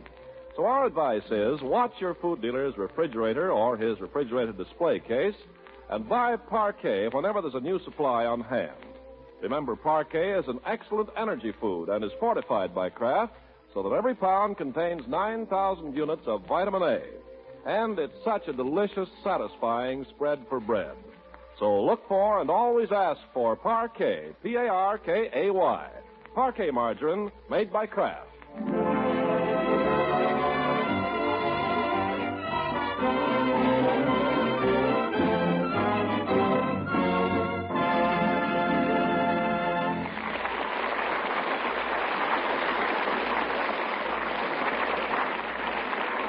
Now, what of the great Gildersleeve? Well, he's broken into the papers again. The Summerfield Indicator of October 26th bears an editorial headed, Watchman, What of the Night? And we may be sure that it's not escaped the attention of the great man himself. So let's drop in there and see how he's taking it. The action of Mayor Terwilliger in removing Throckmorton P. Gildersleeve from office and installing his own cousin, Dan McCarthy, as water commissioner can be attributed to nothing but politics. You said it. Mr. Gildersleeve may not have been perfect, but at least he had one virtue. He kept the water running. You're darn right. If Mayor Terwilliger has any hope of being reelected on November 7th, he will straightway return Mr. Gildersleeve to office. Hooray! Now they're talking. Hooray for us! Isn't that wonderful, Uncle Mort? I don't like that part there where it says I wasn't perfect. Oh, don't be silly. Nobody's perfect. Now, Marjorie. Bertie, you think that's any way for a girl to talk about her uncle? Oh, Mr. Gildersleeve, if you was perfect, you'd be up with the angels, which thank goodness you ain't. Oh, Uncle Mort, I'm so glad. I'm so glad. Now, my dear. I'm glad they showed up, that old Terwilliger, the old fool. I'm glad they finally gave you credit. Uncle Mort, I must say you don't seem very excited. I should think you'd be thrilled. Well, it's gratifying, my dear. Gratifying to have one's humble efforts recognized at last, even though the recognition comes too late. Too late? If you ask me, it's just in time. In another week, we might have been eating grass. We were at no time an actual want, my boy. Well, then what was all that you were giving us about we had to cut down? Why am I beating my brains out trying to scrape along on a 15-cent allowance? 15 cents? That ain't a living wage. That's not a living wage. You're darn right it's not. I was merely taking precautions, Leroy, during the period of my temporary unemployment to guard against a rainy day. Boy, I thought it was here. Well, it's gone now. The mayor will have to make a commissioner again, won't he, Uncle Mort? It doesn't seem to have occurred to anyone that I may possibly not be interested in the commissionership. Not interested? Don't tell me you're not going to take it. I have never sought public office, my boy. Are you kidding? At any rate, I do not seek it at this time. Oh, Uncle Mort, you ought to take it. Sure you should. Amen. What makes you say that, Bertie? I got the milk bill this morning. Oh. You think I should take it, do you?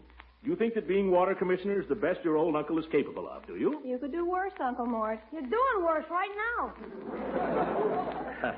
As you grow older, my boy, you will learn that it's best not to leap to conclusions until you have all the facts in your possession. What do you mean? In exactly 1 hour and 15 minutes, your uncle has an appointment to confer with some of the biggest executives in the country. Yikes! What do they want to confer with you for? Is that so strange, my boy?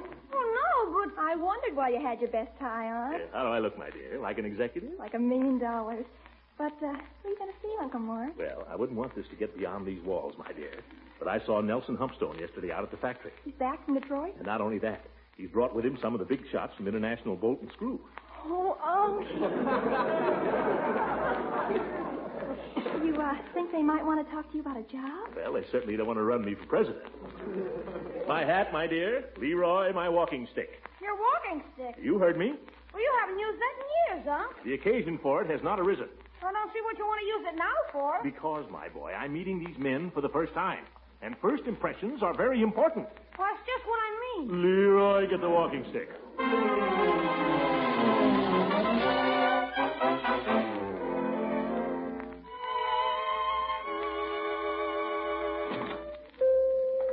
Hello, Mr. Gildersleeve. Hello, Peavy. Have you got a decent cigar in this so-called drugstore? Well, I have your regular brand, Mr. Gildersleeve. You haven't answered my question. I want the most expensive cigar you've got, Peavy. Let me see. I've got these at 25 cents each. About as expensive. Is that the best you can do, 25 cents? Well, it could raise the price a little. Anything to accommodate a customer. It's not just the price, Peavy. I want a cigar that's not just a cigar. One that'll make an impression, if you know what I mean. You're not thinking of an exploding cigar, are you? No. And I'm a bit of a hurry, too, Peavy. Well, now, here's a cigar that has a certain distinction. Well, let's see it. The Salome Perfecto. You see, it has a picture of the dancing girl on the band there. Has a certain feel to some people. No salamis, Peavy. Look, what I want is a cigar that I can offer to a big, important executive without being ashamed of it. Oh, well, you want the Garcia Profundo. Oh, do I? Yes. You see, it says right here on the box, the cigar of distinction for distinguished men. That's for me. I'll take 4. Well, you must be expecting to meet a lot of distinguished men today. I am, Peavy, I am. Anybody I know? I'm not saying. Yeah. I'll give you a little hint, though, Peavy. A certain manager of a certain manufacturing concern here in this town has just returned from Detroit with certain executives to discuss filling a certain job. They have their eye on a certain man. You get it? Yours truly. Sorry, I can't tell you any more, Peavy. But I wouldn't want this to get around.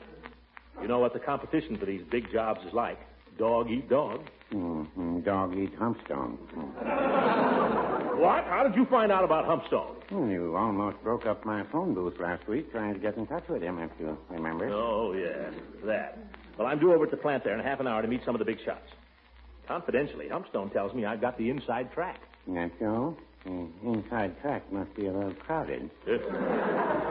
What do you mean?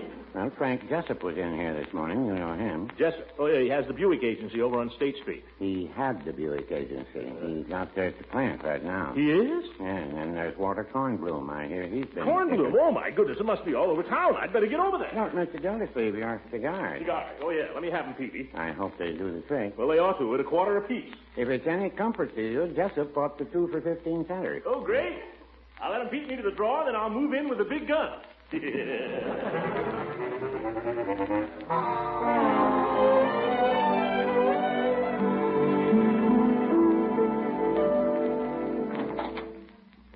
Mr. Humpstone, it's me. Come in. Oh, thanks. Well, here I am. You're early, Gildersleeve. Better early than late, I always say. Yes, sir. Punctuality. Very important in business. Just put your hat on the file there.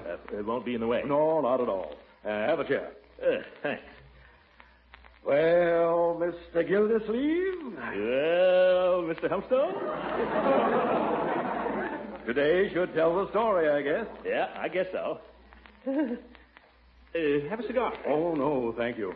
As a matter of fact, just a tip. We discourage smoking here at the plant. Oh? Yes. You see, J.G. doesn't smoke himself, and he doesn't like to see any of the men smoke either. J.G. Our executive vice president. You'll meet him in just a few minutes. Oh, yes. Well, I never smoke on the job myself. Just happen to have these things with me, so I thought if anybody could use them, maybe I'd better get rid of them before... No, just put them out of sight. J.G. is a funny duck. You have to know just how to handle him. Oh, how's that? Oh, you'll catch on. Now, A.K. is different. A.K. has a great sense of humor. Only you never know when he's kidding. Oh, how do you find out? You'll find out. It takes a little time, but for now, just take your cue from me. When I laugh, you laugh.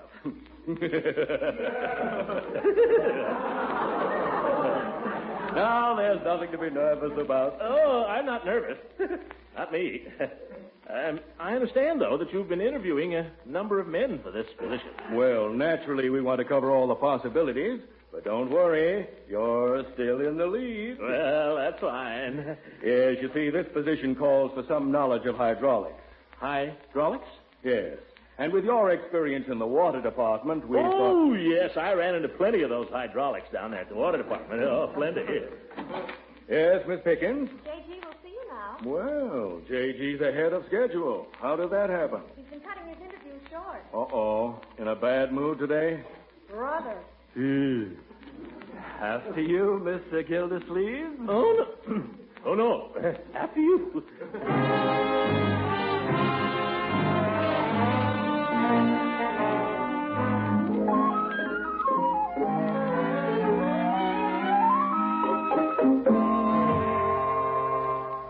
What do you think, Uncle Mort? Do you think he was impressed or not? I tell you, Marjorie, I have no idea. The man just sat there like a bump on a log. Didn't say anything, didn't ask any questions, just stared at me like an idiot. Humpstone did all the talking. I don't think the man is all there. Tell me something, Unc. What does this job pay? I don't know. Besides, it's none of your business. Leroy, can't you see Uncle Mort's upset? Well, as long as he was there, I don't see why he couldn't ask. Ye gods, that was no time to bring up money. That's not the way these things are done, Leroy. I imagine it pays a good $4,000 or $5,000. I don't care what it pays. I don't think I want the darn job anyway. Not if I have to work for an old fool like that.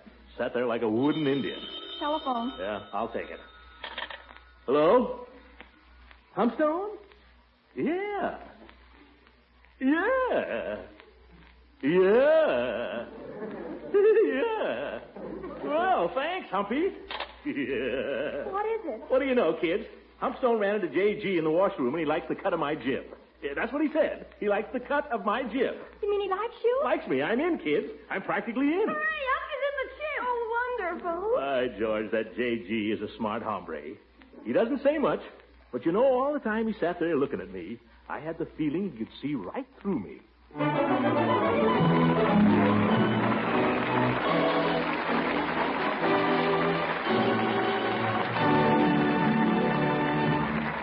The great Gildersleeve will be with us again in just a few seconds. And that's the time we're going to use for some important reminders about Parquet Margarine, a nutritious spread for America's bread. You see, during the next few weeks on this program, you'll be hearing about other Kraft quality food products. So we'd like to remind you briefly of the important way Parquet Margarine contributes to good family nutrition. First, there's the splendid food energy Parquet provides so economically. And second, Kraft guarantees that every single pound of Parquet Margarine contains 9,000 units of important vitamin A.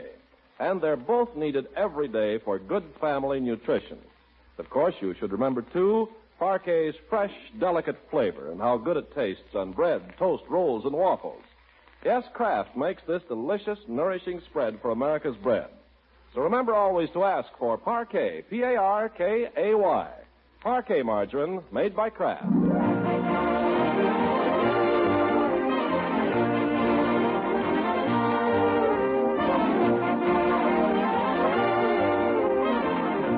Now let's get back to the great Gildersleeve. Full of executive fire, he spent the afternoon in his study, straightening out his papers, throwing away unpaid bills, and spinning around in his desk chair. Now, he and his family have enjoyed an early supper so that Bertie can attend a war chest meeting, and Gildersleeve is topping it off with a cigar. Sam, can we go to the movies? Not me, Leroy. You and Marjorie can go if you want to. Oh, boy, come on, Marge. Why can't you go, Uncle Mort? I'm going to stay home and do a little planning tonight. Think up some new ideas for the factory. Come on to the movies, Unc. Suppose you think of something and then you don't get the job. All that thinking would be wasted. No thinking is ever wasted, my boy. Are you kidding? Yesterday I learned my geography cold and the teacher didn't even call on me. Had my hand up the whole time. Well, maybe she smelled a rat, Leroy. Learn your lesson again tomorrow and keep your hands in your pockets.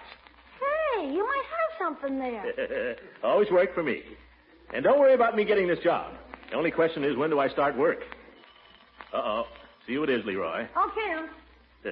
That darn kid, Marjorie, isn't so different from the kid I was, you know it? Really, Uncle Mort? Oh, I just can't believe you were ever as terrible as Leroy. Oh, yes, I was. Well, the majesty of the law. Good evening, Throckmorton. Marjorie. Hello, Judge. Have a chair, Judge. Thank you. I am the bearer of an important message for you, Gildy. Yeah? By the way, I'm not holding up your supper, am I? No, Judge. We've already had it. Oh. Those are the breaks, kid. That will do, Leroy. What's the important message, Horace? It's from Mayor Terwilliger. He wants you to accept the water commissioner's portfolio again. Horace, you can tell the mayor to take the portfolio and blow soap bubbles through it. But, Gildy, this is the job you wanted. Best job you ever had. Got a better one now, Judge. You're looking at the man who's going to be Nelson Humpstone's new assistant at International Bolt and Screw. Or possibly his associate. Well, when this happened? I went out and saw him this morning. Nothing to it. Is it really sewed up, Gildy? It's in the bag, Horace. Just a few details to be settled. Yeah, it's all settled except the money. Leroy, there's at least $4,000 or $5,000 a year in it, Judge. But have you really got it? How'd they ever come to pick you? Well, who else in this town knows anything about hydraulics? What do you know about hydraulics? Well, I bet I could learn all about it in 10 minutes. By George, I think I'll go down to the public library right now. They must have a book. Dozens of them. I'm going to do it. I'll glance through a few of these books. When I see those fellows tomorrow, I'll know more about hydraulics than old John W. Hydraulics himself.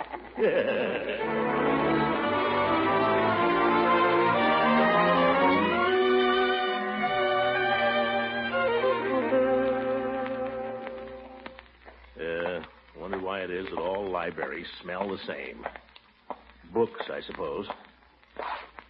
People, too. Oh, well. Pardon me. I'd like a book on... We don't allow smoking in here. Oh, pardon me. You got an ashtray? Well, hardly. Oh? Wastebasket? Oh, I see one. Don't move. Yeah, a good shot, wasn't it? That might start a fire. Oh, no, it was out. Have you got a book on hydraulics? Oh, yes. Elementary or advanced? Well, I'm not sure. Just what are hydraulics? Hydraulics is the science of water pressure and so on. What? Well, then I know all about it. Water. Well, yeah. Certainly. Give me the advanced book, please, miss. Mrs. Oh, pardon me. I'll get it for you. Mrs. I'll bet Mr. or something. Yeah, I'll bet he is. I'll bet he wears a nightcap and reads the Atlantic Monthly in bed. Do you wish to take the book out or read it here? Oh, I'll just glance through it here. Can I sit any place I please? Oh, yes. Oh, thank you, Mrs.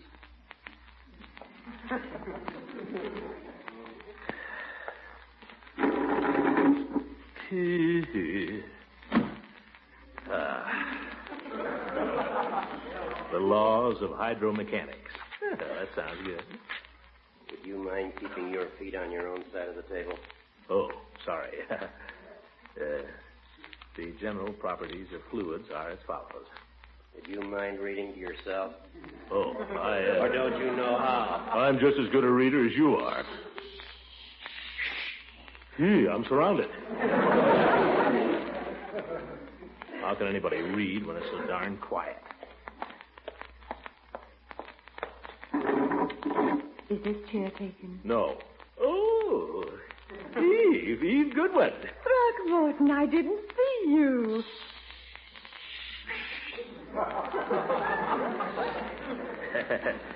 We have to be quiet in here, Eve. I know. Well, imagine meeting you here. I'm the one who should be surprised. It's awfully nice to see you. Well, nice to see you, too. It's been months. Would you mind conducting this reunion somewhere else?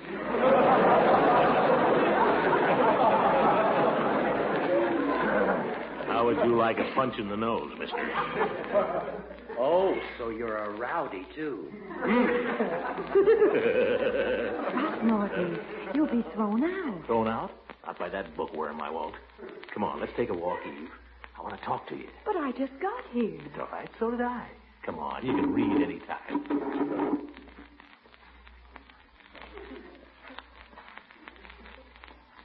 Goodbye, everybody!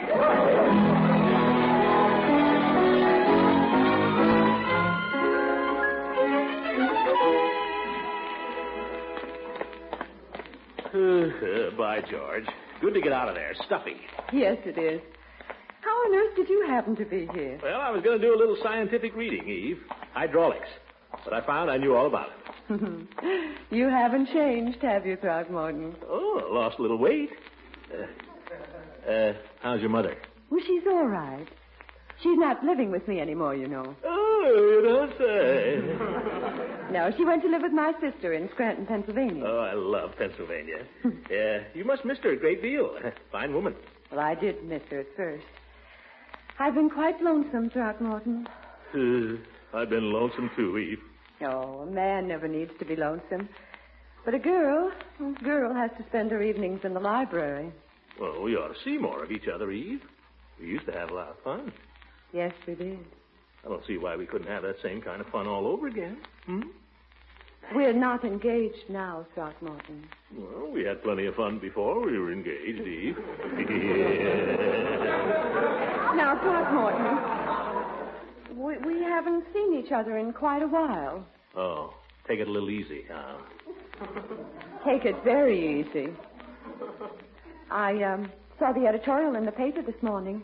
I was so proud of you. Oh, that. Yeah, Terwilliger wants me back.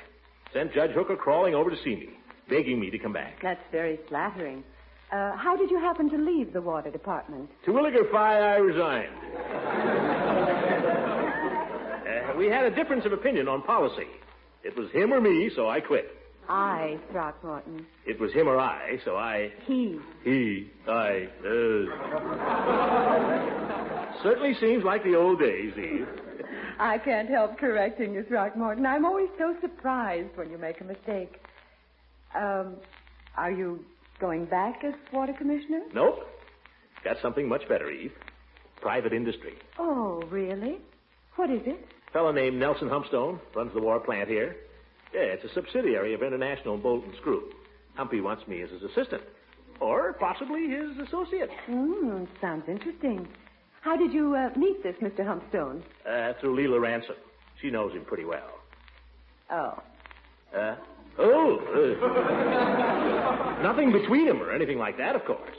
I mean, LEILA arranged this meeting as a favor to me. I see. Yeah. LEILA'd do just about anything for me. I'm sure she would. Throckmorton, are you sure you're being wise to go back to private business? Well, why, certainly. It's a good job, Eve. Fine opportunity. Why not? Well, I thought when I read that editorial this morning, I thought how much you have to give the people of our city. All I ever give them is water, Eve. What are you getting at? Oh, you came awfully close to being nominated for mayor last June. I don't want to run for mayor again. Well, something bigger then. You have great capacity for leadership, Throckmorton. Oh, you think so? I've always thought so. Well, maybe I could become a big man in business, Eve. I imagine this job with Humpstone would pay $4,000 or $5,000 a year. Is that so much more than the water department pays? Well, no, but the future... Well, money isn't everything. You could be a great public figure. Your name could be known to thousands of people, maybe millions. Millions? Well, I kind of like that. On the other hand, that's kind of a gamble. Well, of course, if you never want to take a chance. Well, Hey, we're here already. Yes. Good night, Throckmorton. Oh, Eve, I've hardly seen you. Aren't you going to ask me in? I don't believe so. You've apparently lost something that was quite important to me, Throckmorton. Lost something? What have I lost? Your youth.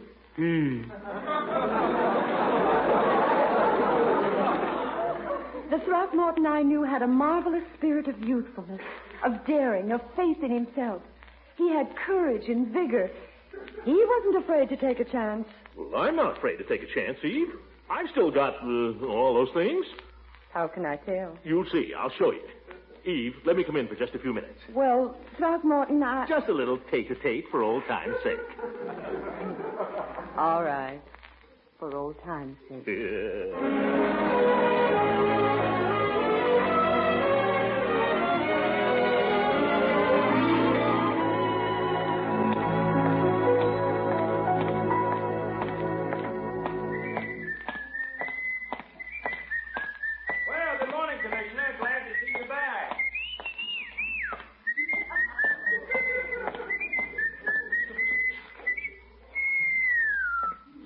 Daniel McCarthy, water commissioner.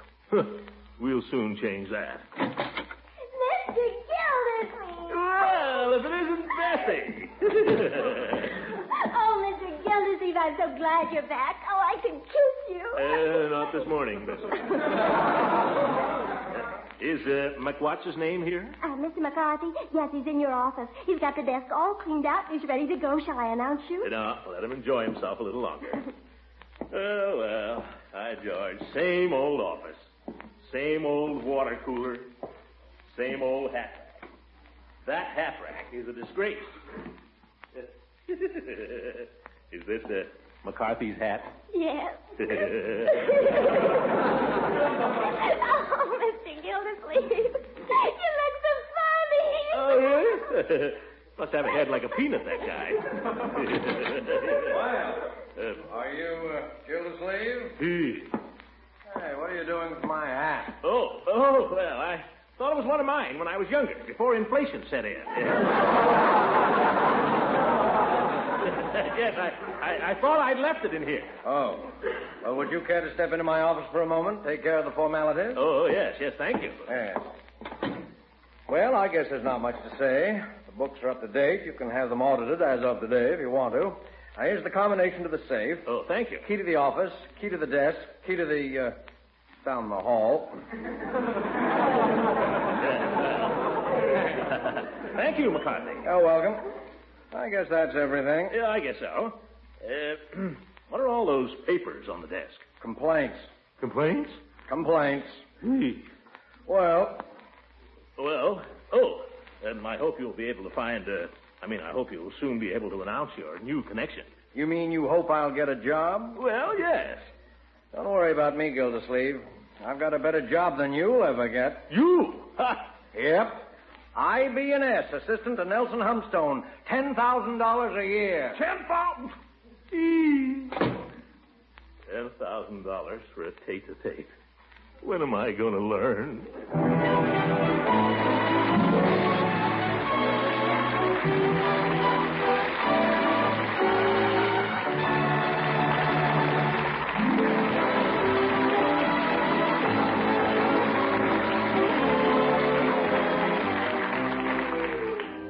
Mr. Gildersleeve, what time you want breakfast in the morning? 7 o'clock, Bertie. 7 o'clock? 7 sharp, starting work again tomorrow. Got to be up with the birds. Down there early, on my toes. In there punching right from the start. Yes, sir. Make it 7:30. Do I hear 8? 8 it is, Bertie. Good night, Bertie. Good night, everybody.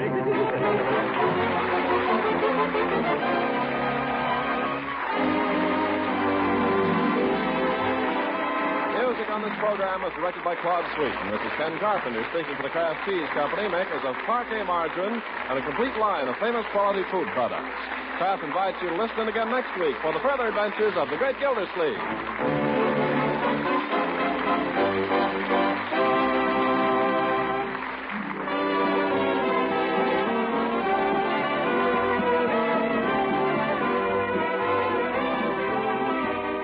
Here's how to bring out hidden flavors in meat, add new zest to salads, create new interest in vegetable, egg, and cheese dishes. It's easy as can be. Simply add an extra flavor tang to foods with Kraft salad mustard. This zestful golden salad mustard is prepared to Kraft's own special recipe. Blends with luscious smoothness into keen-tasting cream sauces for hot-cooked vegetables, adds delicious flavor to deviled eggs, puts an extra tempting tang into French salad dressings, gravies, pickle relishes, and barbecue sauce. Be sure to try this Kraft quality salad mustard soon. It's so appetizing in so many tempting ways. Also, be sure to pick up a jar of that sharper horseradish-flavored mustard, Kraft mustard with nippy horseradish added. Your dealer has them both. Kraft horseradish mustard and tangy golden Kraft salad mustard.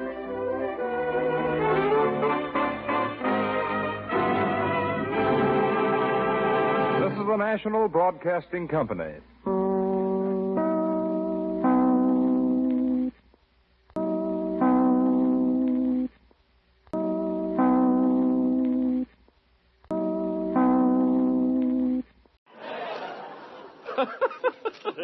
Kraft presents the great Gildersleeve. Yeah.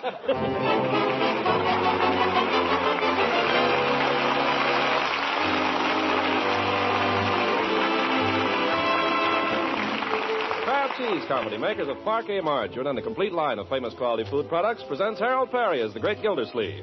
Kraft brings you the great Gildersleeve every week at this same time, written by John Wheaton and Sam Moore, music by Claude Sweeten.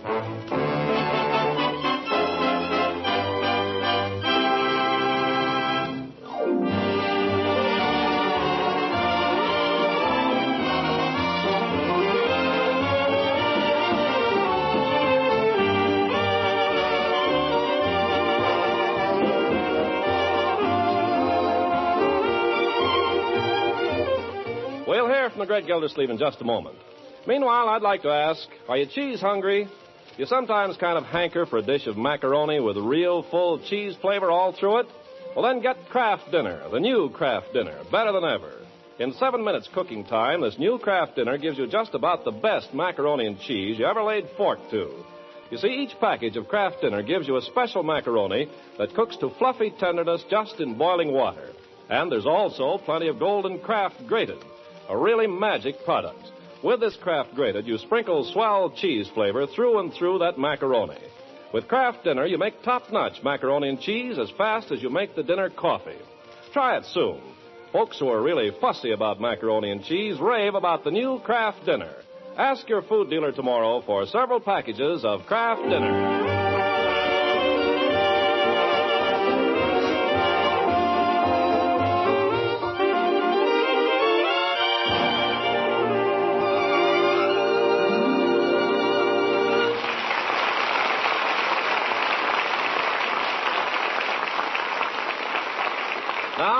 Summerfield and the great Gildersleeve. Like every other town in the land, Summerfield finds itself on the eve of a national election.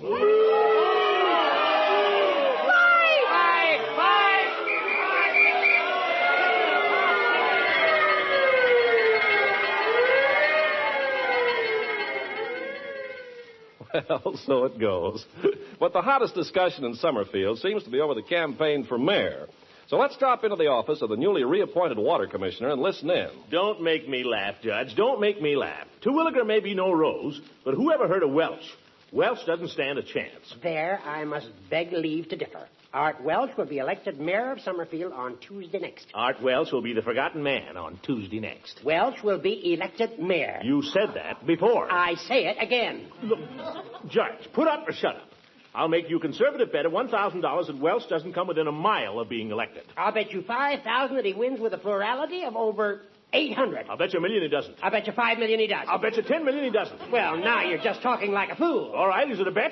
Yeah, it's a bet. $10 million. $10 million. Look, Judge, if you want to bet, let's bet. 50 cents? I never bet money on elections. You're afraid. It's against my principles. Judge, if Cyrus P. Terwilliger is not re-elected mayor of this town on Tuesday next, I will personally push a peanut up the middle of Market Street with my nose. My friend, you've got a bet. Make it State Street. Market Street's got cobblestones.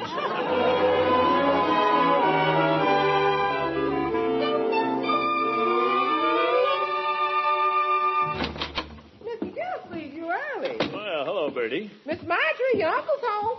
Ain't nothing wrong, is it, Miss Gildersleeve? Wrong? No, why? I just knocked off early because there's nothing being accomplished down at my office. Nothing but a lot of political discussion, and I'm sick of it. Sure is a lot of that. I had it out with the milkman, the ice man, the garbage man, the man that just got lost.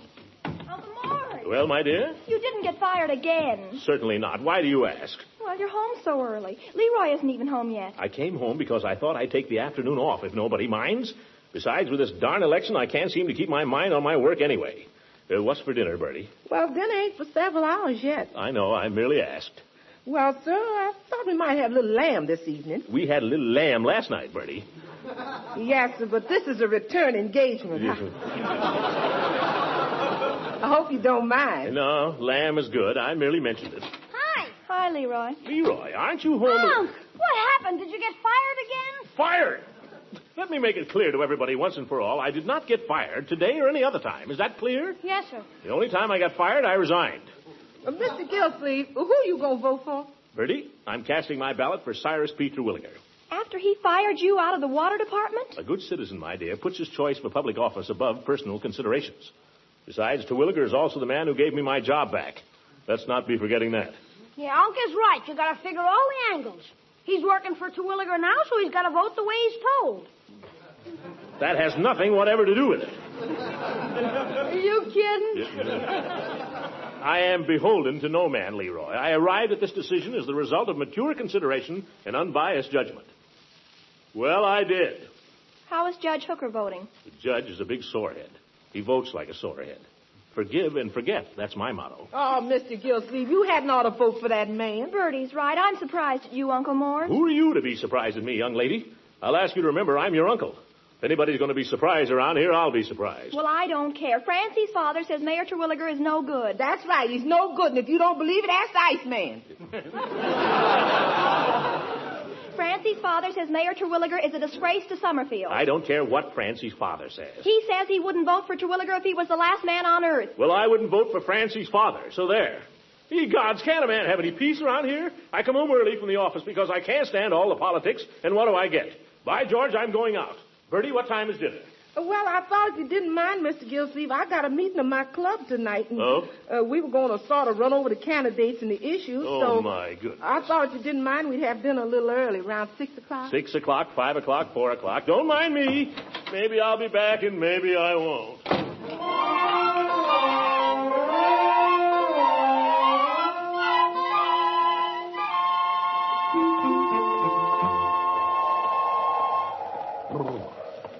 Cold. Hi, Commissioner. Huh? Oh, hello, Floyd. Where are you tearing off to? Nowhere, Floyd. Just trying to get a little peace and quiet. Well, come on in here. I'll give you a hot towel. Well, hot towel sounds good. You'll promise not to sell me any politics along with it. Don't worry. Here, let me have your coat. Okay. There. Climb right up in the chair and lay down, Commissioner. Thank you.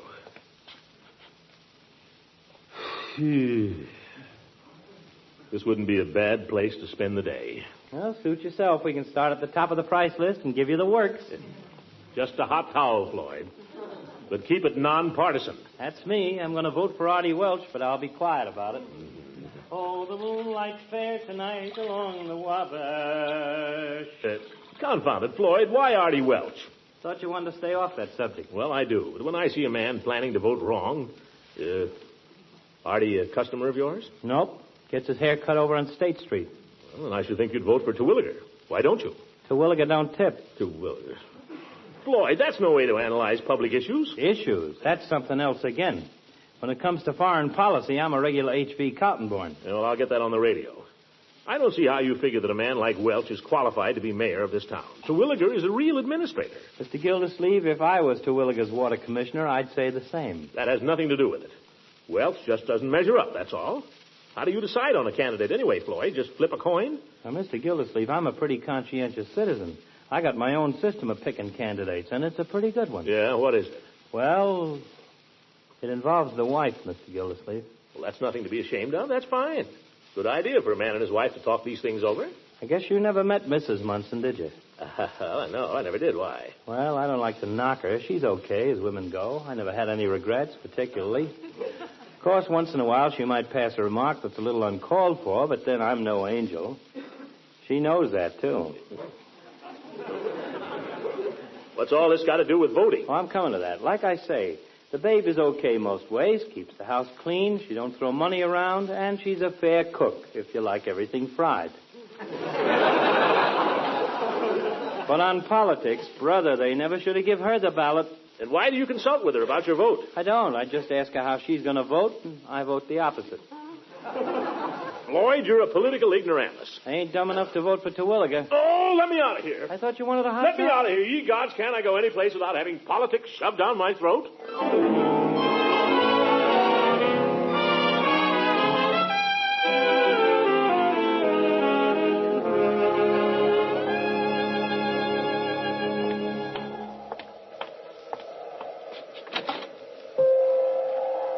Well, hello, Mr. Gildersleeve. Peavy, you're a reasonable man. I try to be. Let me sit here. Let me sit here and get a little peace and quiet, will you?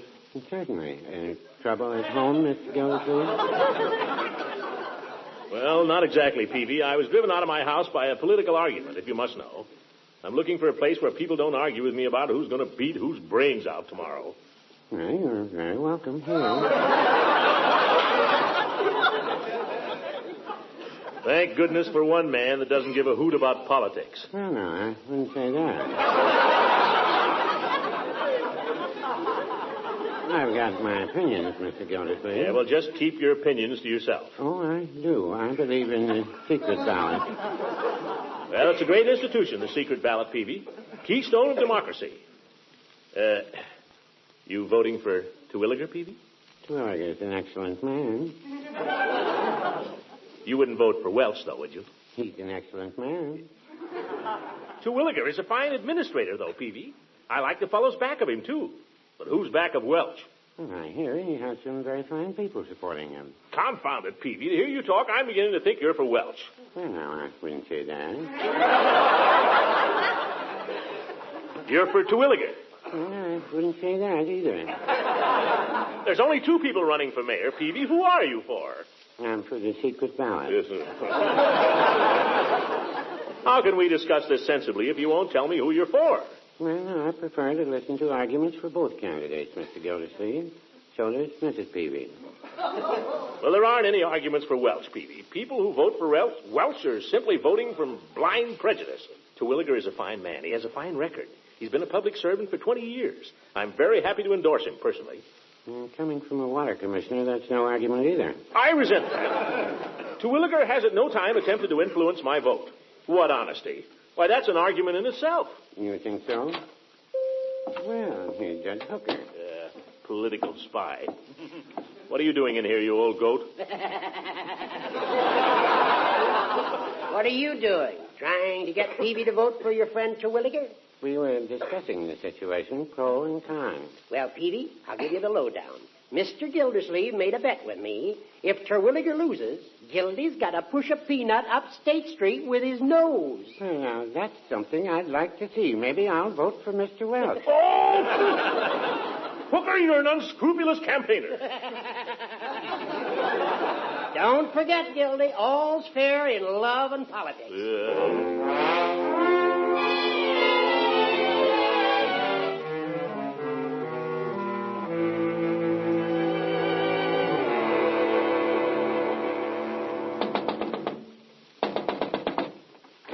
Eve. Throckmorton. Let me in, Eve. Let me in. They're after me. Who? I don't see any. There. Well, who's after you? Nobody. Joke. Oh, Throckmorton, you fool. What you doing, Eve? Oh, nothing, really. I just got home, and I built a fire, and I was going to make some tea and just relax. Will you come in? Well, if you insist. A crackling fire. Mm-hmm. Do you want to sit there? I know. Let's pull the sofa over, huh? Let's pull it up in front of the fire so we can... That's not a sofa, Throckmorton. It's a love seat. Who am I to argue? Here, I'll do that, Eve. Let me. Oh, you can't handle it all alone. No, you watch me. Nothing but a little love seat. You're wonderful. Now, you sit down and enjoy the fire while I go and... Eve. I'll be right back. I'm just going to make the tea. Oh, forget the tea. Well, if you don't want it. That's the girl. Sit down.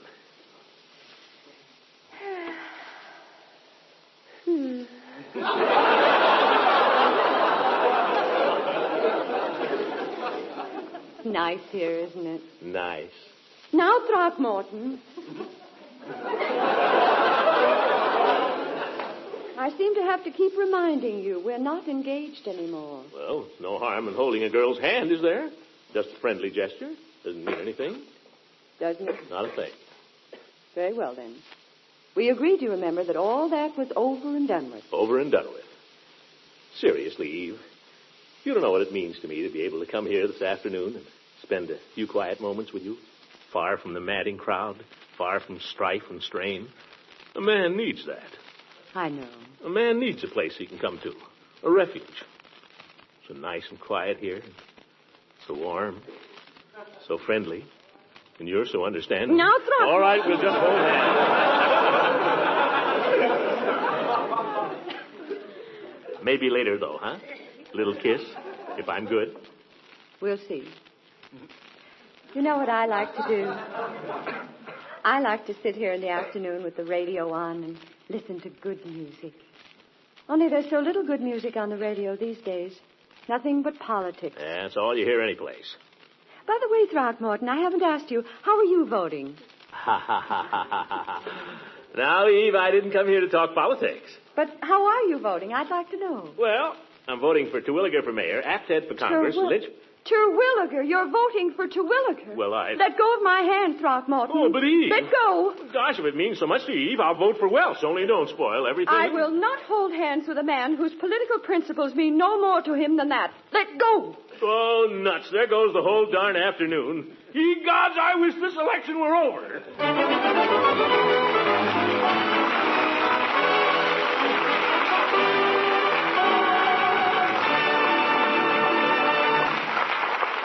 The great Gildersleeve will be with us again in just a few seconds.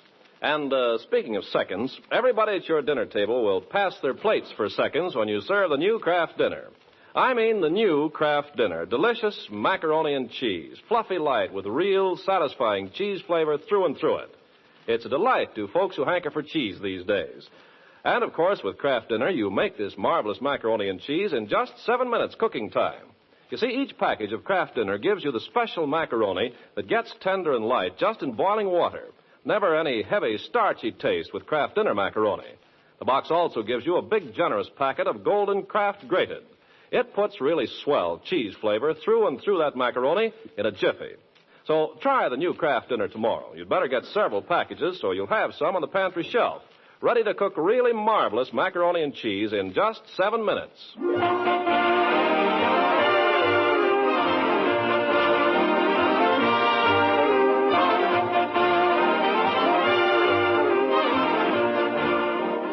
Now let's return to Summerfield and the great Gildersleeve. Comes the dawn of Tuesday, November 7th, and what a day for an election. Since early morning, the rain has come down in torrents. Gildersleeve has spent a good part of the day standing at the front window waiting for the rain to let up and trying to summon up enough enterprise to go out in it. Now, in desperation, he goes to the phone and calls up Judge Hooker. Hello, Judge. Yeah, fine day for ducks. Look, Judge, I've been thinking. As long as the weather is so bad and you and I are going to vote on opposite sides anyway, why don't we make a deal? If you don't go to the polls, I won't go to the polls. In that way, we'll just cancel each other out. Yeah, how about it? Great. No use getting wet for nothing. Okay, Judge. Consider your vote canceled. Yeah. Goodbye. If I don't watch out, I'm going to be a genius. Why didn't I think of that before? Now I can go take a nap with a clear conscience. You mean you're not going to vote? You're not going to vote at all? Well, I don't need to, my dear. Yeah, it may be better than voting for Terwilliger at that. The judge and I see just opposite on everything. So by staying away from the polls, we merely cancel out each other's vote. What if everybody in the country were as lazy as that? Laziness has nothing to do with it. Plain common sense. You see what the weather's like. Man could catch cold out there. It's our duty in these times to... guard our health. Besides, I'm down to my last A ticket. Excuse me if I go out the front way, Mr. Gildersleeve. There's a lake around the back stoop. Oh, where are you going, Bertie? Going out to vote. I told you, Bertie, if you wait a little while, it'll clear up. I've waited all I can wait. I'm going to get down there before it run out of ballots. You don't have to worry about that, Bertie. They got ballots enough for everybody. I don't care. If I was to wait, maybe I'd get took with appendicitis or something, so I couldn't vote. But if you go out, you'll get wet. Oh, a little water never hurt nobody. Got my umbrella, and got my galoshes, and I got my sample ballot. Well, gosh, Bertie, I'd be glad to drive you down there, but I'm down to my last gas ticket. What's in the tank has got to last me till the new ones come due. Oh, that'll be all right, Mr. Gildersleeve. I don't mind. Tell you what, Bertie. Why don't you and Lily Bee do what Judge Hooker and I are doing? Just cancel out each other's vote. No, Mr. Gildersleeve, you can't talk me out of it. My mind's made up. I got my candidates and got my issues straight for once, and I'm ready. I got to vote while the spirit's on me. Yes, sir. I'm exercising my franchise. Hallelujah. Yeah, she's a fine woman. Fine woman. Well, what are you children staring at? I'd have driven her down there, only I haven't got any gas. None to speak of. Don't you see, if the judge doesn't vote and I don't vote, it comes out even, just the same, doesn't it? Marjorie, go upstairs and write a letter or something, will you? You make me nervous. I'm going. Don't worry. Only wish I were 21, that's all.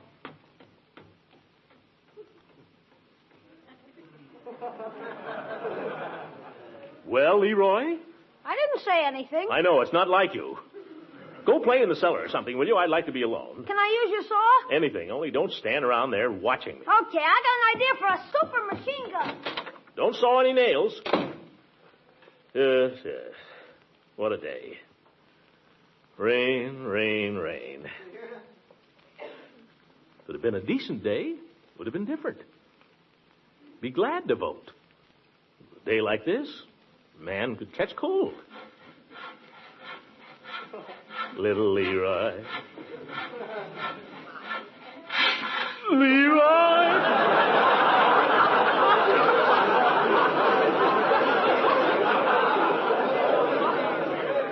that's the last time he uses my saw.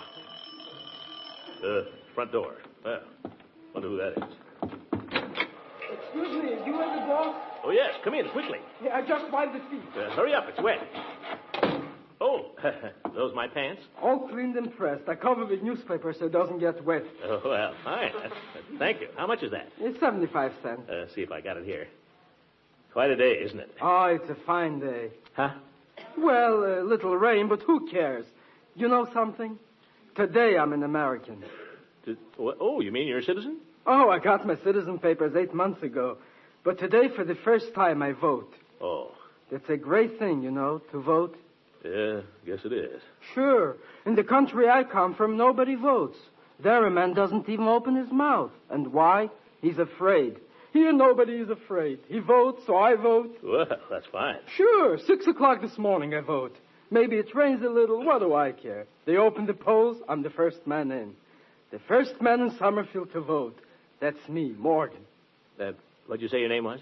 Well, my real name, it's a little difficult. Megunin. Who can say that, so I choose a nice American name. Morgan. What was wrong with Rockefeller? Rockefeller.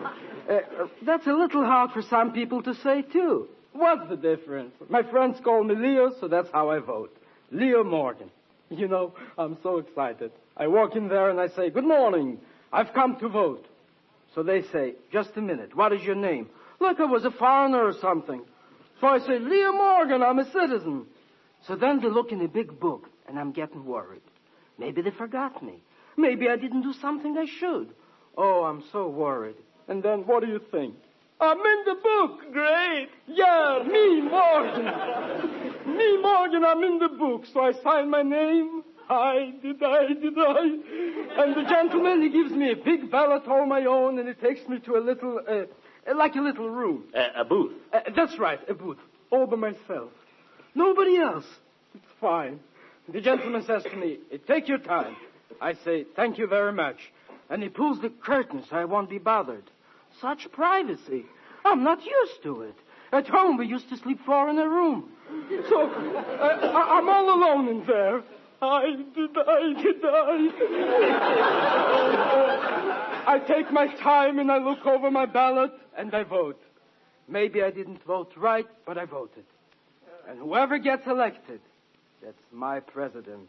Well, Morgan, by George, you're all right. Sure, I'm all right. And I'll tell you another thing. This country is all right. Hey, Unc. Oh, Leroy. Come here, my boy. You know Mr. Morgan here? Oh, hi. Your boy? He's my nephew. Fine boy. He'll be voting too one of these days, huh? Yes, I suppose so. Yeah, I got a son, Gregor, a little younger. He goes to school. Gregory? I know him. He's in the 4A, a little punk. Yeah, a little punk. Yeah, I know him. That's my Gregory. Well, I should be leaving. I talk too much. Oh, not at all. As a matter of fact, I'm very glad you dropped in, Mr. I get so excited I forget the pants. Here. Oh, thanks. Goodbye. Goodbye. What's the matter, Unc? Nothing, Leroy. I wonder if you'd be good enough to run upstairs to my room and get my car keys. Sure. You going someplace, Unc? Yes, Leroy. I'm going to vote. Yikes! Can I go with you? I don't see why not. Hey, wait. What about Judge Hooker? Hooker? What about him? Well, you made a deal, didn't you? Are you going to tell the judge you're voting? There's an old saying, Leroy, invented by Judge Hooker. Quote, all's fair in love and politics. Unquote. Oh, what a character.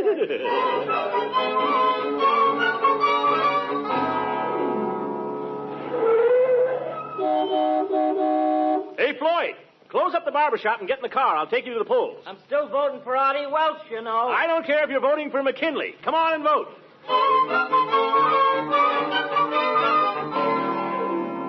Come on, fold up your umbrella, Peavy, and get in.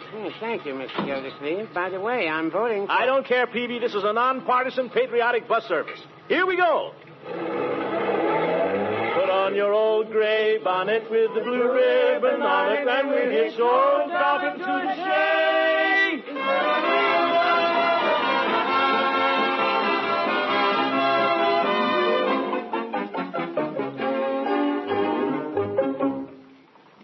Well, Here's my ballot, Mrs. Farquhar. Do I have to fold it? Yes, Mr. Gildersleeve, right up to the dotted line. Oh, yes. Well, thank you. Well, I feel like a citizen. You know, Mrs. F., I pulled a fast one on Judge Hooker. He and I were going to vote opposite ways, so I made a deal with him that neither of us would vote. Oh, you shouldn't do that. No good citizen would. Yeah, I know that, Mrs. Farquhar, but all's fair in love and politics. Besides, if I'm patriotic and the judge isn't, well, that's just too bad. Don't worry about the judge's patriotism. He voted at 9 o'clock this morning. Oh! Why, that double-crosser. He isn't patriotic. He's just a crook.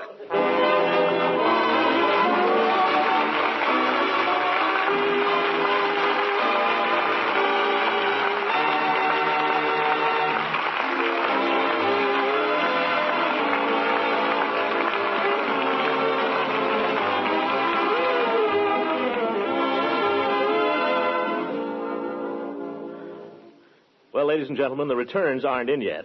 I may have to push a peanut up State Street with my nose. But at least I voted. You know, there are people in this world who haven't the chance to vote. They know that privilege, and they know what it's worth. Here in this country, we're inclined to take it for granted. But now that the Japs and the Germans are trying to take that right away from us, look at how this country is willing to fight for it. Well, if it's worth fighting for, it's worth going to the polls for. Get out and vote on Tuesday, and don't let anything stop you. Good night.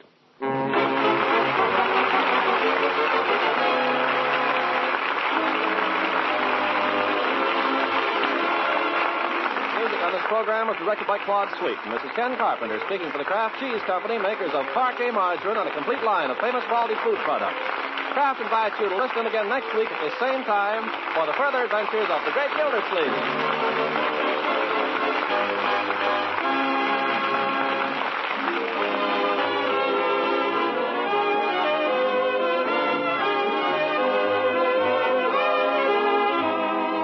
And now here's special news about a wonderfully nourishing cheese food the whole family loves. A cheese food you can serve in 100 or more tempting ways. It's Pabstet. Yes, Pabstet, the delicious golden cheese food. Look for it in the familiar round, flat package. Pabstet spreads like butter at room temperature, slices neatly when chilled, melts with luscious smoothness into an appetizing sauce you pour over macaroni, hot vegetables, chicken, and fish. Pabstet spreads and toasts to perfection, makes grand sandwiches and snacks. And it's also swell for dessert. Try Pabstet melted on apple pie. It's delicious. To all those mealtime, lunchtime treats, Pabstet adds its nourishing goodness of food energy, milk protein, milk minerals, vitamin A, and vitamin G, also called riboflavin. Tomorrow, buy Pabstet, the delicious golden cheese food. Don't forget, you ask for Pabstet. This is the National Broadcasting Company.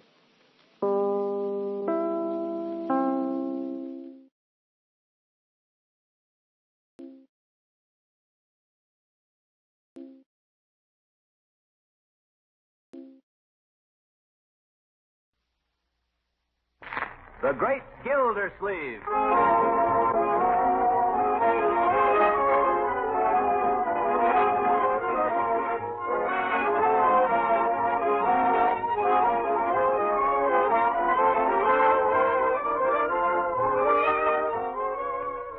A special rebroadcast for all you soldiers, sailors, and Marines of the United Nations. Listen to another amazing episode in the life of the Great Gildersleeve.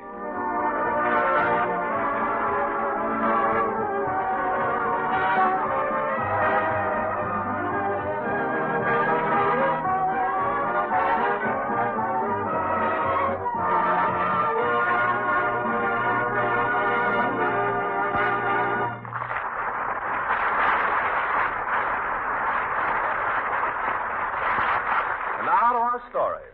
Upstairs in the rear bedroom, Leroy the scholar, eager for knowledge, sits at his desk poring over a problem in mathematics. Clang, clang, clang went the trolley. Ding, ding, ding went the bell.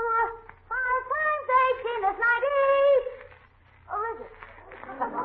Leroy, concentrate, my boy. Ah, the great Gildersleeve himself. Down in the living room, sitting on an uncomfortable little stool and holding a skein of yarn for his niece, Marjorie. Uncle Mort, hold your hands up a little. Really, you're the worst fidgeter I ever saw. I don't see why you make me sit on a stool. Because you're so big. I can't wind if you're way above me. Yes. Well, it's bad for the stool, my dear. The stool wasn't built for it. You mean you weren't built for it? No, my dear. Keep your hands up. It'll slip off. Confound it, Marjorie. My arms are tired. It won't take a minute. Bad for you to sit in one position all the time. Bad for your blood. It settles down. In the corners. Gets sluggish. Can lead to rheumatism. It'll only be a minute. Marjorie, my nose is itching. It'll stop. I can't stand it. Oh, don't. Keep your hands apart. Well, then you scratch it. That's better. Phone. Phone. I'll take it as kindly from me. You stay where you are. Oh, I'll get it. Hello? Yes, just a minute. For you, Uncle Mort, it's Judge Hooker. Oh, don't put the wool down. Well, how am I? Gee, I'm trapped. Just walk over here with it. I'll hold the phone up to your ear. The things I go through. Hold it closer, Marjorie. Hello, Judge. Oh, sure, I'd be glad to see you. But I'm going to see you in half an hour anyway, down at the Jolly Boys Club. Oh, private? Well, certainly. Come ahead, Judge. Goodbye. What do you suppose the old goat's got on his mind? And look out, it's tangled with a phone cord. Oh, this darn thing. I'll fix it. Funny. Judge said he had to see me alone. Something private. Hurry up and finish winding this wool, will you, my dear? If the judge catches me doing this, I'll never hear the end of it.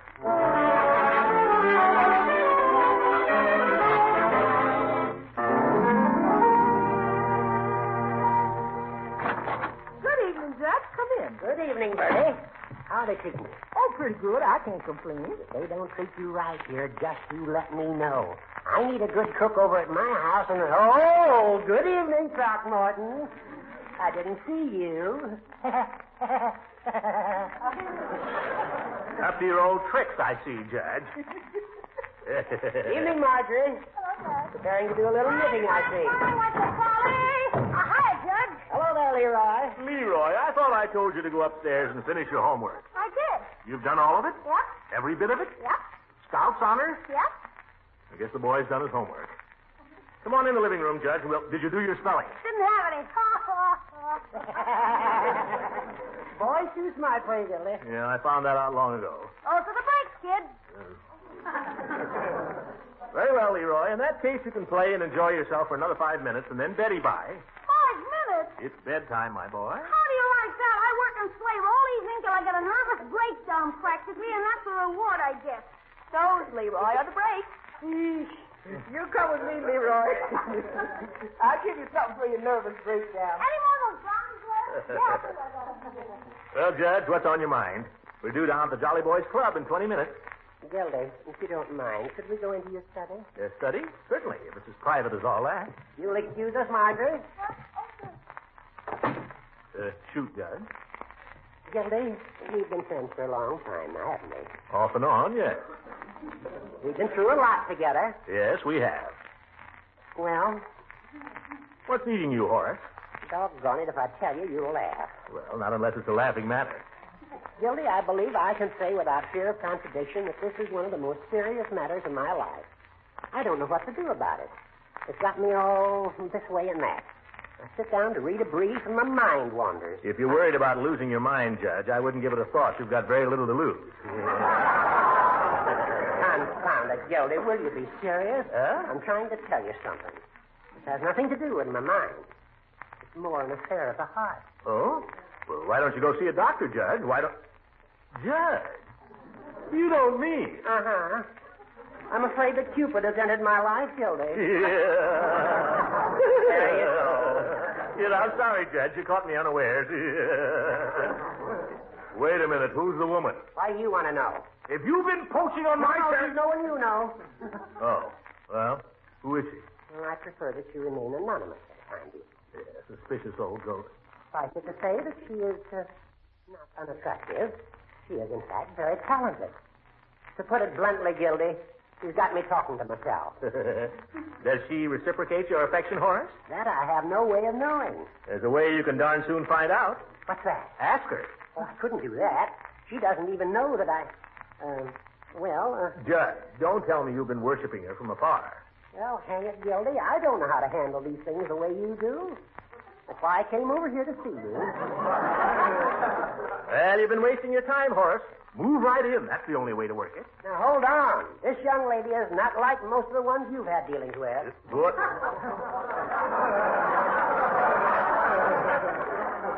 What do you mean? Well, she's, in a word, she's Spanish. Spanish, huh? Well, Spanish descent. And you know how carefully Spanish girls are brought up. Chaperoned until they're 40 and all that. How old is this girl? I'd say her age was uncertain. Has she got a chaperone? No. Okay.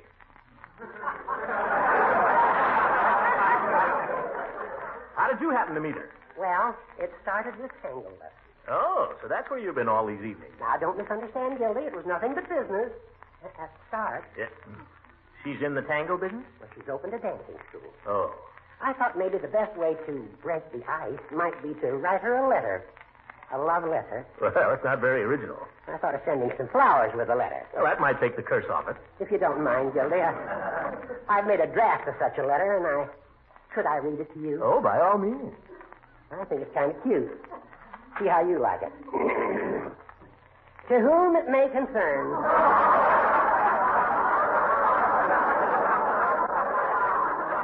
By these presents be it known that whereas the undersigned has long admired the party of the first part, Miss Dolores Del Rey, and whereas... No, Judge. No good? No good. Well, I intended it in a humorous vein, Gildy. Well, it doesn't come through, Judge. And anyway, it's the wrong approach. Yes, huh? Definitely. This woman is Spanish. You have to remember that. What do you know about Spanish? I merely studied it for a whole year, that's all, in high school. ¿Habla usted español? Sí, señor, yo hablo español. ¿Dónde está mi sombrero? Spanish. Gildy, would you help me with this letter, would you? Tomorrow, Judge. We got to get down to the club now. Well, I'm afraid I'm not going to be able to make the Jolly Boys tonight, Gildy. What do you mean? You're on the way? No. You see, I have other plans for this evening. Oh, slush.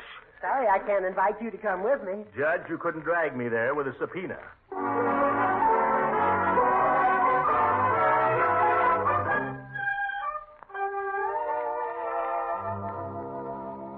Down by the old mill where I first met. Come on, fellas, let's face it, that's terrible. Well, now, I wouldn't say that. Sure, Peavy, it is terrible. Come on, let's play poker. Well, poker's no good till Gildersleeve gets here. Can't play with only three. Well, where is Mr. Gildersleeve, anyway? He'll be here. Hooker's the man that's really run out on the Jolly Boys. You know what? I think Hooker's got a dame on his mind. At his age, you're dreaming, Floyd. It's Hooker that's dreaming. Let me tell you. He came in the barber shop 4 days ago and bought a haircut, shave, massage, and oil shampoo. That's $2.40. And then he remarked it was too bad I didn't have a manicure girl. He says. Listen, Peavy, Judge Hooker never spent more than 60 cents in a barber shop in his life. $2.40 at his age is love. Well, you may be right at that. I know I'm right. There's just one thing I wonder about. What's that?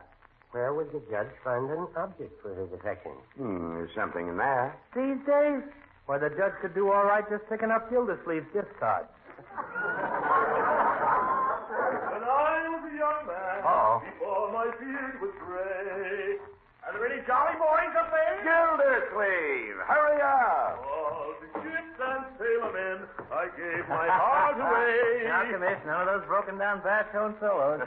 Good evening, Jolly Boys. Chief. Hi, Commissioner. Lloyd. Hi, Gildersleeve. What's cooking, if any? If not, why not? We were just talking about our absent brother, Judge Hooker. I got a theory he's stuck on a dame.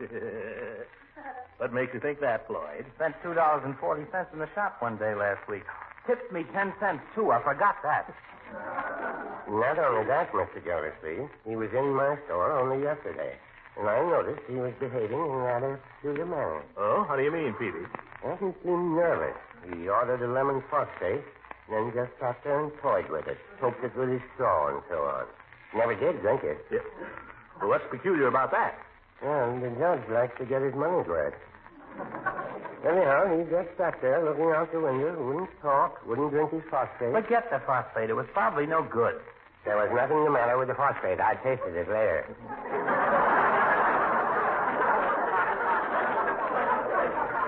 Never mind, Peavy. Get to the point. Well, he sat there mooning, and all of a sudden the town clock struck 5, and he jumped up and dashed into the phone booth. Well? When a man his age makes calls from a booth, much of business. Well, I still say all you guys are just making a fairy story. Judge is 60, and everybody knows it. Sure, everybody knows it. But does the judge know it? What do you think, Commissioner? Gentlemen, I don't think. I know. I'm in a position to inform you that Cupid's dart has struck our friend Judge Hooker right over his left-hand vest pocket. Don't laugh, boys. Remember, this girl may be somebody's grandmother.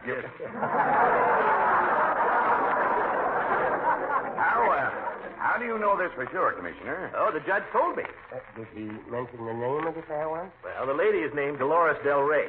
He claims she's a Spanish beauty. Dolores Del Rey? Hey, wait a minute. That's the woman that's opening up the new dancing academy there on State Street, next to Beckman's drugstore. Well, she was in the station last week to get her license. Oh? Did you see her? Did I? Oh, you're darn tootin' I did. Yeah, my desk sergeant saw her, too. I thought he was going to jump right out of his uniform. No kidding. Oh, she's a real knocker. Well, apparently the judge has got something. You know, fellas, I promised to help him write a love letter. The judge has always been such a good friend of mine. Maybe I ought to go a little further for him. What do you mean, Mr. Gildersleeve? I'm willing to call on the lady in person. That's all, brother. I resent your insinuation, Floyd. Do you think a member of the Jolly Boys Club would steal the girl of another member? Not if he was looking. Floyd, we're all gentlemen here. Oh, yeah, I keep forgetting. Yeah, well, see that you remember it. Shall we play, gentlemen? Yeah, come on, let's get down to business. There is a tavern in the town, No, and there, my true love, come on, let's play into town and drink his wine.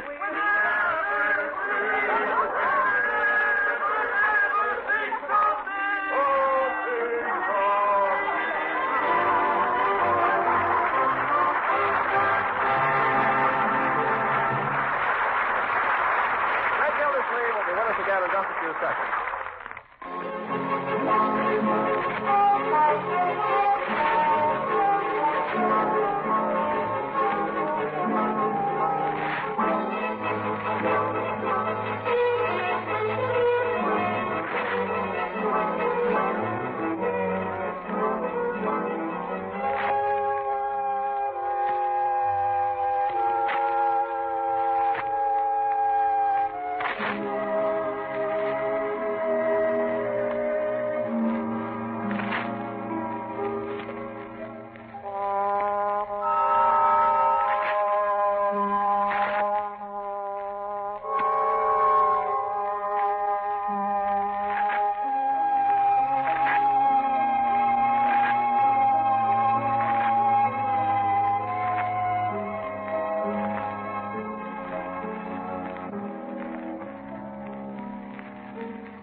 here at Gildersleeve.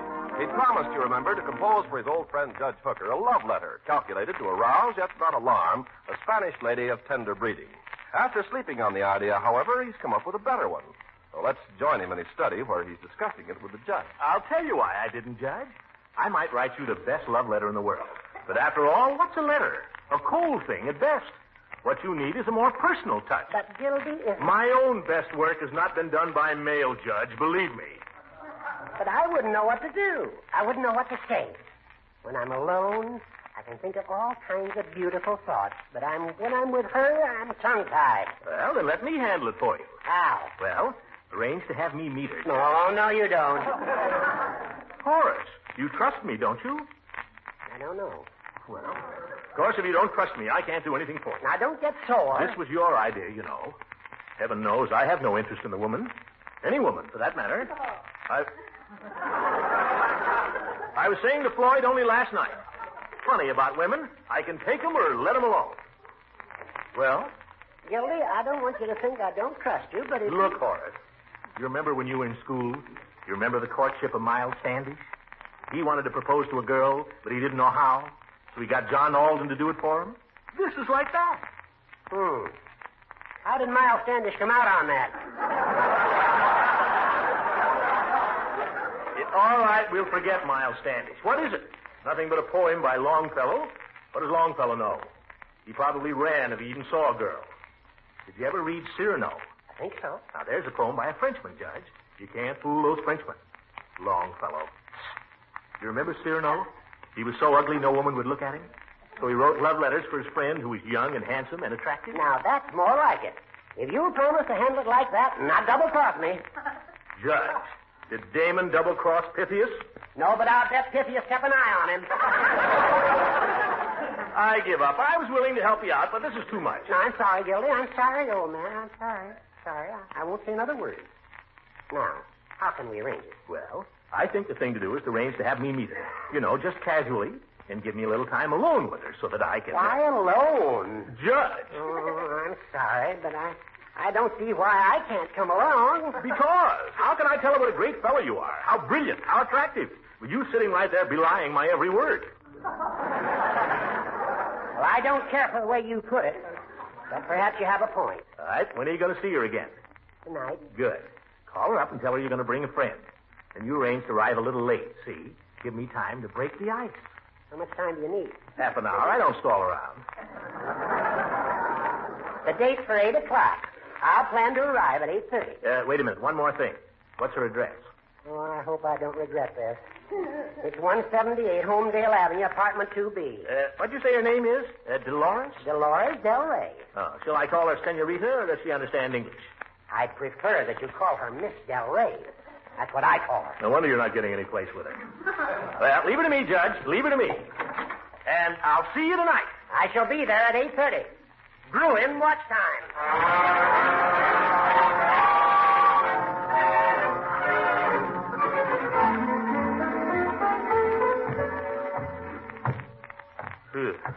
Dark up here.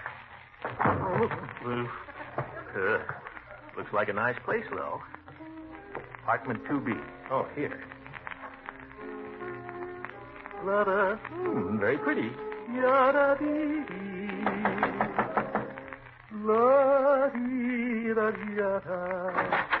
Oh. Oh. Good evening. Senorita Del Rey, I presume? Yes, I'm Miss Del Rey. My name's Gildersleeve. Judge Hooker said he was going to phone. Ah, Mr. Gildersleeve, yes. Come in. The judge was unavoidably detained. He'll be a little late. Oh? Oh, that is too bad. Still, maybe we can spend a little time getting acquainted, eh?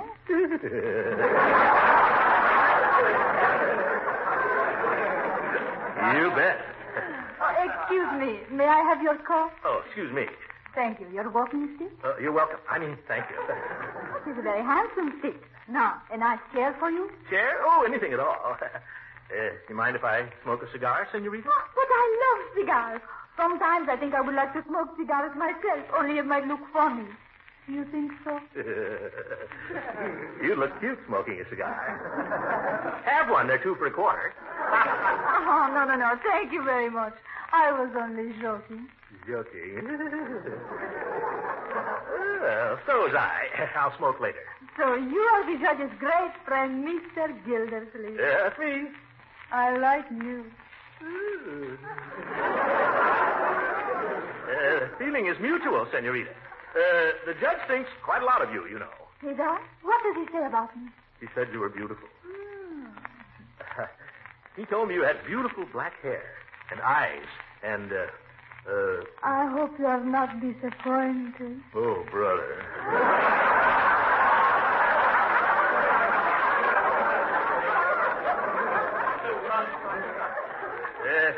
The judge is a fine fellow, isn't he? Oh, he's very sweet.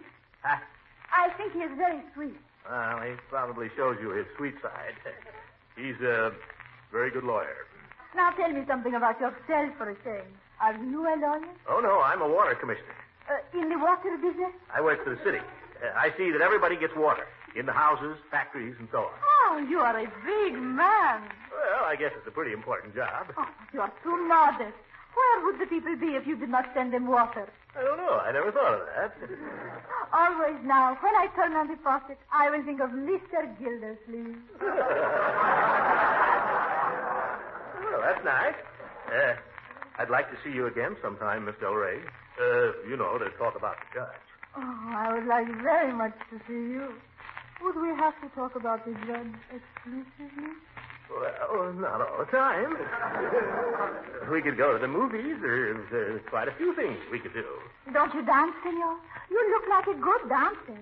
You rumba a little? Rumba? I'm not much on the fancy stuff. Ah, you would be a fine rumba dancer. You have just the figure for it. You know, I think you have some Spanish in you. Spanish? What makes you think that? Your complexion, your eyes. Maybe your temperament a little, too. Well, what do you know about my temperament? I can guess. You are a man with fire. I'll bet you're no frigid air yourself.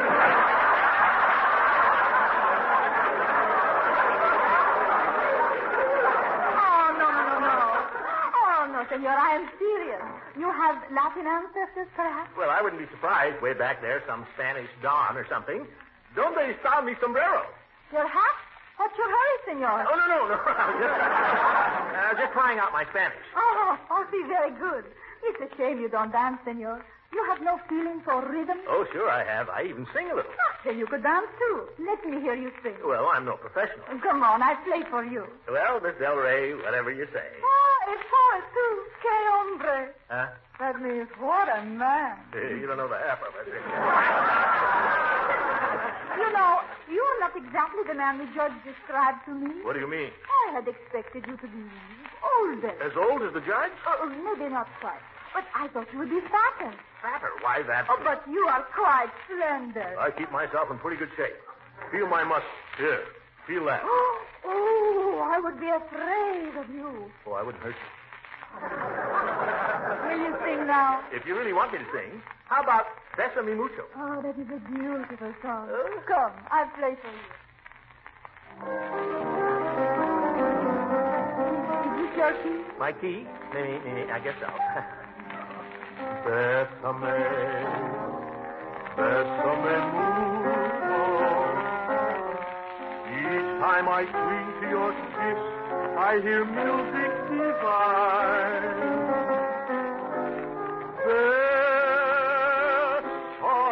Bésame mucho. Hold me, my darling, and say that you'll always be mine. Oh, you have a thrilling voice, senor. Yeah, thank you. Bésame, Bésame mucho. You know what that means, senor? Bésame mucho. Yeah. Do I? By George, if it weren't for the judge. Oh, always the judge. Couldn't you just for one little moment? Oh, the door. Hooker. Don't get up. Let me go. It might be somebody looking for the wrong apartment. Very well, if you insist. Well, Gildy? Come back in an hour, Judge. This is going to take longer than I thought.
This is the Armed Forces Radio Service.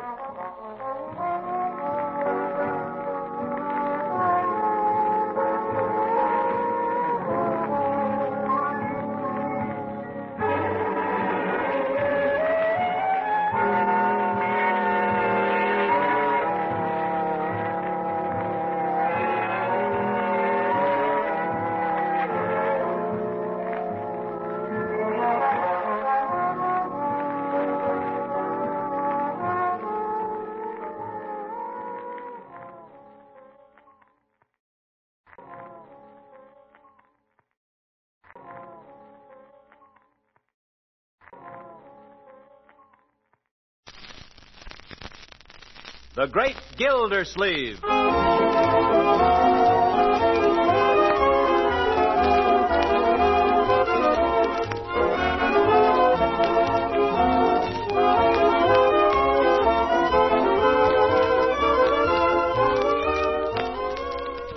A special rebroadcast for all you soldiers, sailors, and Marines of the United Nations. Listen to another amazing episode in the life of the Great Gildersleeve.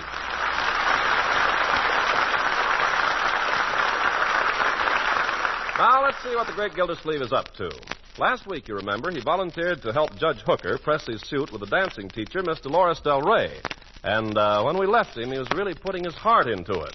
Now, it seems, not content with helping the judge, he wants to help Miss Del Rey, proving that in Summerfield, at least, knighthood is still in flower. Judge, have a cigar. Don't care if I do. Gildy, I'd like to take this opportunity of thanking you again for your efforts in my behalf with Miss Del Rey, or Dolores, as I now feel privileged to call her. Well, it was a pleasure, Horace, a pleasure. Always happy to oblige. You found her more receptive, I trust, since I called on her. She's taken to calling me Horacito. Well, Horacito. Yeah, Horacito. What does that mean, Gildy? Horacito? It's a term of endearment. I know. It means little jackass. I trust you're jesting. Well, actually, it means little Horace. Same thing, though. Throckmorton, have you just got me over here to insult me? Now, keep your rompers on, Judge.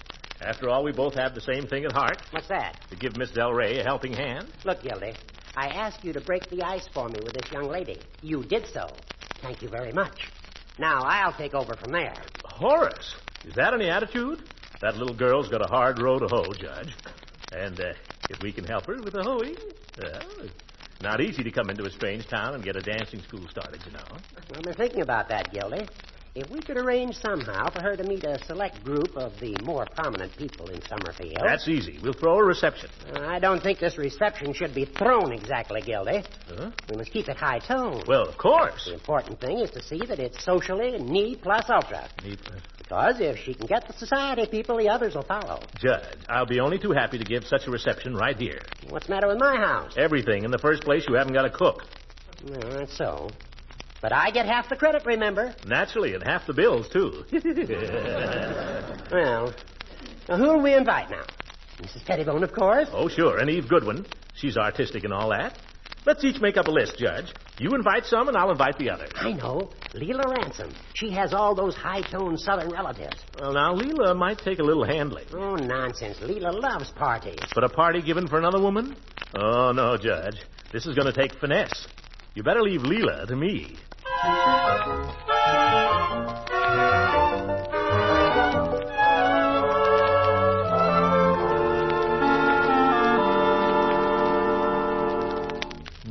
By George.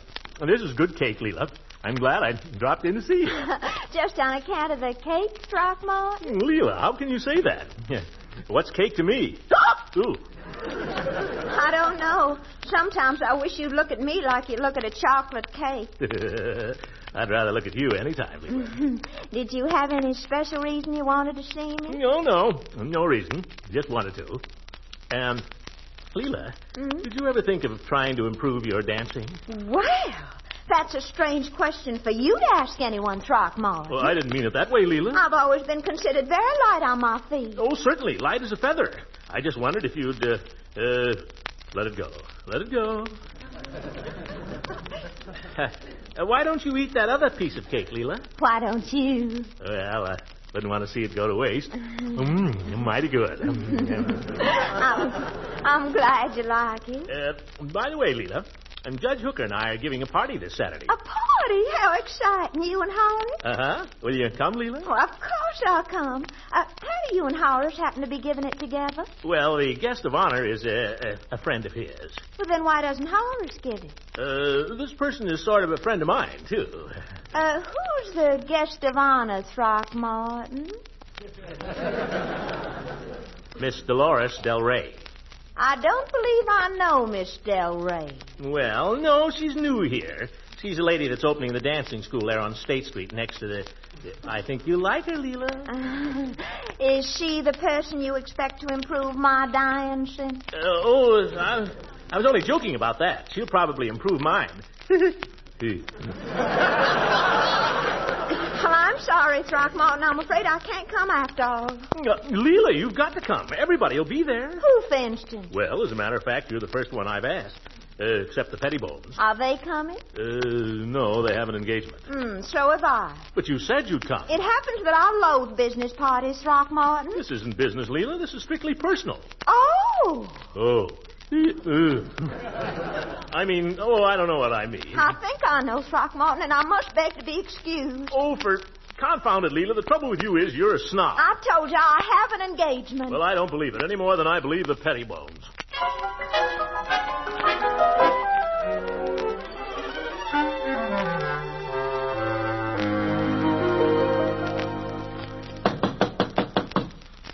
Well, Eve Goodwin is no snob. She's a teacher herself. She'll know how it is. Well, hello, Throckmorton. Come in. Thanks, Eve. I can't stay but a minute. You're a lucky man. I just baked a cake. You did? Well, that's fine, Eve. I'm not very hungry. Excuse me. Eve, you're interested in education, aren't you? Well, as a school teacher, I have what you might call an academic interest in it. Good. Now, if you knew of a worthy educational institution that was trying to get started, you'd support it, wouldn't you? I suppose so. Great. Will you come to a party in honor of the lady that's starting a new dancing school next to Beckman's drugstore? Well, really, from the build-up, I thought you were going to ask me to be president of a college. Yeah. This is serious, Eve. This young lady, her name is Dolores Del Rey. She's trying to start this worthy enterprise, and Judge Hooker and I want to help her meet the right people. I see. You'll come, won't you, Eve? I mean, with your interest in education and all that. I'm afraid I'm not interested in education in quite the same way you and Judge Hooker are. What do you mean? Well, I passed Miss Del Rey's establishment yesterday. It has a sign in the window that says, Men be popular. Learn the tango and rumba from a real senorita. And her picture. Now, Eve, she has to make a living. You'll come, won't you? I'm sorry, Throckmorton. I have an engagement. What's the matter with this town, anyway?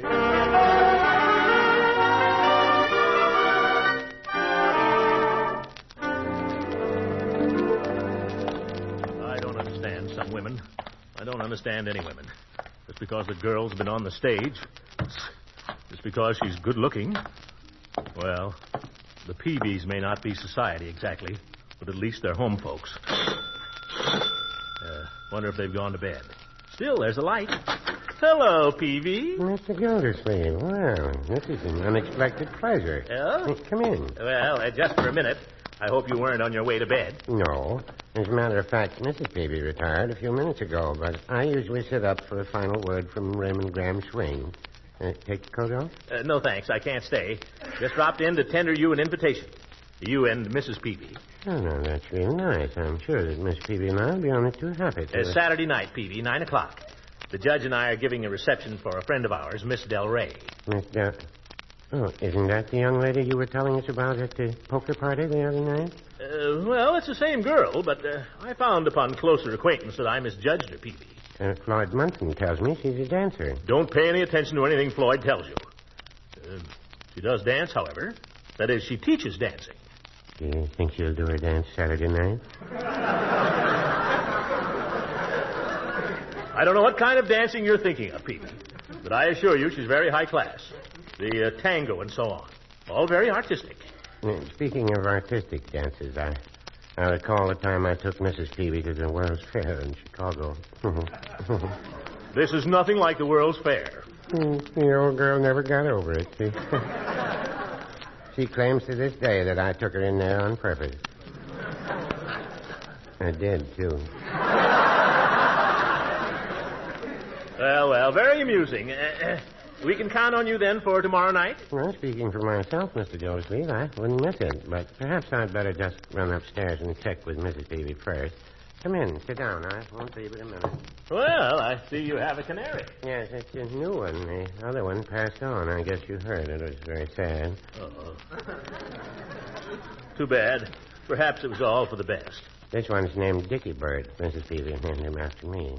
Looks a little like you, too, Peavy. You're always joshing, Mr. Gildersleeve. Cute little rascal, isn't he? Does he sing? Oh, sings beautifully. So they tell me. He hasn't sung a note since we got him. Mrs. Peavy thinks his diet is wrong. Diet, oh. Hello there, Dickie. This is Mr. Gildersleeve, Dickie. Aren't you going to sing for him? Come on, Dickie. Let's hear you sing. Tweet, tweet. You see, wrong diet. Well, you entertain Mr. Gildersleeve, Dickie, while I run upstairs and speak to Mrs. Peavy. Won't be a minute. I make it a point never to accept an invitation without checking with her first and save arguments later. Tell her it's formal, Peavy. Hi there, Dickie. Let's hear you sing. Come on. Tweet, tweet, tweet, tweet, tweet. You won't sing, huh? I don't know why I should sing. Listen, you heard me sing. All right, don't sing. Come on, Dickie, sing for your old Uncle Maury. Come on, hop up on my finger. Come on. Ow! Bite me, will you? I'll break every bone in your little yellow body. Yeah, making friends, Mr. Gildersleeve? Friends? This darn bird of yours just bit me. Bit you? Yes, bit me. No, I know his diet's wrong. What he needs is meat. That's a dangerous bird, Petey. You shouldn't have him around. I've never known him to attack anyone before. Get you some iodine? No, I'll just suck it. I gotta be going, Peavy. Million things to do. I'll be seeing you and the missus Saturday night then at 9. Oh, Mr. Gildersleeve, about that. Yeah? I'm afraid perhaps you'd better not count on us for Saturday night. No, why not? Well, it seems that, you see, well, the fact is, it seems we have an unexpected engagement. All right, Peavy, don't come if you don't want to. But I'd just like to say this. Of all the liars I've ever met, you're the poorest. Well, no, I wouldn't say that. Oh, good night. Shucks, I don't like doing that to Mr. Gildersleeve. I don't feel right about it. I don't like telling fibs anyway. Richard. Oh, all right, woman, all right. Good gracious to Betsy. Sometimes I get... Oh, shut up.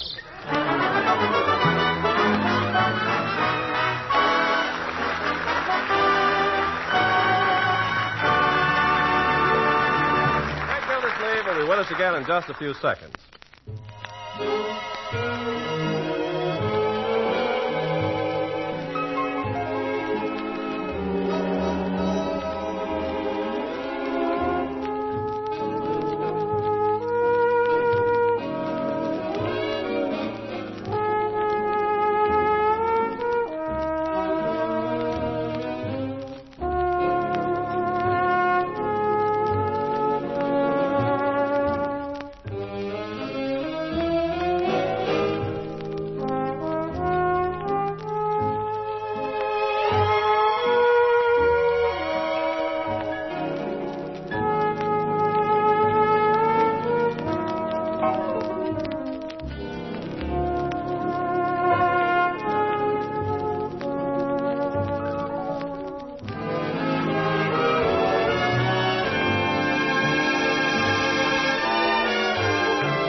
back to our friend, the great Gildersleeve. It's Saturday morning, and though it's early, Gildersleeve has already been busy for some time in preparation for tonight's party. We find him now checking over the invitation list with Judge Hooker. Well, how many people did you get, Judge? How many did you get? I asked you first. Well, the list itself didn't turn out too favorably. Apparently, there are a number of social events taking place this evening. Yeah, how many of your people are coming? None of them. None of them? You're a fine one to give a party with, Hooker. Well, doggone it, how many of your list are coming?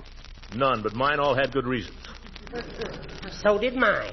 Besides, I went ahead and invited someone else. So did I. Wait till you hear who I got. Just the most important woman in this town, that's all. Oh, who is she? A woman that can make or break this dancing school with her little finger. Come on, who?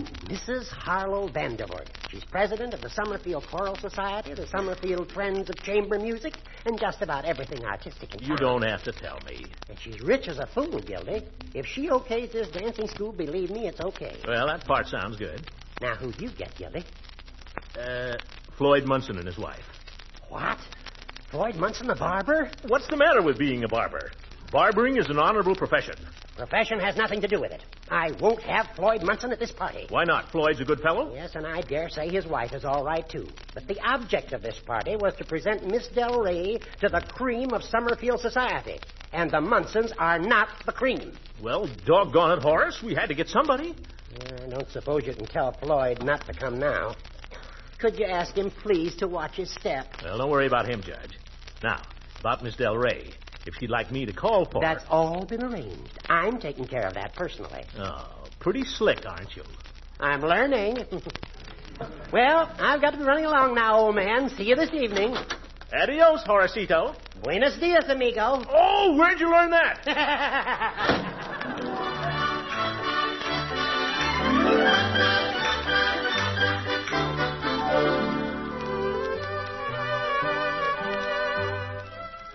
Leroy, get away from them olives. Them's for the guests. But I'm starving, Bertie. You can't be starving, my boy. You've just had dinner. Uh-oh, got a customer. Is my cap on straight, Mr. Gildersleeve? Looks fine, Bertie. Well, it won't stay. It's going to fall into punch before the evening's over, and I know it. Now, scoot upstairs, Leroy. The guests are arriving. Good evening, Bertie. Good evening, Judge. Evening, ma'am. Don't forget to wipe your feet, Judge. Oh, well, couldn't I stay and meet her? Well, just for a minute. But stay out of the punch. Oh, good evening, senorita. Welcome to our humble abode. Ah, Mr. Gildersleeve. I kiss the stars in your honor. Is he kidding? Hi, Judge. Hi. Take the lady's wrap, will you? Oh, everything looks so lovely. And this little man? This is my nephew, Leroy. Hi. Oh, so this is Leroy. The name is Leroy. Oh, I think he is cute. Yes. Say good evening, Miss Del Rey. Good evening, Miss Del Rey. And how well he obeys, like a little man. Yes. I'm sorry my niece can't be down this evening. She has a sore throat. Oh. Good evening, Leroy. Dolores, may I escort you to the punch bowl? Oh, I am very fond of punch. And on to the punch bowl. We may as well dive in before the others get here. Leroy. Gee, Unc, she's not bad.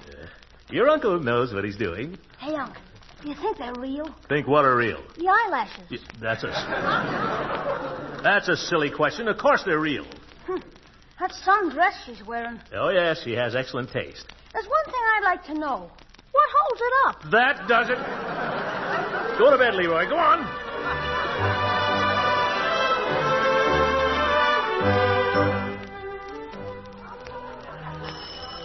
I'll go help yourself to them sandwiches there, Judge, and help the lady. Got to eat them up. I'm coming. She's been with us a long time. Good evening, ma'am. Come right in. Oh, it must be Mrs. Vandervoort. Excuse me, Dolores. Me too.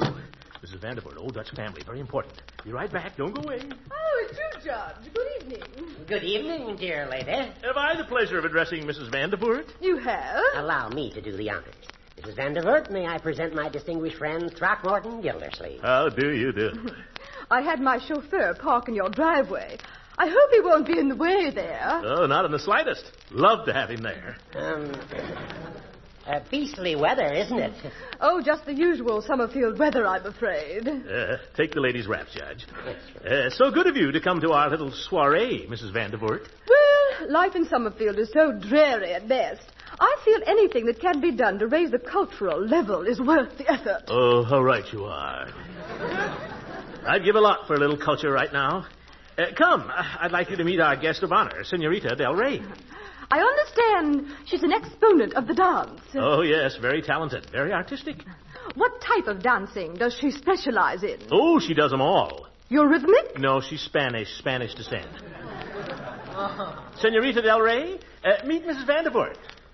She had the chauffeur park her limousine in the driveway. Oh, I'm most happy, madame. Mr. Gildersleeve tells me you dance. Oh, a little. She's just being modest. Her dancing will knock your eye out. Oh, please. She plays the piano, too, like $1 million, and sings. Oh, how nice. Perhaps you'll play for us later. Mr. Gildersleeve failed to mention that he sings, too, and beautifully. Well, perhaps you'll both sing. Miss Vanderbilt, have a sandwich. Oh, not just now, thank you. Oh, go on. I made a whole mess of them. Well, just one, though I shouldn't. Oh, go on, Miss Vanderbilt. Grab a fistful. Ain't gonna be no good tomorrow. There's the bell again. I'm coming.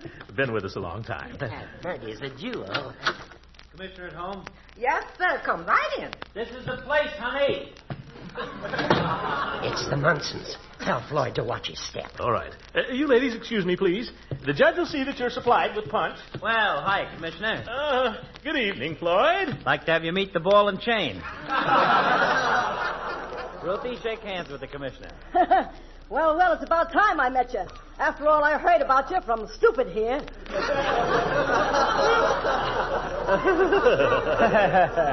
Ruthie's a great kidder. Quite a night out, isn't it? Great night for ducks.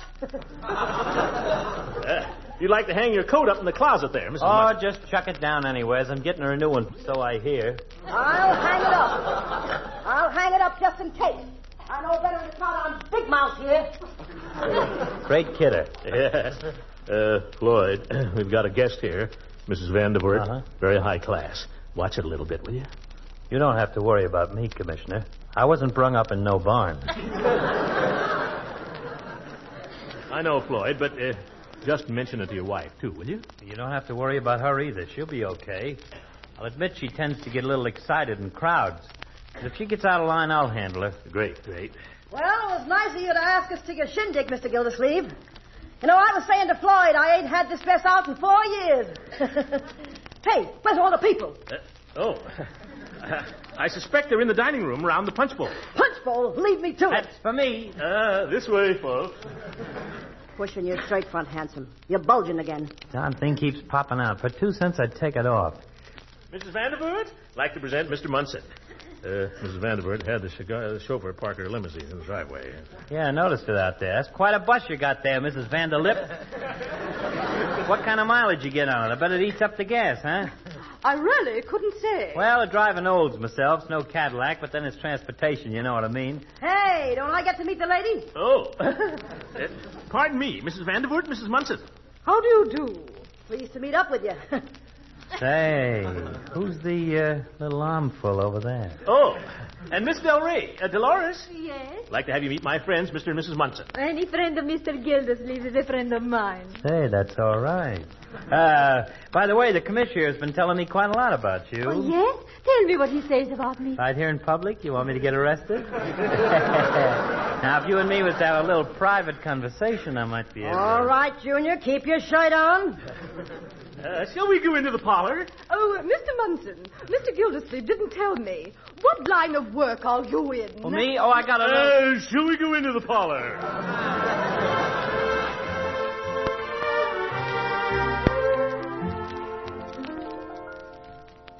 I'm weary of the sea wind. I'm weary of the foam. And the little stars of Duna call me home.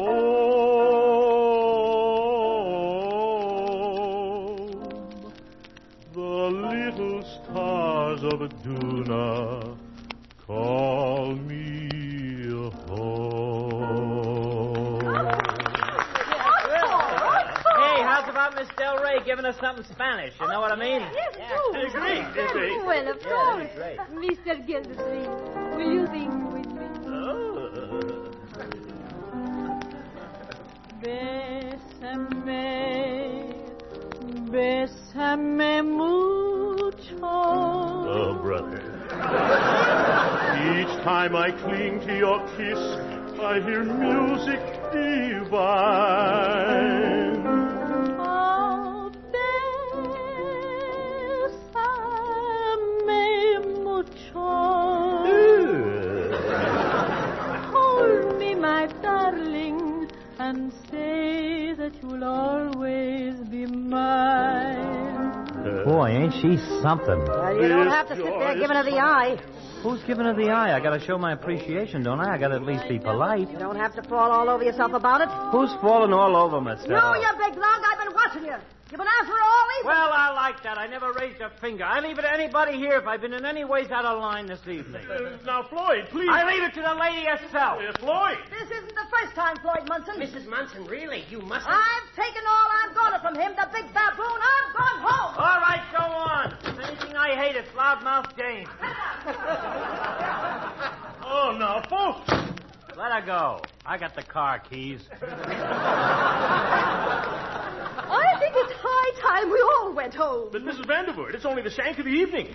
You're not going to let a little family misunderstand me. I'm afraid the misunderstanding was mine, Mr. Gildersleeve, from the beginning. My rat thing. Oh, gosh. Well, if you won't change your mind. I was sorry this had to happen, Mrs. Vandervoort. And so am I. Be careful backing Mrs. Vandervoort out of the driveway. Don't scratch it. Good night, Mrs. V.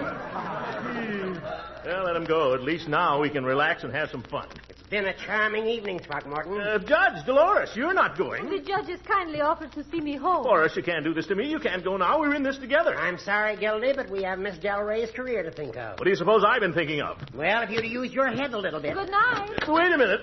What are we going to do? We've got all this food here. Well, that's the thanks you get. Pass a little remark, and right away everybody gets sore. Are you still here? Get out. Go on, get out. Now, Commissioner. Get out. Okay, I can take a hint. Not your fault, Floyd. But by George, this is the last time I ever try to help anybody. Positively.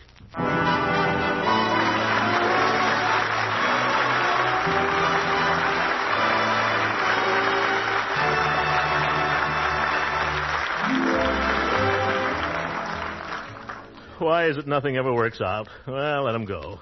All of them. Dolores, too. What do I care? After all, she's just another woman. What's a woman? Just a rag, a bone, and a hank of hair. A woman is only a woman, but a good cigar is a smoke. Just settle down here and, no cigars. Oh, well, if I had one, it would have gone out. Good night, everybody.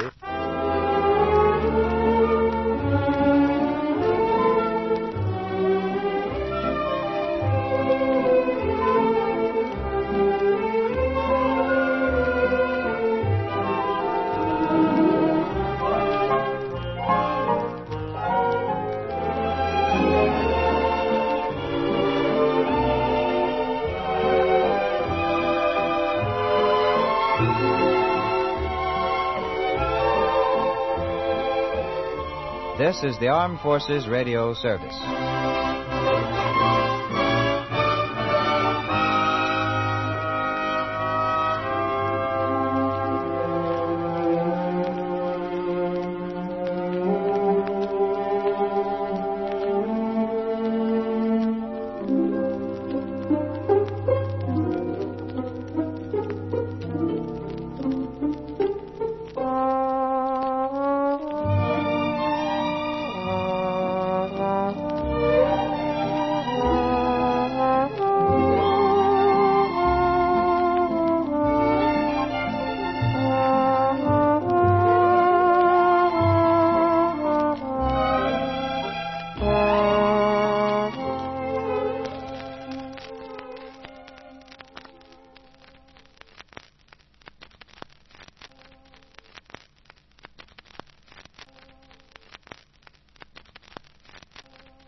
Kraft presents The Great Gildersleeve.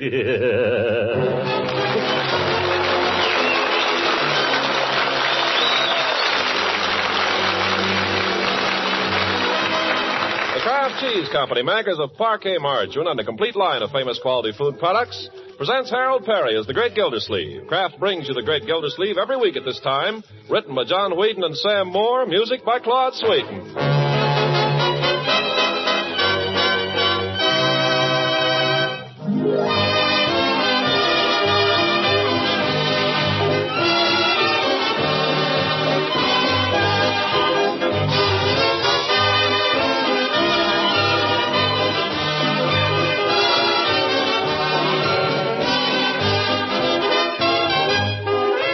We'll hear from the Great Gildersleeve in just a moment, which is my moment to tell you about a mighty big meal-getting help.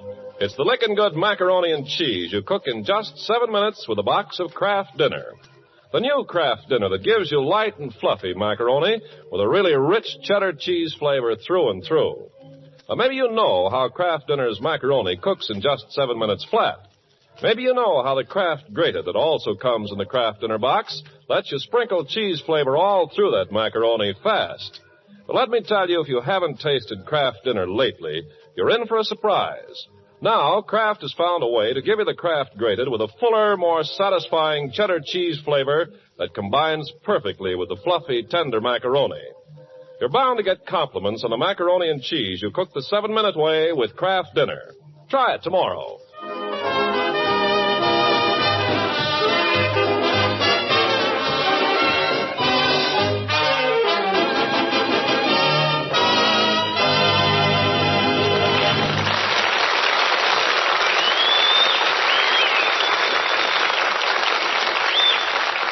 Now let's join our old friend Gildersleeve. Several days have passed since his attempt to introduce Judge Hooker's lady friend, Dolores Del Rey, to Summerfield society, a party which ended somewhat unpleasantly for both guests and host. 3 days later, Gildersleeve is still trying to patch up the damage. Right now, for instance, we find him stepping into the barber shop to square things with Floyd Muncie.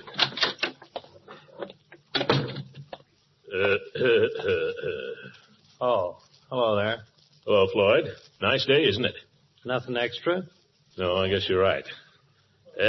Thought I might just have a haircut. Haircut? What for? Cut your hair last week, day before the big blowout. Blowout? It was more of a washout. I wouldn't argue with you. I'm sorry about the whole thing, Floyd. If I said anything that night that seemed unfriendly, I want to apologize. Wasn't anything unfriendly, Commissioner. You just threw me out of your house.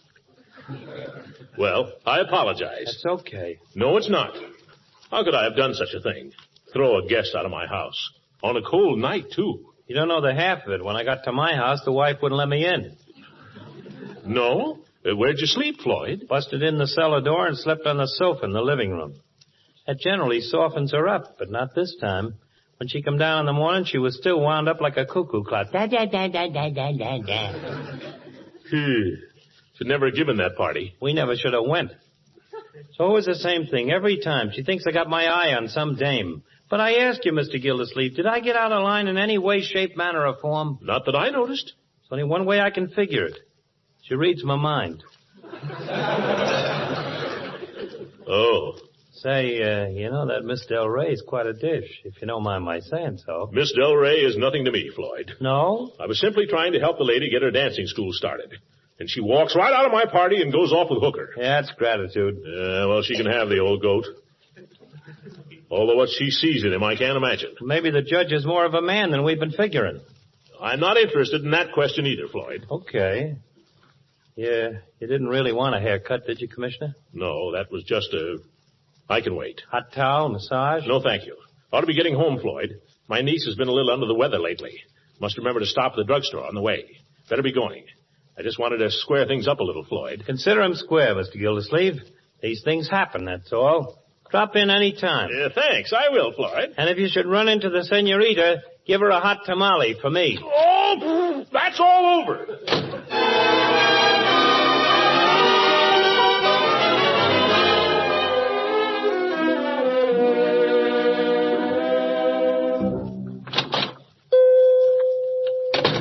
Well, hello, Mr. Gildersleeve. What can I do for you this afternoon? I want a thermometer, please, Peavy. A thermometer? You want a clinical thermometer or one for the weather? I wanted to take somebody's temperature with. Yeah, that's good. I haven't got the other kind. You running a fever, Mr. Gildersleeve? No, Mr. Peavy. My niece Marjorie's had a little something. Streptococcus. The doctor won't let her get up till her temperature's normal. Wise precaution. A wise precaution. Yeah, I suppose so. Now, here's just a ticket, I'd say. $1.75. $1.75 for a thermometer? Confound it, Peavy. The kids break them all the time. They're not worth it. Well, no, I wouldn't say that. This is a precision instrument, tested by 7 different people at the factory. Yeah, well, I'll bet none of them tried dropping it or sticking it in a baked potato. Leroy did that with the last one. Well, of course, they're only built... Yeah, never mind, Peavy. Just wrap it up. I'll take it. Yes, sir. Mr. Gildersleeve, I wanted to tell you how sorry I am we couldn't come to your party Saturday night. Well, you didn't miss a thing, Peavy. You were mighty lucky. No, I couldn't say that. Mrs. Peavy and I went to a lecture on trees. Trees? How fast they grow, how old they get to be, what the bark is for, and so on. I couldn't seem to get my mind on it. Well, I wish I'd been there. That's funny. All the time I was looking at those lantern slides, I kept wishing I was at your party. I've got an idea this Miss Dolores Del Rey must be quite a pippin. Oh, for heaven's sake, Peavy. Oh, no offense, Mr. Gildersleeve. The lady is nothing whatever to me. Absolutely nothing. Well, that was my understanding, that it was Judge Hooker who had the prior claim. Hooker had no claim at all. Well, I thought he found her. What if he did? She's a woman, not a pocketbook. Yes. And what's more, this whole question is a matter of great indifference to me. Put the thermometer on my bill, Peavy. I've got to go. Yes, sir. He's running more of a fever than he thinks.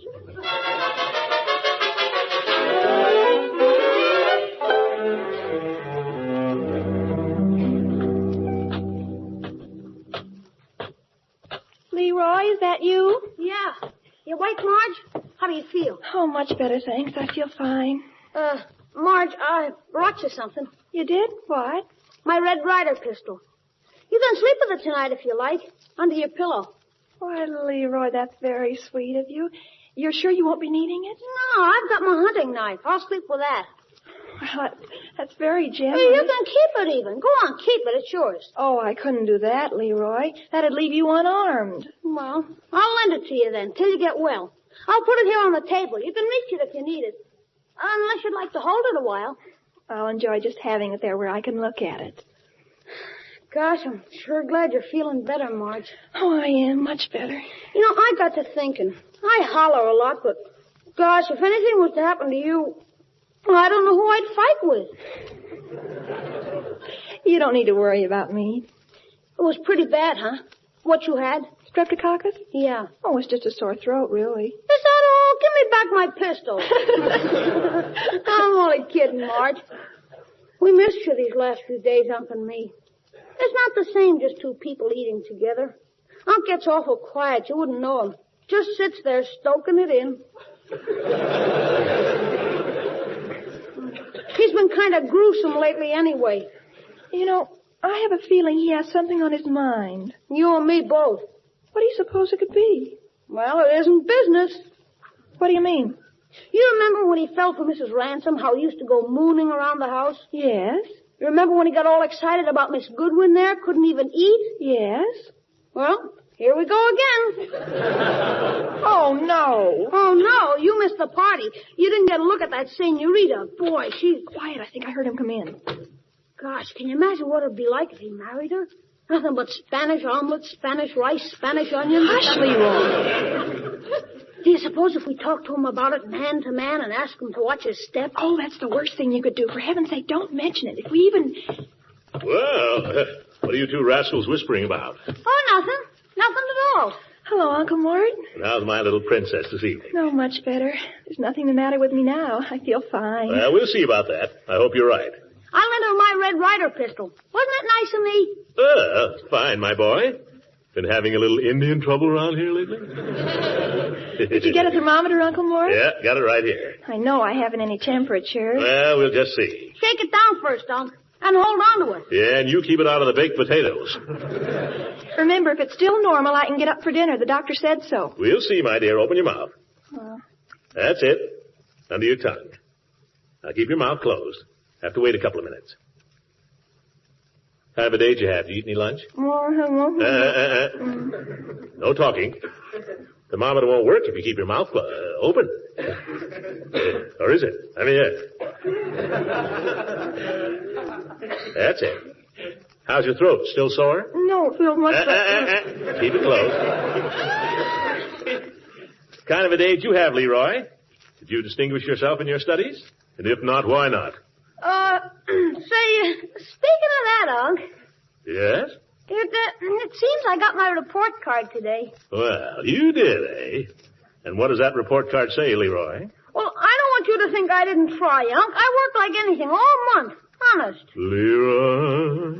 I guess some kids are just naturally smarter than others, Unc. You remember what I told you last month? Yes, sir. You remember what the punishment was to be if your marks didn't improve? Gee, have a heart, Unc. An understanding is an understanding, Leroy, and we had an understanding. Yes, sir.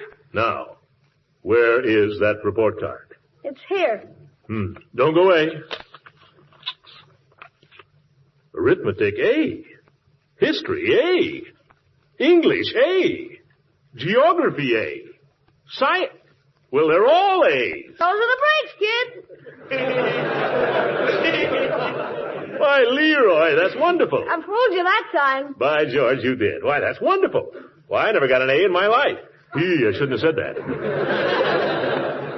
You don't see many kids get all A's on their report card. Had to work for that. You bet you did. And I just want to say, my boy, that's about the finest... Leroy, this isn't a forgery. Forgery? Oh. I'm sorry, my boy. I apologize. Just comes a little suddenly, that's all. Marjorie, what do you think of our little Leroy getting all A's? Oh, my goodness, I forgot all about the thermometer.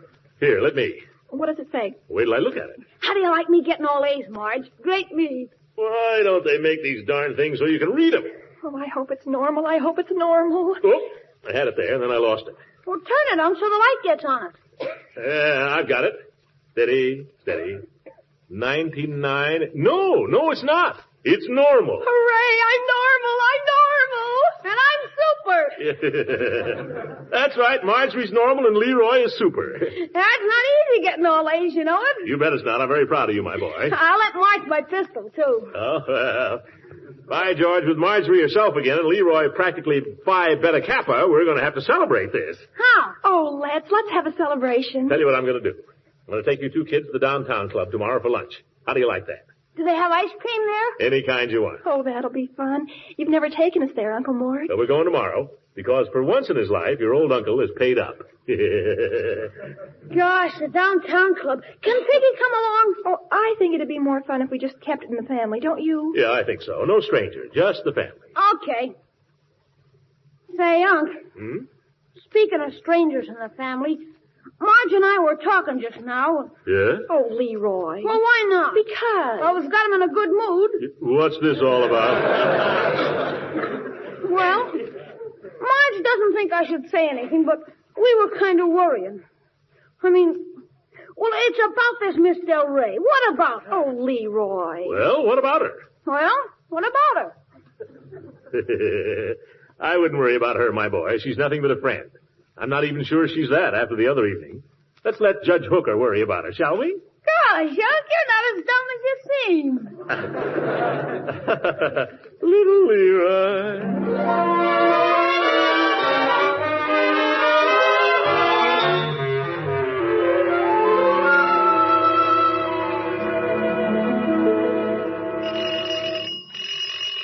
Answer the door, will you, Leroy? Leroy. Guess he's gone to bed. Good evening, Throckmorton. Eve. Well, this is an unexpected pleasure. Do come in. I can't stay, Throckmorton, but Leroy told me Marjorie's been quite sick. Well, Leroy's been exaggerating as usual. She's all right. Oh, I'm so glad.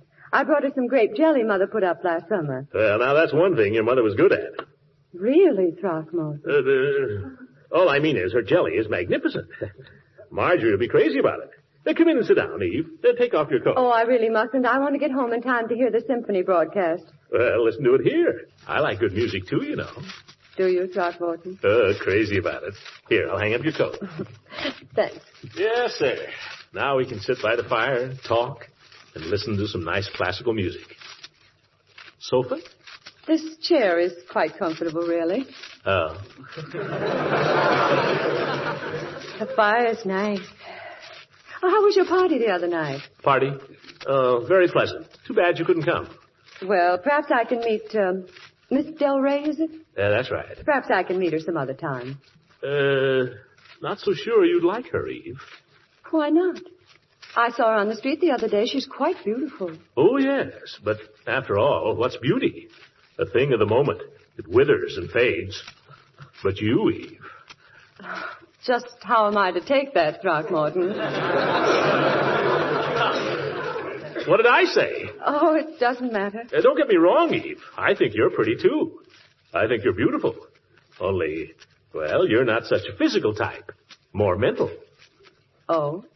I mean, when I'm with you, I don't think of silly things as if you were just a woman. What do you think I am, Throckmorton? Huh? A woman is a woman.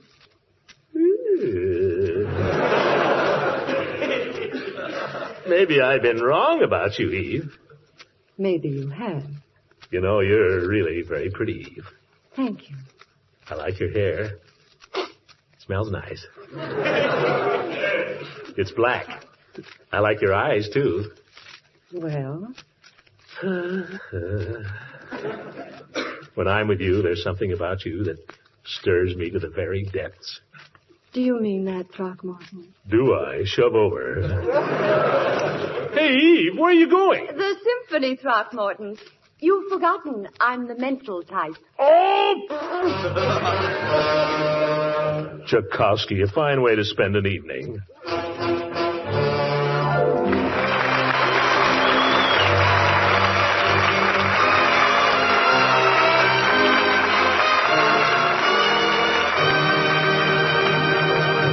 The great Gildersleeve will be with us again in just a few seconds. Meanwhile, let me pass on the good word about the new Kraft Dinner. This famous macaroni and cheese still cooks in 7 minutes. But the new Kraft Dinner gives you a richer, fuller cheese flavor. Just what you cheese lovers have been hankering for, the flavor of golden cheddar through and through a dish full of tender, fluffy, light macaroni. And to think you cook it in just 7 minutes. When the folks taste the new Kraft Dinner, they'll say it's incredible that you could whip up such swell macaroni and cheese so fast. Kraft's tireless research, of course, is responsible for the goodness of the 2 ingredients in each Kraft Dinner box. The special macaroni and the Kraft grater that gives such splendid cheese flavor. Let them work their speed magic in your kitchen to give you point-thrifty, good-eating main dishes. At your food store tomorrow, get a couple of packages of the new Kraft Dinner. Each box makes enough for 4 servings, and you get 2 boxes for 1 single red point.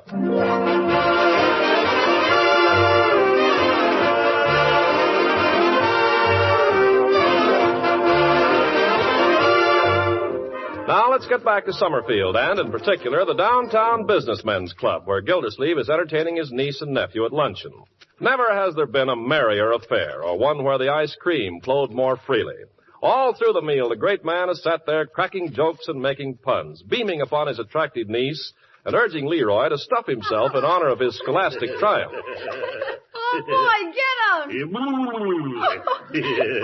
Lord, people are looking at you. What do I care? I'm a member here. I can look cross-eyed if I want to. Oh, you're awful. Hey, here's Judge Hooker trying to smile with his new teeth. Oh, Leroy. Leroy. There's such a thing as carrying a good thing too far, my boy. Now, you calm down and finish your ice cream. Young lady's waiting to take your plate. Oh, okay, it's finished. You had enough? You got any more? Leroy, you've had 2 orders. I'm hungry. I worked hard this month. Yeah, bring the boy another ice cream. Not every month he gets all A's, is it, Leroy? I'll probably get A+ next month. You'll probably get D-. Marjorie, another helping for you? Oh, no, I couldn't possibly. This is just perfect. It's been such fun, Uncle Mort. By George, we must do this more often. Every Saturday. How about it, Unc? Well, we'll see, my boy. It's been just like a family reunion. Sure. Marge well again. And you speaking to me again? You mustn't pay any attention to me, my boy. If I get a little preoccupied at times. I mean well, but I have things on my mind sometimes. Business and so on. Uncle Mort, let's all stick together. Why, certainly, my dear. course we'll stick together. The Three Musketeers, that's us. Yeah, all for one and one for all. And no outsiders. Sure. Leroy is Athos, and you're Porthos, and... No, you're Porthos, Unc. You're the fat one. Uncle Mort is not fat. He's just large. Well, thank you, my dear. Well, here's your ice cream. Go ahead, Leroy. Hey, Unc, look who just came in. Who? At that table over there. Judge Hooker. He has a lady with him. It's her. It's that Miss Del Rey. Eat your ice cream, Leroy. So that's Miss Del Rey. What did I tell you? Eat your ice cream. Well, the judge sees you, Uncle Mort. He's coming over. Yeah, what does he want, the old goat? Haven't spoken to him since that evening. If he Well, having a little party, I see. Good day, Throckmorton. Good day. Marjorie. Leroy. Hello, Judge. Hi. Nice to see you about again, Marjorie. Thank you. Nice to see you, too, Throckmorton. Thank you.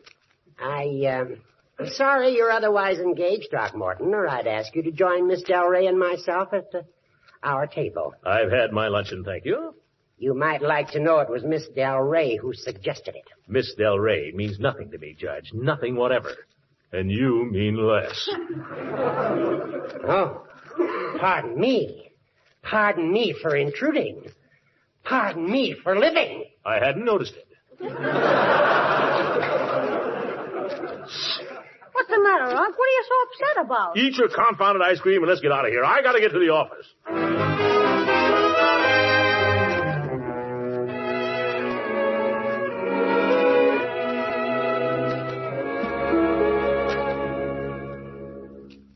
7 from 14 is 7, and 1 to carry.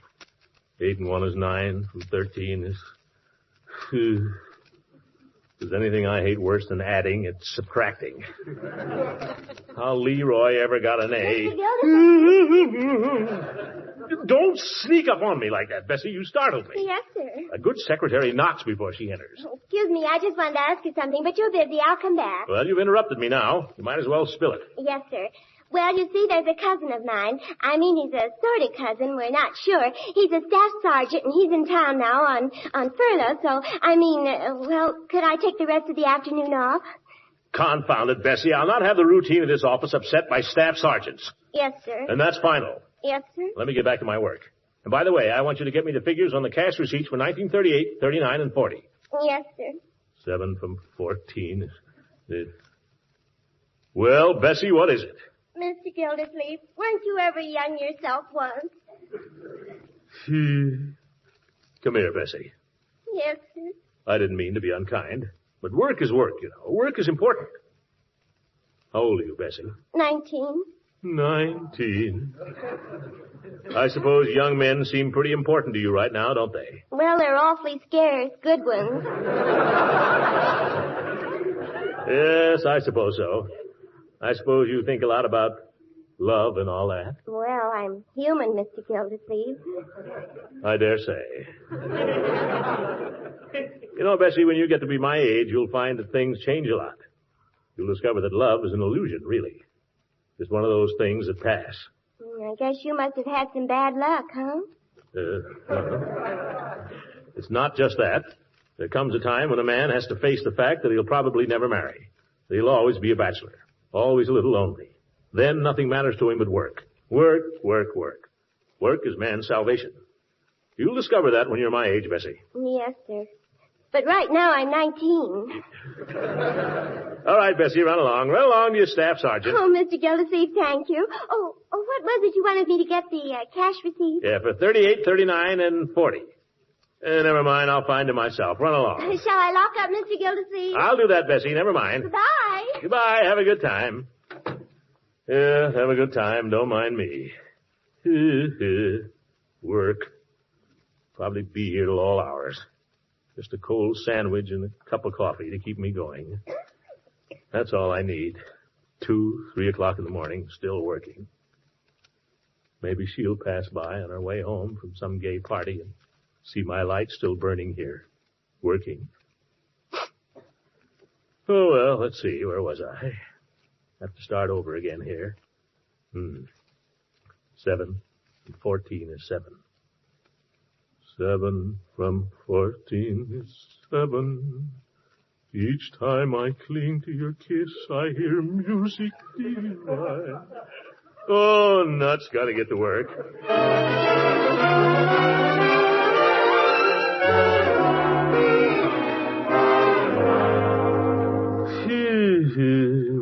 Work. Well, I can't go any further till I get those figures for the cash receipts. Where the devil could Bessie have put them? That girl. Well, maybe they're in her file.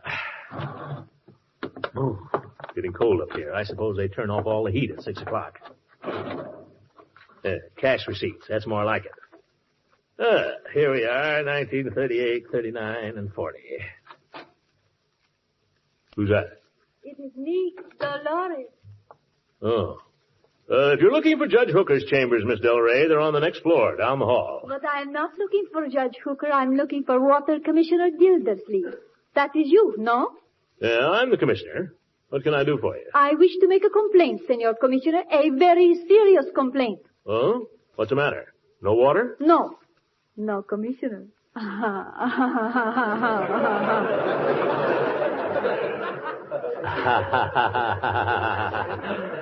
Why have you not come to see me, Mr. Gildersleeve? Well, Are you angry with me? No. Then what is it? Well, the party at my house the other night. Oh, the party was lovely. I enjoyed it. You walked out on it. Oh, the judge practically dragged me away. I suppose he dragged you to lunch at the downtown club today. He told me I would see you there, and I did see you. But you did not see me. Oh, yes, I did. If it's your idea of fun to have lunch with an old crumb like Hooker, well, go ahead. Have lunch with him every day. Oh, you funny man. Why do you think I came up here? I can't imagine. Oh, foolish. The judge is very sweet, but he is very old. Oh? He is like Santa Claus. Or my grandfather. I want to talk to someone with a little sparkle in his eyes. Someone with youth and strength and zoom. Yeah. Senor, what are you tearing up? The cash receipt for 1938, 39, and 40.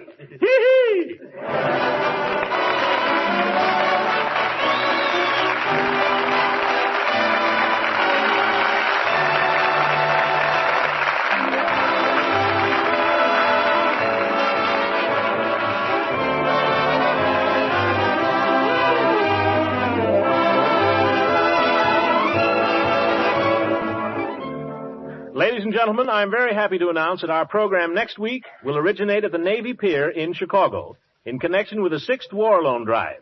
I hope you'll all be listening. But you don't have to wait till then to buy a bond. Hi, Chief. Good night, everybody. This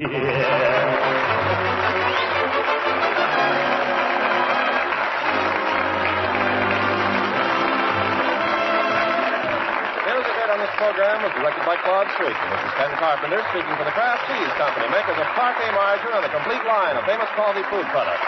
Kraft invites you to listen again next week for the further adventures of the great Gildersleeve.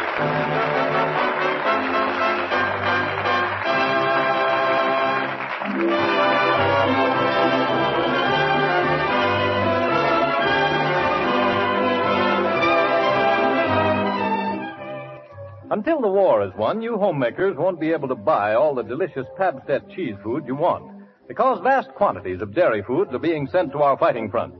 But remember, each package of golden, delicious Pabst-ett cheese food you do buy goes a long way by lending its mellow, appetizing cheese flavor to other nourishing foods. You see, Pabst-ett melts with luscious smoothness, so it's easy to whip up tempting Pabst-ett omelets, Welsh rabbits, soufflés, and to prepare all kinds of grand macaroni and cheese dishes with Pabst-ett. You can get delicious sandwich variety with Pabst-ett, too, because it blends so smoothly with other ingredients. Pabst-ett is high in milk protein, helps provide food energy, milk minerals, important vitamin A and vitamin G, also known as riboflavin. So look for, ask for, and when you can, buy this delicious, nourishing cheese food, Pabst-ett.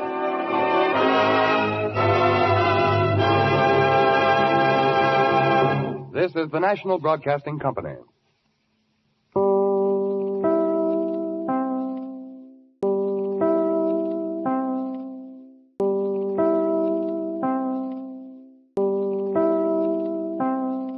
great Gildersleeve.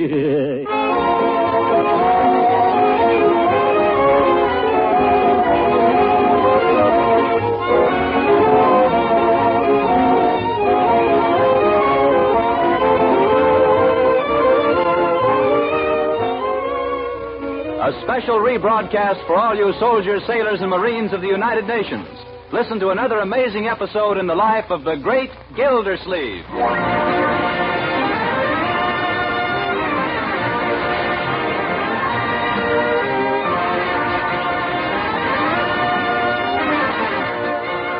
And now, what about the great Gildersleeve? Well, just this evening, he received a phone call from his old friend, Judge Hooker. Say, Gildy, I hate to impose on you, but I'm in a spot. I'll be tied up all evening at the courthouse, and I wonder if you could do me a favor. Well, Judge, I'm pretty tired. I had an engagement to take Miss Del Rey to a nightclub. If I cancel at the last minute, she'll be sore at me. Could you just... Well, Horace, anything to oblige a friend. And so Gildersleeve has spent the evening with Miss Del Rey at the Static Club, scrupulously remembering that he is there as Judge Hooker's representative. We find him now at Miss Del Rey's doorstep saying good night. I want to thank you for a wonderful evening, Mr. Gildersleeve. I hope you had a good time. Oh, I did. Very enjoyable. You're a fine dancer. So are you. Well, I'll be better when you've given me a few lessons. You are good already. So strong, so confident when you lead. I better say good night, Miss Del Rey. Oh, no. Please don't go yet. Well, okay. I want to tell you what a wonderful evening I had. Oh, so did I. Lots of fun. The music was great. Yes, it was heavenly. I really can't thank you enough. Well, we really ought to thank Judge Hooker. He arranged it. Well, I guess I better be going. Must you? Oh, yes. Got to be up early at the office tomorrow morning. Good night. Good night. Well, good night. Good night. Well, I owed it to good old Horace. Just the same, I could kick myself right in the pants.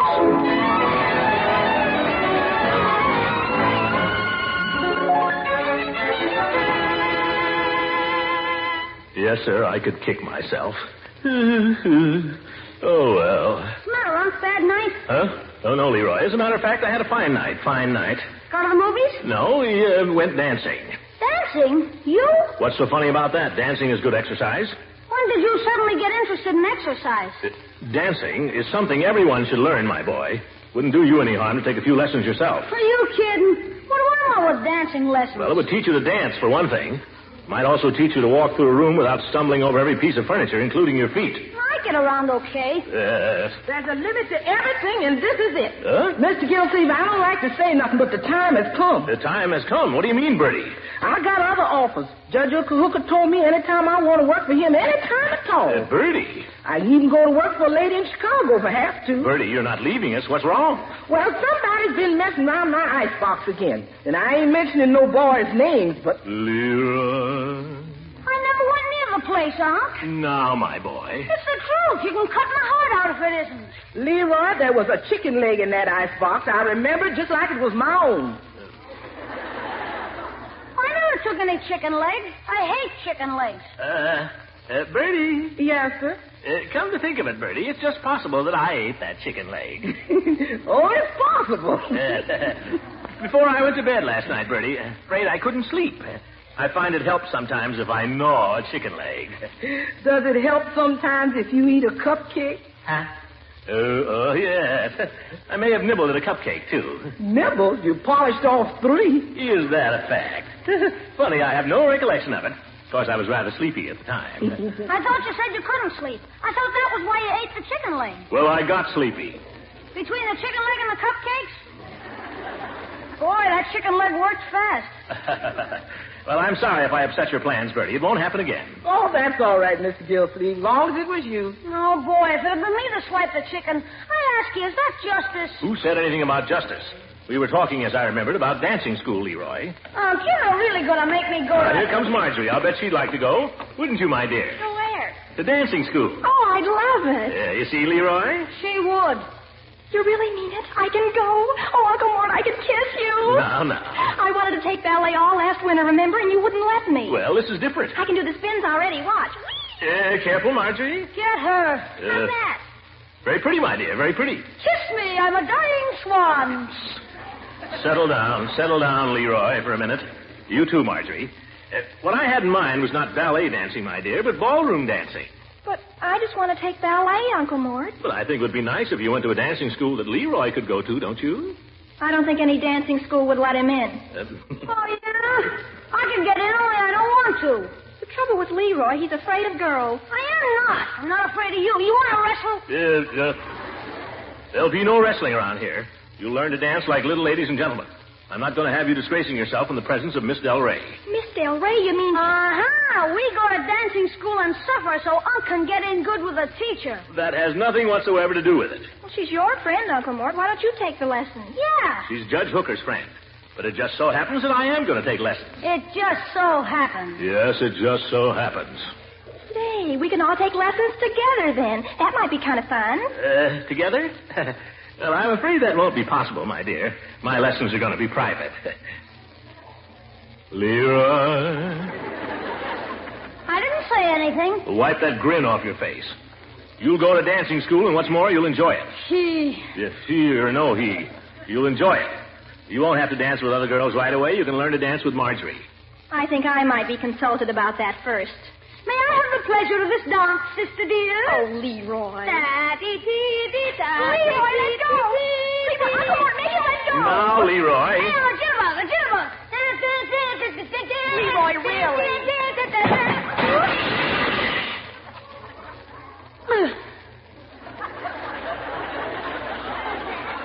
Leroy, pick up the table. Yes, sir. Pick up the lamp. Yes, sir. Pick up the cigarette box. Yes, sir. Now go upstairs before... Then you'll go to dancing school, too.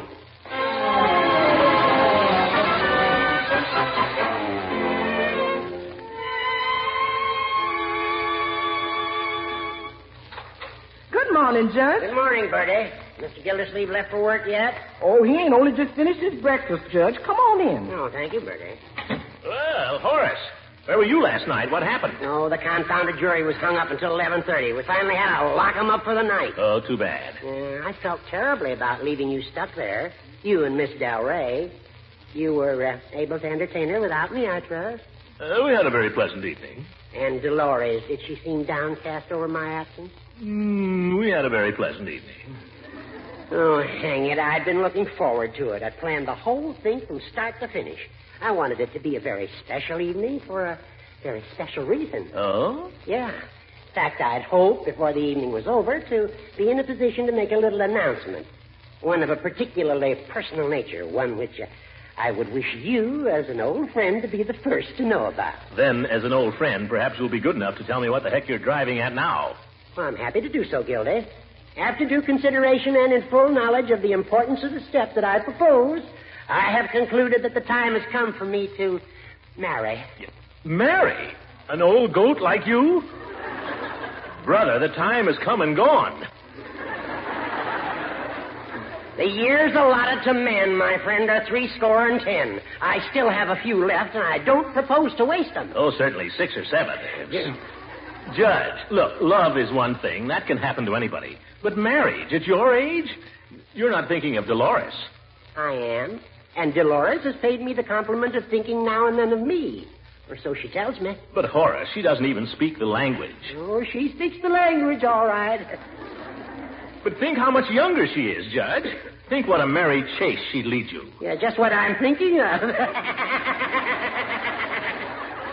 Horace, I beg of you, don't rush into this. I shall not rush into it. I shall merely ask the lady this evening to do me the honor of becoming my wife, as I intended doing last evening. But did it ever occur to you, Judge, she might accept? Huh?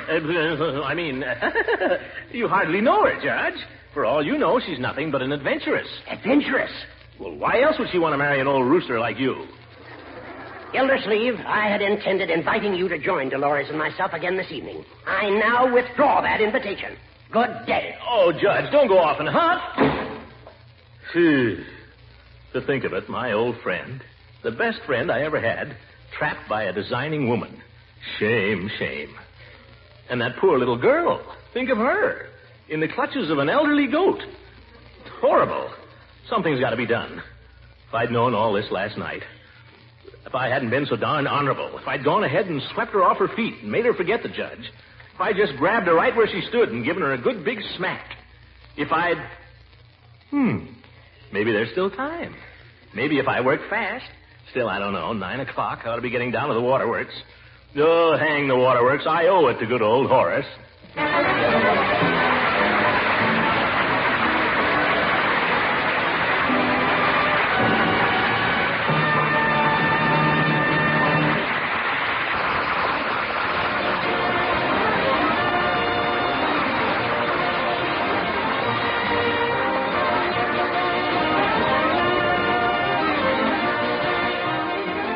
And now, what of the great Gildersleeve?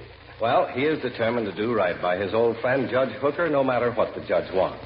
And in order to help out the judge, he's enlisting the aid of his next-door neighbor, LEILA Ransom. Or trying to. So you see, LEILA, the situation is critical. The judge is going to propose to this woman tonight. Oh, but she'd never in the world accept him, Throckmorton. Well, you never can tell what a woman will do. That's true. The judge is a big man in this town. She probably thinks he has money. I bet he has, too. He never spends any. She'll say yes so fast it'll make his head spin. Well, it's nothing to me, Throckmorton. I think it's entirely the judge's affair. LEILA, the judge is our friend. We can't sit by and watch him make a fool of himself. How do you think we can stop him? Very simple. I make love to the girl. That is, I pretend to. I see. Then she forgets all about the judge. I've saved him. That's all very well, Throckmorton, but who's going to save you? Oh, LEILA, that's really no problem. As soon as she's sick of the judge, I drop her like a hot potato. I can just imagine. LEILA, after all we've been to each other, do you seriously think a little fly-by-night dancing teacher could mean anything to me? Well, when you put it that way, it's nice to think I meant something to you once, Throckmorton.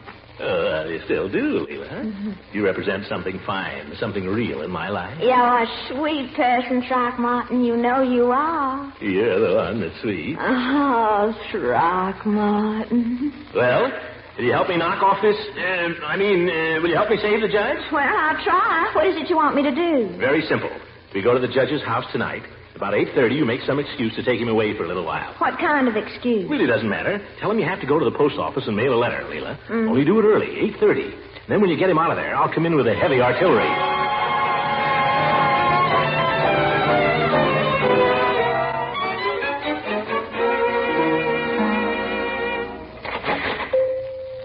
There you are, madam. 65 and 10 is 75. Oh, hello, Mr. Gildersleeve. I'll be right with you. No hurry, Peavy. And 25 is $1. I thank you. You'll find the directions on the bottle there. If it doesn't work, bring it back, and I'll be glad to refill it. Thank you. Now, Mr. Gildersleeve, what can I do for you? Wait till she leaves. Good day. Call again. Now, Mr. Gildersleeve. Didn't want to say anything what she could hear, Peavy, but have you got any cigarettes? Mr. Gildersleeve, you must be the 10th person today who's come in here and asked me for cigarettes. Well, have you got any? No, Mr. Gildersleeve, I haven't. Look, I know you have to say that, Peavy, but these cigarettes are not for myself. They're for a lady. Oh, a lady? Yeah, I'd like to make a little impression. Sure, I have influence, you know. What kind of cigarettes did this lady smoke, Mr. Gildersleeve? Oh, I don't know. Melacrinos, Fatimas. What kind have you got?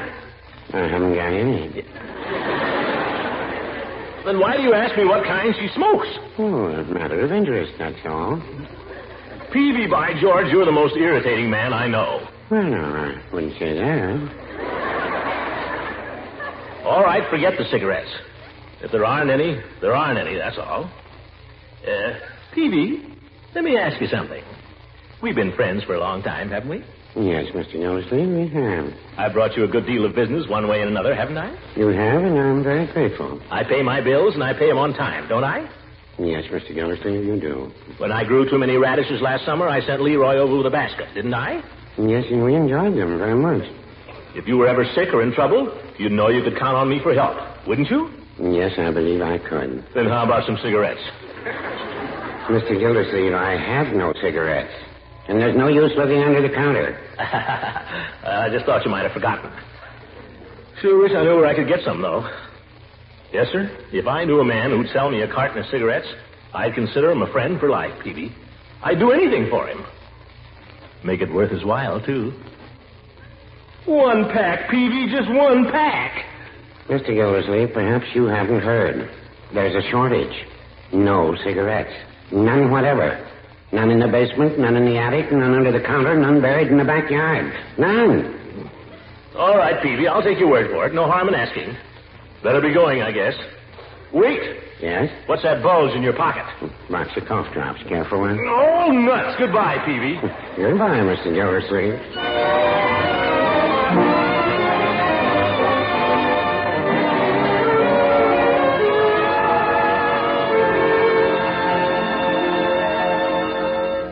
Now, Dolores, I thought it might make an amusing evening for a change if we just stayed here by ourselves and enjoyed the fire. How's that sound to you? Well, if that is what you'd like. And by we can have some cider and donuts. That sound like fun? Well? Of course, if you'd rather go rushing around town making whoopee, I'm your man for that, too. Ding, ding. Oh, no. Let's not bother. Well, now, don't give in just to please me, Dolly. Oh, no. You're the queen, you know. My only endeavor is to please your gracious majesty. That's fine. Sleepy? It's the fire does that. You know, Dolly, there's something been on my mind that I want to talk to you about. Something quite serious. Oh, no, Horace. Nothing serious, please. Let's just be comfortable, eh? I know, but this is something quite important, Dolly. It might well prove to be a turning point to a, that is... Oh, the doorbell. Who the dickens can that be? Well, go and find out, silly. I guess I'll have to. Could always be a telegram or something. Good evening, Judge. Surprise. What in the... Yeah, surprise, Judge. This is a surprise indeed. Come on in quickly. Let's shut the door. It's cold. Doggone you, Gildersleeve. If you didn't have Leila with you, I wouldn't let you in. Yeah. Where shall we put our coats, Horace? Well, Miss Del Rey, I didn't know you were going to be here. Good evening, Mr. Gildersleeve. We have visitors, it seems, Dolores. Miss Del Rey, may I present Mrs. Ransom? I am very happy to meet you. Well, I'm surely pleased to meet you, Miss Del Rey. Honestly, it would be such a relief to have another girl around here. You just can't imagine how tired I am of these 2 boys fighting over me. Yes, I can remember when the judge was runner-up in the LEILA Ransom sweepstakes. Now, you see here, Gildersleeve. Only kidding, Horace. Well, a nice, cozy fire. Sit down, LEILA. Sit down, Dolores. Yes. May I sit down, too, Mr. Gildersleeve? Please? Oh, certainly. Go ahead, Horace. Make yourself at home. Some nerve. Yeah. Well, folks, what'll we do for a little excitement? How about a game of spin the platter? Or post office. We could all play that. Oh, now, Throckmorton, I doubt if Miss Del Rey knows that game. I bet I could teach her the main idea in a hurry. It is a kissing game, no? That's right, Dolores. It's a child's game here in America. My, these American children. Oh, well, I don't think we ought to play games anyway, Throckmorton. After all, we're all grown up. How about a nice game of charades? That would be fun. Yeah, let's play charades. Here's one. Who am I? Oh, that's easy, George Washington crossing the Delaware. Yeah, that's right. I supply my own sound effects, too.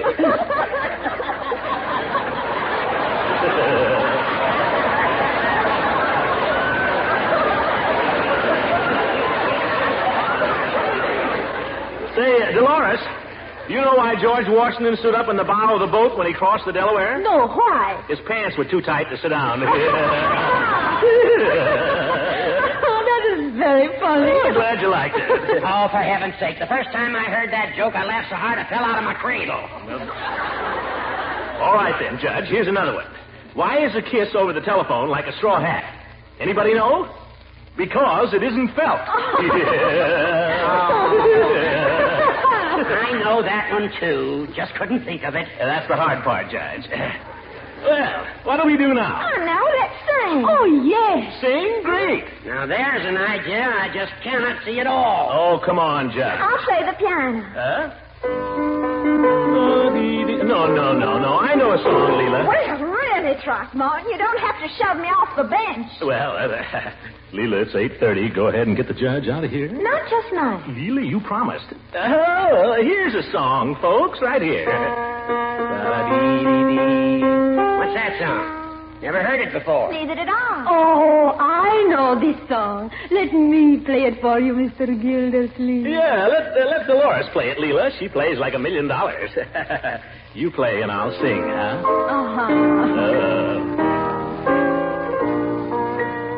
How I love the kisses of Dolores. Dolores. Not Marie or Emily or Doris. Only my Dolores. From the balcony above me, she whispers, love me, and throws a rose. But she is twice as lovely as the rose she throws. I would die to be with my Dolores. Dolores. I was made to serenade Dolores. Chorus after chorus. Just imagine eyes like moonrise, a voice like music, and lips like wine. What a break if I could make Dolores mine, oh, mine. Oh, Mr. Gildersleeve, you sing so... Judge Hooker, I wonder if you would be kind enough to see me home. What's the matter, Leila? Let me handle this, Judge. Come here a minute, Leila. What's the big idea? The way you're carrying on with that woman. For goodness sake, that's part of the plan. She doesn't mean a thing to me, Leila. She doesn't mean any more to me than you do. Oh! Where's my coat, please? Come on, Judge. Well, now, Leila, Throckmorton brought you. I wouldn't allow Mr. Gildersleeve to escort me as far as that door. Leila, you misunderstood me. Can't you stay, Leila? I'm sorry, Horace. We never should have come here in the first place. Well, be that as it may, and I'm not disagreeing with you, I am enough of a gentleman to see you home. Will you excuse me for a few moments, Dolores? Oh, certainly. Gildy, will you excuse me if I behave as a gentleman should? Go ahead and be a gentleman, you old goat. Come along, Leila. This is very sweet of you, Horace. Good night, Miss Del Rey. Good night. Well. I do not think you were very nice to Mrs. Ransom, Mr. Gildersleeve. Well, she's just jealous. Oh, why should she be jealous?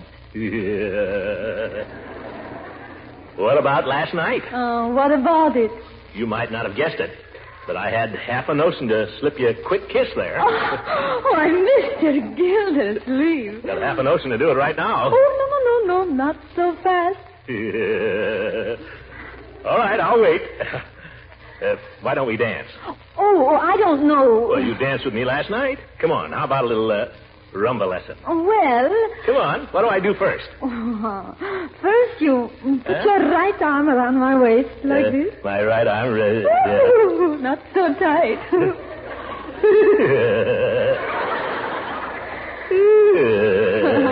How's that? Oh, that's wonderful. Yeah, what's going on here? Oh, hello, Judge. Say, you certainly got back fast. Yeah, faster than you anticipated, evidently. Oh, I was giving him a rumba lesson, Horacito. Oh? How did you get back so soon? I put the lady in a taxicab. I was wondering if you'd push her in front of a truck. Well, I'm sorry to interrupt your rumba lesson, Gildy, but it happens that I've paid for a course of lessons with Miss Del Rey, and I believe that I shall start now. Well, you take it easy, Judge. I bought the course, too. Well, I insist on going first. I have already started. I'm going first. I'm going first. Boys, don't fight. You can both have a lesson. Yeah, but I want mine first. I want mine first. No. There is nothing to fight about. Look, now I play the music. Now, Mr. Gildersleeve, put your right arm around the judge's waist. I put my... And, Judge, you take hold of his left hand. Now, 1, 2, 3... On top of everything else, Hooker, you're a lousy dancer. Get off of my feet!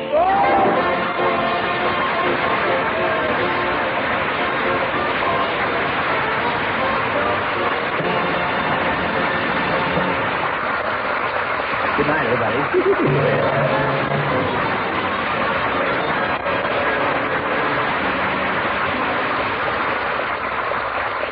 This is the Armed Forces Radio Service.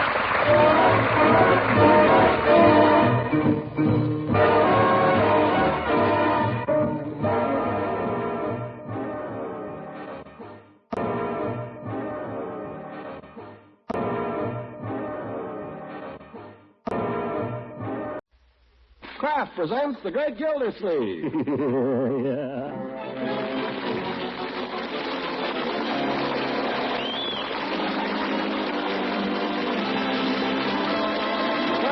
Company, makers of parquet margarine and a complete line of famous quality food products, presents Harold Perry as the Great Gildersleeve. Kraft brings you the Great Gildersleeve every week at this time, written by John Whedon and Sam Moore, music by Claude Sweeten.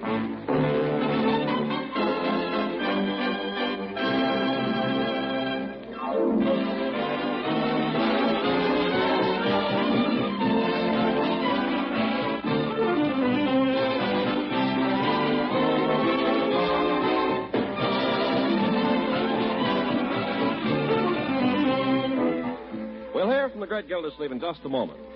But first, here's a tip that can save you plenty of time. Shopping time these days when the stores are so full, and kitchen time, too. When you're planning to serve macaroni and cheese, buy the box that contains both ingredients for that main dish. Buy a box of marvelous Kraft Dinner for the best-tasting macaroni and cheese you ever made. That one box of Kraft Dinner contains not only special fast-cooking macaroni, but also plenty of Kraft grated for really rich cheese flavor. With these two special ingredients, you cook delicious macaroni and cheese in just 7 minutes by the clock. Kraft Dinner gives you fluffy, light macaroni with golden cheese goodness through and through. Here's a hearty main dish that's a time saver and a point saver. And what macaroni and cheese it gives you. So try it soon. Save time, save points with Kraft Dinner.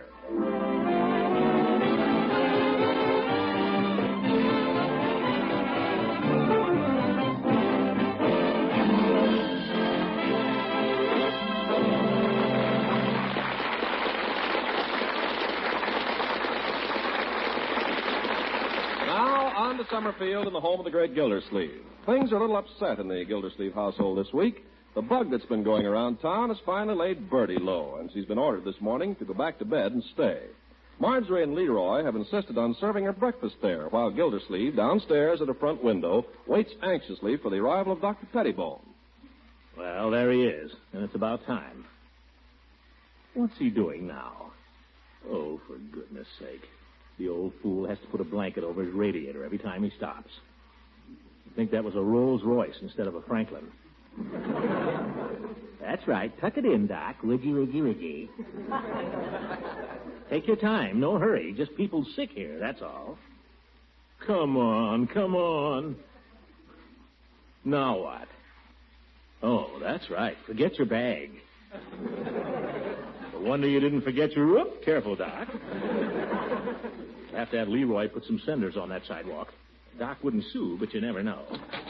Come on, Doc. This is no time to be admiring the scenery. Why don't you shovel off your walk? Why don't you watch your step? Come on, will you? You're letting in the cold. What's the matter with you? You look all right. It's not me, Doc. It's Bertie. I think maybe she's got the same thing Marjorie had. That could be. There's a lot of it around. Well, we'll see. Where is she? Up in her room. Lead the way. You'll do everything you can for her, won't you, Doc? We're very fond of Bertie. Been with us a long time. Keep moving. Tell the truth, I think she's a little scared of doctors. Never been sick before. So go a little easy, will you? We'll see. Keep moving. In here? No, that's... Oh, sorry. Her room's down here. Well, here we are, Bertie. How's the girl? By George, you're looking better already. I think all you needed was a little breakfast. Bertie, you know Dr. Pettibone. Hello there. How you do, Doctor? Hi. Leroy, pull up a chair for the doctor. Leroy, have you seen my English book? Yeah, Marjorie, go get a glass of water. We might need it. Okay. Now, Bertie. Gildersleeve. Just a minute, Doc. Now, Bertie, I want you to know there's nothing to be afraid of. Not a thing in the whole wide world. You're going to get well, you understand? You got to get well. And the doctor isn't going to hurt you. Gildersleeve, Just trying to reassure her, Doc. Never been sick before. She's a little nervous. Well, why don't you just leave the bedside manner to me? You'll kill her with yours. What's he opening that bag for? Well, bag? Well, those are just his instruments, Bertie. Uh-oh. Now, don't get scared. He isn't going to saw your leg off or anything like that. He has to have those things along just in case. Mr. Gildersleeve, I wish you'd send for my sister. I've never been sick a day in my life. I never even got looked at by a doctor. Now, Bertie. Take it easy, Bertie. Bertie, he won't hurt you a bit. Honestly, why, when I was sick... Yeah, Marjorie, tell Bertie. When he stuck that needle in you, you didn't even feel it, did you? Needle? Not a bit. There, you see? Boy, the time I fell off my bicycle and had to have 3 stitches, that hurt plenty. Run along, Leroy. Here's the glass of water, Dr. Pettibone. What'll I do with it? Just take it back where you got it. I won't be needing it. Now, Bertie, if you'll just open your mouth. What's that thing? That's just a thermometer, Bertie. Like the one they used on me, remember? That ain't the thing he stuck you with. No. Now, if you people would just be quiet. Quiet, Marjorie. Quiet, Leroy. Who said anything? Just put this under your tongue, Bertie. Yeah, that's right. Just put it under your tongue. And close your mouth. That's right. Close your mouth. And leave it there a little while. Leave it there a little while. You see, it doesn't hurt, does it? Most of them. No. Keep your mouth closed. Oh, yeah, keep it closed, Bertie. Only don't bite down on that. It's glass. Might cut your throat. There's mercury in it. Poison. Poison! Mr. Gildersleeve, you're fine now. I think the treatment done worked already. I'm getting up and You're staying right where you are. Now, listen, I've got too many assistants here. Yeah, you're right, Doc. Marjorie, I think you better run out downstairs and leave us alone here. You too, Leroy. You too, Gildersleeve. Yeah. Huh? You're the worst of the lot. Leroy. Now, go on. I'll see you downstairs. I was only trying to help, that's all. If I need a consultant, I'll send for him, and it'll cost you plenty. Now, beat it. All right. Come along, children. Don't worry, Bertie. Don't worry for a single minute. Understand?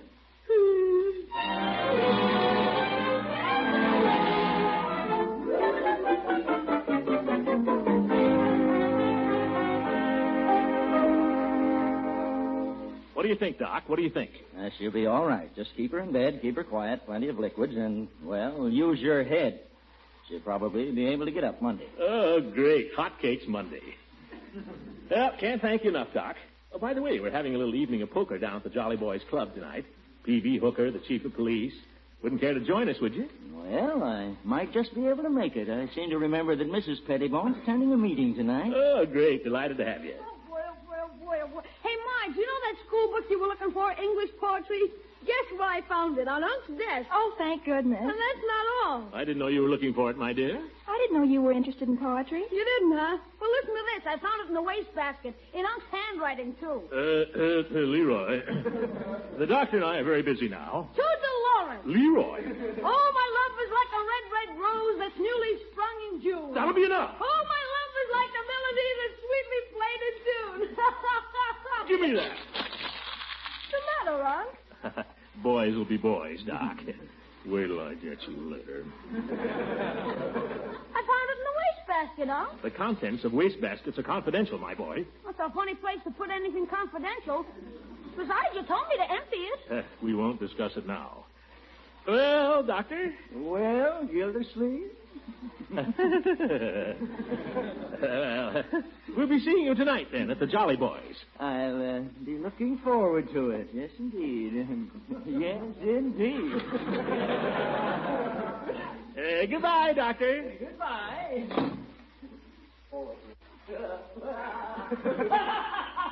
Leroy, come into my study.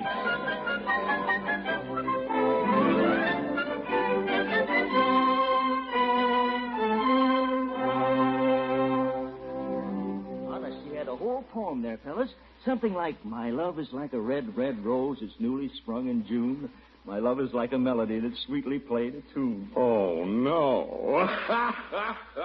It's a fact, Chief. It's a fact. You can arrest me if it's not.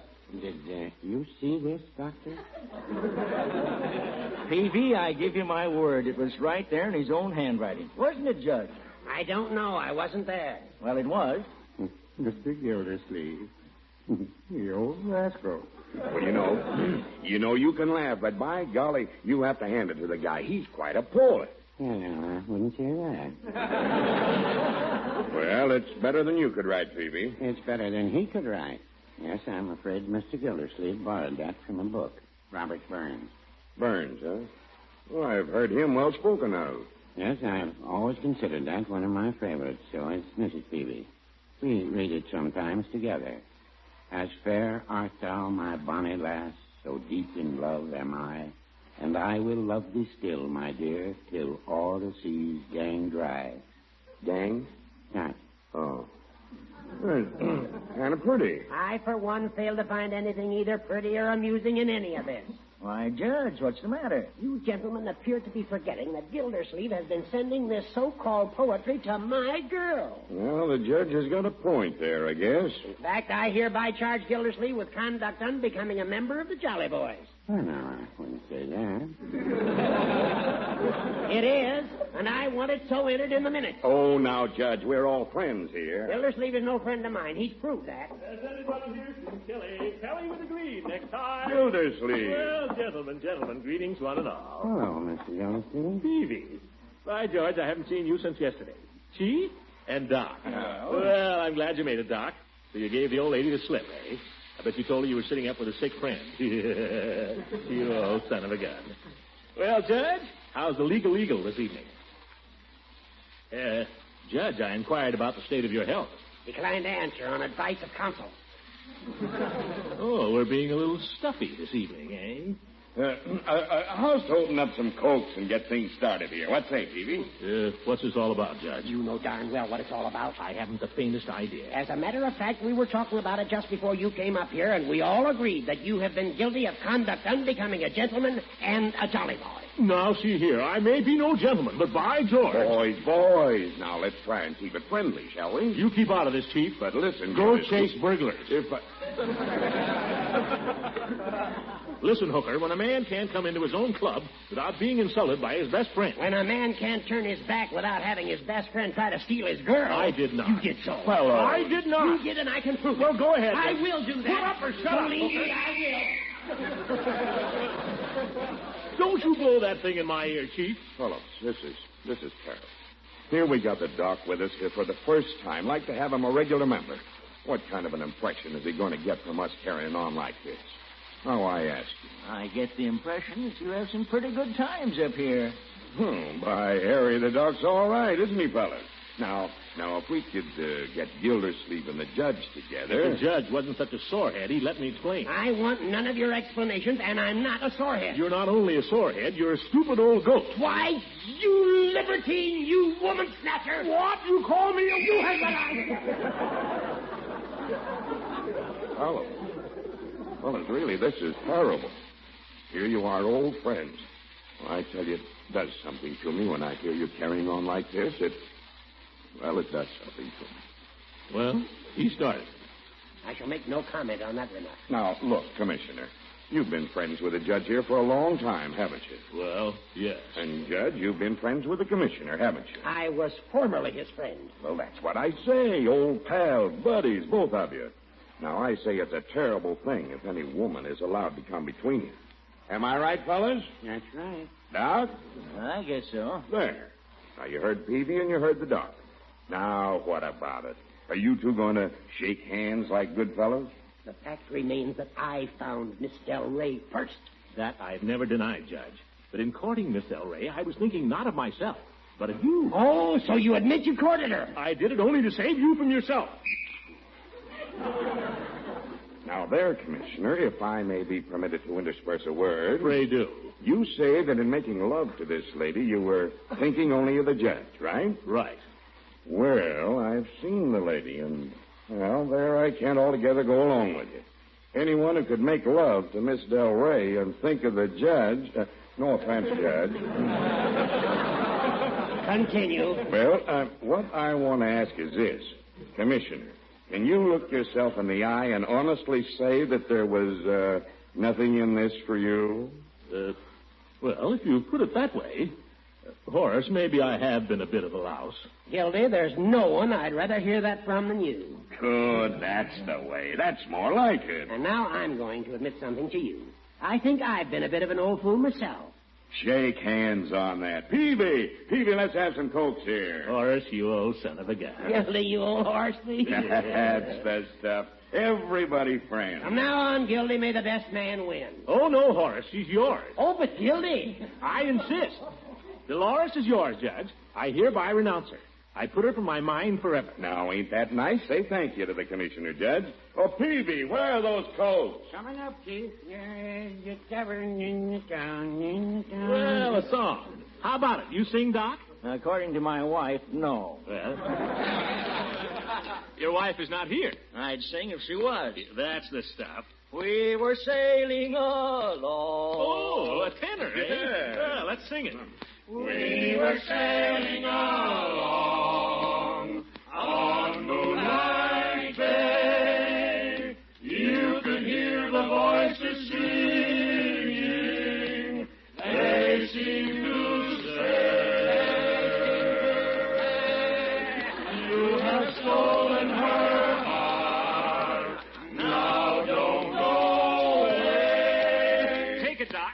As we sang love's old sweet song on moonlight day. On moonlight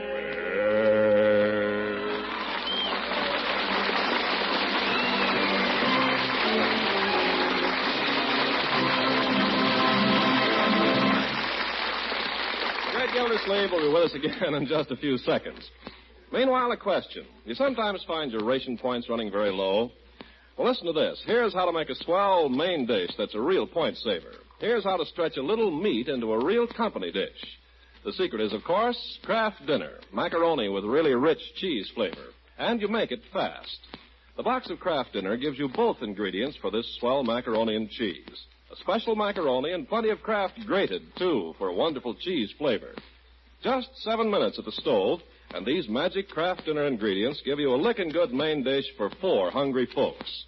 To make leftover meat into a company dish, mold the hot Kraft Dinner macaroni and cheese into a ring and serve the creamed leftovers in the center. There's a real extender dish for you, and delicious.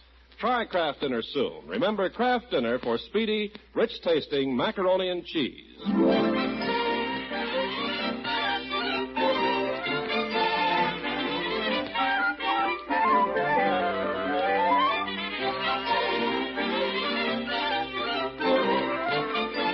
Let's get back to the great Gildersleeve. 48 hours have passed since his pledge to renounce Dolores Del Rey for the benefit of Judge Hooker, and we find Gildersleeve now alone in his study, getting rid of a small collection of cherished mementos. Let's be very quiet, shall we? Here's the menu from the Static Club that night we had dinner there. Let's see what we have. Roast beef, $1.25. Oh. Maybe we should have tried the chicken a la king, $1.40. That's the night I should have kissed her. Oh, well. Let's see. Beginner Spanish lessons. Well, no use beginning them now. Amo, amas, ama. I love, you love, he loves.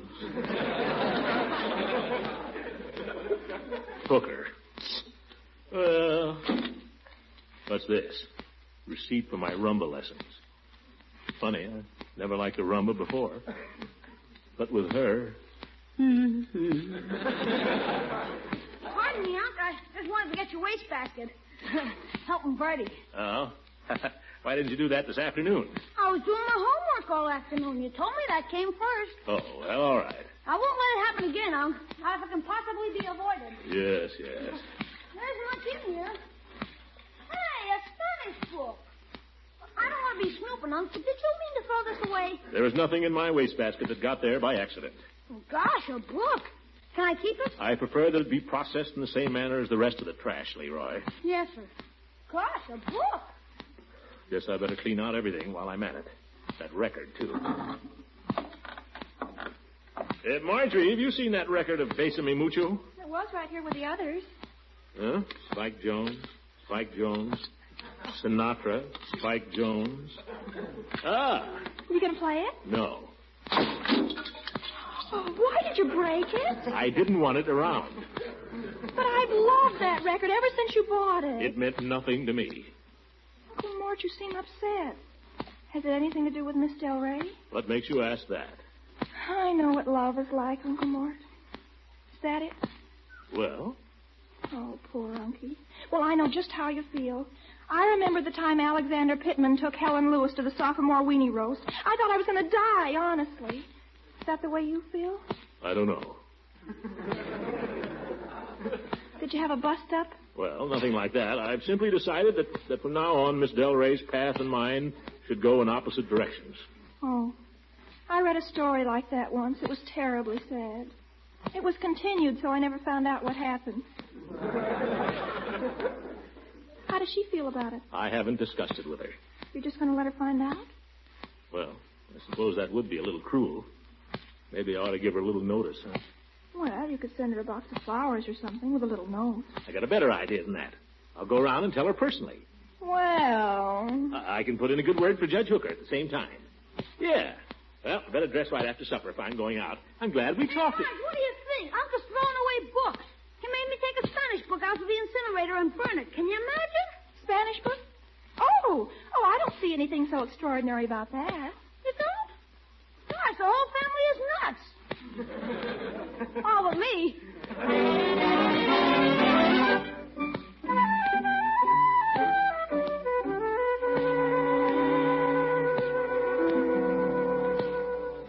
Hey, Marge, is Uncle going out tonight? Yes, he is. Well, how about you and me going down to see the picture at the Majestic? Okay, who's going to ask him? Well, I've been pretty good all day. I've been getting ready for something like this. All right, you ask him. Then if it doesn't work, I'll ask him. Okay. Well, here he comes. 9 times 9 is 81. 9 times 10 is 90. 9 times 11 is 99. 9 times 12 is 108. How's that, Marge? Perfect. Say, then my homework's all done. Hey, yes, my homework's all done. Can Marge and I go to the early show at the Majestic? Well, I'm afraid the early show is a little late for you, my boy. Oh, Unky, darling, you look just too beautiful. Thank you, my dear. Yeah, you look great, Unc. Where you going? On an errand. An errand? Little errand for Judge Hooker. I never saw you shave for an errand before. Well, a gentleman always looks neat, Leroy. You feel so smooth. But on, too. What is this? Looking at me, feeling me, and smelling me. Go get my walking stick, will you please, Leroy? Are you kidding? Oh, sorry, Unc. It's just a long time since you... I'll get it right away. You really look like $1 million, Unky. Well, I'm glad you think so. This whole thing was your idea. Well, I just knew. I guess men are kind of thoughtless sometimes. Oh, but I'm sure you never mean to be. Well... Here's the old shillelagh, Unc. If anybody gets in your way, wham! This is a walking stick, Leroy, not a bludgeon. It adds just the right touch. You're perfect, Unky. Well, guess I better get started. Good night, my dear. Good night. Good night, Leroy. Night, Uncle Mort. Now, Marge. Oh, Uncle Mort, would you mind if Leroy and I went to the movies? I'll get him home early. Well, just this once. Gee, thanks, Unc. Thanks, Unky, darling. Good night. Night. Poor Uncle Mort. What's the matter? That walking stick. Don't worry. He knows what he's doing.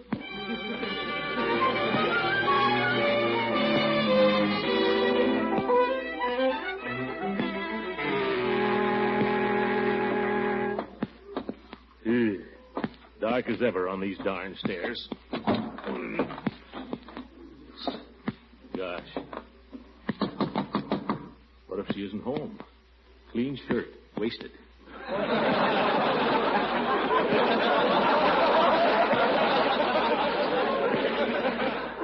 Oh, well.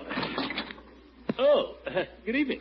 Mr. Gildersleeve, what a lovely surprise. I was just beginning to feel sorry for myself. Oh? Come in, won't you? Well, I'm glad I found you alone, Miss Dolores. I'm glad, too. May I have your hat, coat, and your walking stick? So handsome. Thank you. There's something I wanted to say to you. Oh, wonderful. We have a nice, long conversation, eh? Come in and sit down and be comfortable. Well, thank you. You do not mind if I sit here on the couch with you? Well, I wasn't expecting... It is cold in here in my apartment. All day I have complained to the janitor, but, he is so stupid. He says he has no cold. Do you mind if I sit here close to you so I keep warm? Well, no, I guess not. Okay. Now, what was it you wanted to say? I can't remember. I don't know quite how to start. You can remember if you try. Come on. Oh, yes. I want you to know that I think you're a very wonderful woman, Miss Dolores. Oh, that is nice. Tell me some more. I respect you. Thank you. I feel differently about you than I did when I first met you. How? What did you think of me at first? Well, I thought you were a plaything. I thought that I could... Well, I thought you were just a pretty girl. And now you don't think I'm pretty anymore? Oh, yes. No. I still think you're pretty. Too darn pretty. That's better. I think you are very handsome. Darn it, I must be handling this wrong. What? The thing is, you see, a woman in your position, men shouldn't go around thinking of you as a plaything. I wonder why they do. Well, there's no use going into that. All my life I have had a difficult struggle. I have been a single dancer. I have worked in terrible little towns where there was nobody nice to talk to. Oh, you poor kid. And yet I want what every woman wants. A little house, some children, a man to protect me. That's what I say. You ought to think about getting married. You think so? Very definitely. That's what I came over to tell you. Oh, Rocky Morton. Darling, bésame. Huh? Bésame mucho. But... No words, please. Just kiss me. Huh? Well, just one. Oh, that is nothing. A sweet kiss. Dolores, she also kissed like a tiger. Like a grizzly bear. Zoop. Like a thunderstorm in the spring.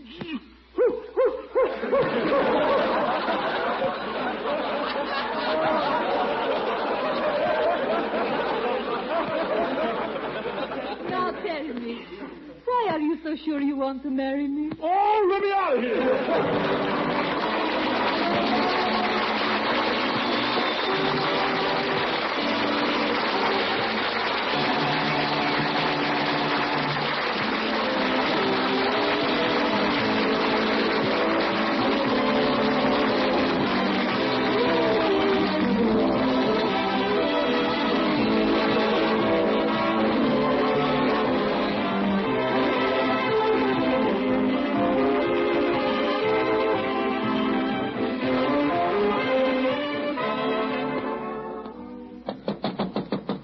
My goodness, I suppose he's gone to bed. Well, that you, Gildy? I was on the phone. Listen, Judge, if a man is telling a woman about his best friend, and all of a sudden she grabs him and kisses him against his will because she thinks he's talking about somebody else, and all the time he's really talking about this other party, and she kisses him, is that a breach of promise? The facts in a breach of promise suit can only be determined in court. Something tells me I'm going to need a lawyer, Judge. Get yourself another lawyer. My services have already been retained. Good night, folks.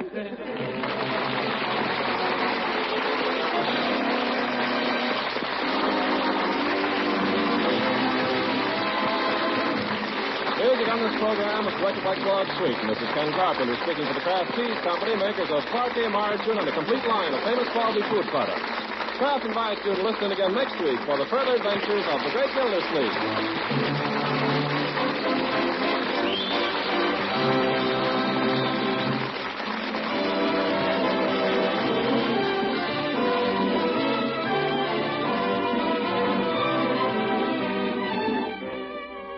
Imagine serving leftovers and having the family think it's a brand new main dish. Here's how it's done. First, get a package of delicious golden Pabstet cheese food. Then melt Pabstet into a smooth, luscious cheese sauce to give leftovers of meat, vegetables, or fish a grand new flavor lift.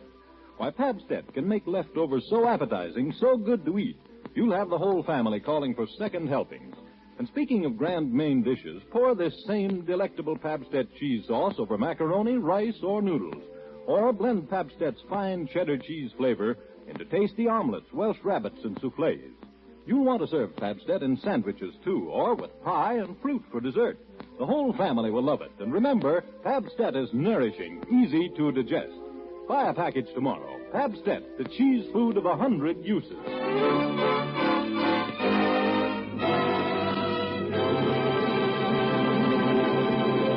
This is the National Broadcasting Company.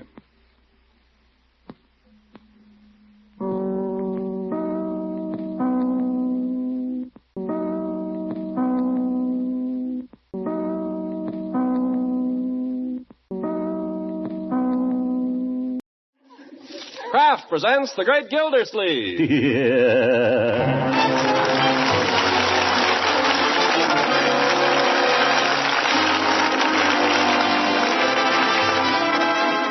The Kraft Cheese Company, makers of parquet margarine and a complete line of famous quality food products, presents Harold Perry as The Great Gildersleeve.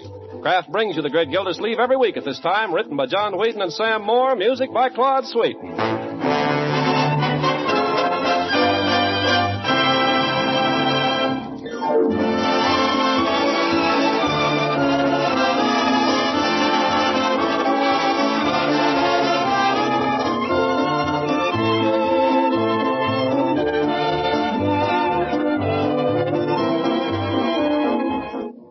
We'll hear from the Great Gildersleeve in just a moment.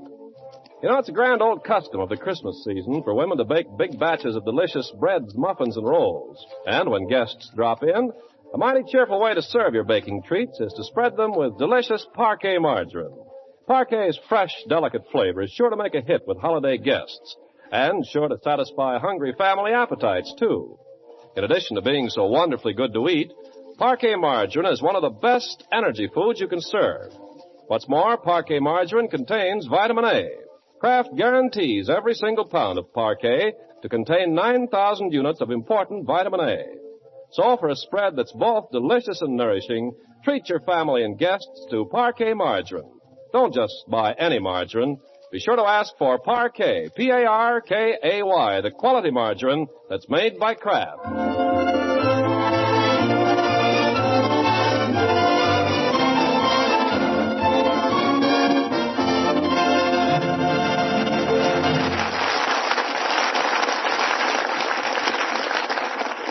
Now, what about our old friend Gildersleeve? Well, Gildersleeve today is a very uneasy man. The last time we saw him, if you remember, he was rousing Judge Hooker in the middle of the night for a little quick legal advice, only to be told that the judge's legal services had already been engaged. Haunted by dreams of subpoenas and breach of promise, he finds himself a little jumpy this morning. Mr. Gildersleeve, I wonder if you'd mind doing a little errand for me on your way home from the office? I'm sorry, Bertie. I'm not going to the office today. Not going to the office at all? No. Well, if you should be going downtown for anything, there's no hurry, long as I'm not going downtown, Bertie. I'm not going anywhere. I'm not going out of the house. Is that clear? Yes, sir. What's the matter with him? And another thing. You too, Marjorie. If anyone calls here, I'm not at home. No matter who? No matter who. Well, suppose somebody wants to give you $1 million. That's most unlikely. More likely they'll want me to give them $1 million. What's that? Leroy, be careful with that hockey stick. Matter. You almost got the chandelier. Better luck next time. Well, so long, Marge. So long, Unc. Wait a minute. Where are you going? Down to the pond to play hockey. Wait, come back here. Yeah? I don't know that I want you playing hockey today. Why not? Well, how do you know the ice is safe? Oh, don't worry. We always test it. Test it how? We make Jerome Bates walk out on it first. He's the heaviest.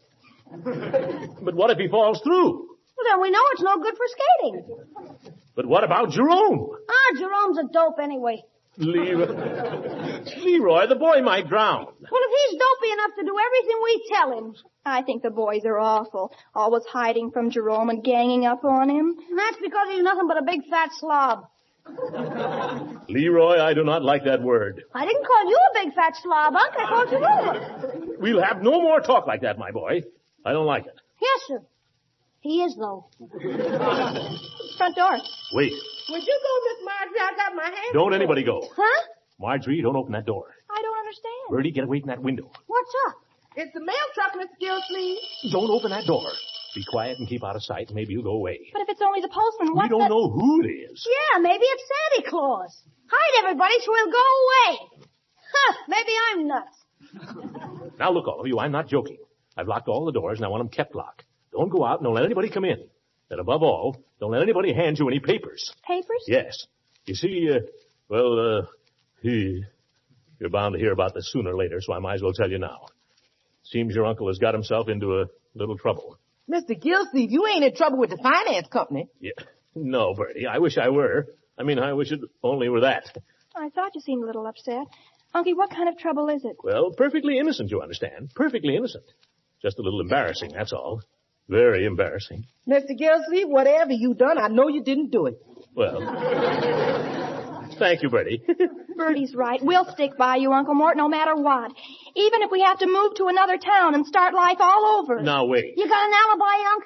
That's the main thing. Get an alibi and stick to it. I don't know what you've been reading, Leroy, but I assure The you. case of the missing ear. What? It's super. It's all about this guy. He falls for this dame. Her name is Laura. Mysterious type. See, wears veils.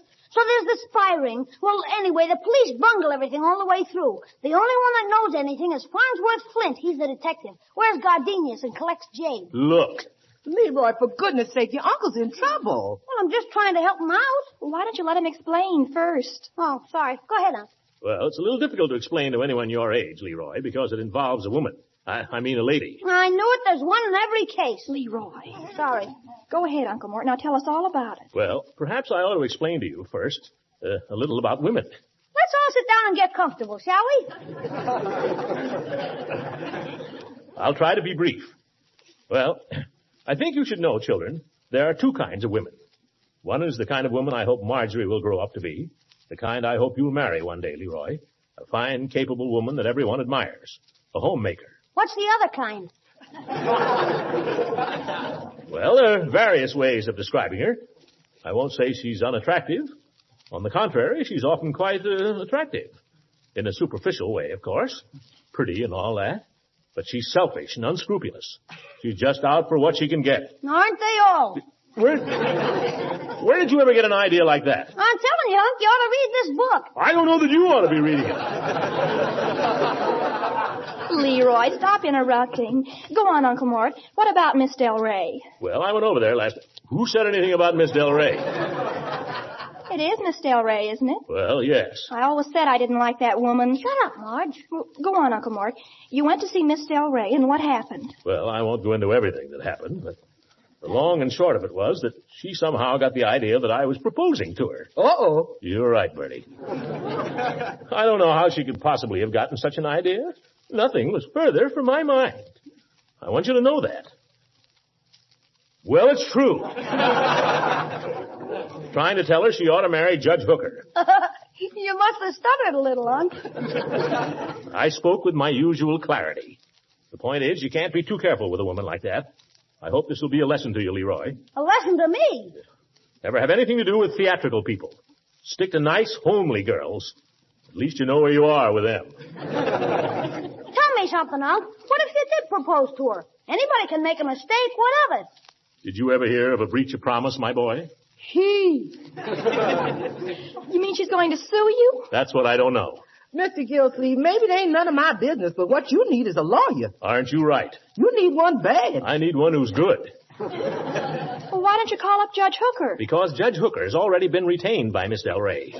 And the old goat would like nothing better right now than to drag my name through the courts. No, there's nothing to do but wait. Wait here like a rat in a trap. Wait for him to slap a paper on me. How do they do that? Process server. Man comes to your door and hands you a paper. Next thing you know, you're in court. Just like the finance company. That's why I don't want you to go to the door, Bertie. That's why I want everything locked. They'll sneak in your cellar window. They'll jump out at you from behind bushes. They hide in laundry trucks. They'll do anything. How awful. Well, I'm ready for 'em. Let 'em try.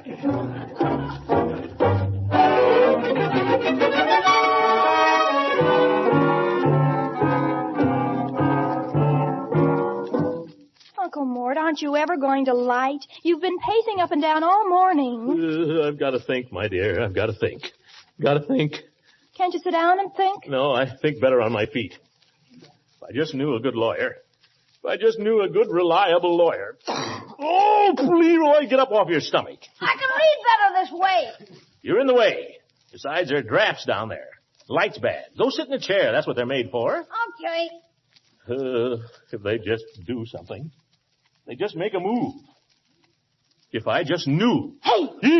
Guess what happened? What? Farnsworth Flint just grabbed Laura by the hair, and guess what? It came off.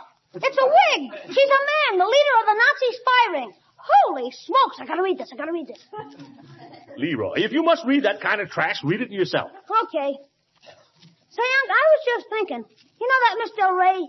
There's something kind of suspicious about her. Miss Del Rey is not a man, Leroy. I'll vouch for that.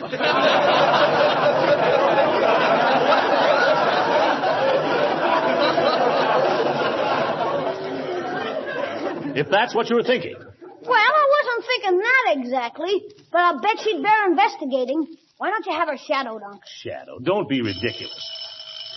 Hide, everybody. What for? Come on, down behind the sofa. Leroy, quickly. What are we hiding for? Because if he looks in the front window, he can see us. Who can? Whoever's out there. Get down and keep that head of yours down. Who's that walking around? Bertie, she's going to the door. Bertie, don't forget what I told you. I ain't forgetting. Ain't no use you ringing because ain't nobody home. Oh. Bertie. Who's that out there? It's Judge Hooker, Bertie. Oh, it's you, Judge. Don't let him in, Bertie. I'm sorry, Judge. It's Mr. Gildersleeve you're after. He ain't in. He went somewhere. Oh, he did? Yes, sir. He went somewhere in a hurry. Didn't leave no word. Bertie, it just happens that I saw Mr. Gildersleeve through the window as I was coming up the wall. You might have seen somebody that looked like Mr. Gildersleeve, Judge. Can you name anybody who looks like Mr. Gildersleeve? Well, not offhand. Traitor. What's more, Bertie, when you opened the door, I distinctly heard his voice. Might have been an echo. He hollered just before he left. I don't know what's behind these monkey shines, Bertie. But tell Mr. Gildersleeve when he returns that if he had had the simple courtesy to be at home this morning, he might have learned something to his advantage. Good day. Oh, Judge, wait a minute. I don't hear you, Gildersleeve. You're not at home.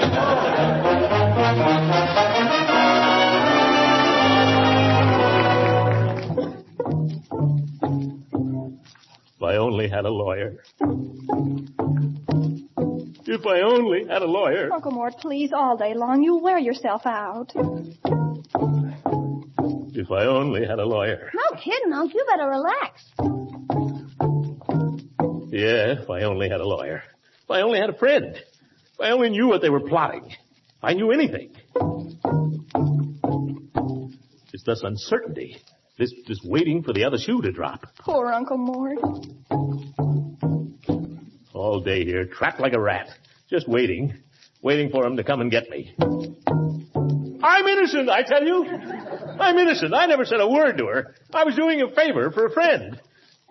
Oh, you don't believe me, eh? So this is what they call justice. 12 good men and true. You sit there and let that old goat pull the wool over your eyes while a man's good name is dragged through the dust of Summerfield. For shame. I'm not asking this for myself. I'm asking it for my little niece. God bless her. Look at her. There she sits with her whole life before her. What kind of a life is that going to be? I ask you. It's in your hands, gentlemen. And my little nephew, Leroy. Don't worry about me, Unc. You keep out of this. Uncle Mort, really, I'm worried about you. I think you ought to lie down or something. I'm all right. Leroy, come here a minute. Huh? If I only had a lawyer. If I only knew. Is she going to sue or isn't she? She'd only make up her mind. They'd only do something. They're probably doing it right now. She's probably got a whole staff of lawyers. They're laying plans, ways to trip me. Maybe they got people watching the house. Out there just waiting. Waiting. Oh, that's what I can't stand, the waiting. Uncle Mort! I'm going out there. What else? I don't care. Anything is better than this. I'm going out and get them. Oh, take it easy. Where you going? I'm going out and get them. Come on, darn it, sue me. Pardon me, friend. Could I interest you in the little daisy can opener? I have a booklet here I'd like to give you. Booklet? Oh, no, you don't.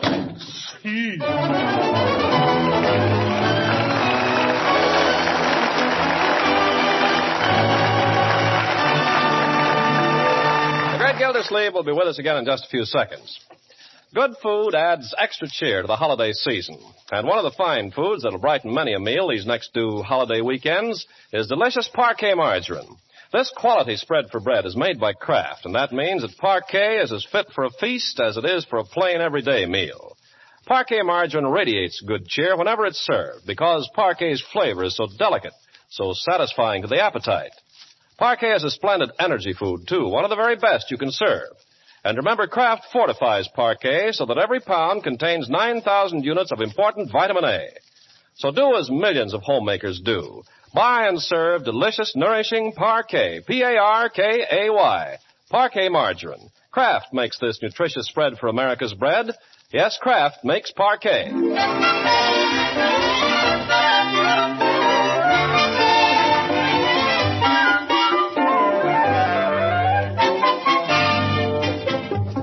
Now let's get back to the great Gildersleeve, who's decided that a man can only stand so much. Determined to find out what Judge Hooker is up to, he's about to sally forth and face the world, but he's still cautious enough to make certain preparations. Leroy, I'm going out for a little while. Have you seen my sunglasses?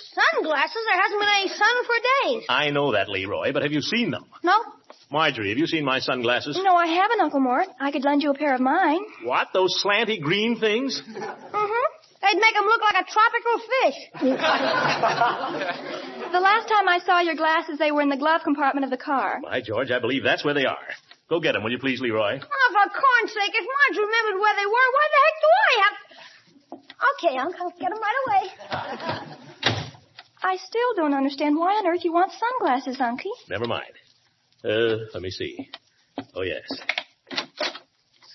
Ought to get a light put in this closet. Leroy's raincoat. Sounds awful. Croquet set. Christmas tree ornaments. Umbrella. Umbrella? Whose is that? Must be Judge Hooker's by the handle. Confound it, I never can find what I'm looking for in this darn place. Have to put in a light. Well, where my golf cap? What on earth are you looking for, Uncle Mort? Oh, you gonna play golf? No. I was looking for that derby hat I used to have in here. Oh, that's been gone for a long time. Gone? Leroy used it for his magic one night, remember? The night he broke an egg? Was that my derby? Of course. By George. Oh, you can't get mad about that now. It happened a year ago. Besides, you always look funny in a derby. Now, Marjorie. That's all right. Everybody looks funny in a derby. Here they are, Unc. They were in the glove compartment, right where you said. Leroy? I just went right there and opened it, and there they were. Leroy, I've just discovered. I didn't waste a second, Unc. I did just what you told me. Here are the glasses. You gonna play golf? Stop breaking eggs in my derby. Huh? What a character. These darn glasses, they make everything look even gloomier than it is. You gonna play golf? No, my boy, I'm going out. I'm going out, and I don't wish to be recognized. A disguise. Hey, if you'd turn up your coat collar, that wouldn't be bad. Oh? Like this? Yeah. Now, if you could pull in your stomach a little, even Farnsworth Flint wouldn't know you. Well, I don't expect to run into Farnsworth Flint, so I'm not pulling in what stomach? You look fine, Unky. Where are you going? He's going to shadow Miss Del Rey, I bet. I'm not going near her. I'm just going to try to find out what she's up to, children. But first, I think I'll drop in at Peavy's drugstore and test my disguise.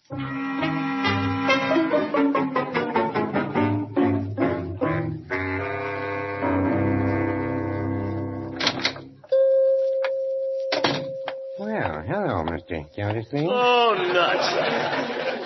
Peavy, I'm supposed to be in disguise. Didn't you have any trouble recognizing me? Well, no, I can't say that I did, but if I'd known you were playing some game... This is no game. Has Judge Hooker been in here, Peavy? Did he say anything about a lawsuit? Are you being sued, Mr. Gildersleeve? Well, I'm not sure yet. That's what I'm trying to find out. Not wishing to intrude, Mr. Gildersleeve, but might I ask the nature of your legal difficulty? Well, it's personal, Peavy. Oh, woman trouble. They're not the same. Just happens that in my case, you're right. Miss Del Rey? Well, yes. She'll probably have Judge Hooker represent her. My friend. I'm afraid I don't understand this. I thought you and the judge had quit squabbling over this lady. We had, Peavy. Only I went over to see her to say goodbye. And somehow she got the wrong impression. I shouldn't have gone to see her. That's where I made my mistake. Well, I've been kind of noticing her, Mr. Gildersleeve, and I'd say you made a very natural mistake. Well, what do you mean? She's a Lulu. Don't you be fooled by her appearance, Peavy. She's a dangerous woman. She is? You darn right she is. Well, she may be, but if I were single and a year or so younger... Don't even look at her, Peavy. She'll cast a spell on you. You can't scare me, Mr. Gildersleeve. She comes in here, buys perfume and so on. She comes in here? She was in here today. No sale, just used the phone booth. Aha. Did you hear anything she said, Peavy? You know who she was calling? Mr. Gildersleeve. We pharmacists have our code of ethics, you know. Oh, code be blowed. This is life and death, Peavy. She's an adventuress. She's going to try and disgrace me publicly. Ruin my career. Grab all my money. Thank goodness I haven't got any.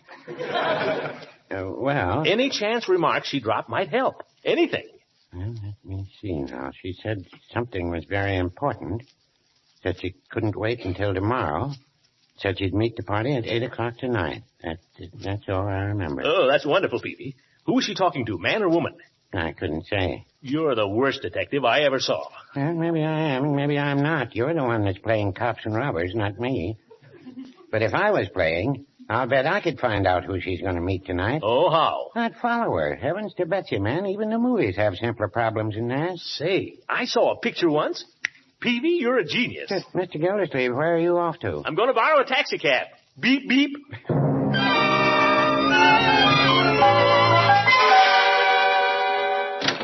Oh, hello there, Mr. Gill. Come here a second, Floyd. What's the matter? Who's that you got in the chair? Niles Burkhalter. I can take you in about 5 minutes. I'll come back, Floyd. What's the matter with Niles? He won't bite you. I'll be back. Oh, and Floyd. Yeah? Mum's the word. Well,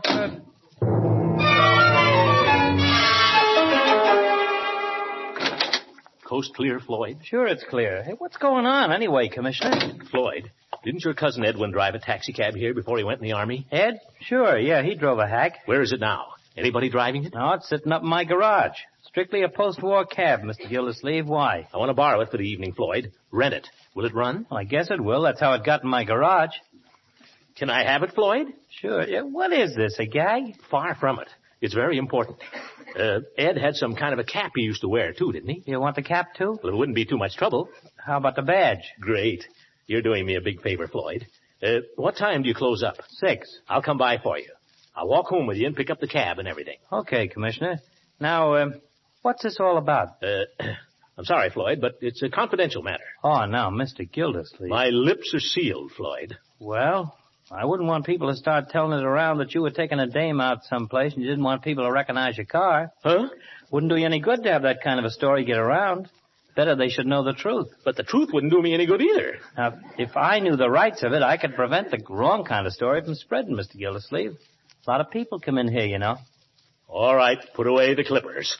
The fact is, Floyd, I'm borrowing the cab to do a little detective work. Uh-huh. I want to pick up a certain party and find out where he's going. Well, well, well. What are you welling about? So the senorita's lowered the boom already. I didn't say that. No, you didn't. How much, Commissioner? If you're referring to Miss Del Rey, she's taken no legal action against me. I doubt if she will. Uh-huh. You just want my cousin's taxi for a joyride. Okay, Mr. Gildersleeve, have it your way. Never mind, Floyd. I'll pick you up at 6 o'clock. I got to be in front of her apartment by 7:30. Okay. Oh, by the way, I'd let you have the cab for nothing if it was mine, you understand, but naturally I got to look out for my cousin's interests. And how much, Floyd? $10 for the works. Cap, cab, and badge. $10? Yeah, now, Commissioner, in a good night you can make that much easy, not counting tips. Oh!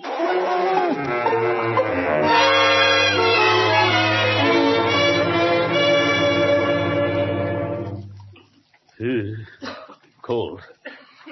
Getting dark, too. Isn't she ever coming out? Taxi. Oh, taxi. I've got to get down to the Union Depot in a hurry. Can't take you. Can't take you. Sorry. What do you mean you can't take me? Well, I'm not a regular. I'm engaged. Oh? Well, which way are you going? I don't know. Well, I wonder if I could go along. I mean, as far as the depot. There won't be any room, Bud. I'm picking up a family here. A family of 10, including 3 2-year-olds. Now, are you satisfied? Yes, I'm satisfied. I hope the 2-year-olds ruin your upholstery. Brother, what a taxi driver has to put up with. But I fooled him. Somebody coming out. Yeah, it's her. Well, here I go. Me. Taxi! Taxi lady! Taxi! Taxi! Well, yes. Where to, lady? Oh, not far. Just to 840 State Street, please. Yes, ma'am. I got her now. 840 State Street. Well, that's not Hooker's office anyway. I wonder... Pretty cold tonight, ain't it, lady? Yes, it's quite chilly. Yes, sir. Going downtown on business? Well, you could call it business. Who do you think I had for a passenger this afternoon? Who? That fellow that's the water commissioner in this town. You know, a little on the stout side. What's his name? Mr. Gildersleeve? Yeah, Gildersleeve. Yeah, that's his name. Quite a fellow. Is he? Yes, quite a fellow. Seems very kind-hearted and good-natured. Oh, I am sure he is. Yeah. Ever meet him? I've met him. I guess Mr. Gildersleeve's not much of a ladies' man, huh? Quiet sort of fella. Got a mighty fine reputation around here. Has he? Yes, sir. Anybody try to make trouble for Gildersleeve in this town, they'd have a tough time. Oh, here's where I'm going. Oh? Well, Yvette's beauty parlor. You know, somehow, lady, I had the idea that you were going someplace else. Yeah? How much do I owe you? Huh? 50 cents. Here is $1. Oh, just a second. Oh, that's all right. Keep the change. By the way, do you think you could have your cab in front of my apartment tomorrow morning at 10? Oh, yeah, sure, lady, sure. Going someplace? To my lawyer's. See you tomorrow, Mr. Gildersleeve. Thank you.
Who left the front door unlocked? Oh, Leroy, I suppose. Did you find out anything today? Yes. My worst fears have been confirmed. Hey, Unc, where are you? What do you think? A man left a paper for you this afternoon. A paper? Leroy, I told you not to let anybody in. Papa, the evening paper. Why? Leroy, sometimes I think you have the soul of a process server. Go tonight. Go to bed. Good night. Hello.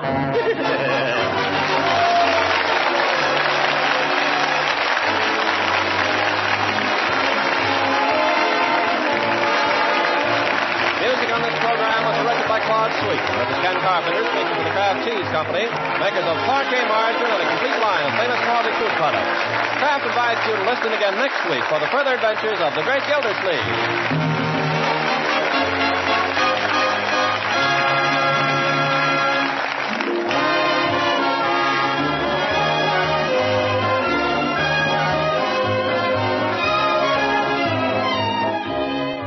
Now a wonderful help in Christmas time menu planning. Treat your guests to Pabstet, the delicious golden cheese food. The cheese food that's so rich in mellow cheddar cheese flavor, so useful in 100 appetizing ways.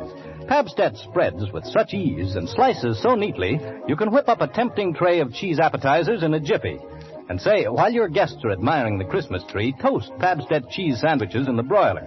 Toasted Pabstet sandwiches will be greeted with ohs and ahs of delight, too.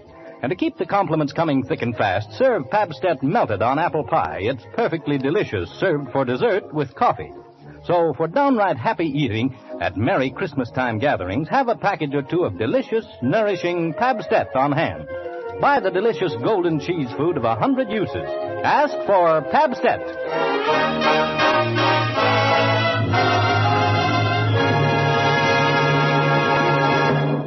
This is the National Broadcasting Company.